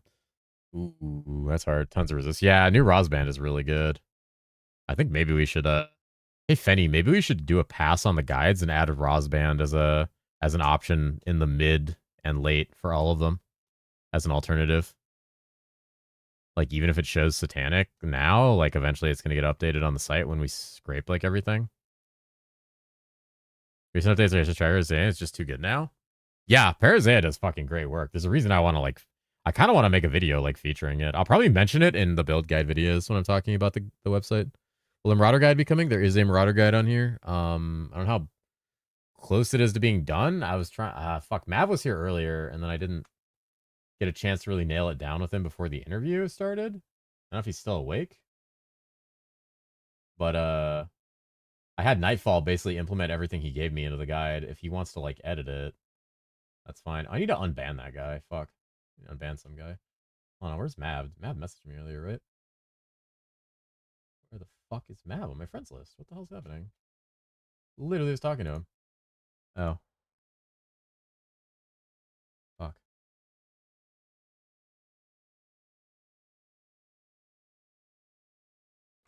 Can you send me your email and I will try to get you added ASAP? That's funny. Someone just sent me their email to be added, but it's fine if you go to bed.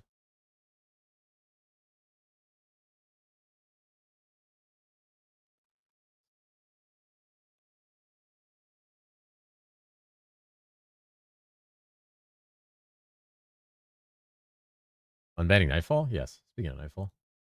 I had Nightfall add most of your guide since I wasn't sure when you would be around, but we can transfer the ownership over to you tomorrow to finish off anything you want to on it.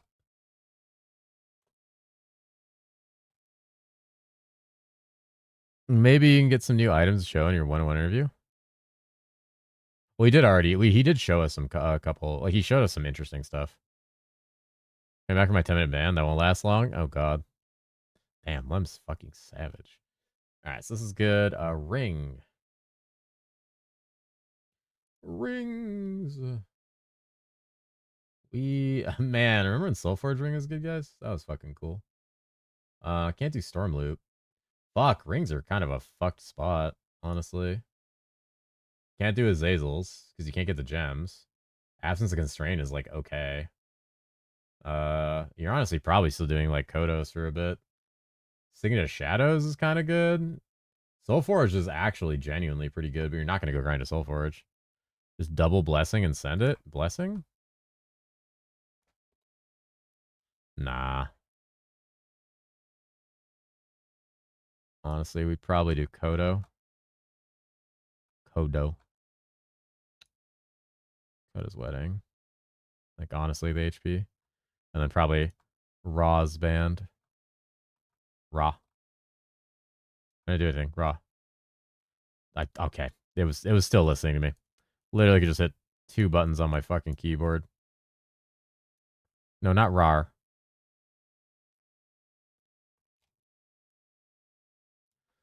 Most of our good rings are locked behind Inferno or heavy grinds, so Kodos kind of carries through well.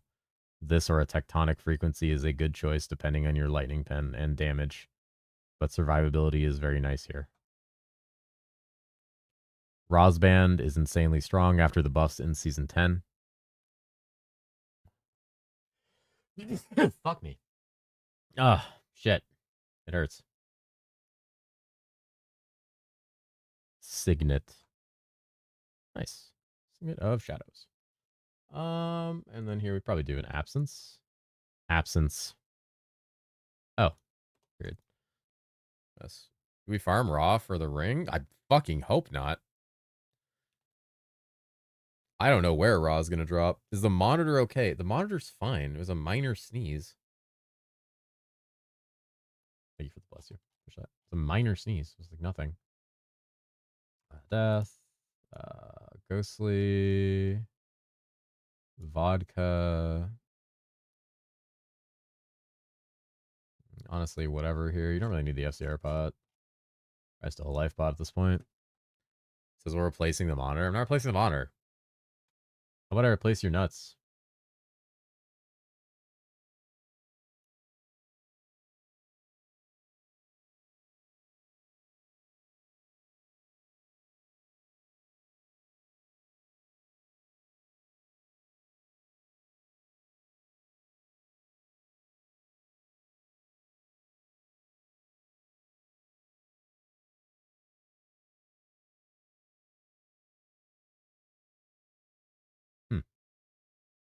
I was in the kitchen. I heard vibrations in the walls. No, you didn't. No, you didn't. Stop it. You heard nothing. What the fuck do I have for the globes? Is there a copy for the gear tabs? I love how we didn't make a copy for the gear tabs. That's like actually funny. Fuck, I have to add augments. Yeah, it's still the same thing. I'm not going to change this too much. Lightning. Fucking periods. Lightning. Bonsai. The fuck was it? Okay.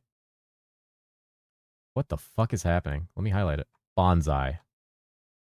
Jesus. The fuck did I say the first time? Kind of glad every time I did the ring quest, I ate a good chunk of my enthusiasm. That is That's kind of good in a way, I guess. Holy Bible. Not a Holy Bible, the Holy Bible. And probably want to run cheeseburger still. Cheeseburger. Oh, I fucking ass 11 my screen.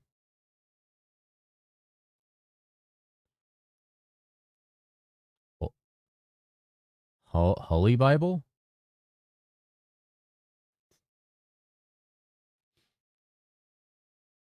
Done with Archer anchor swing guy? Dude, Gabe's a fucking machine.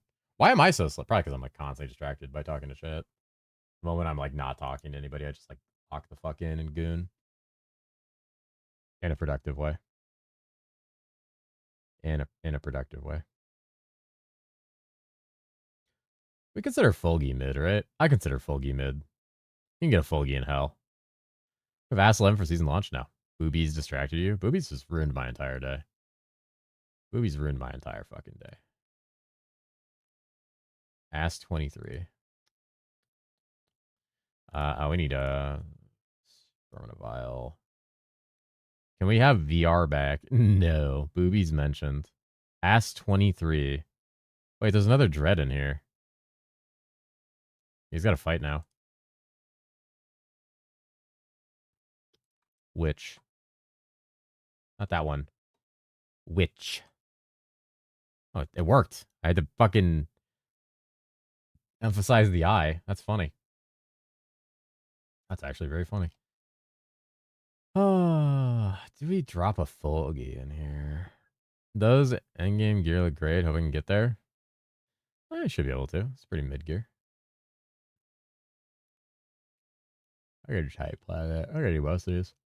Oh, fuck. Most of these are shit.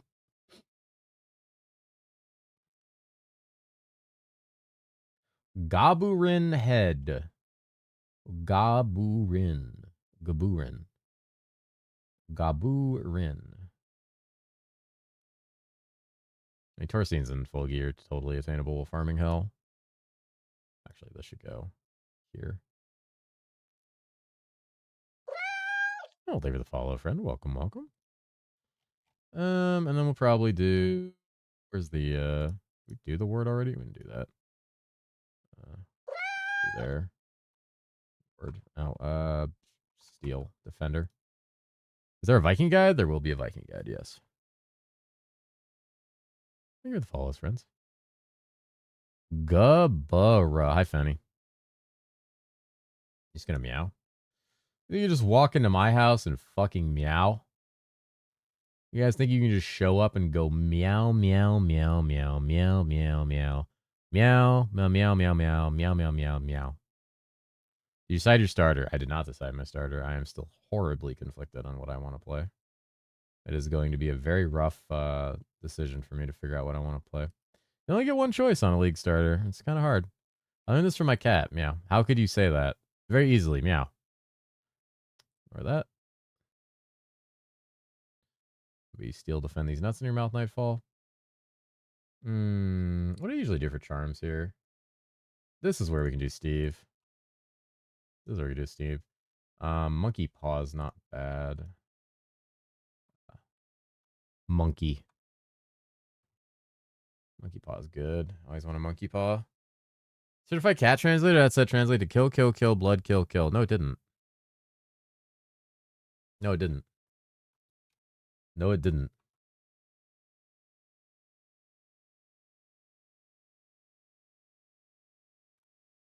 No, it didn't. I heard a slur. There's no slur. I do voice to text all the time with that. Look. There, look. Meow, meow, meow, meow, meow, meow, meow. Meow, meow, meow, meow, meow, meow, meow. Meow, meow, meow, meow, meow, meow, meow. Meow, meow, meow, meow, meow, meow, meow. See? It's fine.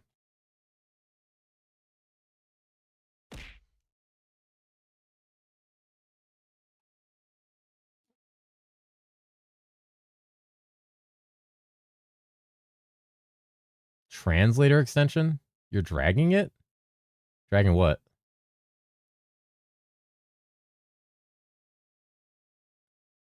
You drag this. All right. D's nut, you're a bitch. Actual. Right. Actual gigo bitcho. Dragonheart's fine. You could do. I think Terethiel's is good here. Ancient. Do you plan to release an expected tier list before season start? I'll probably do one live on stream tomorrow. I don't really feel like just sitting there recording a tier list by myself. It sounds boring.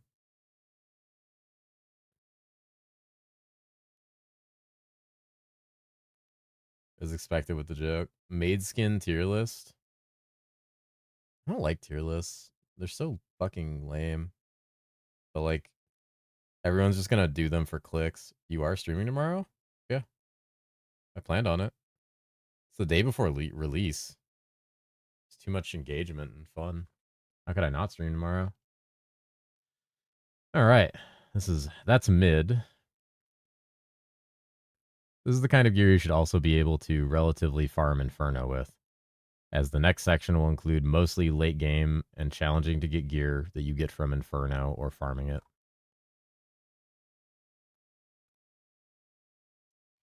Anything good in there? Yeah. This gear is more aspirational in its level and the cost or time required to acquire it, and is meant to be blasting Inferno at a high level and high hero level.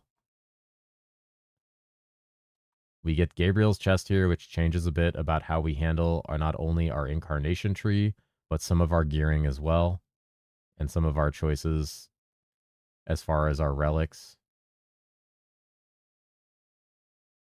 Aspirational. All right. Actually, this isn't Stormcloud. This is LS. Actually, I need to make another one. Late Lightning Surge. Late Stormcloud.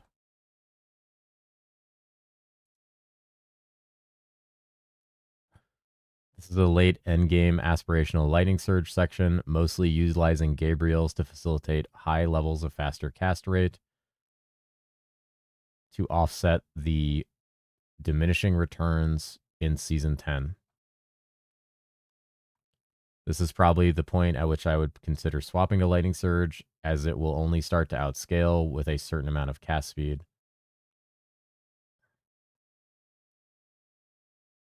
The Gabriel's one here. Meow. Thank you, friend. Welcome, welcome. All right, so no Gabriels. We do T-Gods here. T-Guardian.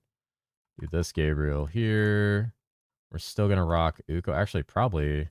Fuck, did I run Angelics here? Because it's late. Did you guys run Angelics in your late section, or did you wait for your aspirational section?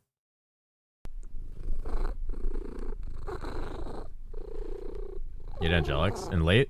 In like the Inferno section? Oh, thank you for the sub. Thank you for the tier 1, friend. Thank you, Kunori-san. Appreciate that, man. Either aspirational or as alternative. Yeah.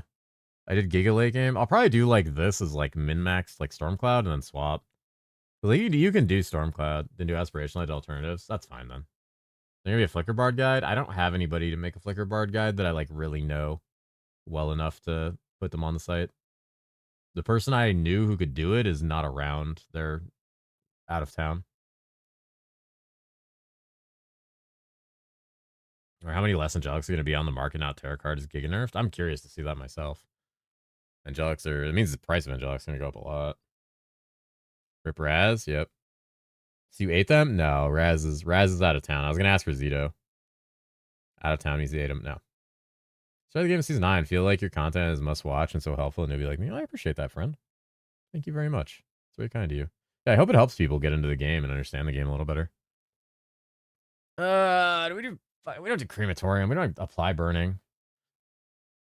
Even with PoE experience, I find your content gold. I am make more PoE content. I enjoy making PoE content. Agony. Lightning. Lightning. Not later. God, fuck this. I'm gonna scream. Lightning. Do you enjoy sleeping? I do. I wish I did more of it. Lightning. I actually really like sleeping. It's one of my favorite things. Bonsai. Oh, just fucking type. Holy Bible. Fuck, what did I run here at this point? I think I swapped to full LS at this point. I could run Triforce. I don't really like that. I could also run Mushroom. Typing like a peasant. How about I type you? How do I type you right now? Right fucking meow. There's no other skill haste item either. I think we're just gonna run it down on just run it down on that. Ring. Hello, demonic angel. Yeah, I think we run it down on that. There's not a better option. Honestly, amputation kit's gonna become a very good option for a lot of these. Holy Grail will be good with high cast speed. Holy Grail will be very good with high cast speed. I mean, if you're Stormcloud Stormbolting, this actually is really good.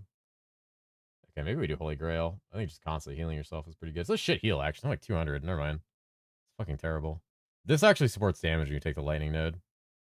So yeah, I mean, it still doesn't have an auto clicker. Listen, I don't. I can get one. Okay. Do you want me to get an auto clicker? You actual giga bitch.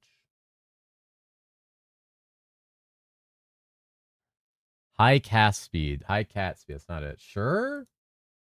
Surely? Sure?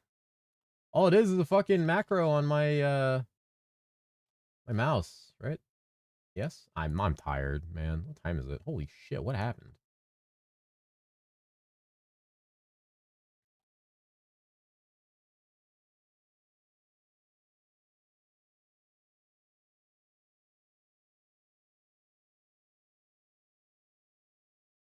I guess bullying Fuma in general chat. He did nothing wrong. He's sitting in a voice channel, deafened with a bunch of random people. Poor guy. Can't use Krima here, actually. I just realized. Because you're not applying burning with Stormcloud or with Stormbolt. You can use Krima on Lightning Surge. Not that you would. Honestly, on Lightning Surge, I use Halgers and never die. You don't know the pizza lore? No, I know the Brazilian pizza lore. I was in the channel when he was posting that exact picture. I know Brazilian pizza stuff. Him, Elias, and like someone else were in the channel during like season 9 CBT, just like posting those fucking pizzas. You were probably in there too. That's why I remember it. Stop it. Stop Brazil mentioned. Stop a Brazil mentioned. Or I'll mention this. Show me. I don't know why I thought that would fucking translate, to be honest. I think a Suomi's is actually going to be the play here. Oh, no, you don't really need it. You probably just keep defenders. There's justice. Sets. Should be right here. That's Storm Loop. Probably like a well-rolled Storm Loop and a Rackles would be good. It'd be easier. Azazel's is really good too, honestly. Azazel's is very good. So this is essentially like just the same thing as Azazel's. The only difference is Azazel's has 60 lightning res. If you're taking that node is really good. Probably Storm Loop and Rackles. Ritual.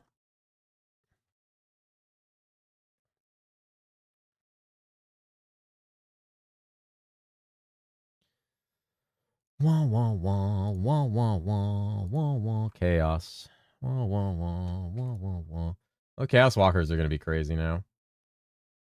Oh, by the way, I'm pretty sure. Ah, shit. Sorry, guys. I'm pretty sure. Hold on.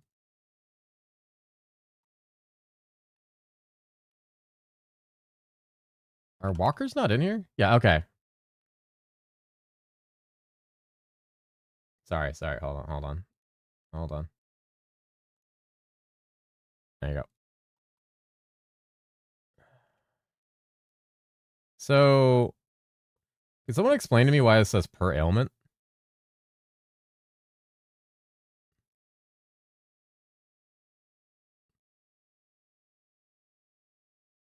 So, Chaos Walkers are now just like definitively best in slot outside of move speed conversion boots with Rune Word in them. If it's still per ailment, now you're still stacking like ailment. Don't say per ailment like that. So that's interesting.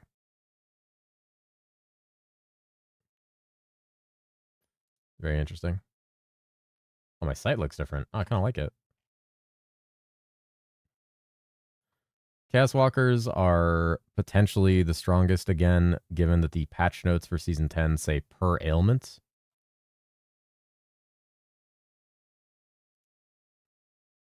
Thunder.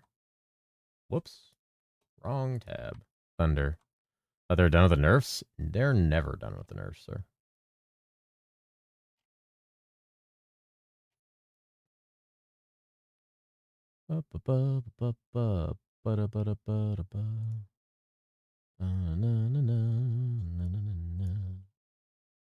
That. Get rid of the health potion, probably for a wizard potion. Where the fuck the wizard potion? Well, thank you for the follow. Welcome, welcome. Her? Alright, we're just doing that. We're just doing that, huh? We get a chaos gemstone, maybe a Fulgy, maybe a Torsteins. Get our storm in a vial. Get our fucking Anubis on because we want it on every build possible. Honestly, I feel like got MF a little bit, maybe. A little bit of this, a little bit of torch. Should I do the attributes of stats as Lancer swaps from int to armor? You could just put a note. You could just do the final one and like put it. Well, where are the stats? The stats are just in a total. I'm gonna try to change the stats around. I don't like their display. I need to talk to Muffin about that. I wanted them to display like the stats in the game. Yeah, I'll just make a note saying like talking about it. Will the website be available? Hopefully in the next 2 hours. But I'm very tired. And I got put behind so much today. I wanted it to go live with a video. So maybe I just have it go up tomorrow when I wake up. Because there's too much I still need to spot check and fix. And I'd rather have Muffin like around. Does Lancer Shield Wall count as minions? The Hone Defense's top right node that summons minions does count as minions. That's the only Hone Defenses. The actual Shield Wall spell, no, does not count as minions. Else 1 a.m. go Eve? I'm busy. Also, hi, how are you? Hi, Nico. I'm doing shit, Azrael. I am getting my shit together, alright? Fucking don't like Dragon's Heart. I don't like it as a charm. I think it's bad. Real 1 a.m. or chat 1 a.m.? It's real 1 a.m. actually in 17 minutes for me. It's also 1 a.m. go Eve. Stop slapping the shit out of me. And Monkey Paw. Monkey. That didn't work. Monkey. Nice. Say it funny and it works. Easy game.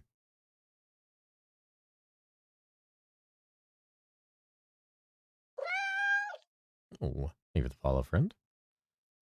Okay, I really want to get into this game, but it's rather expensive with all the classes. Do you know if the game will be on sale for next season? It will be on sale, and you don't have to buy all the classes. There are plenty of very powerful, viable free classes.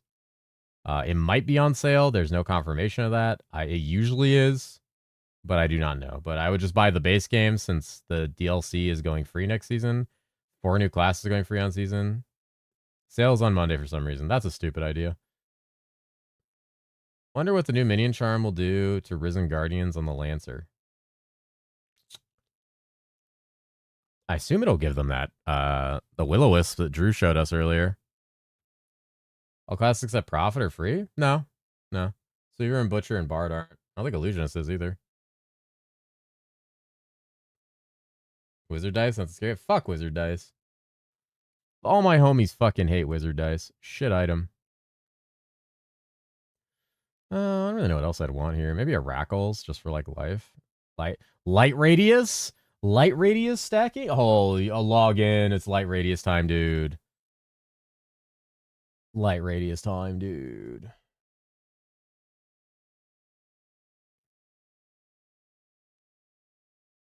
I'm fucking logging in. Summon your own bitches. Fenny, 18, 8, 15, 8, 2026, 948 UTC plus 3. The Tiki Totem one? The Tiki Totem one. I'm probably going to do a Hardened Steel here at one point. Tiki Totem. The fuck? Need a Witch's Claw and I need a Hardened Steel still. Tiki Totem. Talking about Talls? Oh, Soul Collector. Yeah, I do need Soul Collector. Fuck. Hold on. I remember how I did this before. I think it's usually need to go here. I forgot this is the late game version. Collector. There we go. All right. Let's get rid of you. You're gonna be Ancient Wisdom. You're gonna be a torch. And we want down here is 4-socket. Really a lot of things that can go down here. We're probably gonna Anubis right now. Honestly, because the other 4-sockets are like not really what we'd be able to. I don't want to put too much. Like Soul Collector's fine, but the rest I don't want to put like super Giga Angelic and stuff. We'll do that in the next setup.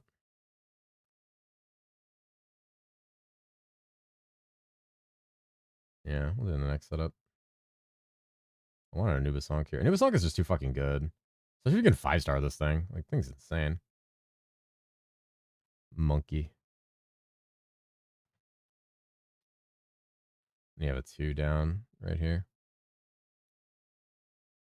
I'll fuck with this later too. Add augment. Avarish. Not average. I mean, average is right here. Plug in. Bika. Bika. Hee hee hee hee hee. Oh. Oh, big tired. You want to put a GG and Jessa with Soul Collector? Listen, Soul Collector's fine. Soul Collector's fine. You can have one Unholy as a treat. Okay? One Unholy as a treat for the boys.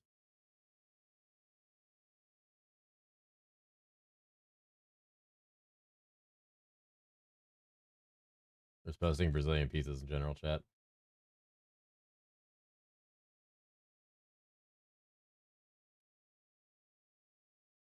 The 2 is just for the board, not for the pleb? What? What?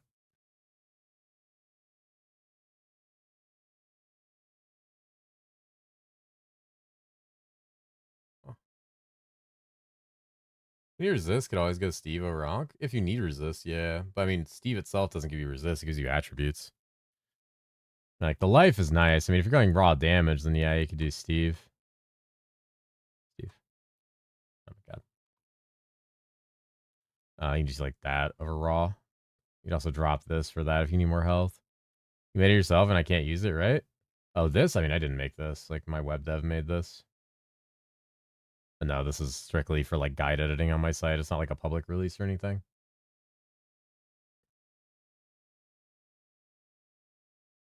I have an inventory app.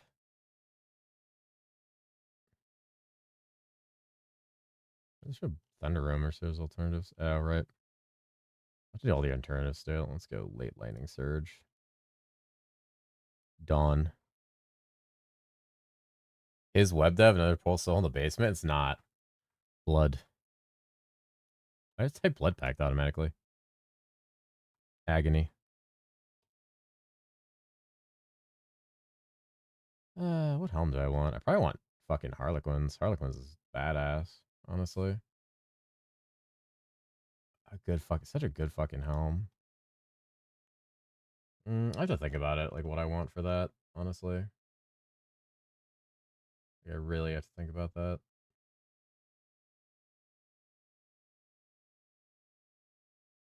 All right, Onyx. WWE claims Exa will be top 1 for blasting. Thoughts?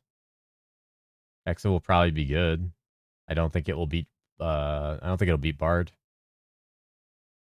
I don't think it'll beat Bard.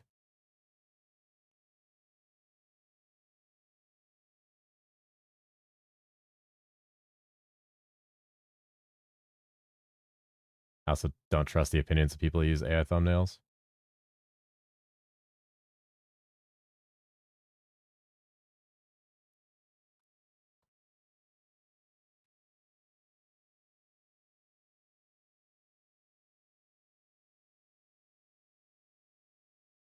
AI thumbnail. Please stop it. I'm not clicking that.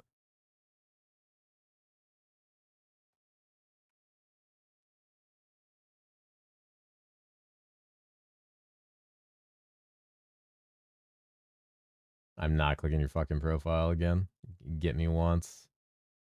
Fucking liquor holes. Dude, we're going hard on this. I'm going big on this one. This is the big boy. Okay. Okay. Okay. Don't be like that. Don't be like that.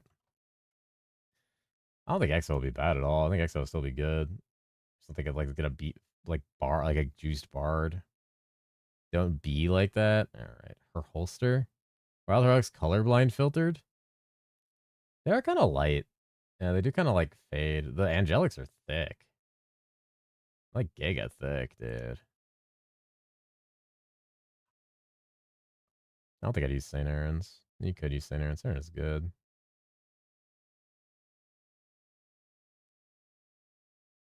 St. Aaron's is fucking giga. Big melons. You are giga thick. All right. That's it. That's it. Honestly, Phelps is probably still fucking insane. Oh, fuck. Do I want to do St. Otto's? Ah, I fucking kind of hate St. Otto's.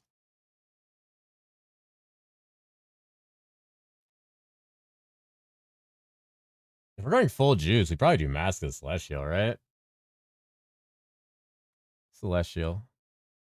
We're going full juice? This is like, we're going fucking full juice. If everyone turns their name yellow like a bee, don't do it. Time to do poison Amazon and suffer. Base. Based. Poison Amazon's cool. I really wish they'd gotten the changes in the True asked for. That shit would be sick. That shit would be sick as fuck.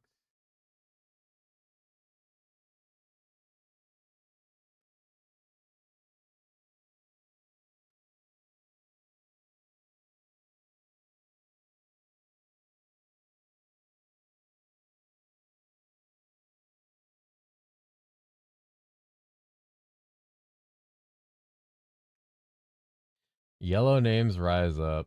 I hate it. I fucking hate it.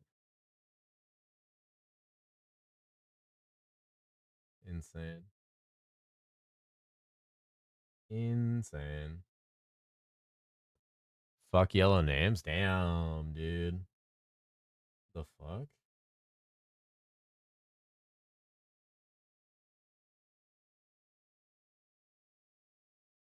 Damn, dude. He's gonna fight. Gang? Oh, why? Can we ban my nuts fell off? What? We just do Giga Juice. Yeah, there we go. Full juice on this. It's negative 25 here. You have negative 25 here. Negative 30 here. So if you have 80, you still need 20 somewhere. So you make up 20 at some point. You probably do techies over autos for that.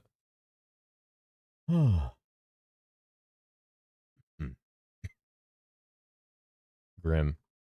You Grimwalker? I assume you just do Grimwalker with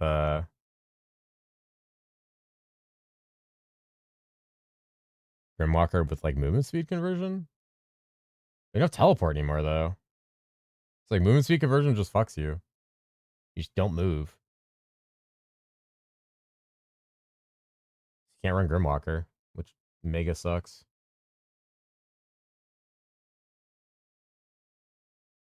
That actually kind of mega sucks, dude. Fuck. Because originally you would just go like damage conversion Grimwalker rune word and then just like go hard on that. Stop boobying.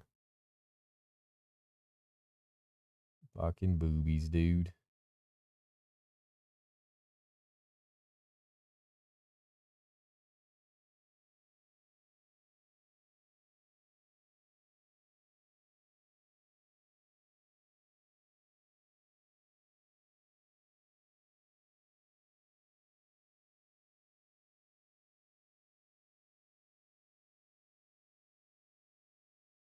Stop it. Stop it. You fools. Damn. I don't really want to run that.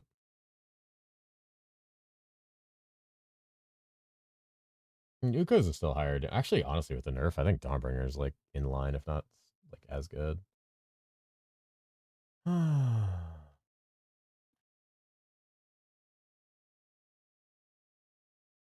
kind of wanted to run Grimwalker, but fuck it. All right, let's do a okay game. Okay, builder. Air melon. Log my asset. Log me in. Mr. Put Him to Sleep Cat, it has Oh. come to our attention that your current alias has been compromised. Vacate the premises post haste, squeeze yourself out of the rear door, Teresa Pink Cadillac waiting for you. Warm wishes, your friend, Director Bussifar, Witsec. That's the name. That is a name that you could definitely use for yourself if you chose to. Wait, what can I get Chaos Gem? Oh, right, it's a heroic. I'm fucking stupid. Yeesh. I want Annihilator up here. Could just do Unholy Dice. Do Reload Dice. I want to do Wizard Dice. I mean, you could probably do Wizard Dice with a setup and be fine with the health regen. You don't really take damage. Still, like, kill yourself with it, though, is the problem. Honestly, I think there's, like, some room for the light radius type. Fuck. Dude, Drew's baiting me? It's 1 a.m. 5, and I have a dentist appointment at 9. Oh, you and Muffin have a dentist appointment the same day. Damn. You guys going to the same dentist? You guys drilling each other's mouth? Drew is baiting me because he mentioned that fucking light radius magic damage shit. And now I'm kind of like, is that good? Is that good? Am I gonna have to build a light radius stacking fucking caster? Good night, Nightfall. Love you. Dentist kid drilling each other. Bro, all your names are yellow. It's tripping me out. You guys are fucking me up. I'm too tired. Who knows? You're a bitch. You're a bitch.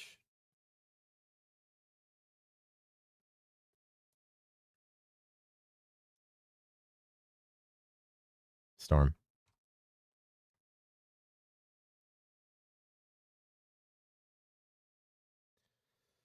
I used to go Goblin Head here if you really want to be a fucking stupid farmer. But we are but one hive mind. Great. My chat has become a hive mind. Exactly what I needed.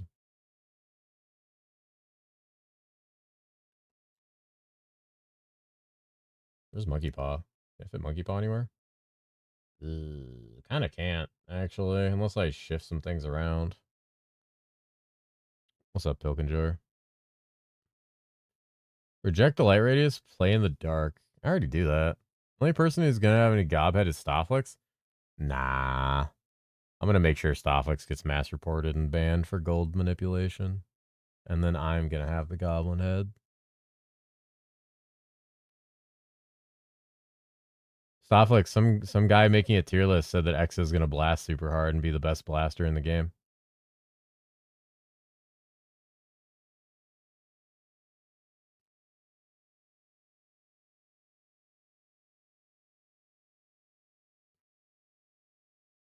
Kind of based, right? Should we send him the patch notes?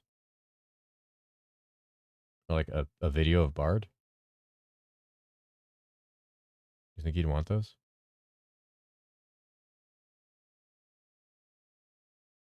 Nah? Okay.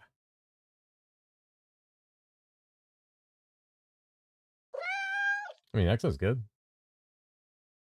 I think AI is very. I think AI is good. I think Exo is very good.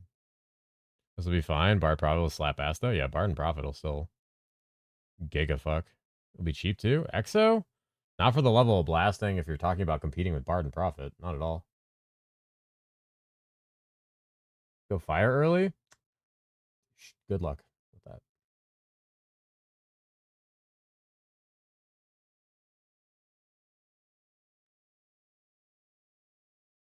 My Viking doesn't drop gear. I'm rolling Bard. Fire early sounds like such fucking bait.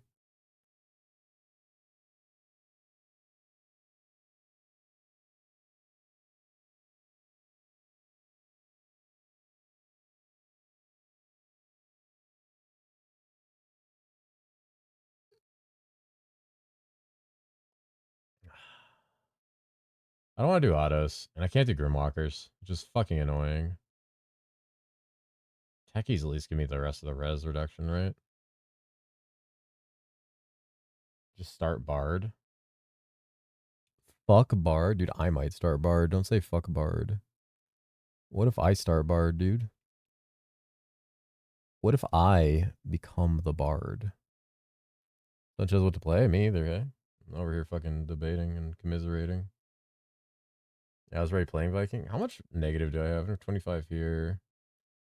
25 here. We got Phelps. Fat B.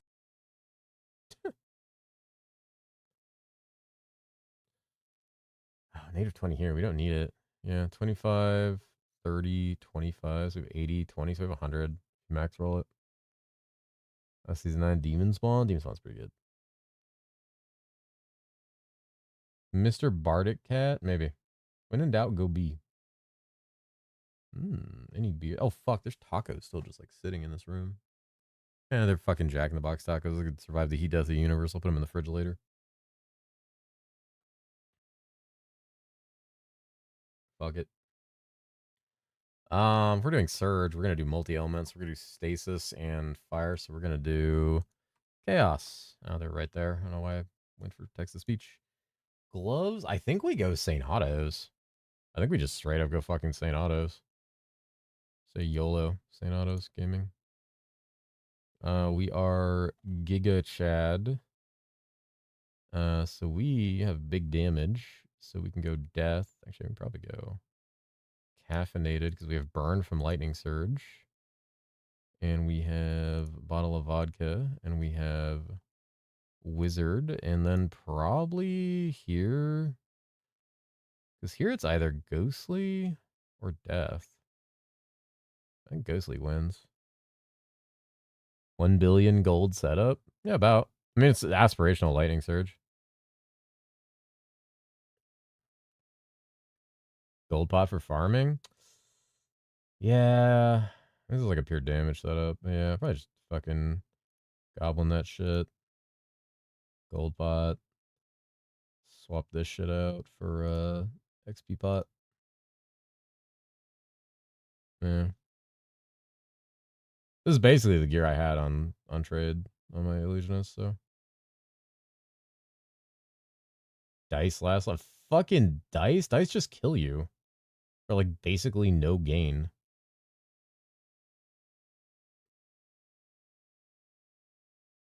Like I'll have Hella Regen on the tree, but you don't out regen dice. Like you don't out regen dice. Not with 700 faster cast rate, you don't. Tiny Planet?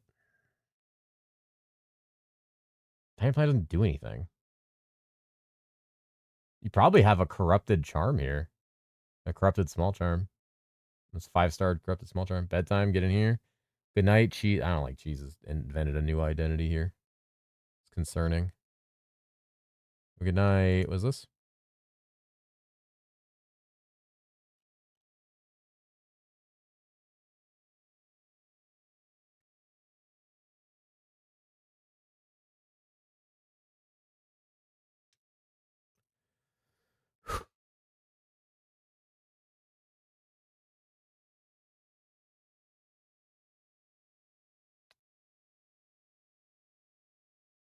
Not random.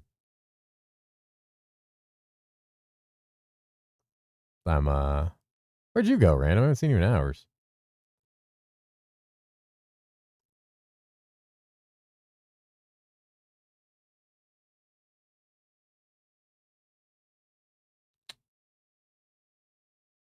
Oh, Lem's back to normal.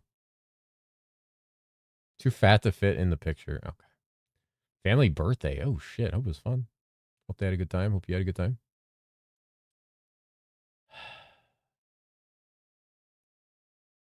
I'm tired. You guys sucked like an hour of life out of me. You can tell it isn't a worker bee. Good night, Onyx. Sleep well, man. I probably don't have long left in the tank right now. It's 1 in the morning. I gotta be up in 5 I hours. have a for work, tiny and I gotta mouth. finish. Probably got more to work on. This guide would have been done already if I was like locked in and not streaming. So I'm just like burning time.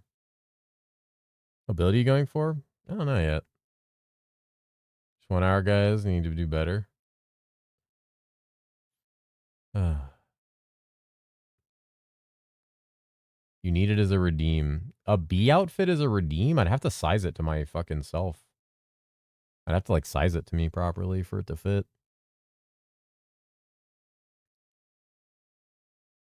Which seems challenging.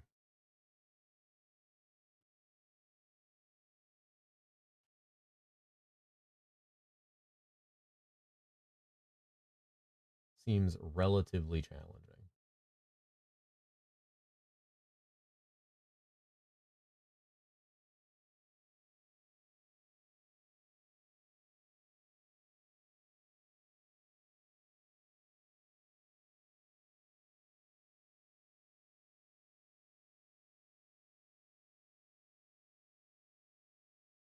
Finish the anchor swing guide. Can I get out of the basement now?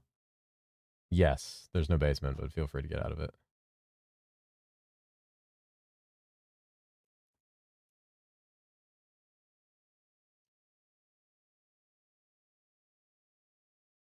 Honestly, I'm very curious to see what Chaos Walkers are like in Season 10 if they're talking about per ailment on them. Like, that is that a typo by Fuma? Or did they just change? Did they say fuck it?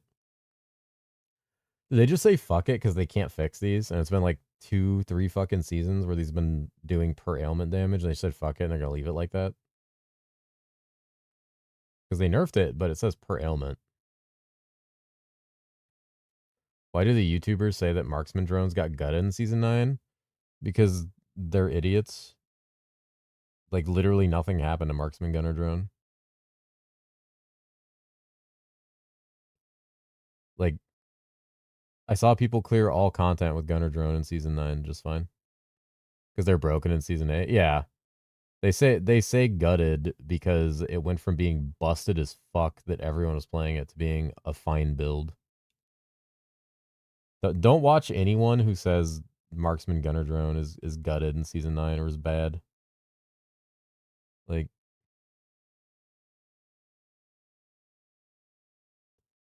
not worth your opinion or time.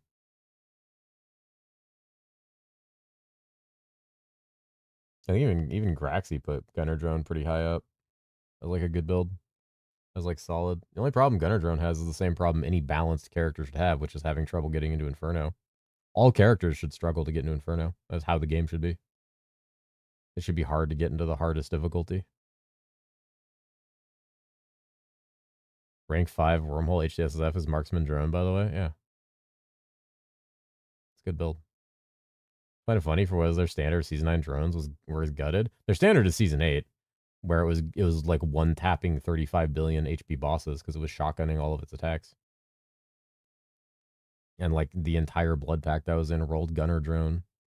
Because Season 8 was when we got all the HP buffs, but we didn't have the Incarn tree. So people only wanted to play what was broken. So attempted to play Shaman. Shaman's fun. Shaman's very fun. Shaman, very fun, sir.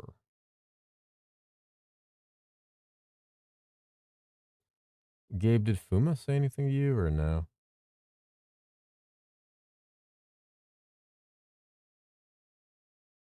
It's on our marksman who's stronger for late game bossing. Honestly, Demon Spawn, but takes a little more to get going in that sense.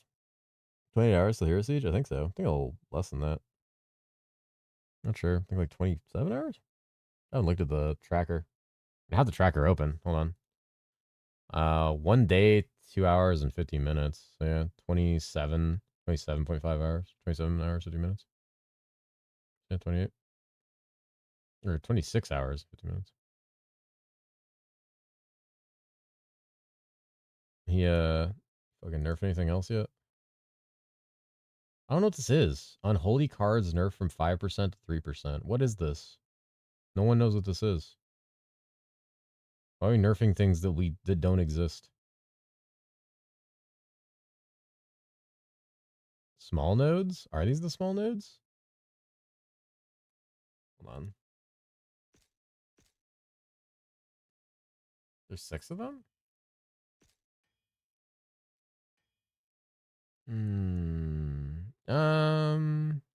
Oh, yeah. There are 6 of them. They're nerfing the chance for them to drop tarot cards. Searge? Searge? Wait, does it say Searge? No way. Does it say Searge? Hold up.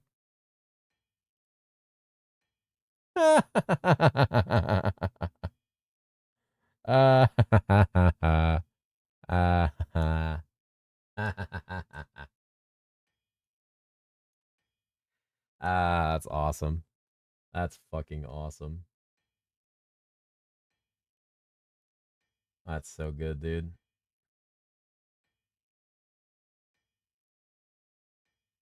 Oh, it's so fucking good.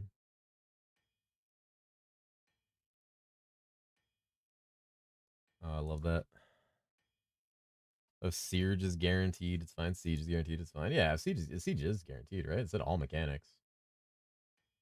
All mechanics are supposed to be like guaranteed, essentially.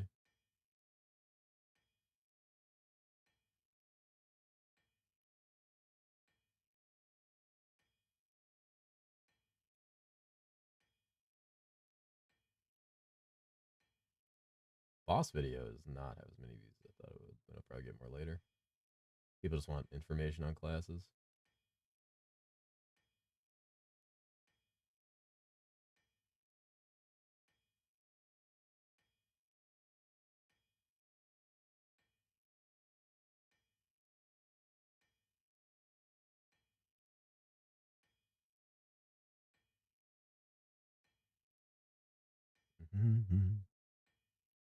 Marksman. Time to marksman, dude. Need a way to up spawn rate of waves. That'd be cool. Just have them all spawn at the same time. You guys remember the Season 9 beta when Unholy Sieges were bugged and were spawning like 50 times the monsters they were supposed to? That shit was awesome, by the way. That shit was fucking awesome.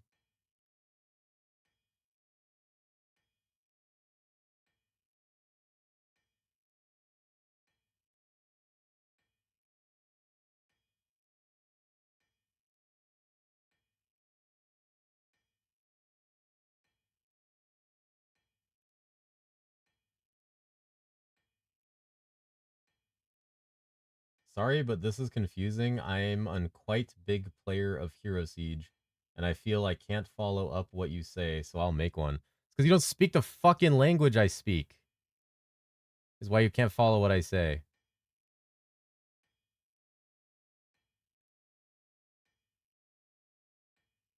Turn off the fucking auto dubbing, idiot. I'll make one. Well, based on the video quality of your previous videos, I somehow doubt it. Dumbass comments. I'll go make a beginner's guide. I don't think you will.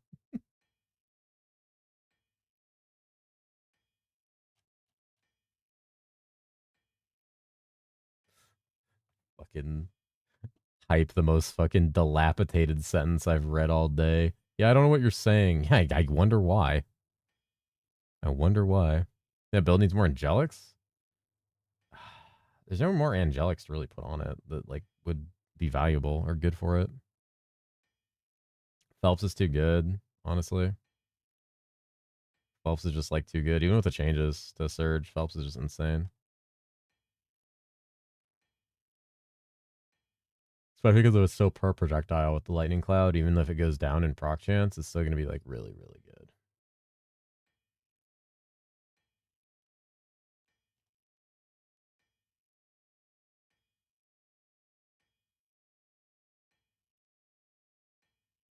Interesting. Stormweaver, yeah, this is like this is Stormweaver like aspirational, like I have a shitload of gold and I don't want to play fucking Stormcloud anymore.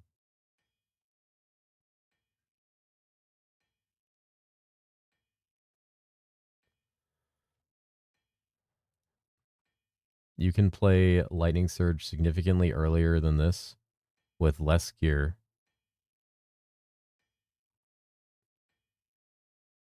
This is not required to swap to Lightning Surge at all.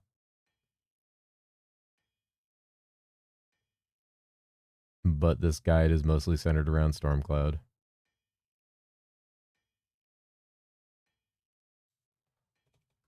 as a starter to transition into Lightning Surge later on with higher gear due to some of the nerfs and changes to cast speed scaling.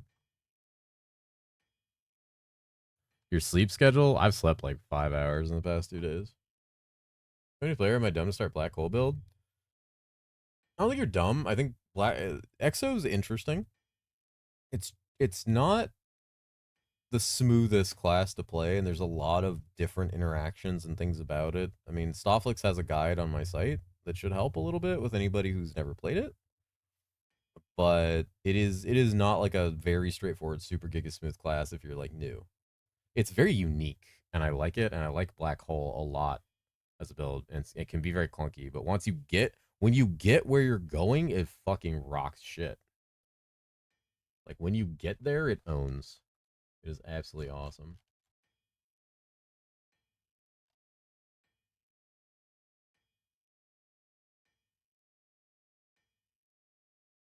Fucking Nunan, I got a Mage Blood out of the keys, dude. Fucking Ginger with the Hinakora's lock. It's been 35 years since the Science independence from the commies. 30 euro with euro. Jesus. Is a black hole. I like black hole.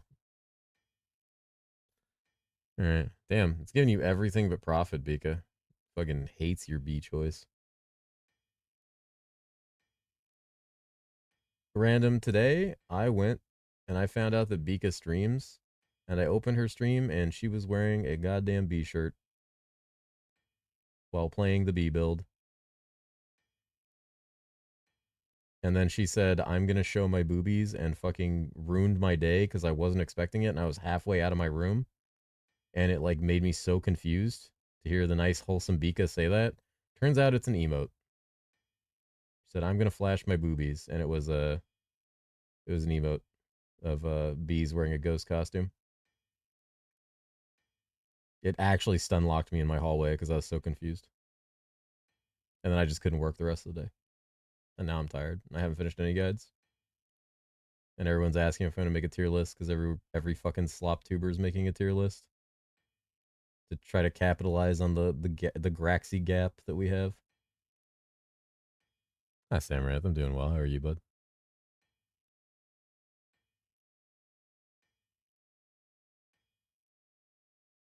Graxy gap. There's a gap where Graxy used to make tier lists every season, and everybody's trying to fill it with like the most insane opinions I've ever seen. Tier list equals dopamine. I don't know why people like tier lists so much. They're so fucking stupid. And half the people making them have no idea what they're talking about. They're like so insanely speculative. I already miss Graxy. I always miss Graxy. Gonna fill Graxy's gap. I should make a tier list. You could. I mean, I'll probably just do one live on stream tomorrow.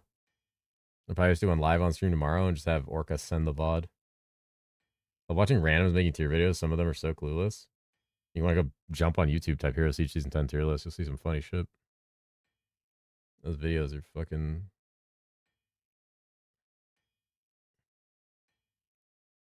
I like doing them on stream because then like everybody's like involved and we can argue.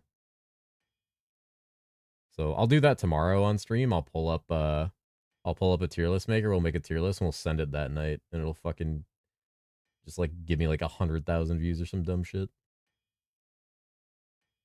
Pyro on top, baby. Holy. Sorry, patch notes. Has Butcher had any changes? Butcher got a slight nerf to blender damage. Got an initial damage bonus to slicing throw. And they like gutted some kind of furious strike interaction. Other than that, it's fine. What class got the best buffs from this coming change? Good question. I would look at the patch notes. I can't really, like, off the top of my head, think of who got the biggest buff, really. Your play with the idea behind the tier list is that I know some characters are not great, and I would like to know which ones are okay. See, but you can do that with, like, a starter guide like I made, where it's like, hey, these are starters I would suggest, and, like, you can basically assume any class I didn't suggest, you probably don't want to play as a newer player. Like, I understand why people like tier lists, but, like, I don't know. They're so subjective and, like, really difficult to take seriously sometimes outside of someone who's just, like, sourcing knowledge from, like, a lot of areas. I guess I should make a tier list because I have a ton of people in my chat who are extremely fucking knowledgeable and play like tons of classes. Would be a good reason to make a tier list. I mean, that's what we're just going to do tomorrow. We'll start up stream and we'll just make a tier list. Make a tier list. It's nice to watch as someone who's newish to herosiege, but not ARPGs. It's good. Why did you not add Plague Doctor to the recommended starters? The built-in resistance makes gearing a lot easier.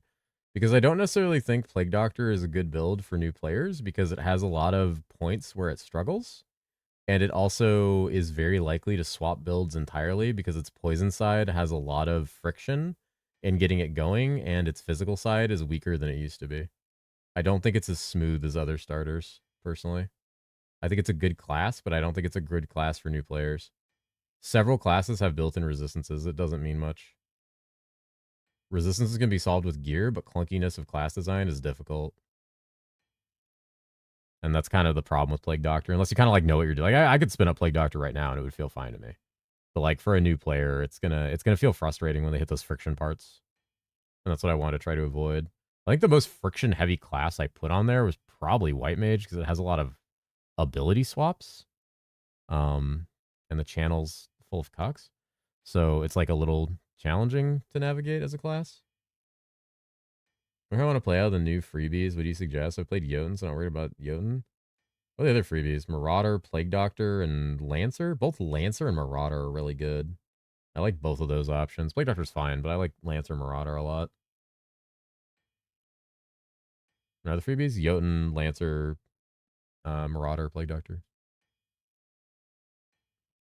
They didn't pick either for the same reason.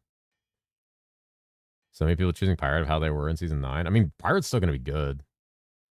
They buffed the base damage on Anchor, which helps offset some of the pain of losing some of the orbital and AoE stuff. I don't get any freebies. You get skins. You get Maid Lancer skin and Maid Marauder skin.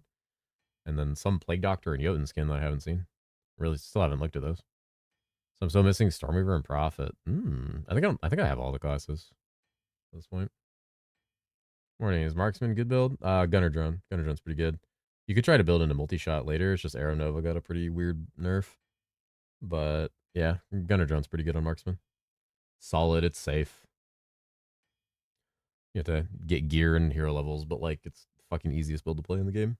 That's why I was so confused when they were like shitting on Gunner Drone earlier. They're like, it's hard. What if you get stuck on an enemy? All your lasers keep attacking it and blah, blah. It's like,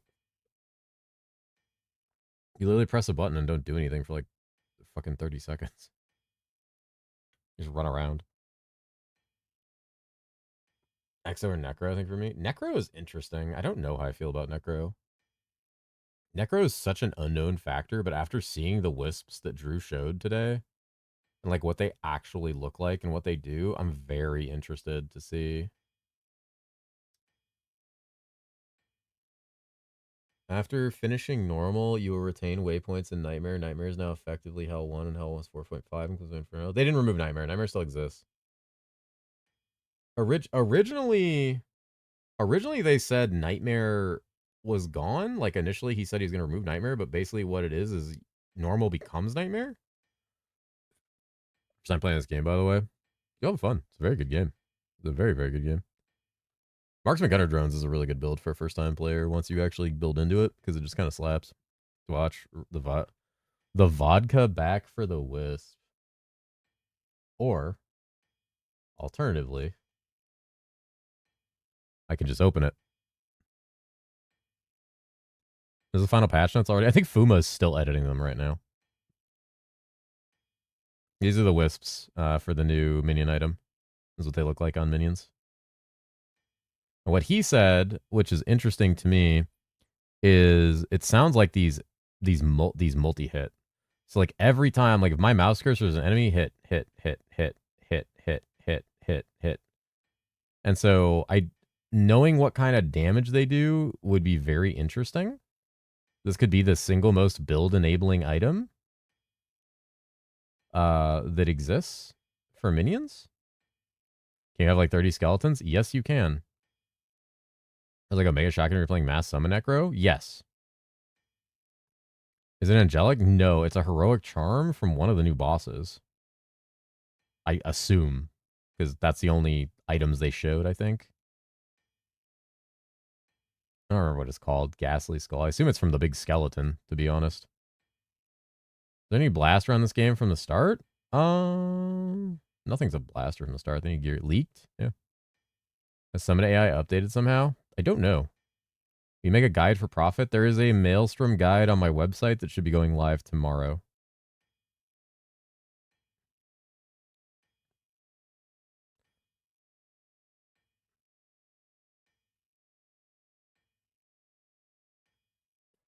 Are you baiting me? Holy. Profit's good. Maelstrom? Me next. Maelstrom. But yeah, this, so depending on how the damage on this functions, which is what I should have asked Drew while he was talking about this and I forgot. Like, I'm genuinely very curious about how the damage on this works. Like, if it actually, like, if it's raw damage and not just burning, like, if this just applies a burning dot and keeps it running every time they get hit, it fucking sucks. But if this does individual hits of damage for each minion, like, overlapping and hitting and hitting and hitting and hitting, and the burn is secondary, then this item is single-handedly the most powerful summoner item in the game and will be literally build-defining for every summoner. You know what class Fub going to be playing? He's going to decide tomorrow, apparently, so I guess he'll be streaming Herosiege tomorrow. I'll probably pop in there and watch a little bit while I'm finishing guides. Wasn't tooltip 50% of the minions' damage? It's hard to understand if it's 50% of their damage or like 50% of their damage is burning or burning damage up to 50%. Like, it's so... The wording on items in Heroes Siege is fucking awful. It's super hard to understand what it means. So, gonna have to wait and see. Gonna have to wait and see. I don't know what it's actually gonna mean. What it's actually gonna be.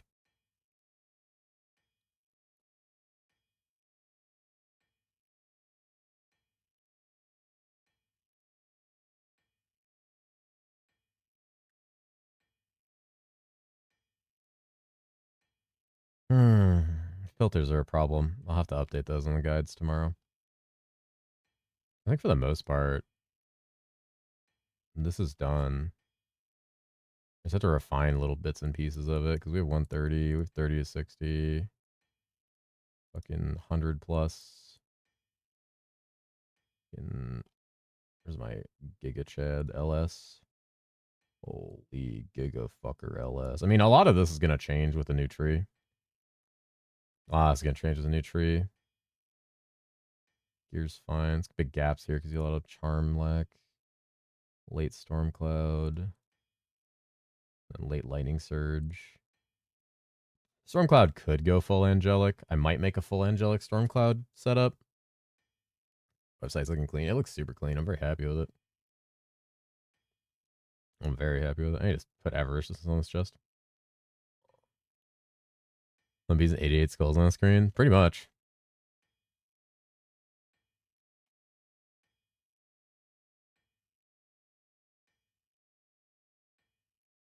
I have a different weapon for him. What charms do I put with empty charm slots in your guides? My balls. You put my balls.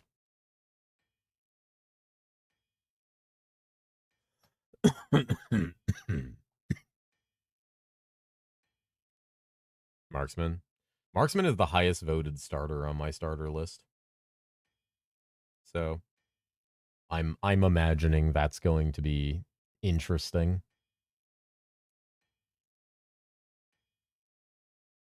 Gonna be very interesting.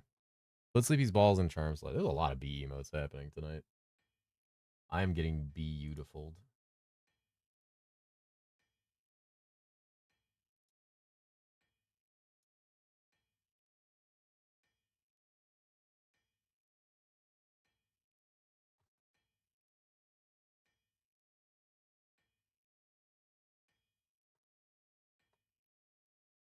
Has anyone seen Grax's usual class poll? They had me make a poll, and he's been linking my poll. As he's had my poll pinned. Who leaked something about Marksman to make that happen? What happen? Nothing got leaked. It's just people want to play Gunner Drone and they like the new skin. Between Samurai or Bard, I don't know what to choose. Bard's gonna feel better leveling, and then it's gonna have like a transition from lightning to full fizz that might feel a little awkward depending on your gear acquisition. As where Samurai feels a little bled a level, but once you get Kunai going, the problem is it's barriered kind of by Fenrir being really strong, and Fenrir being kind of build defining for it. So once you get Fenrir, it's kind of eh. But once you get Fenrir, you pop the fuck off and you're super mobile. Same thing with Bard, super mobile, super strong. We have Sumo who does skins if they be an MTX that changes his burning skulls and minions, slightly smaller bees. Fastest get Nico skin? Just Amazon, Viking, and now Marksman. This is an amazing showcase in the class that people wanted to be like me. It's true. It's true. They were fucking whining about Vault in that one guy's chat. They were like, Vault looks dumb. I'm like, all right, yeah, I know. Vault's not a good travel skill. There's like all the good travel skills are getting fucking nerfed, dude. What do you want? Vault got buffed actually. First thing I was stuck. Yeah, I saw you jumping against the house. I was like, Jesus, dude, our fucking footage is so funny. Fucking Mavs 7,000 by 9,000 ratio. Fucking screen resolution. You getting stuck on a house. Fucking Karen dying. I was like, Jesus. I don't want to nitpick because you guys have provided me footage and I appreciate it, but like, fuck, man. Herosiege's community isn't very nice. So, sometimes. How many builds do you post? I think it's currently like 11 or 12 builds on the site. There might be more tomorrow. Let me look at how many are currently like on the site being worked on right now. And I don't really give a fuck about people's opinions. I'm going to post every build possible. I give kiss. Ooh, big kiss. Pops Guy's a cool part of the community. What site for your build guides? They're not up yet. It'll be up tomorrow, probably. I can't get it up by tonight. Don't. Let's see. What do we have? We have 1, 2, 3, 4, 5, 6, 7, 8, 9, 10, 11, 12 guides on the site currently. You gonna play Bard? Kind of based.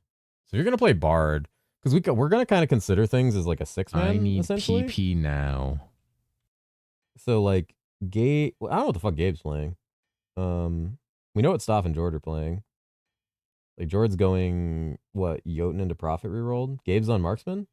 Okay, so he's Arcane. You're Gunnar Drones. You're Arcane.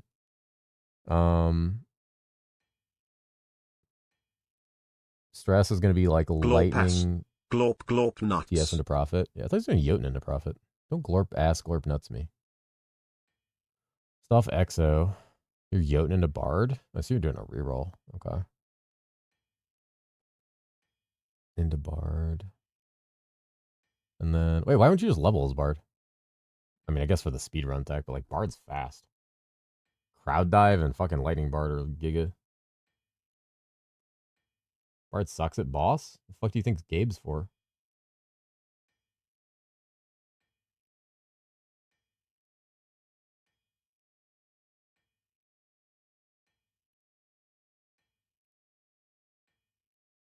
Drones that I care about for my hands? Kind of based.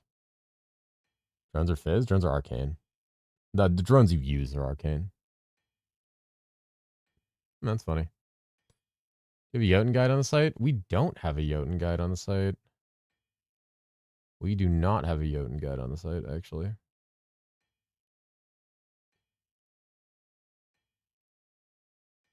I would have to get one written by somebody. Who could I bug for a Jotun guide?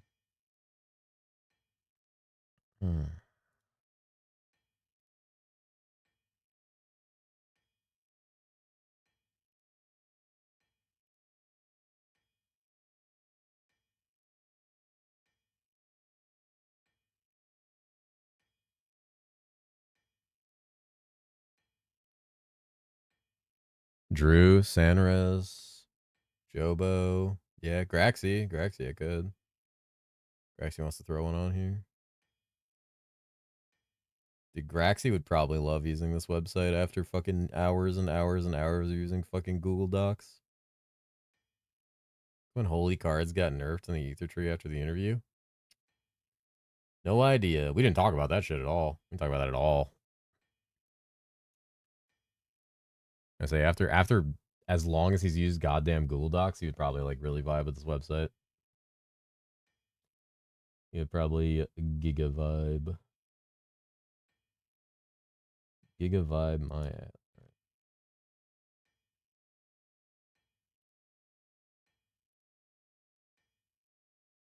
We're gonna build guys go public tomorrow.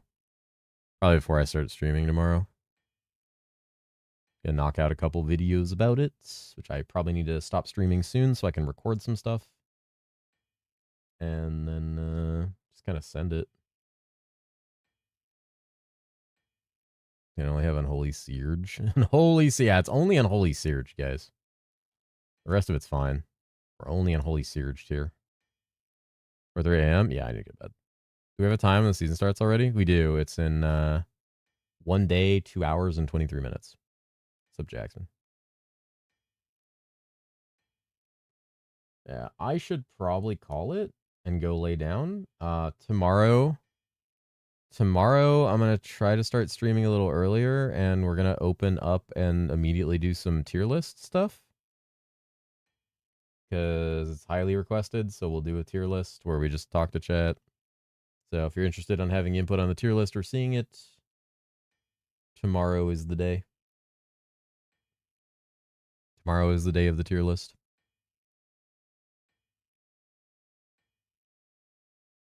XOD tier? No. I'd potentially put XO like A to S. My rating at A would only be because the complexity of getting the class together and the black hole nerfs kind of hurt. As well as combined with the skill haste nerfs and just the overall like caster nerfs. I still think it's like so fucking good though as a class. But it really depends on who plays it. Some banger Twilight Regalias? Holy shit. Alright. I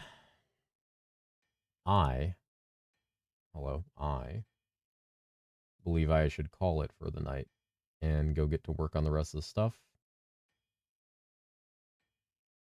I'll still be awake probably for a little bit. Marksmaners. I'm gonna try to stream a little earlier tomorrow if I can get out of work. But stream will not be super long as I obviously need to go to fucking bed because I gotta be up at 2:30 in the goddamn morning the following day for fucking herosiege. So I will try to be here as early as I can, friends. I probably won't get much sleep tonight, which will probably be good because I'll be tired as shit tomorrow. Maybe I'll get a full 8 hours and give it a shot. Hopefully I survive. Living on like 2 hours of sleep a night right now. We will see. Guides will be up tomorrow. We'll try to pump out some fucking videos tomorrow. And we'll kind of see what we can do. All right. Hope you guys all have a wonderful night. I appreciate you guys for being here. Decided to start a class? Not yet. I'll decide tomorrow. I have no choice but to decide tomorrow. Hope you guys have a wonderful night or day, depending on your time zone. Thank you so much for joining me for 9.5 hours. I hope you all enjoyed the interview. I had a fantastic time.